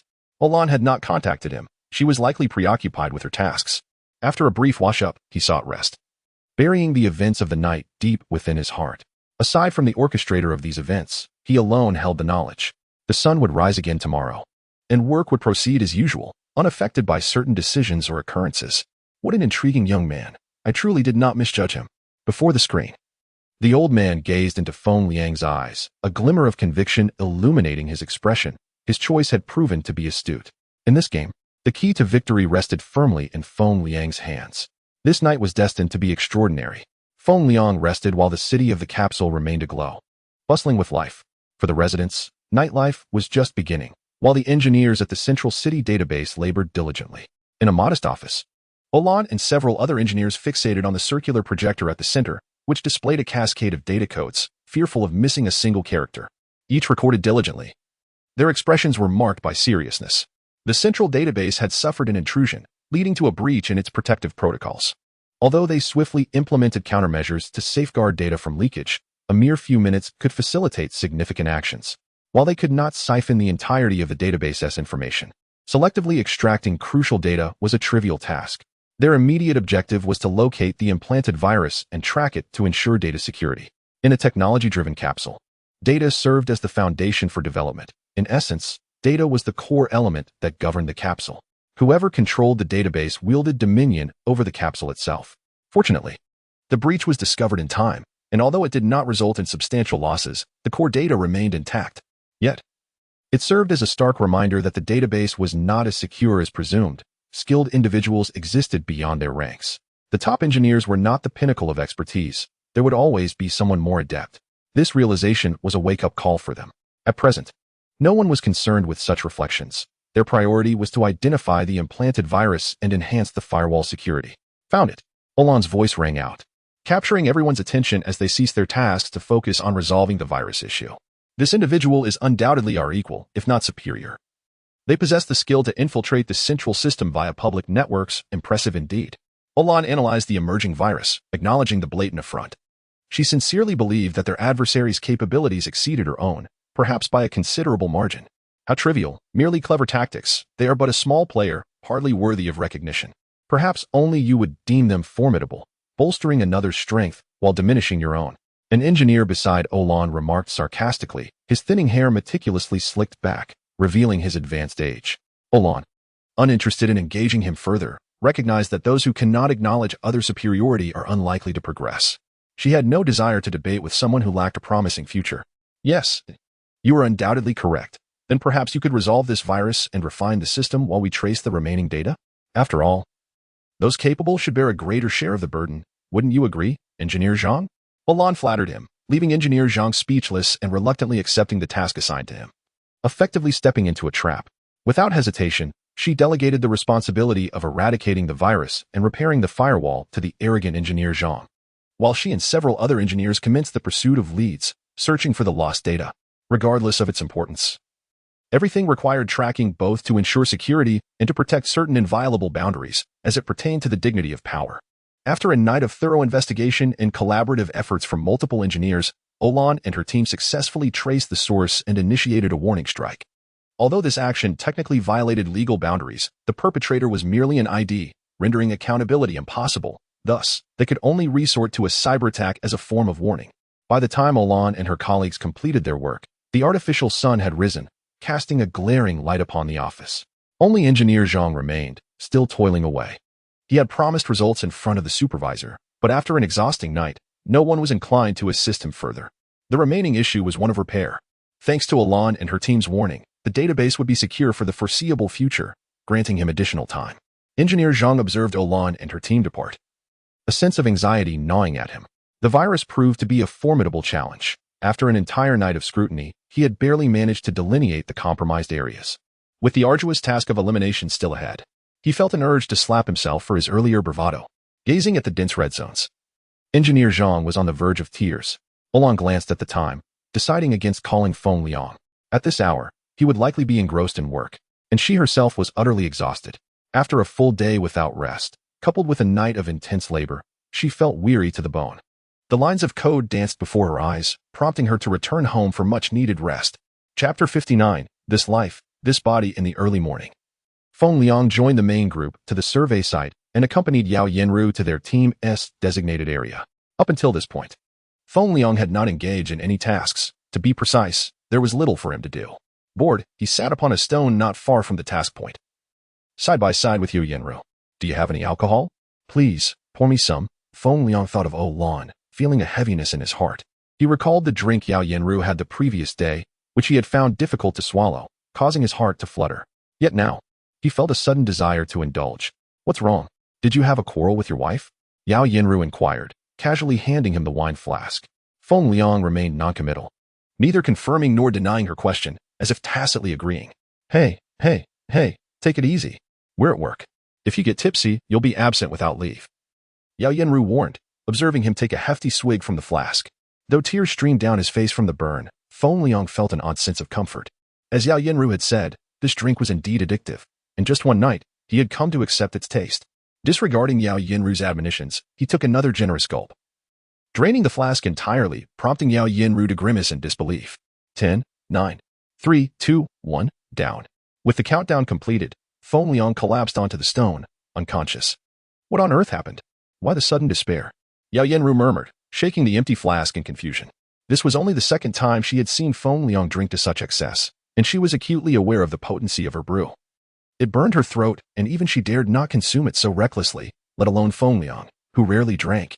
Unsurprisingly, Feng Liang's slumber was likely to extend until the following morning. As she gazed at the inebriated Feng Liang, Yao Yinru found herself curious about what he had experienced throughout the night that could allow him to endure such fiery liquor. Turning her attention to the task at hand, she noted that today's agenda still involved preliminary excavations with the survey vehicle, leaving Feng Liang with little to do. With gentle care, she lifted him and placed him atop the equipment compartment, covering him with a jacket before heading toward the extraction site, leaving him to sleep soundly. Hey, wake up. The workday is over. The passage of time was indeterminate as Feng Liang continued to slumber, impervious to Yao Yinru's calls. If I had known, I wouldn't have given you the flask. Now I can't drink, and I have to carry you. This is truly ridiculous, Yao Yinru lamented. Having complained about Feng Liang countless times throughout the day, each time she produced the empty flask, she felt an uncontrollable urge to confront him. As she dragged Feng Liang, other team members paused to observe. Look at Feng Liang, he is actually sleeping on the job. And Deputy Leader Yao is personally hauling him. I reckon he is just ignorant of the consequences, having overindulged in that fiery drink. Deputy Leader Yao bears half the responsibility. Otherwise, she wouldn't be dragging him. They speculated. Yao Yinru paid them no mind, brushing off their remarks. When she noticed Kong Fei arriving at the survey site, she seized the opportunity to hand over the inebriated Feng Liang to him. Kong Fei said nothing, understanding that the alcohol was Yao Yinru's, and that Feng Liang's drunken state was not his concern. After an indeterminate period, Feng Liang awoke from thirst, finding himself on a dormitory bed, with a glass of water already prepared beside him. Without overthinking, he lifted the glass to drink, noticing the darkness outside the window, and suddenly realized that Lan was lying next to him. You're awake. What on earth did you drink? You reek of it. I couldn't wake you. You slept like a log, Lan remarked, rubbing her weary eyes. Why are you here? Did you finish your business at the base? Feng Liang replied, his expression devoid of emotion. His memories halted before drinking at the survey site. He vaguely recalled Yao Yinru counting down, and then, nothing more. What do you mean? I called you in the afternoon, but you wouldn't answer. I was so worried that I rushed over without resting, only to find you sleeping like a pig. Lan retorted, indignant that she had stayed up late while Feng Liang seemed to sleep even longer than her. You must be hungry. I made something to eat. Let me heat it up for you, she said, preparing to rise. Enough, I'm not hungry. You should rest. I'll sleep on the sofas. And you don't need to take care of me like this. We both need our own lives and space, Feng Liang replied coldly, his eyes filled with a stark indifference. What are you saying? I don't find it bothersome, and I don't need space. Don't worry about me. Lan responded, bewildered by his insistence, seeking a different answer. I truly need it, all right? I don't need anyone to take care of me. I can manage on my own. Now let us go to sleep. I'm going out to sleep on the sofa. In the morning. Wake up and leave on your own, he said, turning away resolutely, leaving Lan alone on the bed. She wished fervently that he would turn around, smiling, and tell her it was all a jest, yet her hopes were dashed. Feng Liang left with unwavering determination, without a trace of hesitation. Tears brimmed in her eyes, her heart aching with an indescribable pain. She could not fathom why, in just one night, Feng Liang had transformed so drastically. The memory of her tireless efforts contrasted sharply with his current demeanor, and she could no longer hold back. Tears streamed down her cheeks, her body trembling. This was the first time her heartache manifested in audible sobs. The sound of her quiet weeping struck Feng Liang like a dagger, far more painful than the fiery liquor he had consumed. Yet he maintained an exterior of indifference, appearing cold and uncaring. After what felt like an eternity, Lan emerged from the bedroom with red-rimmed eyes. She gazed at Feng Liang, who was sleeping on the sofa, and without a word, she covered him with a blanket before quietly departing into the night. She understood that his words were not sincere. Perhaps he harbored unspoken struggles. She recognized his plight. Yet knowing this did not lessen the sting of his words. Why couldn't he discuss it with her instead of forcing her away in this manner? Lan's heart brimmed with confusion and resentment. After she left, Feng Liang sat up, unable to sleep, watching the direction in which she had departed. Tears fell unbidden. He knew that such actions would indeed lead to her loss, the loss of the one who loved him most and whom he loved in return. It was the most foolish way to handle things, yet also the swiftest. Feng Liang had no time to choose a gentler approach, and he felt compelled to act thus. In this life, he felt unworthy of her tenderness, wishing only to protect her in this body. Wiping away his tears, he reminded himself not to soften. He understood Lan's feelings, but that would not achieve the desired outcome. Thus, this was merely the beginning. Softening now would be a futile endeavor. Chapter 60. The disappearance of Lan. Feng Liang continued to diligently attend his surveying duties from 9 to 5 each day. Since Lan's departure, he had attempted to reach out to her several times, only to be met with her heartless silence. Gradually, he became enamored with the intoxicating effects of strong liquor. though he no longer found himself in the blissful stupor of his first encounter with it. Mo Shui underwent her second treatment at the medical facility. And when Feng Liang visited her, he was questioned about Olan. He remained silent, merely observing her gradual recovery before taking his leave. While the lives of others meandered along in their mundane rhythms, Feng Liang and Olan endured a torment of their own. Get lost. Just die? Suddenly, Feng Liang jolted awake from a nightmare, one in which Li Qin was violated, yet the victim was not Li Qin, but Olan. Despite his desperate attempts to stop the beasts, an invisible barrier restrained him, preventing any forward motion. Cold sweat drenched his body as he clenched his fists, his nails piercing his flesh, blood trickling down without him even registering the pain. Swallowing hard, he rose to search for the liquor bottle. In recent days, Feng Liang had been drinking daily. Yao Yanru had gifted him a large flask, which he kept in his dormitory. On sleepless nights, he would indulge in a few sips, quickly finding solace in slumber. As he picked up the bottle, poised to drink, the images from his dream flashed in his mind, causing his heart to seize momentarily. No. She will be fine. It was just a dream. He hesitated, ultimately refraining from dialing Olan's number. Paralyzed by fear that hearing her voice would shatter the fragile defenses he had built around his heart. Glancing at the time, he gulped down a couple of shots of liquor, then lay down, tossing and turning in his bed, unable to find sleep. The haunting images persisted, refusing to fade away. She will be fine. It was merely a dream, he reassured himself repeatedly, yet no matter how hard he tried, his heart remained in turmoil, the visions unrelenting. Even after downing more liquor, his efforts proved futile. Eventually, after consuming most of the flask, he succumbed to the effects of the alcohol, yet even in his stupor, his brow remained furrowed. Upon awakening, Feng Liang was unaware of how long he had slept. The world outside his window remained shrouded in darkness. My head aches. He rubbed his temples, feeling as though two brains were about to explode within his skull. Checking the time, he realized he had slept for a full 2 days. A sudden wave of hunger washed over him as he stumbled into the kitchen to find something to eat. As he ravenously devoured some bread, his wristband beeped. Hello? You're still alive. I thought you'd kick the bucket at home. I was about to arrange for your corpse to be collected. Yao Yanru's voice crackled through the video call, laced with irritation. Feng Liang knew he was in the wrong. He had drunk excessively and missed 2 days of work.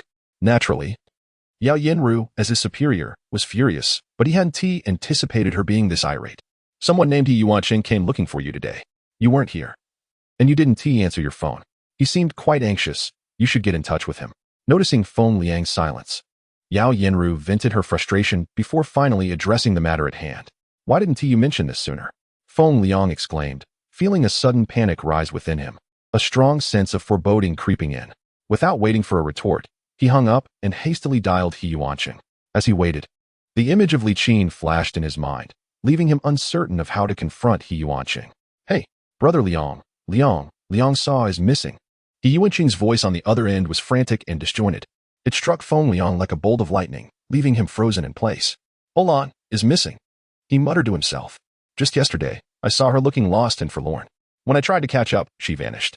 I searched her home and the base, but found no trace of her. As He Yuanqing continued, Feng Liang remained silent, consumed by dread. I tried contacting you yesterday, but couldn't reach you. Today, still no news of her, so I came to find you, only to discover you were absent. A blank void enveloped Feng Liang's mind. His worst fears had materialized. The ominous dream had been a precursor, and his unease was a harbinger. Brother Liang, think of something. Li Qin is still missing. And now Liang Sa is gone. What do we do? He Yuanqing's urgent voice snapped Feng Liang back to reality.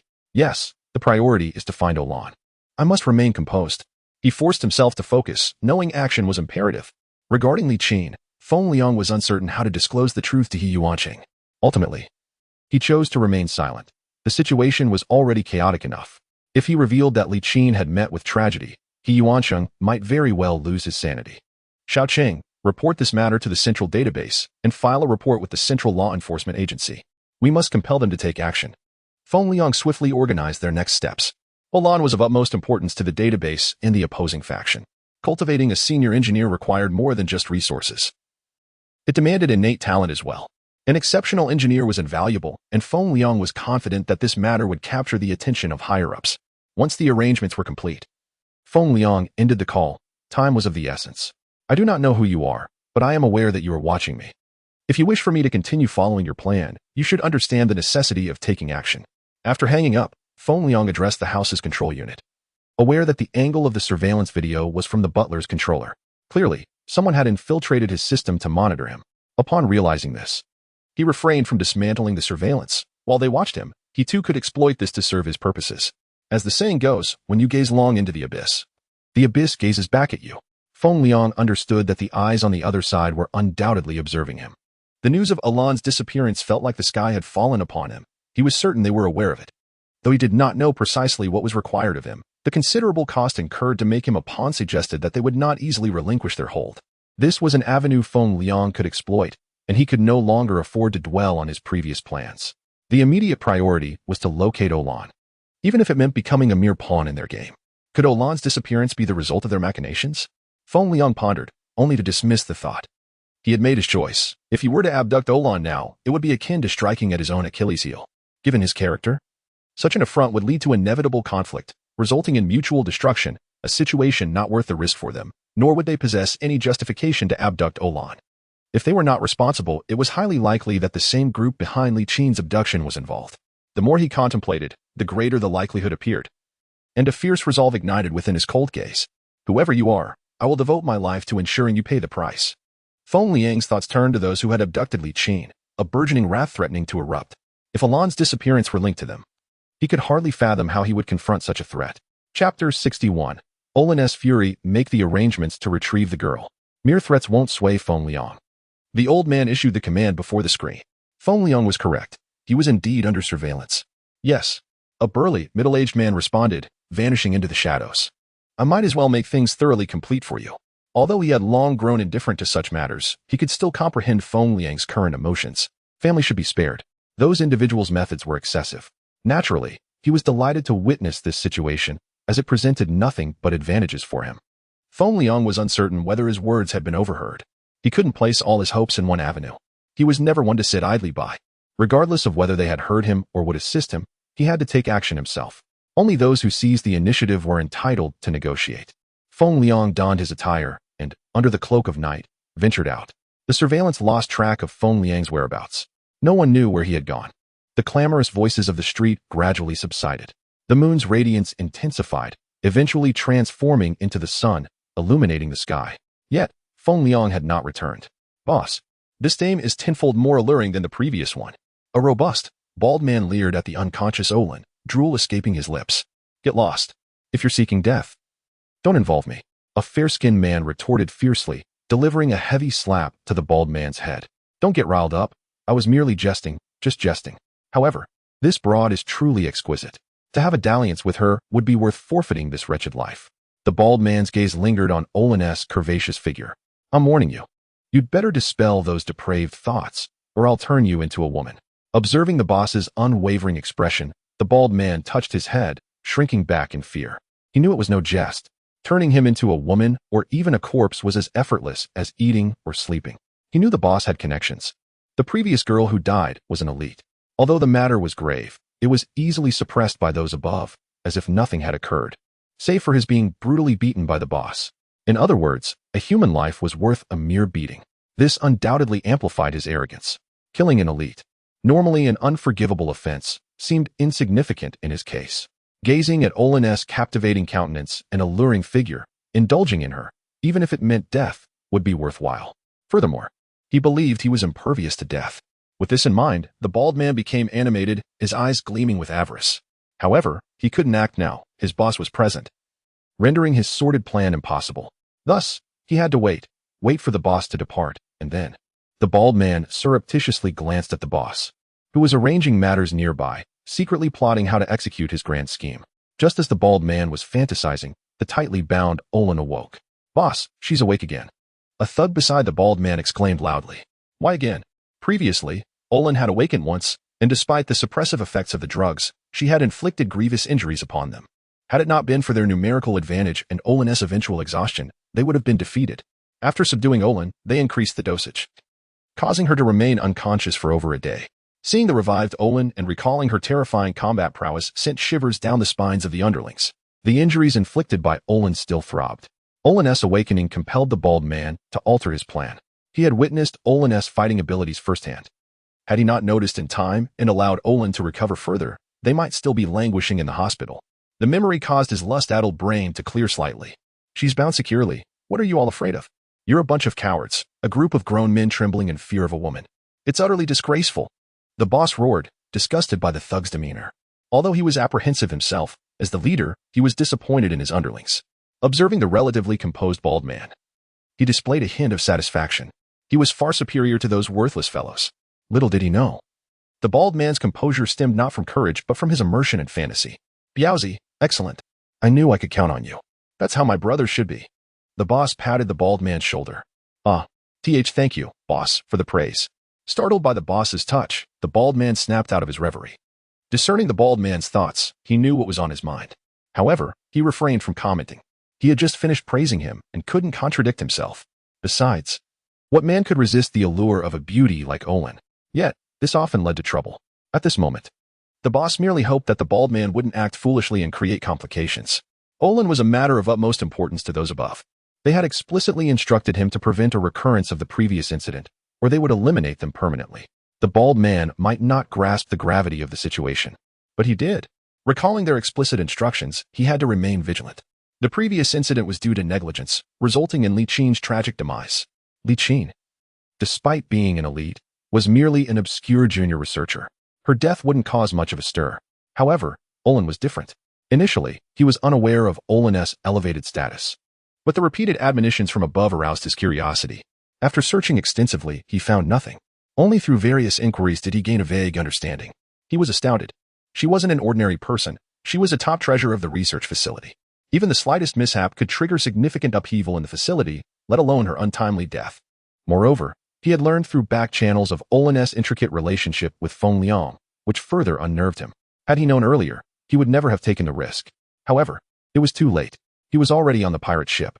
The boss now hoped that those above possessed sufficient power to protect him. So he couldn't afford to let anything happen to Olin. Biaozi, inject her with a little more sedative to make her sleep. Everything will be fine as long as she's asleep. The boss feigned composure. The bald man was overjoyed. He had been wondering how to persuade the boss to sedate Olin. But now, he didn't have to expend any effort. Looking at Olin, he felt apprehensive, let alone harbor any lascivious thoughts. Yes, sir.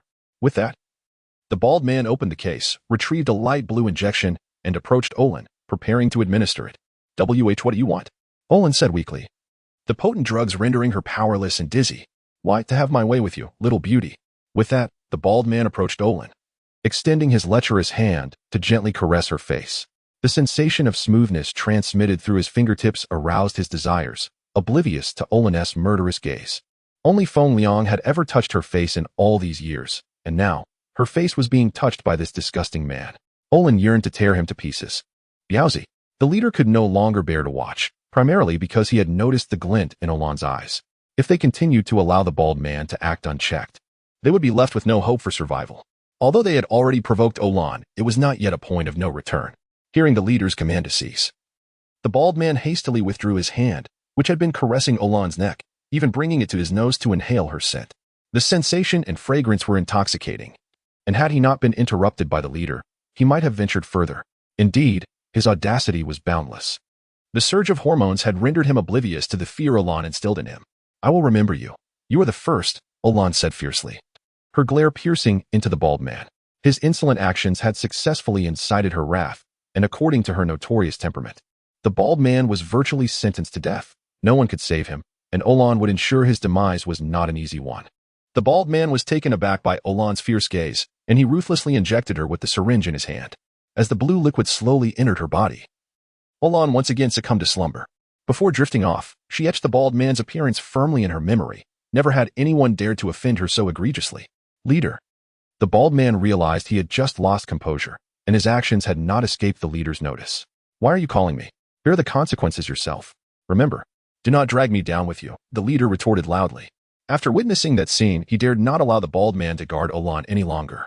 A lecher was hardly fit for such responsibility, and it was evident that the bald man was doomed. They could not harm Olin, she was not meant to die. Which meant the bald man was the one facing death. He now hoped that he and the others would remain unscathed, even if that hope was dim.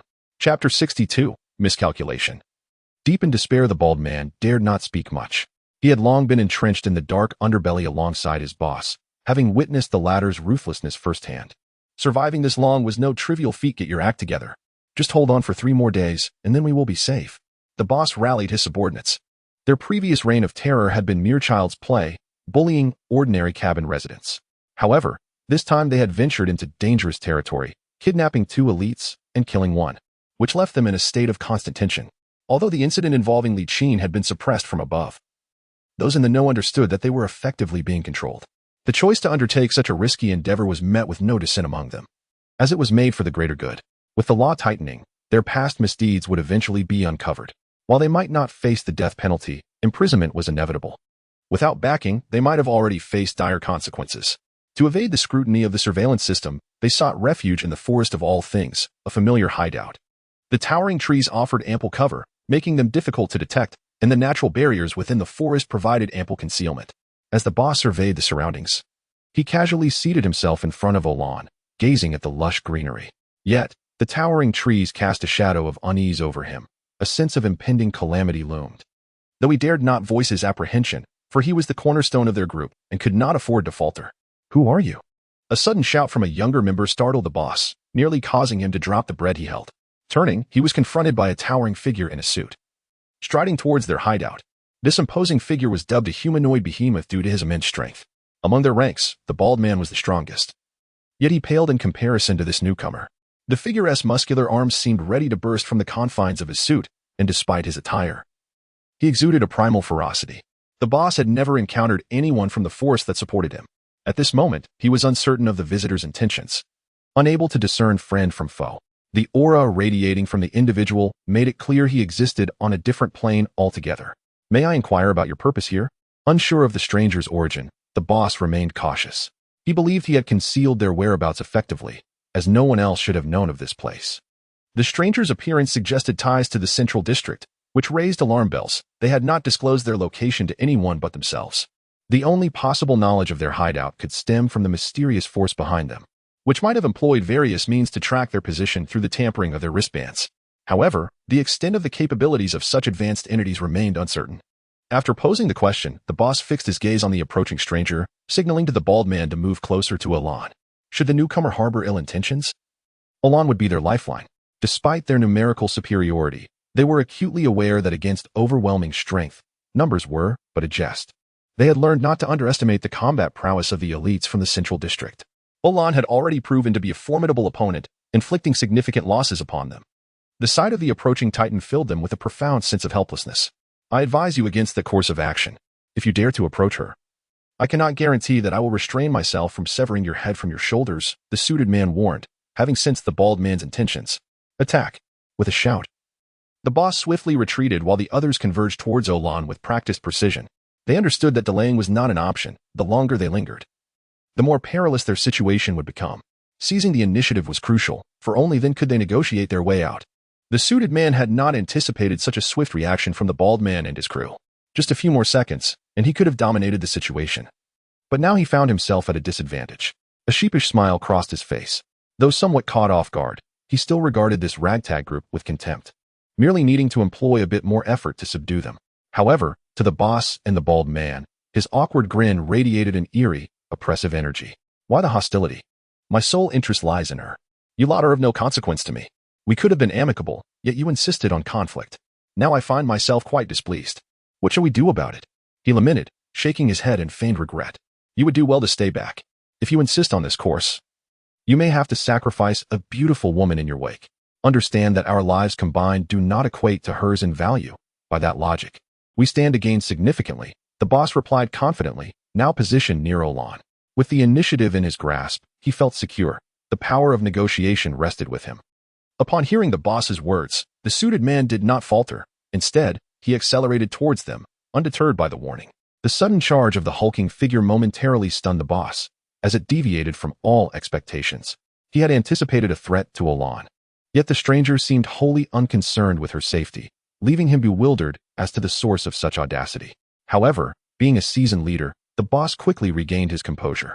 Before the suited man could pose a threat, he shielded Olan with his own body, hoping her frail frame would serve as a barrier against the impending onslaught. He could not believe that the stranger would recklessly endanger Olan, unless the intent was indeed to eliminate her. As the suited man continued his relentless approach, a disturbing thought crossed the boss's mind. Could he truly intend to kill Olan?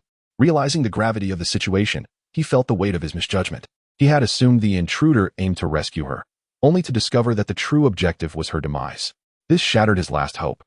He understood that eliminating Olan within their confines would easily shift the blame onto them, sparking a cascade of repercussions that would unleash chaos.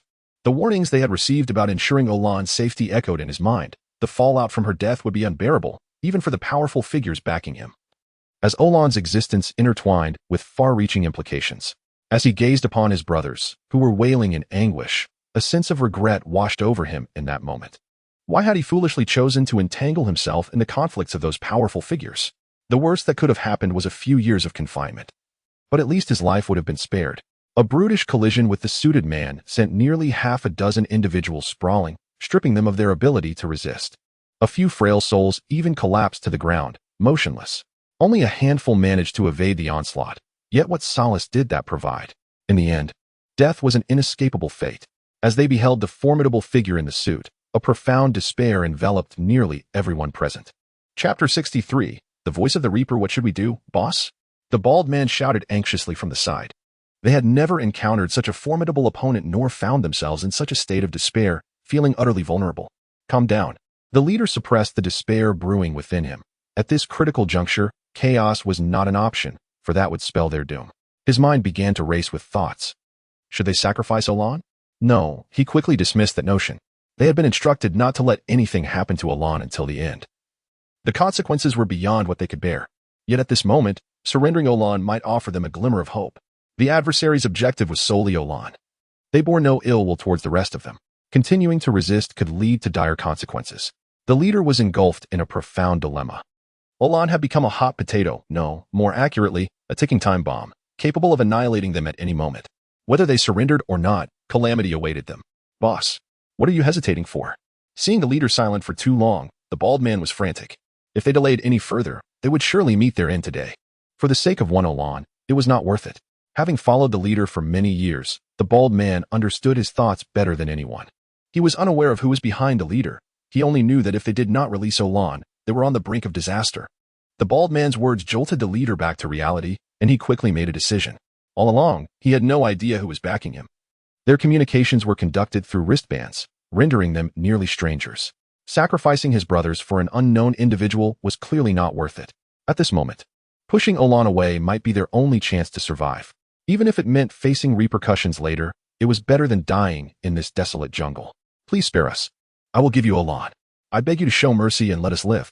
After making his choice, the leader raised his hands in surrender, crawling pitifully on the ground, pleading for their lives. Dignity? In the face of life and death, dignity held no value. He cared not for issues of pride.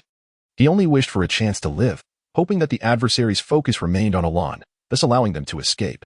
As for how to report to the higher-ups, that was a concern for another day. Survival was paramount, even if it meant a prison sentence. Upon hearing the leader's plea, the suited man indeed paused, a smirk of satisfaction creeping onto his lips. Just as the leader had surmised, he held no interest in them and saw no reason to drive them to their demise. If only you had this realization sooner, we could have avoided this conflict. Why resist? The suited man approached the leader, cradling Olan in his arms, and kicked the leader's leg with a casual flick. Though you are not my target, your actions have displeased me. This kick will serve as a reminder. The suited man remarked nonchalantly, as if the act were as trivial as eating or sleeping.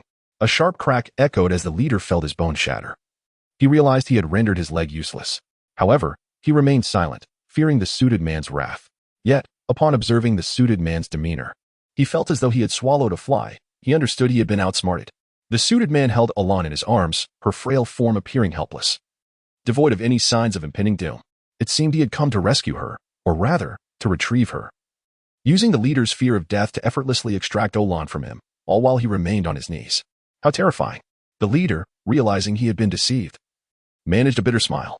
His feeble schemes felt laughable in the presence of such adversaries. They could manipulate him with ease. Dealing with such individuals was exhausting, including those who stood behind him, completely under their control, yet they expressed gratitude towards them. Watching the suited man depart with Olan, the leader felt aged beyond his years. They were not of the same caliber. What could he possibly use to contend with them? He had believed he held the reins of power, convinced he could control the situation, only to find it was all a farce. Once the suited man left, a wave of relief washed over the group. The heavy burden on their hearts lifted, allowing them to breathe again. Boss, are you all right? Having witnessed the leader being kicked, Those who could still move gathered around him, expressing their concern. The bald man helped the leader sit up. Seeing the leader incapacitated, they could not muster any anger, only a profound sense of helplessness. This was the chasm of strength between them and their foe, who had instilled despair. To survive was a stroke of fortune. A privilege bought at the cost of their leader's dignity that, in the eyes of the suited man, was worthless. Yet for them, it held a different significance. I'm fine. What about them? The leader inquired, glancing at the brothers still lying on the ground. They are dead. A young, blonde subordinate mournfully replied. After the suited man had left, he went to check on those who had been struck and found them lifeless, their chests caved in. They were killed outright. The group gasped in horror. Was this strength even human? While they were terrified, they also felt grateful to be alive. Alas, I have wronged them, the leader lamented. If not for his fear of imprisonment, he would not have been manipulated, and none of this would have transpired. They were so young, in the prime of their lives, yet had met an untimely end. The group lowered their heads in sorrow. Damn it. Because of that wretched woman, we have suffered tremendous losses. Had I known, I would have ensured her demise, letting her suffer far worse than the last one. The bald man spat angrily. He dared not blame the suited man, and could only redirect his fury towards Olan. Hey, you should refrain from speaking so harshly. The leader hesitated. Had it not been for the bald man's role in Li Qin's demise, he might not have resorted to abducting Olan. However, he had no choice, with Li Qin dead. They would face dire punishment, certain death, with no survivors. Now, it was too late to voice grievances, even if he were to strike the bald man. It would be futile and counterproductive, potentially causing rifts within their own ranks. His mind was racing, contemplating what to do next. Olan had been taken. How would he report this? If he could not devise a solid plan, they were doomed, merely prolonging their fate by a few days. The group seemed to grasp their dire situation, falling into a heavy silence. What did you just say? Just as the silence enveloped them, a low voice echoed through the eerily quiet jungle. Instantly, every hair on their body stood on end, cold sweat beading on their brows. The voice was chilling, as if it had emerged from the depths of hell, penetrating their very souls. With great difficulty, they swallowed hard and slowly turned towards the source of the voice. Chapter 64. The resolve to kill. Following the direction of the sound, a frail figure stood at the entrance of the hideout. Compared to the previously encountered man in a suit, the individual before them appeared significantly weaker, though this was merely relative. Upon recognizing that only a somewhat scrawny man had arrived, the tension in the crowd eased slightly, particularly upon noticing his black work attire, which only intensified their disdain. As long as he was not an elite in a suit, they had no reason to worry. After all, their numbers were ample. And given the lowly status of laborers in this desolate wilderness, the loss of one or two would hardly matter. They had already bullied countless laborers before. Are you here to seek death? The bald man was the first to voice a threat. Having just endured a humiliating defeat, they were eager to vent their frustration, and the arrival of a mere laborer to provoke them only fueled their anger. What did you just say? The man in work clothes, seemingly unfazed by the bald man's intimidation, stood his ground and coldly inquired, disregarding their threats entirely. The newcomer was Feng Liang, who had tracked the suited man here and happened to overhear something you shouldn't have. Are you stupid? I said, if I had known, I should have killed that filthy bitch. Remember, I said kill her, not let her die on her own. Did you hear me clearly? The bald man completely dismissed Feng Liang, viewing him as just another foolish laborer. With his overwhelming physical advantage, he was confident he could easily dispose of Feng Liang. In this wilderness, even if he killed someone, it would hardly be a significant issue. Feng Liang scanned the surroundings and indeed recognized the place from the video, the very spot where Li Qin had been violated by this pack of beasts, and where her beautiful life had tragically ended. He gazed at the bald man's robust physique, overwhelmed by a tumult of emotions, without casting another glance at them. He slowly approached the corner where Li Qin had suffered, where traces of blood still lingered on the ground. Crouching down, he touched the congealed blood. His heart wrenched in agony. Are you deaf? The bald man, sensing his disdain, felt infuriated as Feng Liang ignored him. He stormed toward Feng Liang, determined to teach this oblivious laborer a lesson. Yet Feng Liang remained unperturbed, disregarding the bald man's aggressive advance. In his mind, the bald man was already a lifeless corpse. Not only had they violated Li Qin, but they were also eyeing Olan, which crossed a line for him. The dragon's reverse scale, touch it and you shall die. The video did not evoke the same fury as witnessing the scene in person. The others also paid no heed to Feng Liang, viewing him simply as a clown, soon to be obliterated by the bald man. They eagerly anticipated the spectacle, their pent-up emotions craving release, and brutality was the perfect outlet. Only the leader furrowed his brow deeply, not from the pain in his leg, but from an instinctual sense that something was amiss. He had contemplated stopping the bald man, but seeing his rowdy subordinates, he swallowed his words. It was not the time to disrupt their excitement. He understood their need for release. However, everyone overlooked a crucial question. How had Feng Liang managed to locate their hideout? If the suited man could find them, it was merely due to his elite status within the central authority, possessing means beyond their comprehension. But this laborer, dressed as a lowly worker, how could he have tracked them down? At that moment, no one pondered this. Their minds were consumed with the image of Feng Liang, bloodied and kneeling, enduring a brutal beating, begging for mercy like a dog. They awaited the inevitable scene, one they had witnessed countless times before, their shouts betraying an undeniable thrill.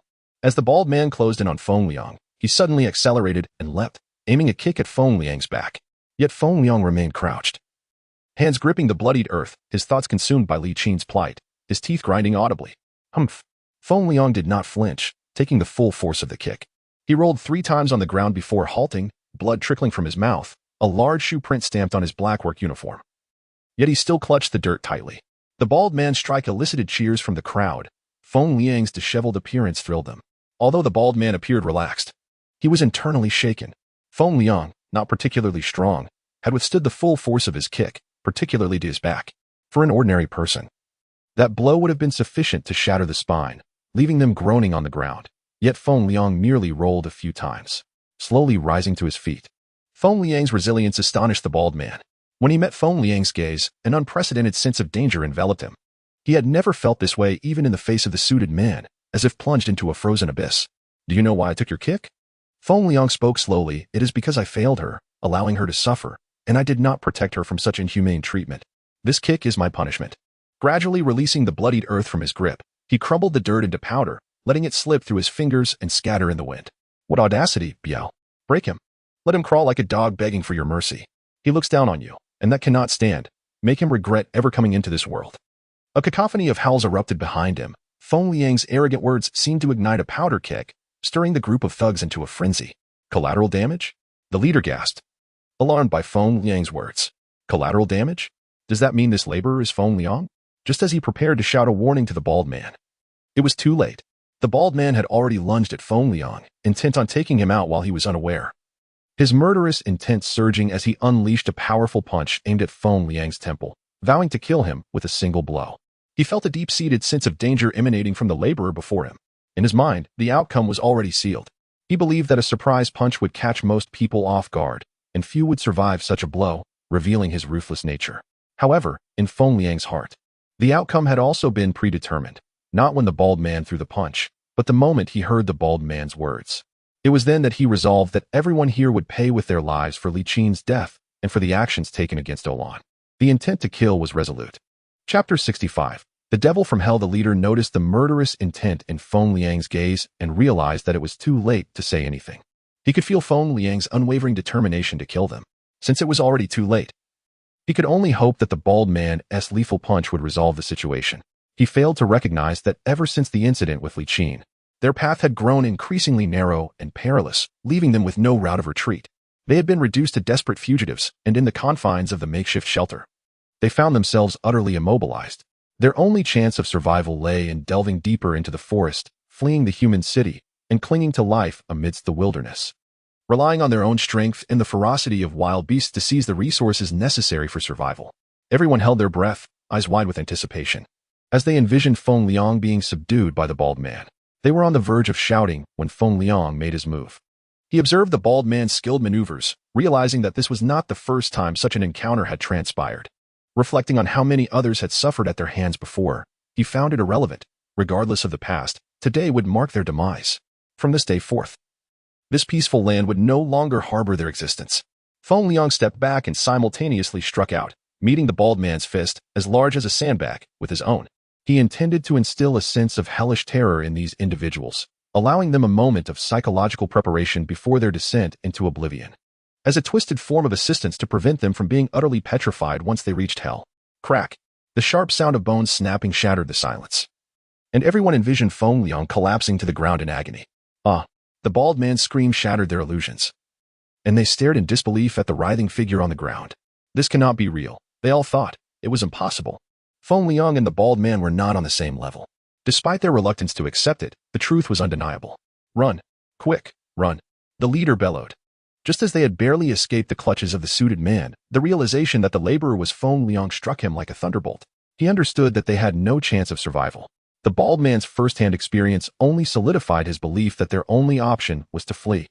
Hoping to utilize their numerical advantage to overwhelm Feng, allowing one or two of them to escape, even if it was just a couple.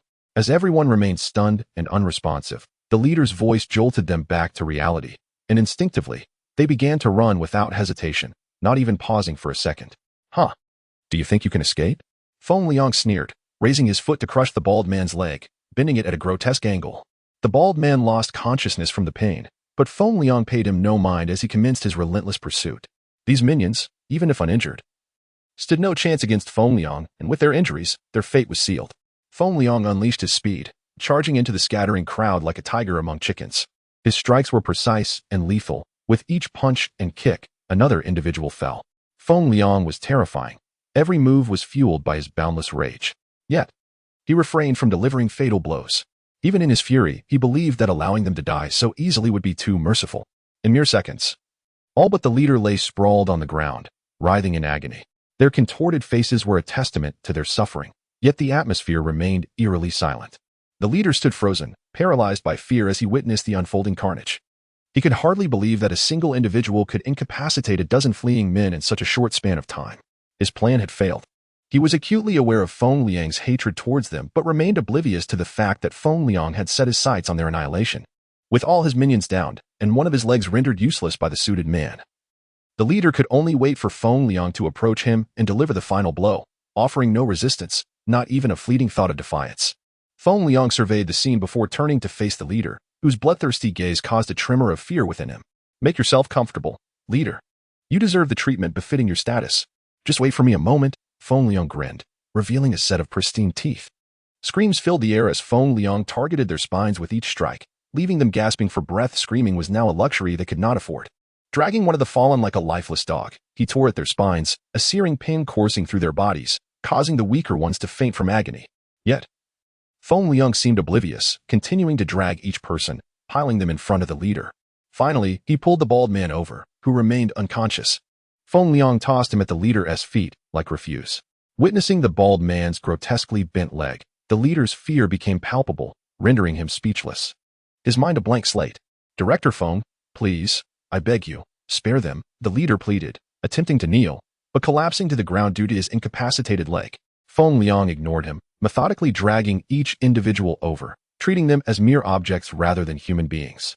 His methods were brutally savage, causing the leader's heart to race with terror. These men had been his brothers for years. Despite the harsh words exchanged, witnessing their torment filled him with unbearable anguish. As their leader, he could only watch helplessly, unable to intervene. Feng's actions were deliberate, as though he feared that excessive force might lead to their premature death, which would deprive them of their suffering. The leader watched in horror as Feng dragged them across the ground, leaving a trail of blood and flesh, saturating the muddy earth. The scene was utterly gruesome. Aside from those killed by the suited man, the others still lingered. Feng's slow, torturous movements allowed them to feel their skin being ground away, a slow and agonizing process, as he sought to instill despair in their hearts. You are not human. You are unworthy of humanity. You are a devil, a demon from hell. The leader could no longer bear the sight and shouted. He had never believed that death was truly terrifying. Even death would be preferable to this torment at Feng's hands. And yet, they could not escape their inevitable fate. Oh, is this what constitutes a devil? The journey into hell has only just begun. Feng replied, grinning widely, exposing a row of gleaming white teeth. Chapter 66. Thunder and the Starbox. The visage of Feng was indelibly etched into the minds of those present, becoming an eternal nightmare for each of them. Fortunately, having survived the day, they would not be ensnared by such terrors again. Feng roused the bald man, brutally snapping 6 of his fingers, which jolted him awake in excruciating agony. The onlookers gasped in horror, their breath caught in their throats. A blood-curdling scream erupted from the jungle, startling countless birds into flight. The howls persisted for several hours, until finally, with the last agonized cry, the jungle fell silent once more, as if nothing had ever transpired. Emerging from the chaos, Feng was drenched in blood, the crimson staining his face contrasting sharply with his radiant smile, creating an intense visual impact akin to an angel fallen from grace. The blood upon him was not his own. Aside from the few lives extinguished by the suited man, the remaining 8 met their demise at his hands. Until their last breaths, the leader could scarcely believe that the devil was Feng. He had never anticipated the existence of a traitor among his ranks. Had it not been for him, the suited man would not have discovered their whereabouts, nor would Feng Liang have uncovered the truth. Ultimately, it was his own entanglement in this struggle that led to their fate. But how could a mere ant dance with the gods? They were destined to be mere cannon fodder. Feng Liang had never envisioned such cruelty within himself, employing the most brutal methods conceivable to torment the eight to death. The leader and the bald man suffered not only physical harm, but also profound psychological torment, leading them to experience immense liberation in their dying moments. After discarding his blood-soaked coat and wiping the blood from his hands, he felt a sense of grim satisfaction. Some individuals were deserving of such ends. Their fate was sealed from the moment they kidnapped Li Qin. Having disposed of the remnants of his grim task, Feng Liang retrieved a miniature device, a small locator that could also record and transmit audio-visual data. As he examined the device, he indeed found footage concerning Li Qin. And despite the demise of the beast responsible, viewing the footage felt like a dagger to his heart, causing him to struggle for breath. Although the perpetrator was dead, the masterminds behind the conspiracy remained at large. To them, these thugs were merely expendable pawns, easily sacrificed without consequence. No matter how fiercely Feng Liang interrogated, he gleaned no useful information. The only piece of value lay with the mole, yet Feng Liang chose not to spare him as well. The informant had no connection to him, but out of gratitude for their assistance in rescuing Olan, Feng Liang granted him a swift end, sparing him further suffering. With the trash taken care of, it was time for some retribution. Touch Olan, and I hope you won't regret it, he declared. Crushing the device in his grasp, a trinket devoid of significance. Casting a final glance at his surroundings, Feng Liang hastened back through the wilderness forest. A familiar path offering a sense of safety. As for the corpses within the hideout, nature would take care of them. Establishing a base here had saved him much time and effort. Feng Liang swiftly vanished into the depths of the wilderness forest. Learning from the informant that Olan had been rescued by the suited man eased his anxious heart, granting him the time needed to punish those beasts and ensure they paid dearly for their actions. Now that this was settled, he would seek out the suited man to reclaim Olan, for only with her by his side could he find true peace. Before long, Feng Liang followed the trail and caught up with the suited man and the unconscious Olan. You finally caught up. I've been waiting for quite a while. The suited man's rough voice echoed through the forest. Feng Liang moved stealthily, akin to a seasoned hunter navigating the wilderness. Yet he was still detected as the other remained unaware of his presence. The suited man sat upon a stone, with Olan resting on a soft patch of grass, appearing unharmed. Who are you? Or rather, who are you all? Feng Liang inquired, now scrutinizing the robust figure before him, standing before the suited man. Feng Liang barely reached his armpit, the man's imposing physique instilling a sense of pressure. I am Lei. She is fine, merely sedated with a tranquilizer. She will not suffer any lasting effects, so you need not worry. The suited man introduced himself. Feng Liang remained silent, awaiting further elaboration. Lei's presence confirmed Feng Liang's suspicions. During Olan's disappearance, he had conducted tests in hopes of revealing the puppeteer manipulating events from the shadows. Subsequently, he ventured to the central city, locating Dun, and through certain means accessed the heavenly eye system of the mobile pods, pinpointing the suited man's location outside the city. Feng Liang's deductions were invariably accurate. He understood that if Olan had been abducted, she could not possibly be within the confines of the mobile pod district. Coupled with the previous video of Li Qin's kidnapping, he was certain they must be in the wilderness forest. All he needed was to track those who entered the forest to locate Olan. Evidently, he was correct. Observing the man named Lei before him, Feng Liang quickly realized this could very well be a deliberate ploy, designed for him to discover their location, to eliminate the thugs, and to await his arrival here. Everything seemed meticulously orchestrated, with each of Feng Liang's movements falling into their preordained plan, all unbeknownst to him. Despite recognizing he might have been manipulated and that he had inadvertently left himself vulnerable, Feng Liang felt no regret. Even knowing it was a trap, he would unhesitatingly eliminate those responsible. By the time he took action, he had already disregarded the consequences, giving little thought to such matters. Given your intellect, I assume you've already surmised. Indeed, as you suspected, this is part of the plan. However, we never intended to hold anything against you. We need you. Not as a pawn, but as an ally, Lei explained, seemingly aware of Feng Liang's thoughts. Engaging with intelligent individuals required no convoluted explanations, as such would serve no purpose. So what is your objective? Feng Liang queried. This marked his first encounter with them. For too long, he had been led by the nose, entirely passive and ignorant of their intentions, which infuriated him. As for our objective, for now, you need not know, nor do you require such knowledge. As the essence of our needs lies in your ignorance, Lei stated candidly. Noticing Feng Liang's furrowed brow, he continued, do not fret, certain matters are beyond your control. just as they are beyond ours. Only together do we possess any hope. Lei's words left Feng Liang bewildered, utterly unclear about their significance. Certain matters? He mused, genuinely perplexed by what was implied, sensing a connection to his own circumstances. Take your time to ponder. You will come to understand. In a sense, we are kindred spirits. Lei elucidated. Feng Liang, however, was left in a state of frustration, feeling as though he had been speaking in circles, achieving nothing of substance. Indeed. There is the star box, and I hope you will soon unravel its mysteries. Once you do, you will comprehend the essence of my words. The star box? Could it be? Feng Liang was somewhat perplexed. It is the black box you mentioned, containing numerous and significant elements that can only be deciphered by your own efforts. Lei clarified Feng Liang's confusion. This was perhaps the only piece of information he had acquired during their lengthy conversation, aside from his name. It was only at that moment that he realized the black box was, in fact, called the star box, a rather melodious name, albeit the box itself was pitch black, incongruous with its title. As for the matters entangled within, Feng Liang had long surmised their importance, requiring no further reiteration from Lei. Chapter 67. The Stance of Cooperation. Despite the extensive conversation with Lei, Feng Liang's understanding remained quite limited, merely affirming some of his inner speculations. Continuing along this line would serve little purpose. Feng Liang recognized that Lei could not be easily manipulated into divulging valuable information through trivial tactics, as they were not on the same level. Engaging with such astute individuals required constant vigilance. A moment's inattention could lead to a trap, and carelessness was not an option. Realizing that he could not extract anything of worth, Feng Liang opted to refrain from further probing, knowing that some matters would eventually come to light in due course. Mr.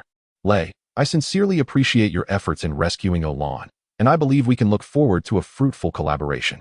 Now, might I request that you hand her over to me? Feng Liang directly addressed the core of his intent. Retrieving Olan was his primary objective, with the acquisition of useful information being a secondary aim.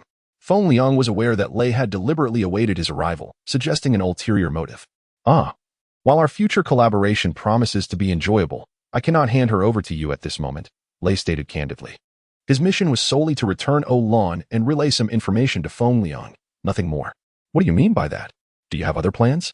Feng Liang's alertness heightened at Lei's response. He had a strong aversion to those who threatened him. If they sought to use Olan as leverage, he would not hesitate to eliminate Lei then and there. Although Lei physically held an advantage, Feng Liang was confident he had over a 60% chance of defeating him, a sufficient margin for him to take the risk. Generally, he would act if his odds exceeded 40%. Sensing the hostility emanating from Feng Liang, Lei felt a flicker of danger. He had scrutinized Feng Liang's profile and possessed a basic understanding of his capabilities. In a life-and-death struggle, Lei recognized that his chances of victory were slim.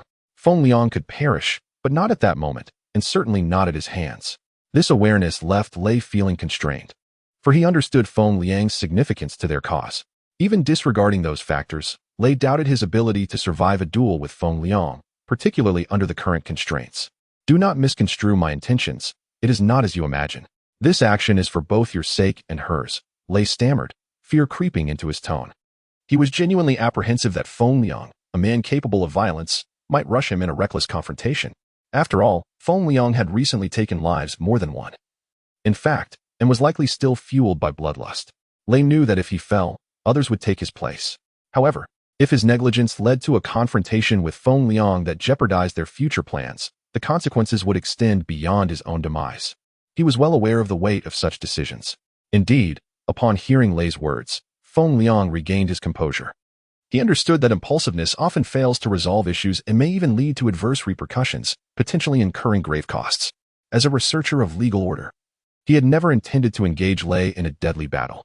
Despite his favorable odds, should Lei resort to desperate measures, not only would their lives be at stake, but Olan's safety would also be compromised. Falling unconscious in the wilderness was no trivial matter. If I were to hand her over to you, what then? Would you continue to place her in peril?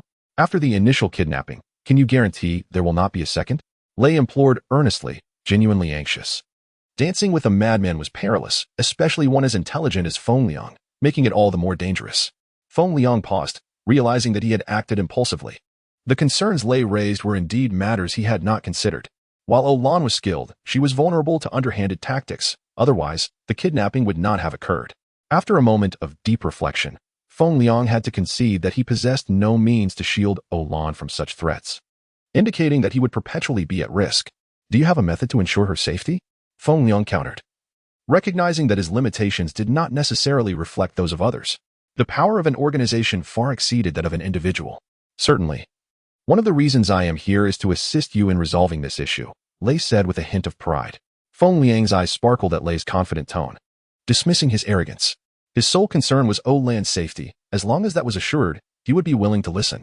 Speak, and if you can persuade me, I may forego taking her back. Glancing at Olan, peacefully resting on the verdant grass, Feng Liang ultimately chose to relent. For her safety, he was willing to hear Lei's plans, particularly since he found himself at a loss. This is your plan. We are merely facilitating your objectives, Lei explained. They possessed no foolproof method of ensuring safety, fully aware of the adversary's formidable strength, which had brought them to this juncture. Feng Liang narrowed his eyes, contemplating Lei's words. The signs observed earlier, combined with Lei's demeanor, suggested the immense power of their adversary. While his understanding of Lei's associates was limited, he could infer that the threat they faced was significant. Under such circumstances, no one could claim absolute security. Therefore, Feng Liang considered the possibility of creating misunderstandings, thereby diverting attention from Olan. If the focus shifted to him, the threats to her would diminish, indirectly safeguarding her. However, no one was a fool. Overly obvious manipulation could backfire. This is the only viable option at present, and I believe you understand this perfectly, Lei remarked, noting Feng Liang's hesitation. He aimed to offer a reminder, as his intellect paled in comparison to Feng Liang's, and even his actions were methodically executed as per the plan. After much deliberation, Feng Liang ultimately made his choice. This was the only course of action available to him. Very well, but I require a means to contact your leader using your wristband. Feng Liang accepted Lei's suggestion, recognizing it as an arrangement orchestrated by the individual behind Lei. Throughout this ordeal, Feng Liang had never been led blindly. Each step had been meticulously orchestrated, leaving him with no alternative but to comply. This piqued his interest in the individual backing Lei, particularly regarding their foresight in anticipating his intentions. Although this understanding was not particularly difficult, it was remarkable that they had pinpointed his only option. Feng Liang had no faith that Lei could have conceived such insights on his own. Do not but me. Do not presume I will be constrained by this situation. Some matters are simply matters of unwillingness. This is not a negotiation but a collaboration. I hope you grasp this, Feng Liang interrupted coldly. He wished to silence Lei's lengthy explanations and clarify his position. Since it was a collaboration, roles must be established. As of now, he did not even know the identity of Lei's superior. If a mere subordinate could eliminate him, then his stature would be limited, destined to remain a pawn in someone else's game. Collaboration necessitates a posture of cooperation. This is not merely a matter of the present, but also pertains to the future. Should one fail to establish their position appropriately, in subsequent collaborations, Feng Liang will inevitably find himself in a passive role. Moreover, Olan is constrained by their limitations, further binding Feng Liang and rendering his plans precarious. After a moment of contemplation, Lei Shishi found herself at a loss for a rebuttal to Feng Liang's assertions. Ultimately, she resigned herself to the situation, helplessly activating her wristband to place a call. Chapter 68. An insurmountable gap, a voice, seasoned by the trials of time, emerged from the phone. Though it bore the weight of age, Feng Liang sensed an immense presence within it. The voice, though frail, resonated with authority, conjuring in Feng Liang's mind the image of a venerable elder, his hair as white as snow, with deep lines etched into his face by the relentless passage of time. Is it Feng Liang? Before Feng Liang could respond, the elder had already discerned his identity, prompting Feng Liang to regard the voice on the other end with renewed respect. Yes, Feng Liang replied softly, his tone imbued with deference. For at least this moment, the elder seemed to be an ally rather than an adversary. For you, this is our first conversation, but for me, it is not. I have been observing you for quite some time. Throughout the years, your performance has been exemplary in every regard. I am grateful I did not misjudge you from the outset. With this affirmation, the elder began to share his insights, revealing his thoughts without reservation. Feng Liang listened attentively, acutely aware of his limited understanding of these individuals. This presented a valuable opportunity to delve deeper into their lives, the enigmatic organization they belonged to, and their underlying motives. From the very beginning, you should have suspected our existence. I regret having to draw you into this manner, but it was necessary. Some matters demand action, and with action comes sacrifice and bloodshed, an undeniable truth. Is that your justification for treating lives as mere trifles? How grandiloquent! Feng Liang retorted slowly, dripping with sarcasm. Are you implying that all men are created equal? But is true equality a reality? Reflect upon it. I believe no one understands this better than you. The elder remained unfazed by Feng Liang's mockery and posed a counter-question. Indeed, just as Feng Liang prepared to affirm this idea, He was struck by a sudden realization, words lodged in his throat, unable to escape. The notion of equality had been ingrained in him since his first encounter with the law, a belief he held dearly. Yet, as he pondered the myriad experiences of recent years, he saw the stark evidence of hierarchy and inequality laid bare in every legal framework. I understand this may be difficult for you to accept, and you need not embrace these ideas. Focus solely on being your best self. The elder's concerned tone evoked a sense of familiarity in Feng Liang, reminiscent of the warmth he had felt from Professor Ouyang. Momentarily at a loss for words, Feng Liang was caught off guard. Very well, let us conclude today's conversation. There are matters I cannot yet divulge. Do not fret or speculate. In time, you will come to understand. With that, the elder abruptly ended the call before Feng Liang could react. Well, your aims have been achieved, and we have reached a tacit agreement. I fear lingering here too long may invite unforeseen complications, so I must take my leave. With that, Lei swiftly lifted the unconscious Olan from the lawn and vanished into the underbrush, his speed leaving Feng Liang astounded. As he watched Lei disappear, Feng Liang's outstretched hand fell back to his side. Although Olan had ultimately emerged unscathed from her kidnapping, the incident served as a stark reminder of his own vulnerability. He felt a profound sense of inadequacy in the face of such formidable forces. He was unable to protect Olan, at least not at this moment. The chilling realization dawned that even his own safety was not guaranteed. As he helplessly witnessed Lei's departure with Olan, a fierce determination ignited within Feng Liang's gaze. What does it matter if I am weak? I shall make you tremble in my presence, Feng Liang silently vowed. A promise born not merely of youthful impetuosity, but of a deep-seated yearning born from unfulfilled love. In the depths of the forest, Lei's figure faded into obscurity. Regaining his composure, Feng Liang chose a divergent path, racing outward. The density of trees diminished, and the forest gradually brightened. He burst forth into the open, his attire torn and bloodied by thorns, yet he paid it no mind. The expansive landscape before him and the distant, blurred outline of the city stirred emotions unlike any he had felt before. Since assuming the role of director, Feng Liang had tirelessly labored to refine the legal system. Losing the youthful vigor that once defined him, he had thrived in complacency, but now, a colossal crisis loomed, shrouding him in anxiety. The carefree existence he once knew had vanished. One becomes lazy and ignorant in their comfort zone, and Feng Liang epitomized this truth. Having dealt with the bald-headed thugs and rescued Olan, he had encountered the hidden forces lurking in the shadows.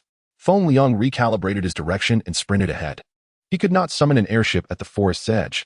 After all, he was not Black Wind, and calling for an airship might unwittingly expose the events within the forest. Though the likelihood was slim, caution was imperative. He was acutely aware that multiple factions were watching him, and none were allies. Upon returning to his dormitory, Feng Liang collapsed onto the sofa, wrestling with a tangled web of complex issues and elusive individuals that left him utterly bewildered. Just as he attempted to organize his thoughts, a phone call abruptly interrupted his contemplation. Hello? Who is it? Feng Liang responded irritably, his mind still in disarray, and the timing of the call felt utterly inopportune. Where have you been? You've taken quite the liberty, haven't you? Less than a weekend, and you've already gone AWOL for 4 days. Quite impressive. The voice of Yao Yinru boomed from the other end, and it suddenly struck Feng Liang that he had, in fact, neglected his duties at the surveying team. Captain Yao, I sincerely apologize. It was my fault. I will be there immediately, Feng Liang hurriedly responded, hastily ending the call. However, as he prepared to leave, he faced yet another dilemma. His work uniform, drenched in blood, had been discarded in the forest, leaving him without proper attire for the surveying site. Just as he grappled with this predicament, the phone rang again. Hello, Xiao Liang, what is going on? You haven't reported in for several days. The voice of Kong Fei came through the line. Oh, Captain Kong, I'm on my way right now. By the way, do you happen to have a work uniform available? Mine got ruined, and I currently have nothing to wear, Feng Liang exclaimed, seizing the opportunity as if it were a lifeline. Yes, come to the base, and I'll get one for you. Kong Fei's understanding nature was a relief, as he did not pry into Feng Liang's circumstances. Otherwise, Feng Liang would have found it challenging to maintain his fabricated story. After all, work uniforms do not require hand-washing, and considering Feng Liang had worn his for less than a week, there was no justification for washing it, an obvious lie. With Kong Fei's response, Feng Liang did not hesitate further. He summoned an airship and sped toward the surveying team's base. Kong Fei's timely assistance spared him unnecessary explanations. Fortunately, when he had discarded his uniform, he had removed his identification number and personal information to avoid detections, unexpectedly turning out to be beneficial in this situation. The airship soon arrived at the base, and as Feng Liang stepped off, He spotted Kong Fei waiting for him with a work uniform in hand. The gratitude he felt toward Kong Fei was overwhelming, as he felt an urge to envelop him in a bear hug. The fiery temperament of Yao Yinru left him apprehensive about the consequences he would face if he arrived without proper attire. Taking the garment from Kong Fei's hands, he swiftly donned it, and with Kong Fei's assistance, affixed the identification number and personal information. Kong Fei said little, directly piloting his exclusive captain's airship towards the survey point. The two remained silent along the way, each lost in their own thoughts. Ever since Feng Liang had issued a warning to Kong Fei, the latter had been eager for an opportunity to prove himself before Feng Liang, hoping to alleviate some of the dissatisfaction Feng Liang harbored towards him. This was the reason behind his incessant inquiries. As for how Feng Liang's clothing had become tattered or what he had done, Kong Fei understood that such matters were not his concern. A piece of laborer's attire, while necessitating some procedural reporting, posed no challenge for him. To regain Feng Liang's favor through a mere garment was of immeasurable value to Kong Fei. After the previous incident, he had already offended certain individuals. Although they may not have regarded him as significant and had not pursued him, it did not imply that he could enjoy uninterrupted tranquility.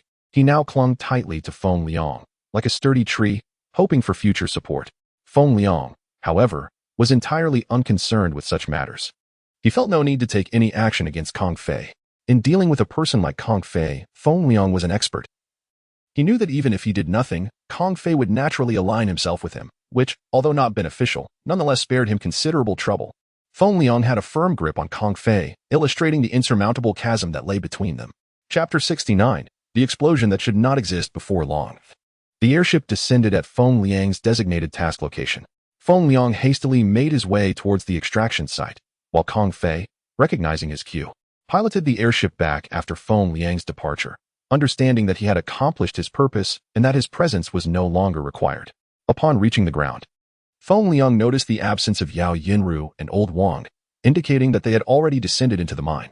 In the initial stages of excavation, the operation could rely on intelligent excavation vehicles, but as the task progressed, it required the expertise of seasoned laborers.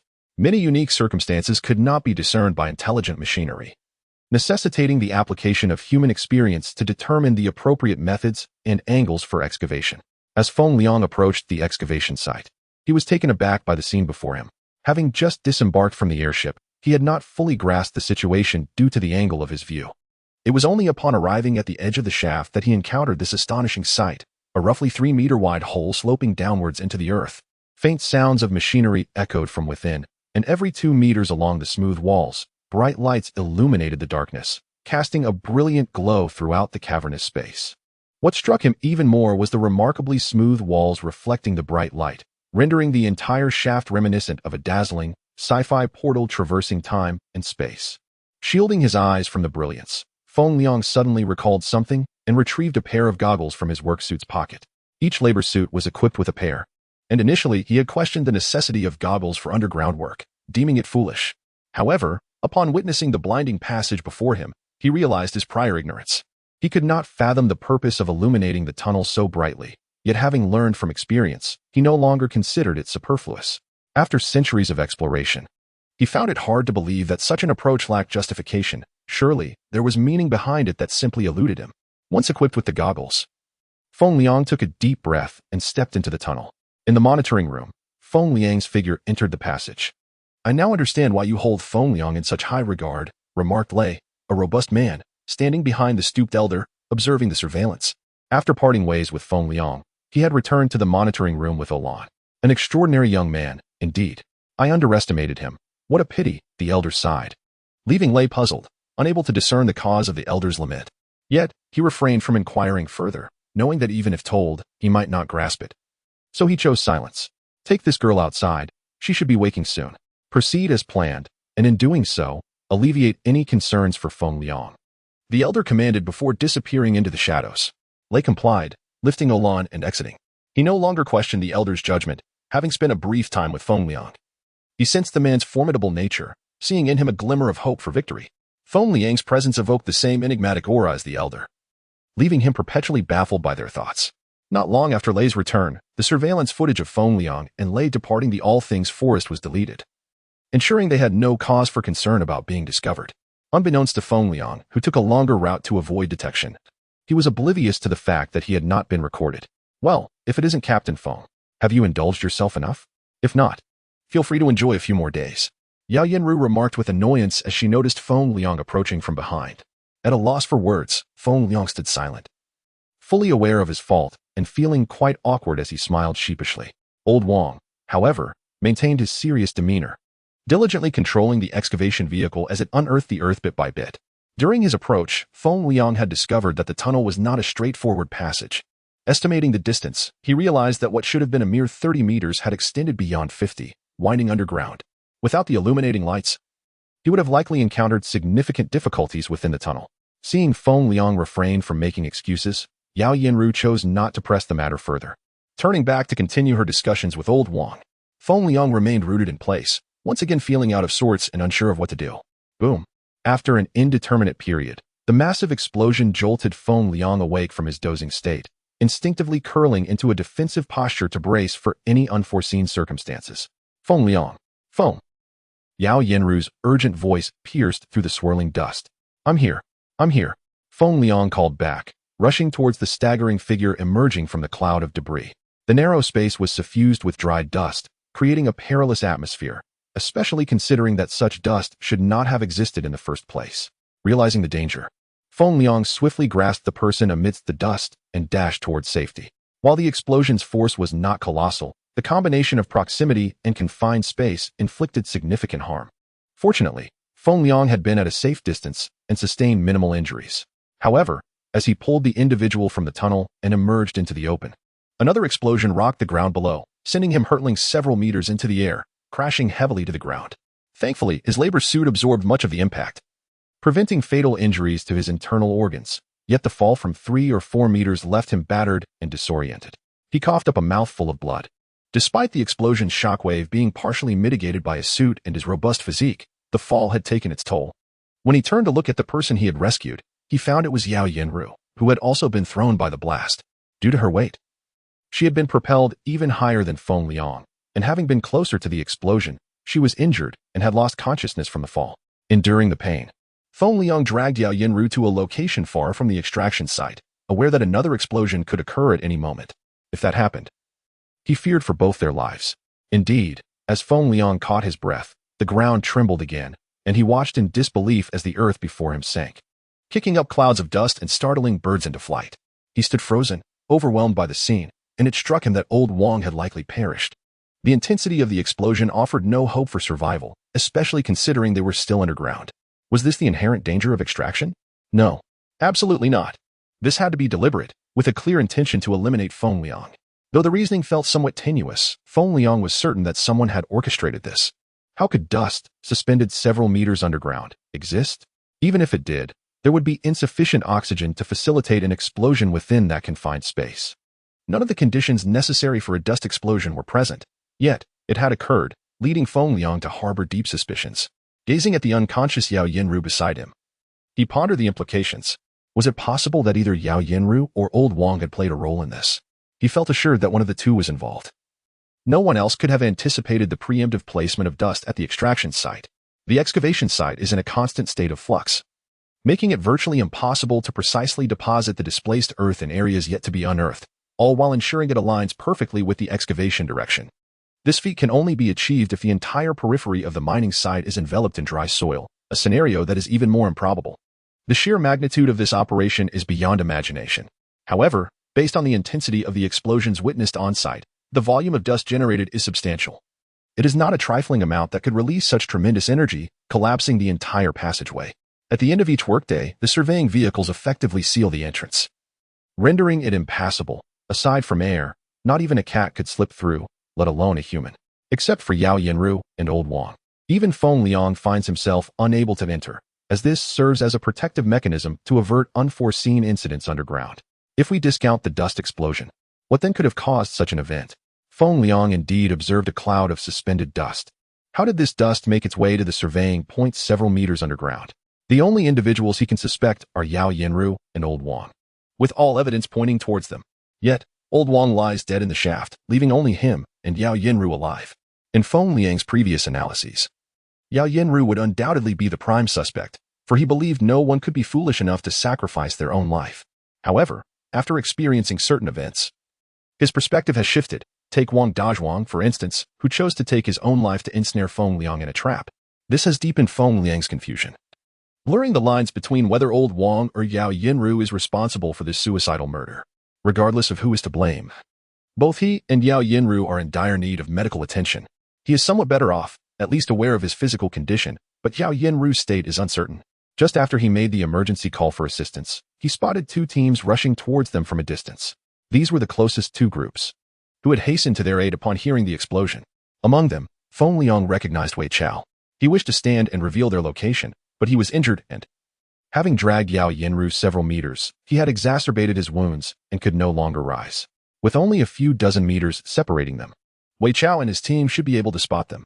With this thought in mind, Feng Liang found a relatively comfortable position to lie down, wary of making any sudden movements, as the internal injuries were hidden from view, and a moment's inattention could lead to further harm, which was exceedingly perilous. As he anticipated, upon the arrival of the group, Wei Chao did indeed spot them and rushed over with several companions. Chapter 70. Difficult to explain. Hurry. Brother Liang is here, Wei Chao shouted as he and his companions rushed swiftly to Feng Liang's side. Brother Liang, how are you? Wei Chao knelt beside Feng Liang, his voice laced with urgency. Upon hearing the explosion, they hurried over, fully aware of the grave dangers posed by explosions during excavation, which could lead to collapses, burying individuals beneath the debris. The depths could reach several dozen meters, and once a collapse occurred, survival was virtually impossible. Feng Liang, where is old Wang? Just as Wei Chao and the others anxiously inquired about Feng Liang's condition, an older laborer emerged from the crowd, standing before Feng Liang with palpable distress. Feng Liang remained silent, struggling to glance towards the collapsed area, his meaning crystal clear. He was still uncertain if the explosion was connected to old Wang. However, this was not the time for such concerns. To fully understand the situation, they would have to wait until Yao Yinru awoke to reveal what had transpired. Although Yao Yinru was also a suspect, as the party involved, she was the sole person privy to the events. What? Old Wang? The old laborer faltered, unable to continue. His deep bond with old Wang was evident, and the news of old Wang's misfortune weighed heavily on his heart. The revelation of old Wang's fate silenced those who had gathered, each person expressing their sorrow. Why are you all unharmed? Why did you emerge while he did not? It should have been you buried beneath. You must have caused old Wang's demise. Isn't that so? After a brief silence, the old laborer confronted Feng Liang with fury. All eyes turned to Feng Liang, seemingly awaiting his explanation. Although accidents were not uncommon, the old laborer's words had highlighted the peculiarities of this incident. Logically, old Wang was experienced. In the face of danger, his reactions would have been far quicker than Feng Liang's. Furthermore, everyone had felt two tremors on their way over, indicating two explosions had occurred before the collapse, granting old Wang ample time to escape. Yet, only Feng Liang and Yao Yinru had made it out, a fact that, while seemingly straightforward, became increasingly difficult for Feng Liang to articulate under the old laborer's scrutiny. Feng Liang pondered for a moment, realizing he struggled to provide a satisfactory explanation. Many aspects of the incident were incomprehensible, and he was unable to clarify them. This explosion was indeed a deliberate act, and with old Wang buried underground, Feng Liang and Yao Yinru were the prime suspects in the eyes of others. As the vice-captain, Yao Yinru commanded considerable trust, while Feng Liang, a mere newcomer still unfamiliar with everyone's names, was naturally under suspicion. Old Wang was highly experienced and had never made a mistake. Everyone knows that. Yet, during his first assignment, such a massive explosion occurred. How do you explain that? The old laborer launched a direct assault on Feng Liang, leaving no room for subtlety. Mistakes can happen. Who can guarantee absolute perfection? Your accusations are far too far-fetched. Wei Chao interjected boldly, disregarding any notion of respecting the elder's authority. Upon reflection, he realized the truth in his words. Who could claim to be infallible? No one could. Humph. A bunch of naive youngsters. What do you know? The old laborer dismissed Wei Chao and the others with disdain, refusing to engage in their arguments. I am unclear about what truly transpired. Once Captain Yao awakens, everything will be clarified. Feng Liang found himself at a loss for how to explain to the old laborer and was equally disinterested in elaborating further on the matter. Not long after Feng Liang spoke, a white airship rapidly approached from the distance. The medical rescue airship, which Feng Liang had called for, had arrived. Upon seeing the airship, the old laborer refrained from further comment. Regardless of the reasons, old Wang was already gone, and both Feng Liang and Yao Yinru required urgent medical attention. With the assistance of the crowd, Feng Liang and Yao Yinru were lifted onto the airship, en route to the medical facility. Through the window, they observed the scene of the excavation point fading into the horizon, a feeling of indescribable emotion washing over them. Feng Liang's situation had become increasingly perilous, evolving from an initial threat to one that endangered those around him, culminating now in overt attempts on his safety. Initially, his esteemed status had instilled some caution in those who might wish him harm. However, he was now merely an inconspicuous laborer. Despite secretly being conferred the title of deputy director by Dang Yin, this remained unknown to others. Even if he were to face treachery, there would be no recourse for justice. Had he not reacted swiftly during the explosion, or had he remained any more discreet, Feng Liang would have had no chance of survival. He glanced at Yao Yinru, although he was uncertain whether the explosion was connected to her. Her cries during the crisis filled him with profound gratitude. I wonder how Alan is doing, Feng Liang thought, struggling to turn with the assistance of the medical staff. His heart heavy with concern for Olan. Having been attacked, it was already a clear indication of his precarious situation. He felt relieved that Olan was not by his side, yet equally anxious about how Lei and others would act to achieve their objectives. Any misstep could undoubtedly place Olan in grave danger. Best not to push me, otherwise. Feng Liang unleashed a menacing aura, causing the medical personnel beside him to tremble in fear. Soon, the airship transported them to the Southern District Medical Institute, where 2 mechanical rescue pods awaited at the entrance, ready for Feng Liang and Yao Yanru.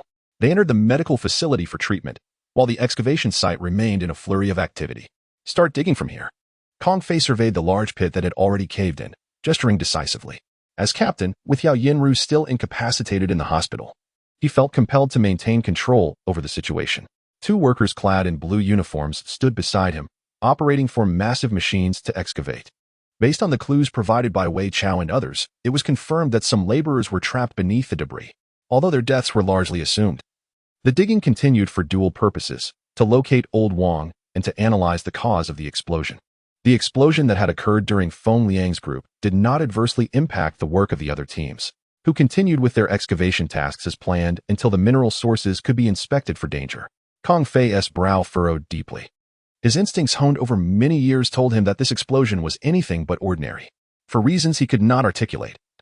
He found himself associating the incident with Feng Liang not out of suspicion of Feng Liang's involvement, but rather as a belief that the explosion was targeted at him. As captain, although he did not typically oversee operations closely, this did not imply ignorance of the subject. He was acutely aware of Yao Yinru and Old Wang's capabilities. Even in the event of an error, they would not have been unable to escape. It was critical to note that while explosions occur in an instant, the time leading up to one is often sufficient for an appropriate response. This was precisely why Yao Yinru had been instructed to accompany Old Wang in mentoring Feng Liang. Could it be? Kong Fei pondered, contemplating various possibilities. Chapter 71. Chief Physician Zhang Bo. Kong Fei's countenance soured, reminiscent of one who had unexpectedly ingested a fly, as the memory of the clandestine council of elders resurfaced. This shouldn't be, he muttered internally, repeatedly. Yet, the more he ruminated, the more entangled he felt in the matter, beads of cold sweat forming on his brow. Instructed by the council of elders to persuade Yao Yinru to guide Feng Liang in a mission, and now with only Yao Yinru and Feng Liang surviving. The implication was clear. Yao Yinru was an agent of the council. The more Kong Fei dissected the situation, the more plausible it seemed. An explosion necessitated a detonator, and Yao Yinru, caught in the act by Old Wang, silenced him. However, the detonation went awry, leaving Feng Liang relatively unscathed while Yao Yinru sustained injuries, only to be rescued by Feng Liang for reasons unknown. Furthermore, Yao Yinru's prolonged tenure in the 32nd Squad, despite her exceptional talent and competence, without seeking transfer or promotion, suggested a prearranged scheme. Synthesizing his deductions, Kong Fei comprehended why Yao Yinru had remained in the 32nd Squad and why Feng Liang had been transferred there. It was all meticulously orchestrated. He marveled at his own analytical prowess while simultaneously shuddering at the grand scale of the machinations, a plot years in the making. He couldn't help but deride himself, feeling like a simpleton, an ignorant one at that, who had naively believed he could latch onto a powerful patron, only to be betrayed. Yao Yinru served as a stark example. Kong Fei was now virtually certain that Yao Yinru was a pawn of the Council of Elders, a discarded one at that. Used for years, she was likely abandoned after the mission's failure. Kong Fei reasoned that if he could discern this, Feng Liang surely could as well, spelling dire consequences for Yao Yinru. Recalling the dread he felt when facing Feng Liang previously, he envisioned Yao Yinru's grim fate and sighed inwardly. Another pawn manipulated by power. How lamentable, Kong Fei whispered. There were matters he dared not voice, acutely aware of the formidable nature of those involved, including Feng Liang. Naturally, he would never disclose to Feng Liang his role in persuading Yao Yinru. He had already betrayed the Council of Elders once, and while there were no repercussions, It didn't guarantee immunity this time. Loose lips sink ships, and while he wasn't a villain, excessive talk could be fatal. It was evident that someone sought Feng Liang's demise, presenting a matter of allegiance. The wise feigned ignorance. As an outsider, he had no business meddling. With his decision made, Kong Fei's brow unfurrowed. I'm just a fool. What could I possibly comprehend? Kong Fei scoffed, turning his gaze back to the operating excavator, watching the dust billow from the massive drill. After a long while, the artificial sun in the sky had dimmed, and distant stars began to twinkle. Team leader Kong, I think we've unearthed something, a voice called out. Snapping Kong Fei's attention back, Kong Fei hurried over to find a corpse clad in a laborer's uniform, lying mangled before the excavator's massive drill. Old Wang. Before Kong Fei could react, a figure rushed towards the body, emitting a heart-rending cry. It was the old laborer who had confronted Feng Liang among the first to arrive. Stumbling and faltering, he fell several times in the short distance, finally reaching old Wang's corpse, embracing it and weeping uncontrollably. The profound sorrow at a friend's demise was understandable. The scene was enveloped in silence, everyone immersed in grief. They had worked side by side for years, forging deep bonds. Witnessing the old laborer's actions, everyone felt a pang of sadness, expressing their condolences through silence. While everyone mourned, no one noticed his hands surreptitiously pilfering something from old Wang's body. A peculiar smile crept onto the old laborer's lips. You'll be fully recovered after 2 more treatments. Then you can be discharged. A doctor in a white coat said to Mo Shui. He found it difficult to meet her gaze. Her beauty was so captivating that it stole one's breath. Mo Shui's alabaster face, once scarred, now bore only faint red marks. Her rosy cheeks made her appear even more ethereal. All right, thank you, Mo Shui replied, inclining her head slightly. Her every movement captivated the young doctor. She was more than just a beauty, she was an absolute enchantress. What exceptional man could be worthy of her? The doctor mused inwardly. Without exaggeration, Mo Shui was the most flawlessly beautiful woman he had ever encountered, bar none. Her beauty instilled a sense of inferiority in him. Even the simplest physical contact felt like a desecration of her perfection. Lost in his reverie, he failed to notice Mo Shui's departure from the treatment room. He was completely spellbound. He, Zhang Bo, the youngest and most gifted chief physician in the South District, possessed unparalleled talent and was undoubtedly a luminary. Yet, when faced with a celestial being like Mo Shui, he felt unworthy to be in her presence. Chief Zhang, quick! 2 emergency patients have arrived. A nurse rushed into the treatment room, jolting the entranced Chief Zhang back to reality. Ah, all right, I'll be right there. True to his reputation as the most renowned physician in the South District, he possessed unwavering professional ethics. He immediately regained his composure and resumed his role without hesitation. He followed the nurse out. Ordinarily, they wouldn't seek him out directly, as other doctors could handle most cases with the available equipment. It was only after a chance encounter with Mo Shui that he had volunteered to treat her, unless it involved a prominent figure or an extremely urgent situation. They wouldn't approach him directly. He was still unaware of the specifics, which would only become clear upon arrival at the scene. Chief Zhang, you're here. Seeing Zhang Bo arrive, the other doctors made way for him. Observing their expressions, Zhang Bo surmised the nature of the so-called emergency patients. Regardless of the circumstances, saving lives was his paramount duty. He never concerned himself with whether his patients were of high status or held distinguished positions, but the prevailing environment compelled him to act. Chapter 72. A life in the balance, internal organs severely damaged, blood accumulating in the abdominal cavity, and some organs possibly displaced. Hurry. Prepare the X-ray machine and get ready to inject adrenaline. After assessing Yao Yanru's condition, Zhang Bo hurriedly issued a series of commands. Without waiting to transport Yao Yanru, he quickly crouched beside Feng Liang to conduct an examination. The sight before him left Zhang Bo astonished.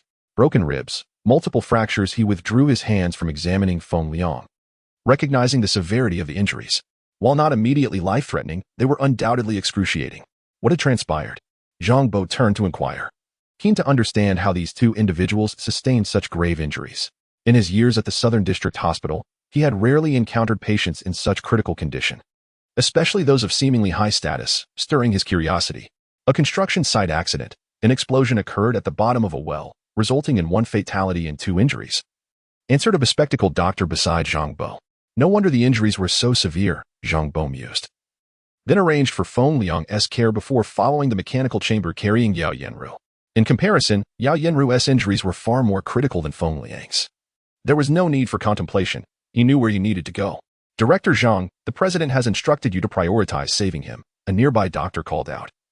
Noting Zhang Bo's hurried departure toward Yao Yanru, this was a personal directive from the president. Discretion was imperative. as Zhang Bo had also been specifically instructed to attend to Feng Liang. Zhang Bo's expression soured at the mention of the president's orders, a phrase he detested hearing. Care should be dictated by the severity of the injuries, not by status. Given the current circumstances, Yao Yanru's condition was undoubtedly more dire. With a threat to life that required immediate intervention, he understood this better than anyone. Casting a cold glance at the doctor, he turned and pursued Yao Yanru. Wielding the authority of his position, undeterred by the president's presence, which could wait until after the patients were stabilized. The remaining doctors exchanged glances. Aware of the president's explicit instructions for Zhang Bo to assist Feng Liang, yet Zhang Bo's refusal to comply left them in a quandary. Hesitant to initiate treatment on Feng Liang. We cannot simply wait. Saving lives is paramount. Let us proceed cautiously. We are left with no other choice. A young doctor remarked calmly. Indeed, they were the only ones available. If they remained indecisive, Feng Liang's condition could deteriorate further. He stepped forward to take charge. Yet his efforts were met with little response. The majority present were older doctors, exchanging uncertain looks, hesitant to express their opinions. They were all astute. The president had personally instructed them regarding this patient, and the tone of his directive suggested he would have come himself had he not been preoccupied with pressing matters. It was evident that the unconscious young man before them likely held significant status. Should they successfully treat him, all would be well. However, any misstep could lead to disastrous consequences. Moreover, this was now Zhang Bo's responsibility. Should any issues arise, he alone would bear the burden, leaving them even less inclined to take risks. The young doctor surveyed the room, puzzled by the calm demeanor of his colleagues, seemingly indifferent to the patient's fate. If you want to act, then I will, he declared defiantly, pushing Feng Liang into the treatment room within the mechanical chamber. He was acutely aware of the risks he was undertaking, although Zhang Bo had reassured him that Feng Liang's injuries, while severe, were not life-threatening. It was merely an initial assessment. The specifics of the situation remained uncertain. If anything were to happen to Feng Liang, his career could very well be over. And that would be the least of his worries. As an ordinary elite doctor, he understood the immense value of certain high-ranking or top-tier professionals. Judging by the reactions of those around him, the comatose Feng Liang was likely one of them. Under immense psychological pressure, having already committed himself, he resolved to proceed with a series of auxiliary tests. In the vast treatment room, it was just him and the unconscious Feng Liang. No assistants or nurses were present. To clarify, he had sent the nurses outside, deeming this an auxiliary phase. If, as Zhang Bo suggested, the injuries were indeed non-fatal, the treatment process would be considerably simpler. However, if the situation was far more severe than indicated, he would bear the risk alone. He did not wish to put his assistants in jeopardy should an accident occur. He alone would shoulder the consequences. Inside the treatment room, a sweating doctor dashed back and forth, continuously monitoring the data on various screens, comparing the fluctuating numbers with the parameters in his mind, while keeping a close eye on Feng Liang's condition. Fortunately, the mechanical chamber could intelligently relay information through its instruments, minimizing the need for additional equipment, thus alleviating some of his burdens. As he observed a series of stable readings, his anxiety began to ease. Following an X-ray examination, he noted multiple fractures. Fortunately, the issues were manageable and reparable, although recovery might take a bit longer. This, however, was not insurmountable. Just as he began to relax, a piercing alarm blared, causing his taut nerves to jolt involuntarily. Without a moment to spare, he rushed to the instruments. What is happening? This cannot be. He gazed in disbelief at the flashing alarm on the screen. Simultaneously, a similar scene unfolded in another treatment room, where the jarring alarm left everyone on edge, including Zhang Bo. Maximize the power output. Activate the B2 magnetic machine and equip her with the magnetic absorption devices. Quickly, Zhang Bo urgently commanded.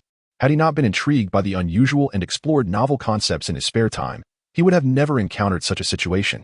The blood contained a substantial amount of metallic dust. How it entered the bloodstream remained a mystery. According to the dynamics of blood flow, if these metallic particles reached the heart, it would be fatal. Cold sweat beaded on Zhang Bo's forehead. They were racing against time, striving to intercept the metallic particles before they could infiltrate the heart's chambers.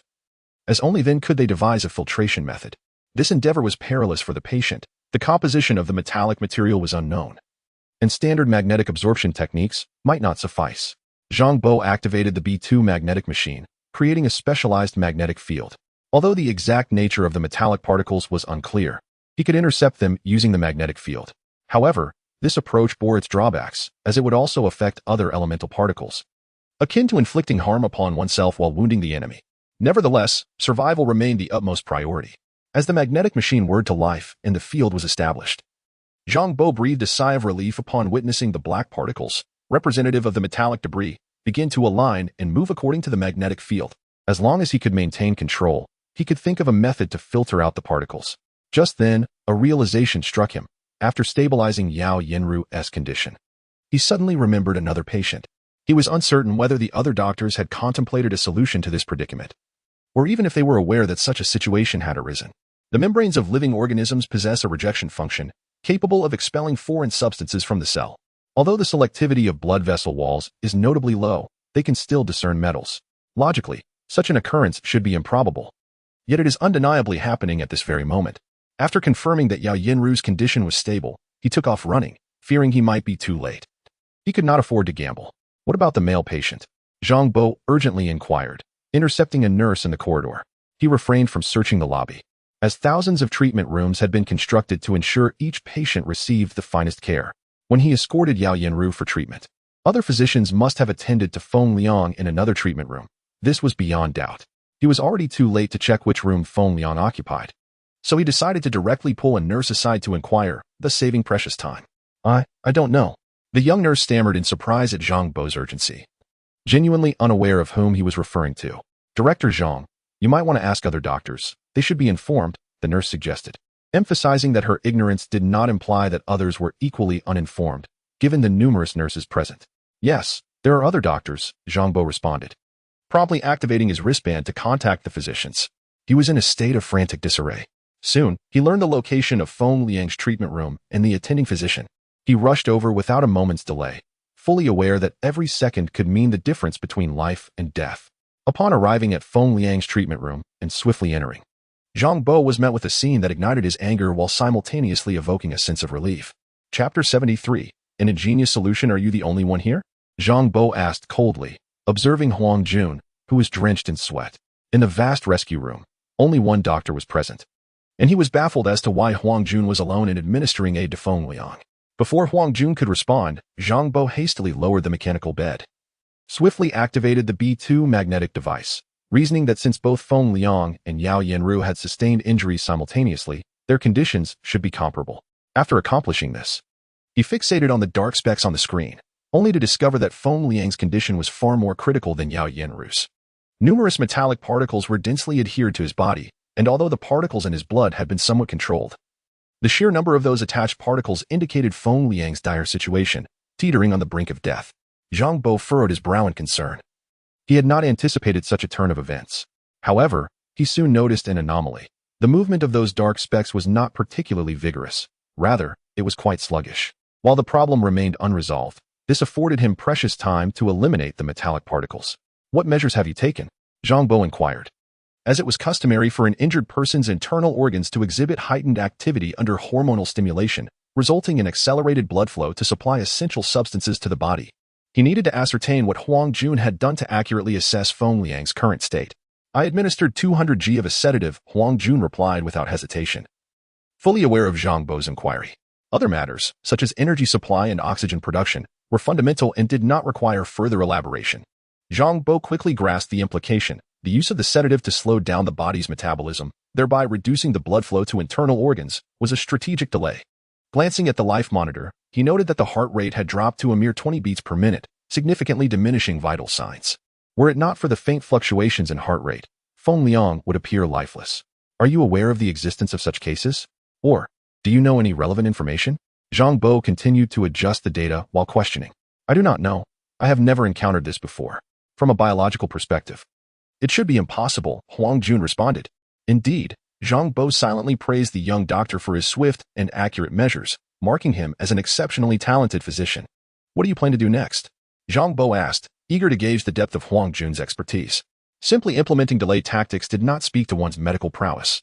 The true test lay in devising a rescue method within that critical window of time. Utilize magnetic nanobots to cleanse the body, Huang Jun suggested after a brief contemplation. Since these particles had infiltrated the body and adhered, they could be removed using a similar method. Zhang Bo's pupils constricted. He was not astonished by Huang Jun's solution, but rather enlightened by his explanation, which clarified a perplexity he had experienced.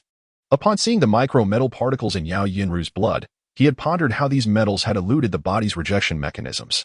Employing nanobots combined with blinding proteins could easily deceive the body, Zhang Bo realized. As a physician, Zhang Bo needed to consider the causes of the case and potential remedies. While the reasoning behind such an occurrence, as well as the individuals responsible, were outside his purview. Your method is indeed feasible, but observe the distribution of these metals. The engineering involved in employing nanotechnology is immense, and you would not have sufficient time to execute this task. It is crucial to recognize that any foreign substance not innate to the body can have profound effects, potentially leaving severe after effects. Thus, your approach may not be optimal. It might merely preserve his life, Zhang Bo analyzed calmly. Although the method was not ideal, it was still a commendable effort. Huang Jun acknowledged the shortcomings of his approach, receiving Zhang Bo's critique without significant resistance. He quietly awaited Zhang Bo's proposed solution, confident that the latter would have a superior remedy. Zhang Bo discerned Huang Jun's mindset and bore no ill will. The young doctor's reaction was entirely natural, and he remained unfazed. As Huang Jun had surmised, Zhang Bo indeed possessed a solution, but he did not dismiss Huang Jun's idea outright. Rather, he merely pointed out substantial drawbacks, a habit he had cultivated over many years. It is evident that the metals within him belong to the same type. By utilizing specific frequency wave radiation, we can induce a transformation in the metals, altering their internal structure to form absorbable elements. This would significantly conserve time, and as long as we control the intensity and duration of each radiation session, we can minimize harm to the native cells. What do you think? Zhang Bo proposed. This method was inspired by a serendipitous encounter with a book that detailed how glass shards embedded in the human body could be digested and absorbed over a decade, showcasing the body's assimilation capabilities. By accelerating the decomposition of foreign substances through radiation, the body could absorb these materials more efficiently, a concept entirely feasible. Is that truly possible? Huang Jun was astonished by Zhang Bo's solution. Even after exhausting his imagination, he could not have conceived such an approach. He recognized that, under certain conditions, substances could indeed undergo transformation, and the body could assimilate foreign matter, much like the beneficial bacteria that predominantly originate externally. Though not absorbed, they are assimilated, converting harmful bacteria into beneficial microorganisms. From this perspective, Zhang Bo's method was entirely viable. Even if a small amount of metal remained unabsorbed, it would pose no threat. For the body, those metals would be considered native, akin to iron or zinc. Although not beneficial, they would be harmless and tolerable, thereby resolving the issue of the attached metallic particles. After some contemplation, Huang Jun was in awe of Zhang Bo's brilliance. He finally understood why Zhang Bo, despite their similar ages, held the position of director. His prowess was undeniable. Let us proceed with this plan. Have the nurse perform blood dialysis to extract the metallic substances from the blood, and then we will convene, Zhang Bo stated before departing. The issues surrounding Feng Liang had been resolved, and the same approach would apply to Yao Yanru, whose condition was considerably less severe, making her treatment relatively straightforward. What a reversal of fortunes! I did not expect Feng Liang's predicament to be more grave. I underestimated the situation. Upon initially receiving the two individuals, he presumed that Yao Yanru's condition was more grave and life-threatening.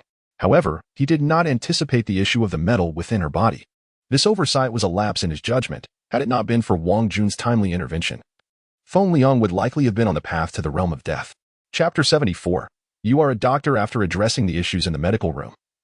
Zhang Bo made his way to the conference room, notifying the doctors under his management to convene. There were certain matters that he had to address. The two emergency cases he encountered today had unveiled some grave issues, ones that he could not tolerate, causing him immense anger. With a stern expression, Zhang Bo pushed open the doors to the conference room. The vast hall, filled with thousands of seats, was completely occupied, all belonging to Zhang Bo's jurisdiction. The medical institutions in the southern district had over 100 directors of various ranks, each overseeing hundreds or even thousands of doctors, divided into different specialties. Tens of thousands of doctors and nurses were tasked with safeguarding the health of millions in the southern district, a formidable responsibility that was indeed overwhelming. Without the assistance of numerous intelligent devices and robots, it would be impossible for them to manage. Given the enormity of the task, convening such a large meeting was not undertaken lightly. Upon witnessing Zhang Bo's grim demeanor, an eerie silence enveloped the room. Large meetings like this were rare. Most gatherings were small discussions. However, this occasion was different, and everyone sensed the unusual atmosphere. Maintaining silence seemed the wisest choice. Today's meeting was not something I desired to hold. Personally, I would have preferred otherwise. However, the issues that have come to light have incited my profound anger. Necessitating this gathering, Zhang Bo's voice resonated throughout the conference room, reaching every ear present. This served as a forewarning. Today's assembly was essentially a critique session. Many present were my seniors, and I wish to pose a question to all. How do you evaluate the weight of life as a physician? Zhang Bo surveyed the room, his tone softening slightly, losing some of its icy detachment. Certainly, all lives are equal. The weight of life is the same. There is no hierarchy in that regard. The previously quiet conference room erupted into a cacophony of agreement, as this notion was a fundamental understanding for every doctor in the Southern District. Very well. It seems everyone remembers this well. Then I would like some individuals to explain to me why, during the rescue of Feng Liang, some hesitated. What was it that caused you to waver before the life and death of a patient? Zhang Bo's voice turned sharp. We are a group racing against death. Every second is crucial for a dying patient. Yet, some refrain from treatment due to Feng Liang's status. What mentality is this? What are you afraid of? In other words, if today it were an ordinary citizen, would you have acted differently? Is it because the lives of ordinary citizens are deemed less valuable than those of the elite, and thus you feel unaccountable for their demise? How can such individuals dare to call themselves physicians, to don the guise of angels? This question demands your introspection. As doctors, what is our duty, our calling? Finally, I urge you all to remember, the sanctity of life must not be shackled by worldly constraints, especially for us in the medical profession. Zhang Bo's unassailable tone plunged the room into a profound silence once more. Although he addressed only a small group, it was indicative of a broader problem. No one dared to stand up in rebuttal. This was not merely due to Zhang Bo's position as their superior, but because his words struck a nerve, piercing through their apprehensions. They had no retort. They were left speechless. This is the first point. I implore everyone present to engage in self-reflection. I suggest you conduct a thorough introspection regarding your responsibilities as a physician. Secondly, Huang Jun, could you explain why you dismissed the nurses and proceeded to treat the patient alone? Zhang Bo's gaze fell on Huang Jun, aware of the circumstances surrounding his lack of assistance. You are a doctor, a savior, not a soldier. Put away your misguided notions of heroism. Do not delude yourself into thinking you are so great. Your pitiful heroism is utterly laughable in my eyes. Zhang Bo interrupted Huang Jun, understanding his thoughts. How capable you are, single-handedly bearing all responsibility. Even if Feng Liang were to perish, you would shoulder the blame alone, sparing others. How touching. Yet, how ignorant. How utterly foolish. Have you considered the consequences if Feng Liang's life was lost due to your inability to act? Moreover, as a physician, should that even be your primary concern? When a patient's life hangs in the balance, your thoughts should not revolve around post-incident accountability. How can I possibly regard you in such a light? The more Zhang Bo spoke, the angrier he became, on the verge of exasperation. Director, I was wrong. Huang Jun lowered his head, acknowledging Zhang Bo's words. He recognized that he had indeed lost sight of his priorities. I hope everyone takes heed. As doctors, our focus must be on how to save lives when faced with patients. Cast aside all other thoughts and constraints. Let me be clear. As long as you exert your utmost effort in treatment, even if the outcome is unsuccessful, as long as your conscience is clear, regardless of who the patient is, I, Zhang Bo, will assume all responsibility. His declaration elicited thunderous applause from the audience. Thirdly, regarding the rescue of Feng Liang, I wish to commend Dr. Huang Jun. Zhang Bo raised his hand to quell the applause, directing his attention to the now humbled Huang Jun. Dr. Huang Jun acted decisively during the rescue of Feng Liang, swiftly implementing the correct treatment procedures, thereby buying precious time and facilitating Feng Liang's recovery. His actions exemplified the exceptional professional quality expected of a physician, something I hope everyone will learn from. With that, Zhang Bo initiated applause once more. He understood that doctors like Huang Jun needed encouragement. With proper guidance, they would undoubtedly shine even brighter. As Zhang Bo's words and the applause echoed in his ears, Huang Jun felt somewhat overwhelmed. His previous despondency was swiftly replaced with elation. No one wishes to go unrecognized, especially in the presence of so many. And this acknowledgement was a tremendous affirmation for him. All right, today's meeting is concluded. Huang Jun and the other primary physicians will remain for a seminar. The rest may return to their duties. With that, people began to leave in succession, and soon the once crowded conference room contained only a handful of individuals. Huang Jun, being a secondary physician, was not originally qualified to attend this seminar, but Zhang Bo's choice to keep him behind indicated his recognition of Huang Jun's potential. Chapter 75. Reactions from all sides. Having just undergone treatment, it is unwise to wander about. Doing so may leave lasting repercussions, a nurse admonished the restless Emo Shui, who was darting through the corridor. Very well, but could you tell me who the two individuals that arrived today are? I have heard their situation is quite dire. Emo Shui inquired, grasping the nurse's arm with curiosity. As I passed by, I overheard the doctor mention an explosion, one male and one female. Their condition is severe. They nearly lost their lives. Given the circumstances, they must be high-ranking elites, or else such a large-scale symposium would not have been convened. the nurse shared, engaging in a bit of gossip with Mo Shui.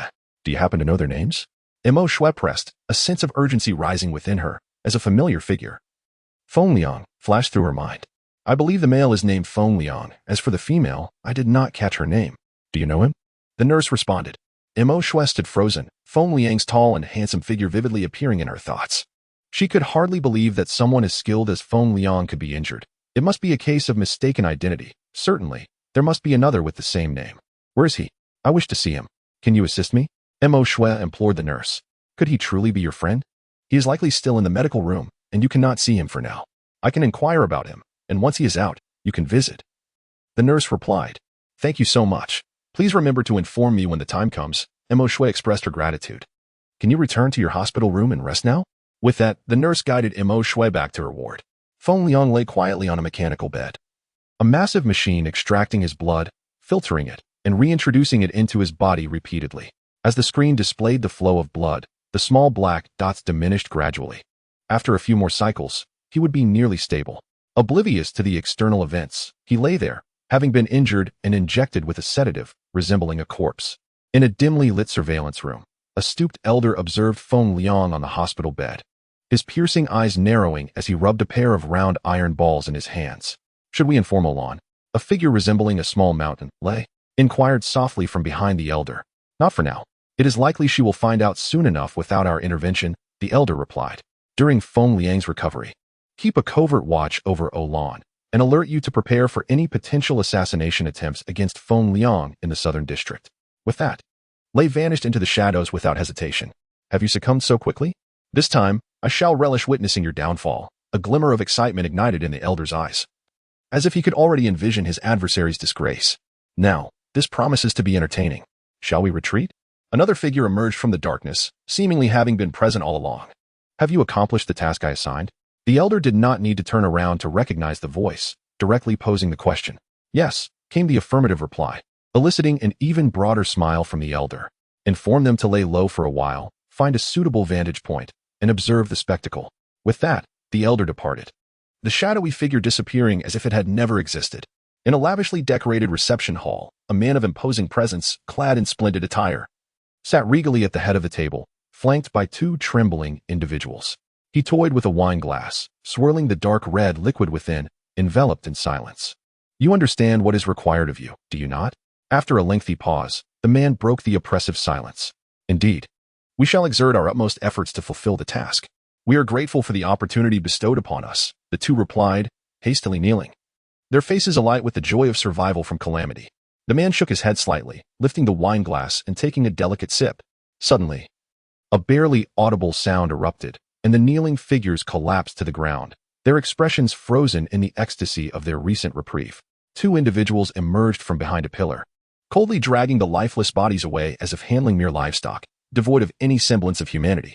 It seems you have misconstrued the situation, the man remarked, his amusement evident, showing no concern for the demise of the two.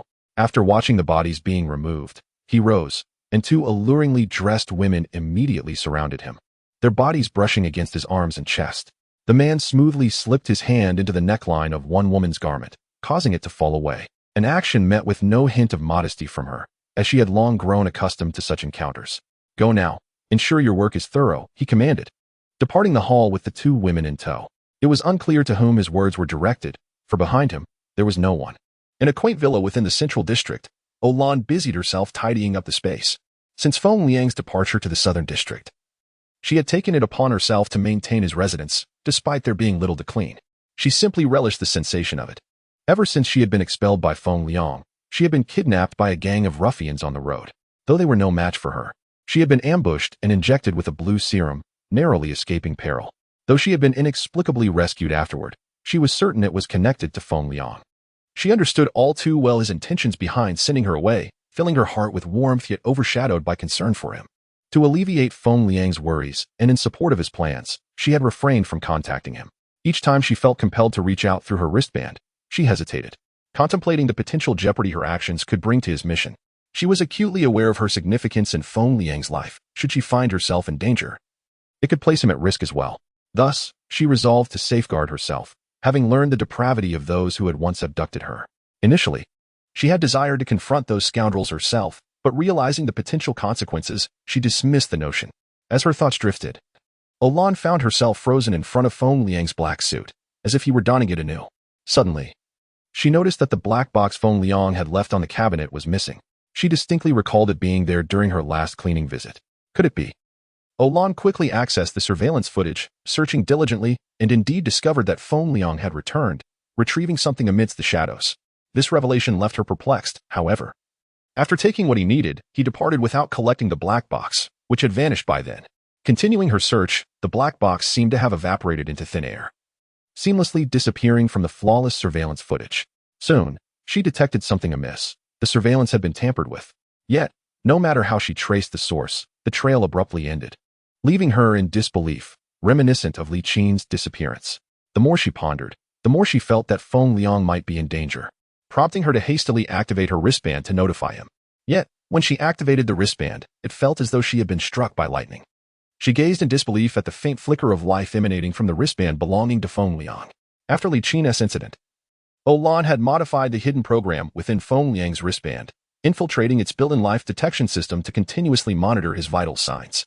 However, the tenuous signal now appeared like a candle flickering in a tempest, as if it could extinguish at any moment. What had transpired? Why was it like this? Olan cried out, an indescribable anguish welling up within her, each breath sending sharp pangs to her heart.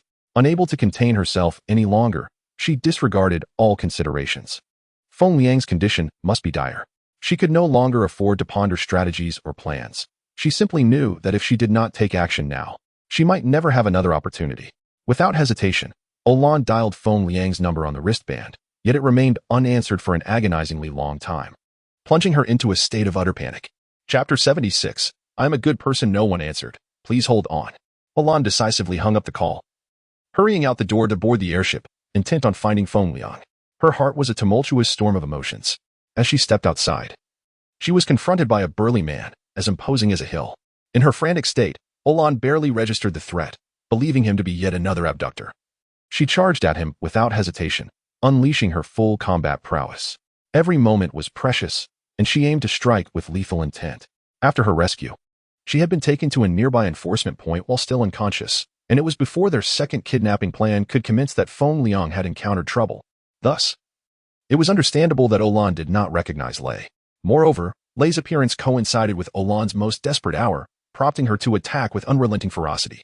Seeing the wrathful Olan charging toward him, Lei instinctively retreated, raising a defensive stance. Thud! Olan's knee collided with Lei's head. Fortunately, he managed to block it just in time. Otherwise, her strike could have left him dazed. Though he had defended himself, his hands trembled slightly, astonished by Olan's strength and speed. Her initial blow had caught him off guard.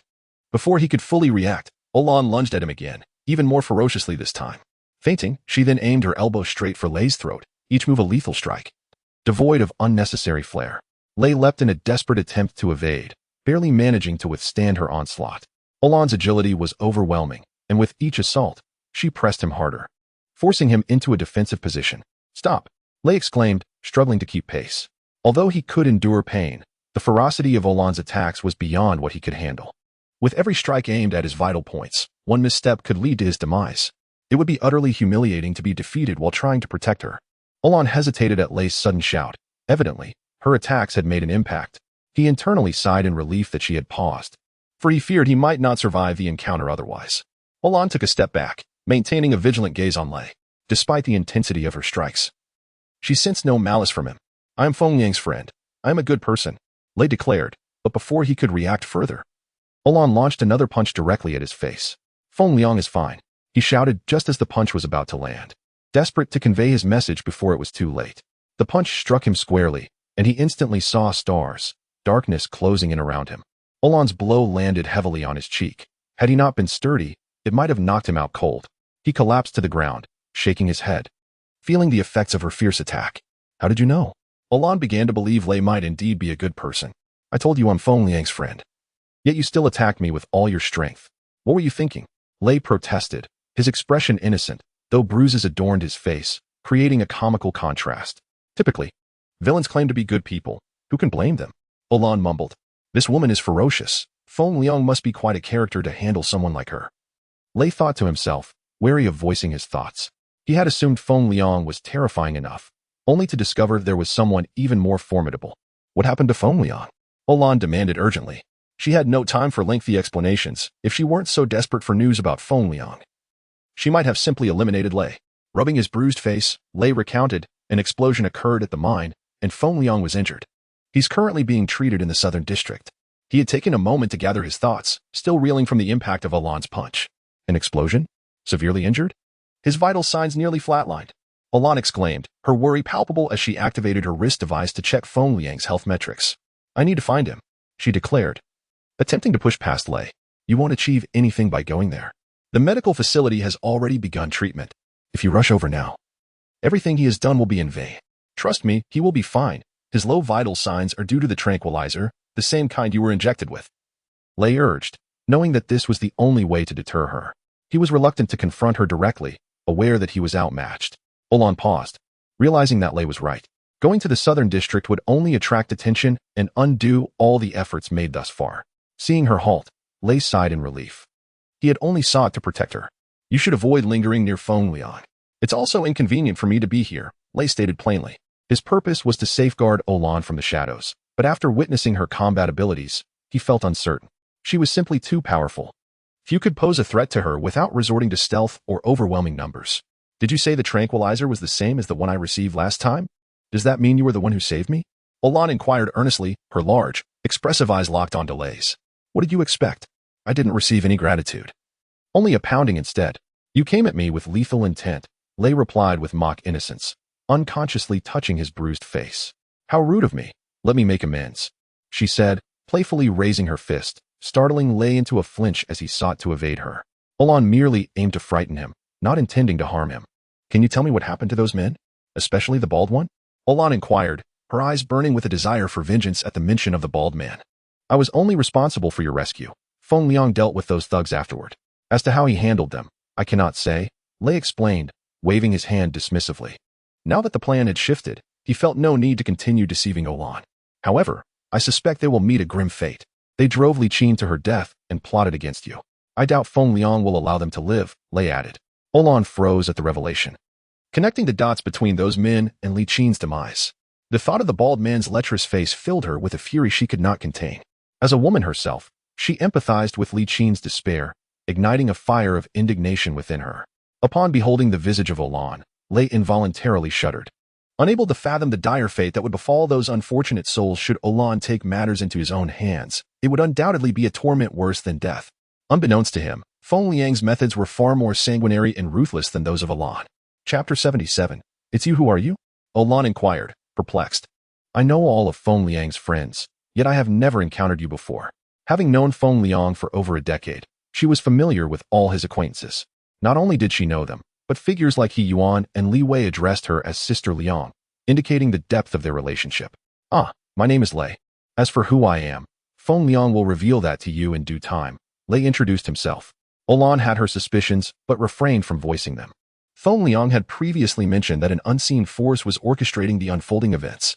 Gazing at the imposing figure before her, she resolved to remain vigilant regardless of who he was, determined not to become a burden to Feng Liang.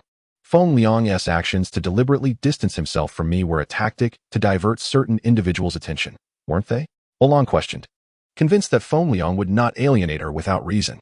Indeed, considering both your safety and his, you were already aware of their methods, even with your exceptional skills.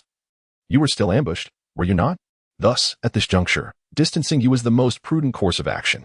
Remember, the last assailants were merely petty thugs. The true experts have yet to reveal themselves. Lei candidly explained the current situation to Olan. She was certainly not oblivious to these matters, yet the more she pondered, the more her concern for Feng Liang's safety deepened. Why him? Why have you chosen Feng Liang? Who are you, and what do you intend to accomplish? Olan struggled to comprehend why Feng Liang had been entangled in such turmoil, utterly unaware of the identities or motives of those pulling the strings. Feng Liang, oblivious to everything, had been unwittingly thrust into the eye of the storm, and those around him were also at risk. The more she thought about it, the more confused she became. Some tasks must be undertaken by someone, and Feng Liang is the most suitable candidate. Moreover, he is not an outsider, neither are you. Nor is anyone else, Lei remarked enigmatically. After his statement, Lei remained silent, ignoring Olan's subsequent inquiries. Sensing the futility of her questions, Olan ceased her probing. Yet she caught a whiff of something unusual, a foreboding sensation that peace within the capsule would not endure for long. You must leave. It is no longer safe for you here. Try to avoid this place in the future. I too must depart, for my presence could incite significant upheaval. With that, Lei turned away from Feng Liang's villa and vanished from sight. As Lei departed, Olan mulled over his words. No one is an outsider. What could that possibly mean? She did not linger. After packing her belongings, she rushed to Black Wind, entering the cabin in search of something. Indeed, it was gone. Humph. You can't shake me off this time, she muttered to herself before leaving, aware that remaining in Feng Liang's residence was no longer appropriate. In the conference room of the South District Medical Institute, everyone was taken aback by Zhang Bo's proposed solution regarding the unidentified metal within Feng Liang's body. The existence of such a predicament had caught them all off guard, particularly the seasoned doctors who had never encountered a case as perplexing as Feng Liang's. All right. Since there are no further questions, let us proceed with preparations. Today, we will observe the patient's condition, and we shall commence treatment tomorrow, Zhang Bo declared, gesturing for everyone to begin their preparations with a renewed sense of excitement. Observing the team's enthusiasm, Zhang Bo felt a sense of satisfaction. A keen interest in challenging medical cases was essential for growth. Only through continuous experience could one master their craft. Dr. Huang, let us assess the injured. Zhang Bo called out, addressing Huang Jun, who appreciated the recognition. Following the recent meeting and discussions, Huang Jun felt significantly more confident. Having progressed to a new level in various aspects, the two walked side by side, first checking on Yao Yanru's condition. Compared to the entanglement within Feng Liang, Yao Yanru's situation had improved considerably. After several rounds of dialysis, the quantity of particles in her bloodstream had become nearly imperceptible. As for her previous severe injuries, they were no longer a concern. In the face of advanced medical capabilities, those ailments were merely a matter of time to resolve, categorized as ordinary symptoms that were not difficult to treat. Having observed Yao Yanru, they proceeded toward Feng Liang's treatment room. Both patients had sustained injuries from the explosion's external shockwave. It was evident that Yao Yanru had experienced a far greater impact than Feng Liang, implying she had been closer to the epicenter of the blast. One would anticipate her body to contain a greater number of particles than Feng Liang's. Why then? Was the reverse true? Have you considered this? Zhang Bo inquired as they walked, using this as a hypothesis to facilitate diagnosis and avoid overlooking critical details. Feng Liang's musculature and overall physical condition surpassed those of an ordinary person. I believe he underwent some form of specialized training, endowing him with a resilience to shockwaves greater than Yao Yanru's. This could elucidate why her injuries were more severe. Additionally, given the proximity to the explosion, Yao Yanru was rendered unconscious by the immense shockwave, while Feng Liang managed to remain alert, ultimately rescuing her. The respiratory rate of an unconscious individual is generally lower than normal, whereas Feng Liang, injured and burdened with Yao Yanru, would have exerted himself significantly more, resulting in his inhalation of a greater quantity of metal particles. Huang Jun confidently articulated his hypothesis. That is the only reasonable explanation. From our perspective, this rationale is the most compelling, and it aligns well with the explosion's dynamics. Although we lack knowledge of the precise circumstances surrounding the blast, a connection between the two is undeniable, Zhang Bo remarked appreciatively. Just as I had envisioned, he added as they arrived outside Feng Liang's medical chamber. Huang Jun, as Feng Liang's attending physician, scanned the metallic door, which opened promptly. Accompanied by Zhang Bo, they approached the mechanical bed. Unlike before, the medical room was bustling with 5 or 6 nurses diligently documenting Feng Liang's bodily condition and various metrics for the upcoming treatment. The two men were already well acquainted with Feng Liang's status and, upon witnessing the nurses' flurry of activity, decided to exit. Just as they stepped out of the medical room, a communication from the director of the South District Medical Institute buzzed on Zhang Bo's wristband. Where are you? Come to my office immediately, the director hastily instructed before disconnecting. Zhang Bo had no opportunity to respond. Let us go meet the director, he urged Huang Jun to follow. The director is looking for you. Why should I go? Huang Jun protested, hesitant about meeting the director. Do you think he wants to see me? Of course, it's because of you. You are currently Feng Liang's primary physician. So if you don't go, who will? Zhang Bo gestured toward the medical room, not waiting for Huang Jun's reaction as he pulled him along. Chapter 78. I want to hear your stories, Allow me to prepare. Huang Jun was pulled along by Zhang Bo directly towards the director's office. Prepare for what? It's not like we're meeting a date, Zhang Bo countered, astonished that he was jokingly holding another man's hand. The door to the director's office was ajar, and without hesitation, Zhang Bo ushered Huang Jun inside. The director looked up, noticing that Zhang Bo had brought someone along. Though he did not inquire, his curiosity was evident. Director, this is Huang Jun, Feng Liang's attending physician, Zhang Bo introduced, pushing Huang Jun forward. As the director of the Nanjing Medical Institute, he rarely spent time there. And the only familiar faces were department heads like Zhang Bo. With thousands of doctors to remember, it was understandable that he did not recognize Huang Jun, especially since the doctors were assigned by the medical center.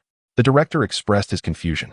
He had received a notification upon Feng Liang's arrival, emphasizing the urgency of ensuring Feng Liang's recovery, which led him to assign Zhang Bo as the attending physician. Now, however, Zhang Bo had brought another individual, claiming to be Feng Liang's doctor. It was clear that Zhang Bo had disregarded his instructions. Still, the director remained silent, as long as Feng Liang's health was secure. He was indifferent to the details, trusting Zhang Bo's competence in handling patients. Dr. Huang, what is Feng Liang's current condition? The director prioritized the patient's well-being over the hierarchy of responsibility. He was aware of Feng Liang's status as the director of the Executive Bureau of the 5th Research Institute of the Central District Law School. Even though he had been dismissed, his reputation was still notable, and with a direct order from above to ensure Feng Liang's treatment. The director felt a heightened sense of urgency. It was not every day that the Nanjing Medical Institute received such prestigious patients, which naturally raised the stakes. Feng Liang's condition is relatively stable. He has accumulated a significant amount of metallic particles within his body, which have adhered to the outer layers of internal organs. The metallic particles in his bloodstream have been partially cleared, and we will commence the first treatment tomorrow. As Huang Jun discussed the medical condition, he shed his earlier apprehension. His voice infused with confidence. How confident are you? The director refrained from probing into the specifics of the treatment, adhering to his principle of trusting his staff. About 80%, Huang Jun asserted earnestly, referencing the success rate determined during the seminar, which was already considered quite high and conservatively estimated. Good. I look forward to your results. The director admired Huang Jun's confidence. A physician lacking faith in their own methods would struggle to treat patients effectively. Huang Jun nodded slightly, understanding that this was an opportunity provided by Zhang Bo. Seizing it could propel his career to new heights. Unbeknownst to him, he had stumbled upon a significant chance, one that rewarded preparedness and his accumulated knowledge shone in this moment. All right, you both go and prepare. Regarding Feng Liang's case, we must not be careless. We must exert our utmost effort. However, do not bear psychological burdens. Focus on doing your best, and do not concern yourself with other matters. The director's message was clear. At this moment, he could not afford to place undue pressure on Huang Jun, as stress could be a double-edged sword. While he spoke to alleviate Huang Jun's anxiety, he himself felt the weight of immense pressure. Director, we will head down to prepare, Zhang Bo said, taking Huang Jun with him. He understood the director's sentiments all too well. Huang Jun cast a deep glance at Zhang Bo, feeling a warmth from the director's and Zhang Bo's words, which echoed each other. All right, hold your thoughts until after tomorrow's treatment. Zhang Bo interrupted Huang Jun's impending words, patting his shoulder as he departed.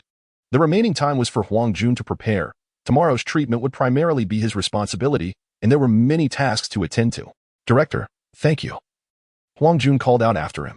Zhang Bo waved, leaving behind a confident silhouette. The psychological pressure borne by Zhang Bo and the director regarding Feng Liang's treatment far exceeded Huang Jun's. After Zhang Bo left, he prepared to enter his office.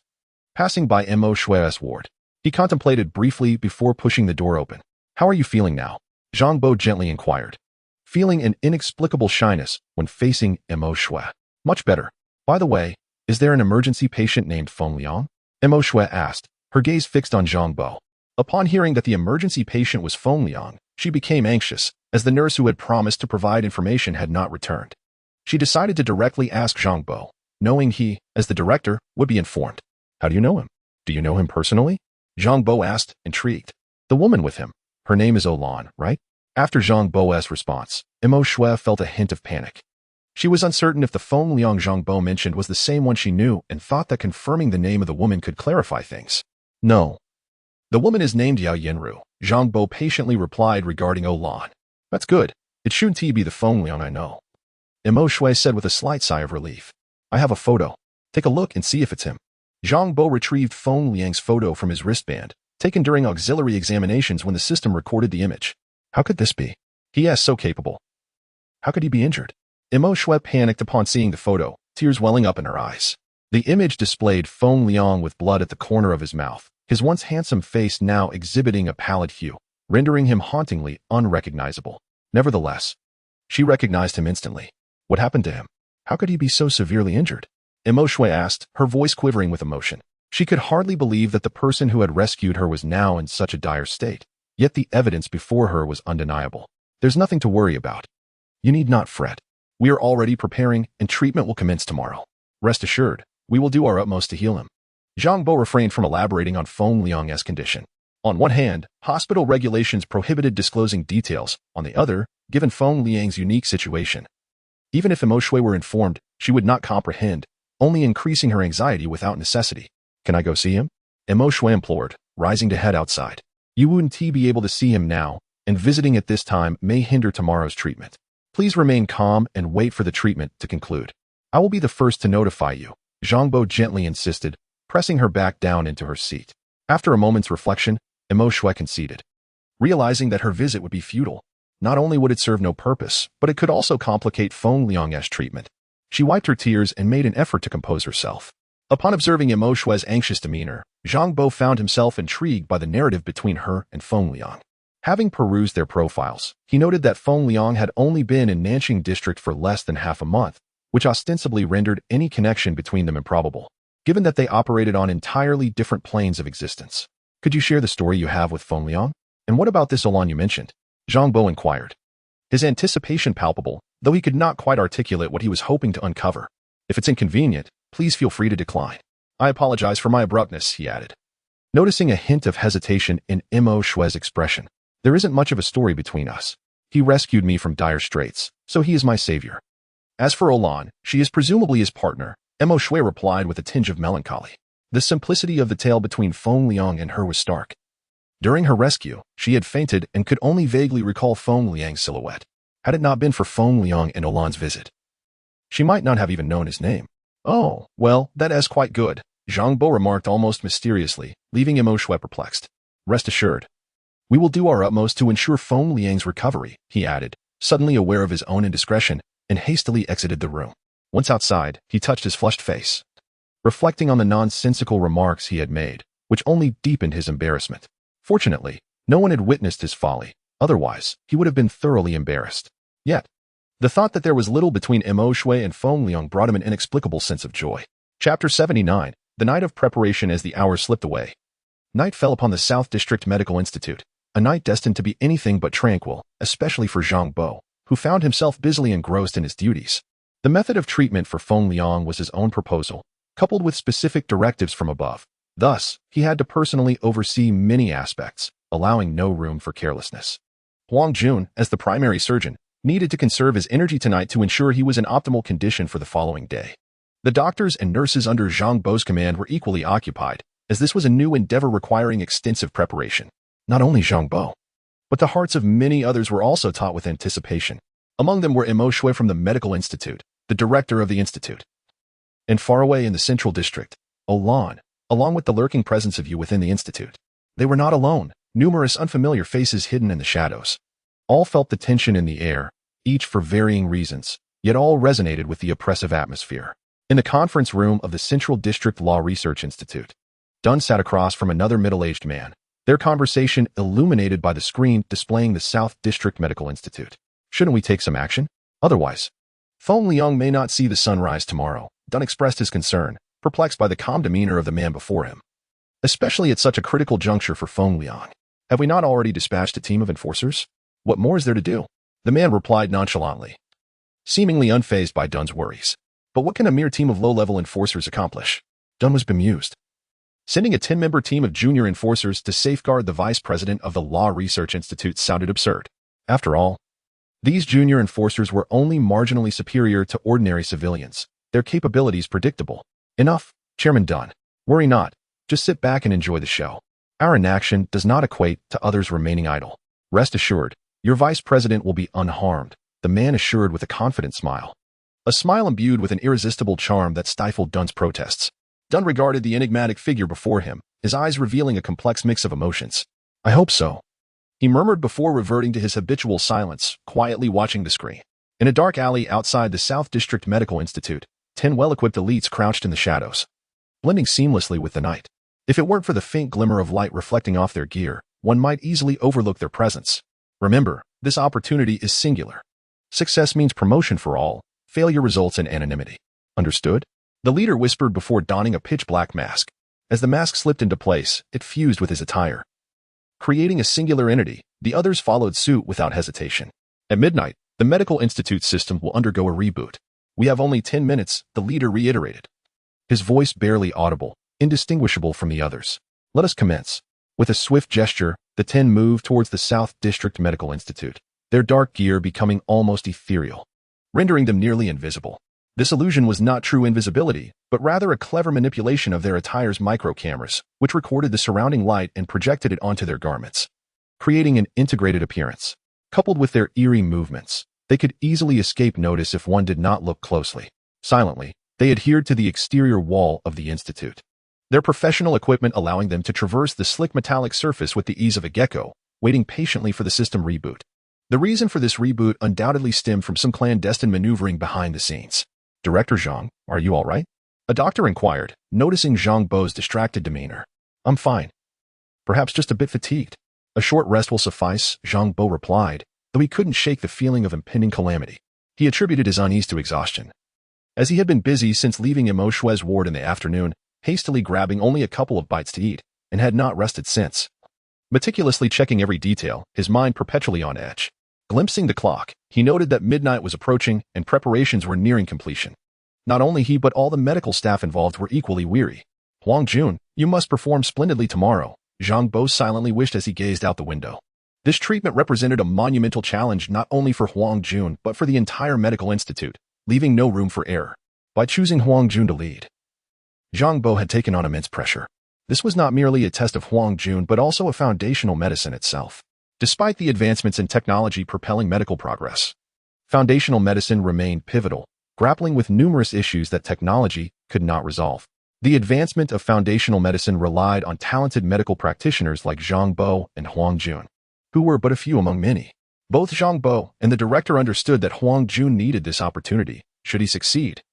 The South District Medical Institute would surely gain an exceptional physician capable of advancing foundational medicine. Well done, everyone. You've all worked hard tonight. Now, let us divide into 3 groups for alternating shifts, remaining vigilant regarding Feng Liang's condition, striving for a successful conclusion tomorrow, Zhang Bo announced, gathering the staff involved in preparations.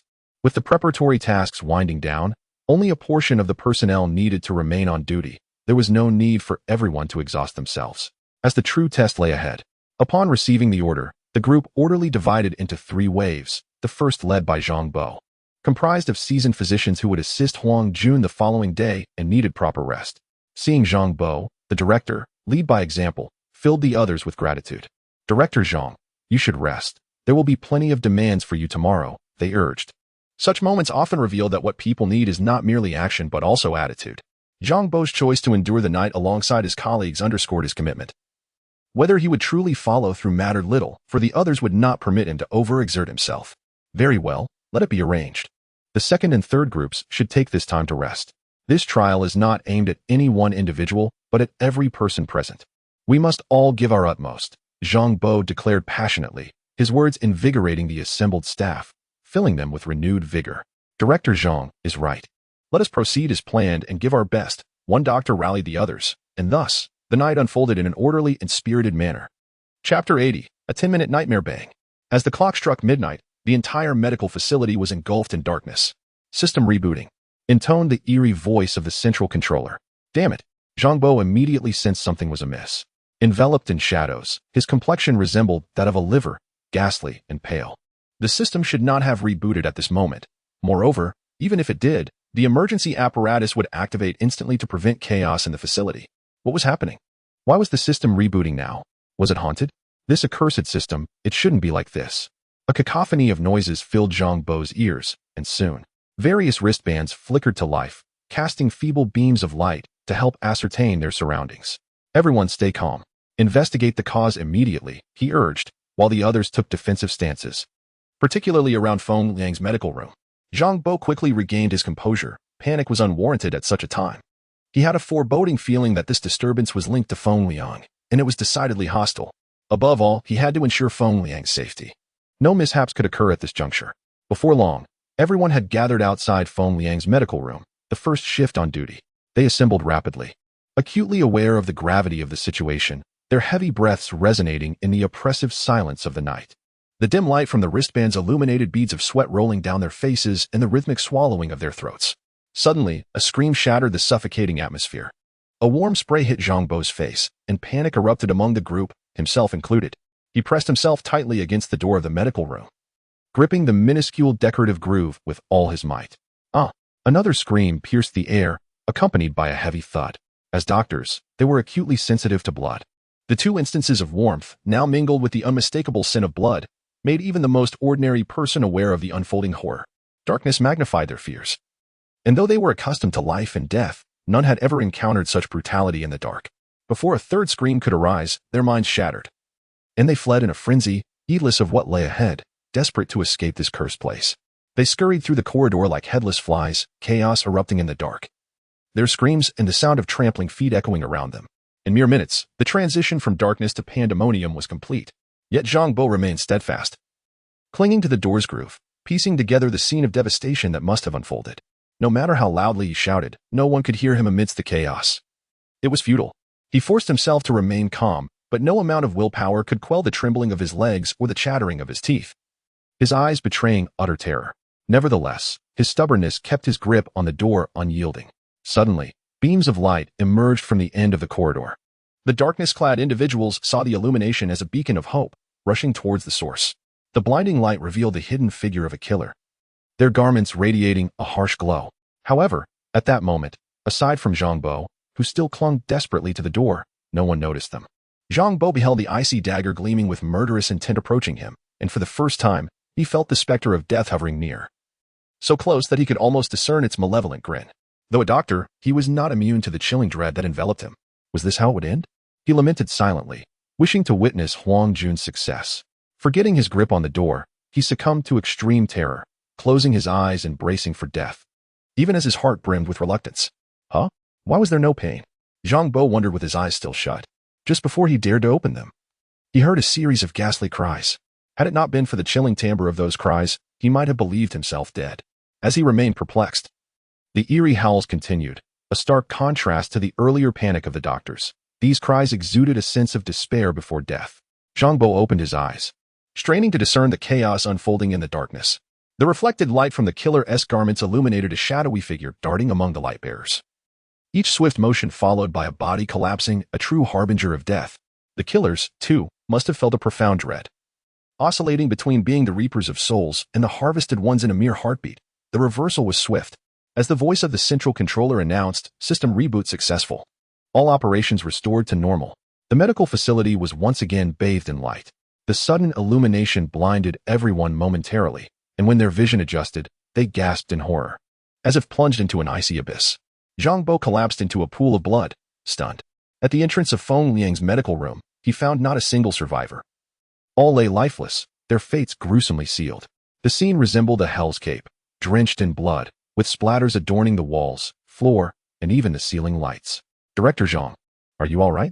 The newcomers, having just returned from their brief respite, were taken aback by the horrific tableau before them. It was hard to fathom how such devastation could transpire in a mere 10 minutes. Shocked, they quickly turned their attention to Zhang Bo, who remained slumped at the door. The first shift, now utterly incapacitated, trembled on the ground, their legs quaking, some even soiling themselves. Yet, no one dared to mock them. Only those who had experienced such terror could comprehend its magnitude. Accompanying the doctors were 10 law enforcement officers in uniform. Upon realizing the situation, they rushed in with flashlights. But before they could reach the scene, they were intercepted by the fleeing doctors. By the time they arrived, it was already over. Zhang Bo, still reeling from the ordeal, had remained at the epicenter of the chaos, having brushed against death itself. The harrowing minutes would haunt him eternally, for those with fragile hearts. Such memories could morph into unshakable nightmares. Upon confirming the bodies, a total of 14 were accounted for, 4 doctors and 10 individuals, clearly affiliated with a singular organization of assassins. An officer reported to his captain, his voice trembling with palpable fear. They were accustomed to dealing with brawls and scuffles, but never had they witnessed such a catastrophic scene. Even his captain trembled slightly, fully aware of the grim fate that would have befallen them had they confronted the assassins. The way they looked at Zhang Bo shifted. Their gazes were infused with terror, admiration, and shock. The captain of the enforcement team discerned that this was undoubtedly not the doing of Zhang Bo. His demeanor was simply not one that could be feigned. The true orchestrator of the situation undoubtedly lay elsewhere. However, he refrained from exposing this, for it was imperative that someone step forward to take charge. And Zhang Bo was the most suitable candidate given the circumstances, especially in the gaze of the public. Director Zhang, greetings. I am the captain of the enforcement team from the 320th Group in the Southern District. I have been assigned to this task and am here to request your assistance in the investigation at the Southern District Enforcement Center. As he spoke, the captain displayed his identification insignia. Upon recognizing the captain's authority, the doctors who had been attending to Zhang Bo quickly vacated their positions. The Enforcement Center, being an official agency dedicated to protecting rights, was not to be resisted during operations, and they lacked the means to do so. To prevent any suspicion from arising among onlookers, he, along with two subordinates, promptly escorted Zhang Bo away. The remaining individuals stayed behind to manage the scene and handle the bodies. Chapter 81. Perhaps this is growth. Assist the injured doctors. The rest come and clean up the scene. An officer assigned tasks, and under their direction, everyone began to mobilize. The gruesome sight needed to be dealt with swiftly to avoid severe repercussions. With the aid of numerous doctors, 14 bodies were soon placed in the morgue of the medical facility. This was merely temporary. Once the scene was cleared, the bodies would be sent to the enforcement center for examination before being dispatched to the Hall of Death for processing. Once the bodies were managed, robots were summoned to meticulously cleanse the bloodstains from the floors and walls, restoring the area to its prior state as if nothing had transpired. Feng Liang remained quietly reclined on the mechanical bed in the recovery room, various instruments connected to him, his face gradually regaining a hint of color. Everything occurring in the outside world seemed to have no bearing on him, and he remained oblivious to the events unfolding. However, the happenings were not solely witnessed by the doctors at the medical facility. Some individuals in the central district also observed. After the medical facility's system rebooted, they accessed the surveillance system, capturing everything that transpired, including the presence of Olan. Report, Master, it had failed. A man knelt in a lavish room, his trembling voice struggling to articulate the three words he dreaded most, which signified death. Good, it saves resources. Death is normal. If we merely dispatch a few lowly butchers to complete the task, it becomes tedious. A deep voice resonated from behind a screen, followed by soft gasps, showing no concern for the presence of others beyond the partition. Upon receiving the command, the man left immediately, not daring to hesitate, fearing that lingering even a moment longer might provoke a sudden change of heart. The hollow words of gratitude for being spared felt insincere. It was better to remain silent about the greater chance of survival, as speaking up could inadvertently lead to his demise. Once outside, the man let out a long sigh. His back drenched in sweat, yet he felt no discomfort. Rather, he was filled with a profound sense of exhilaration. In a dimly lit surveillance room, a stooped old man gazed contentedly at the screen, everything unfolding as he had anticipated. Not only had it gone according to his expectations, but Rain's mission had exceeded his imagination. The original plan involved sacrificing Rain to protect Feng Liang, yet Rain's cunning maneuver had been executed flawlessly. The old man was immensely pleased. Not only had he safeguarded Feng Liang, but he had also retained a capable subordinate. How could he not be joyful?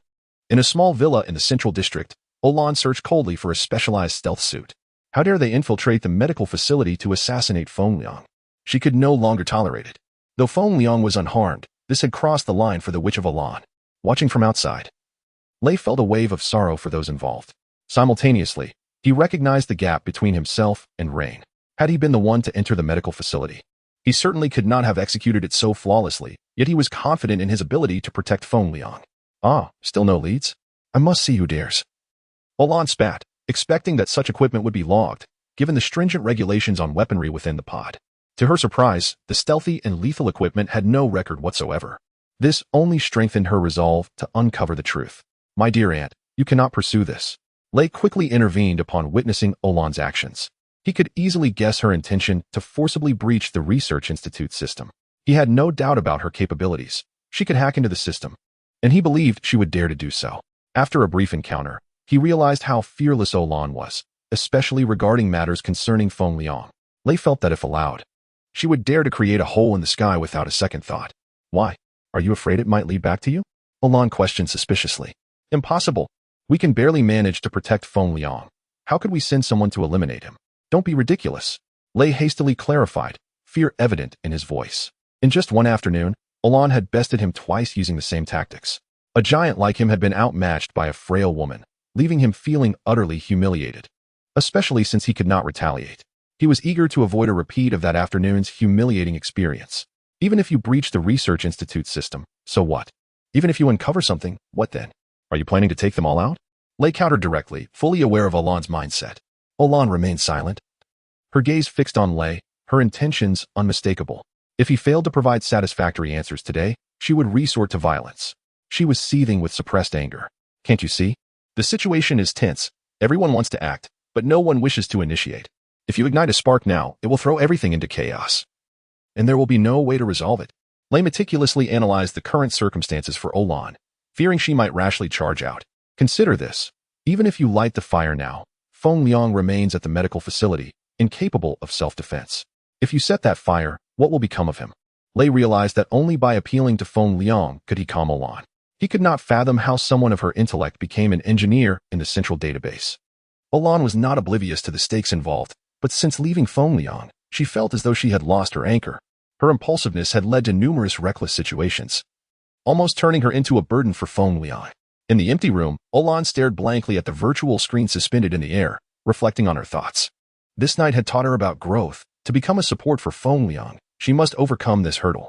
She could no longer rely on him to consider her safety at every turn, even if it meant facing danger alone. If she were strong enough, she could alleviate much of Feng Liang's burdens, allowing him more energy to address other matters. In that sense, she would indeed be aiding him.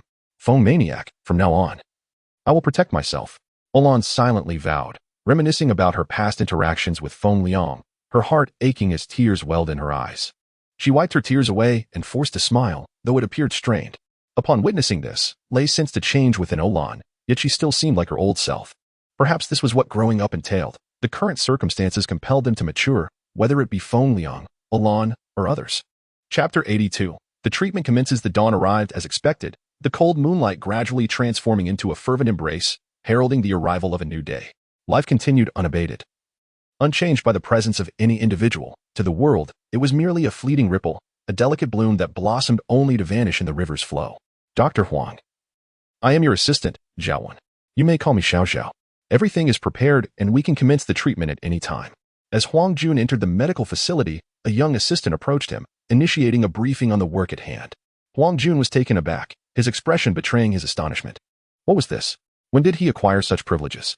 An assistant greeting him was typically reserved for those of higher rank. A junior physician was not entitled to such an honor.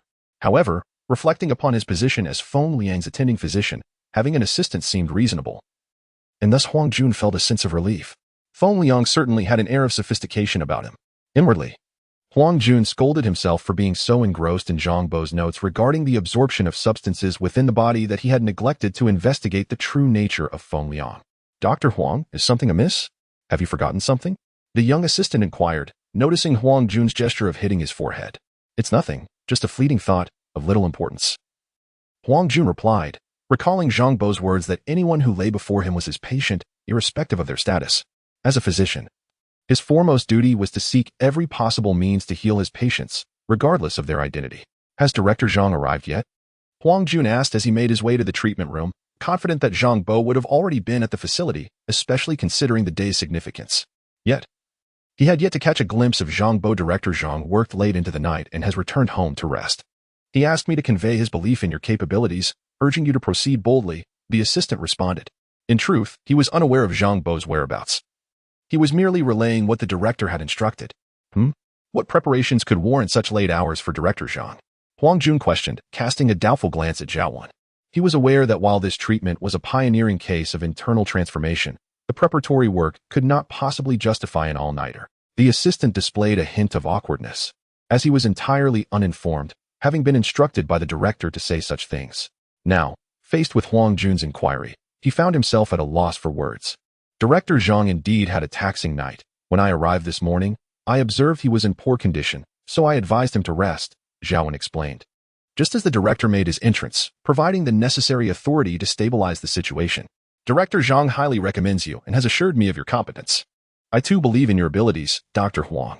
You are the attending physician. Regardless of Zhang Bo's presence, your treatment should proceed unaffected, the director emphasized. Moreover, Director Zhang is a workaholic. As a physician, his own health is equally paramount. We cannot allow him to be overworked, can we? Before Huang Jun could respond, the director continued. The director's words effectively silenced Huang Jun. He understood the intention behind the director's remarks. He was aware of the events of the previous night but refrained from disclosing them to Huang Jun. for the hope of curing Feng Liang rested solely upon Huang Jun's shoulders. Indeed, Director Zhang's health is crucial. I shall manage, Huang Jun declared confidently, taking a deep breath as if to reassure both the director and himself. However, regardless of the motivation, his self-assurance was greatly appreciated by the director. A physician must possess confidence in their skills. Without it, how can one hope to heal others? I always knew you could do it, Dr. Huang. Now, it is your turn. I shall take my leave, the director said before departing. His purpose had been to provide a plausible explanation for Zhang Bo's absence and quell Huang Jun's suspicions, thus stabilizing his mindset.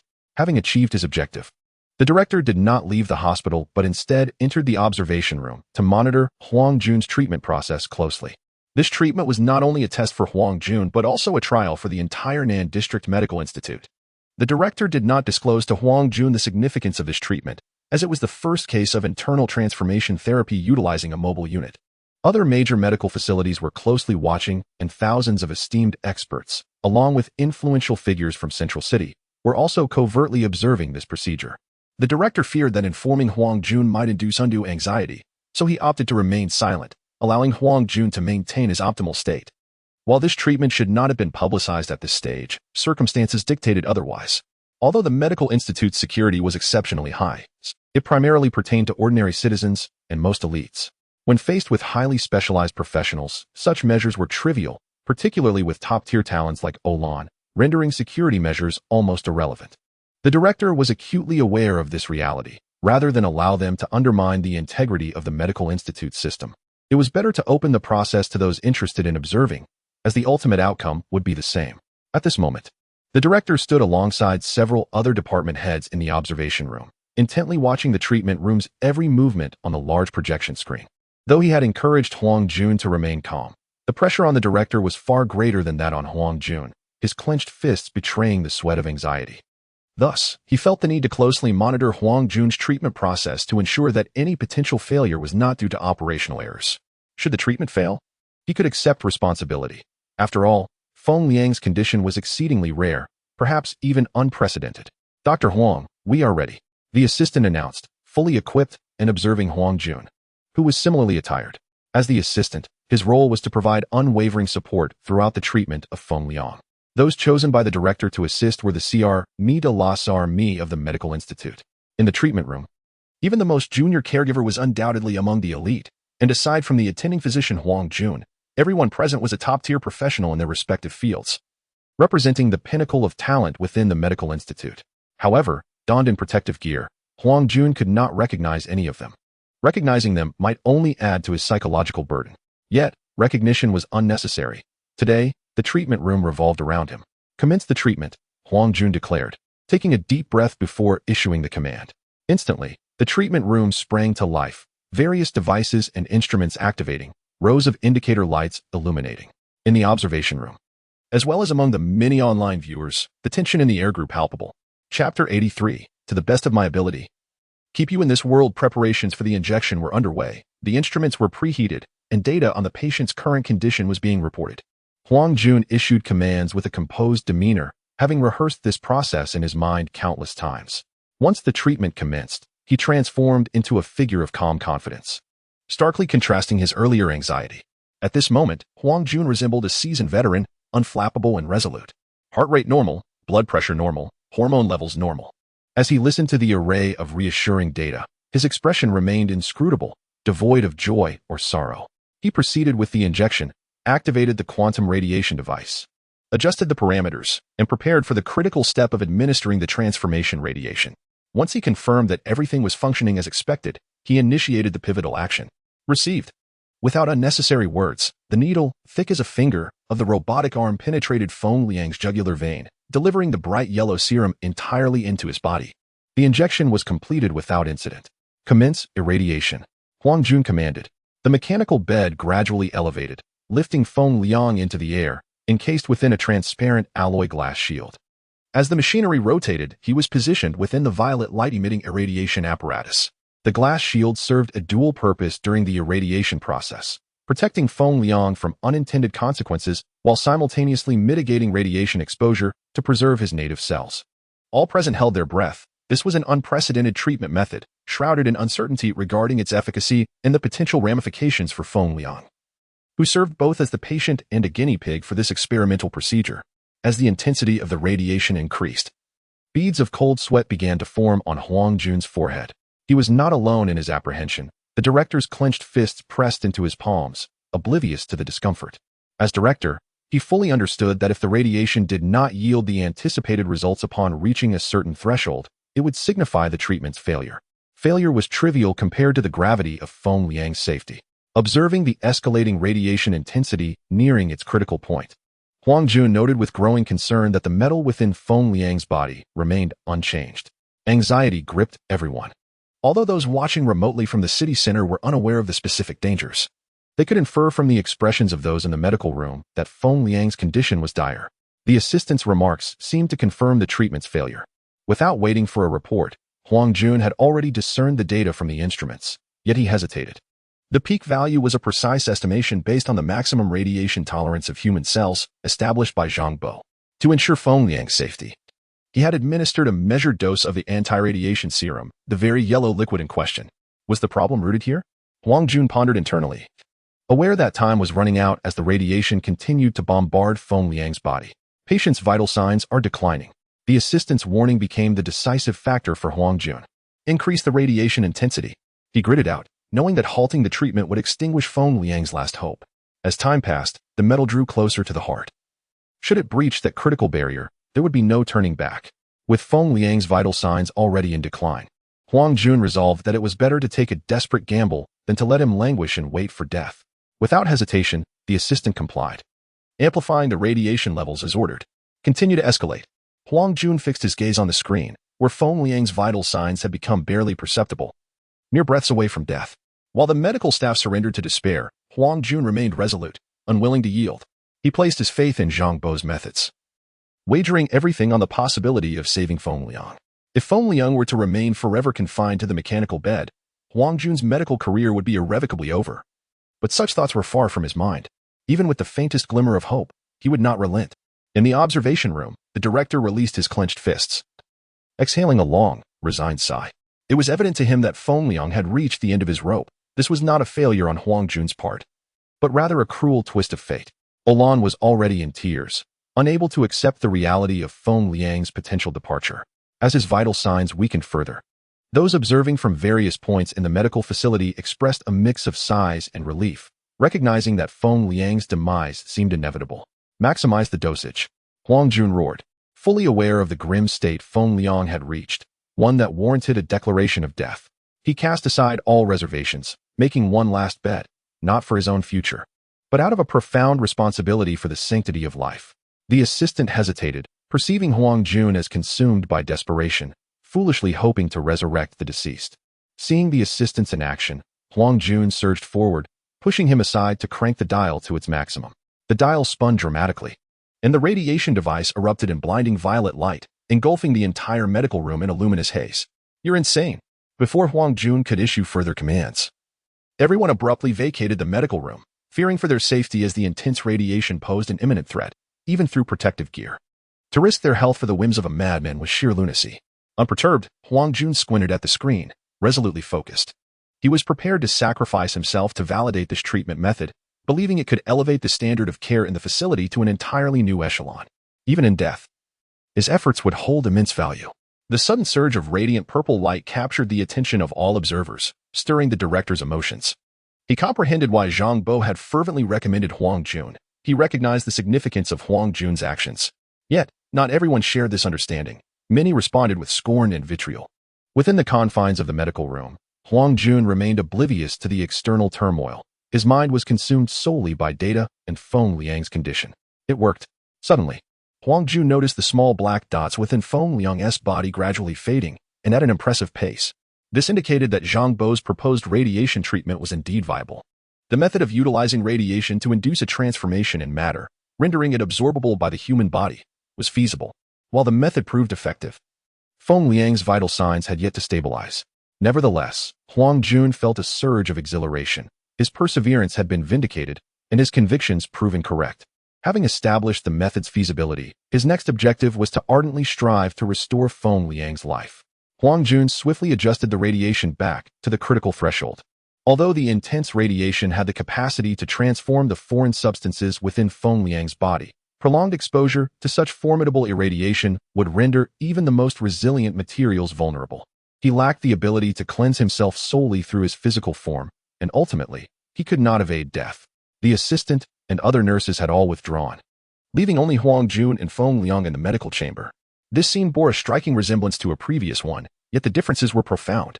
This time, Huang Jun stood alone, but he was infinitely more mature and confident than before.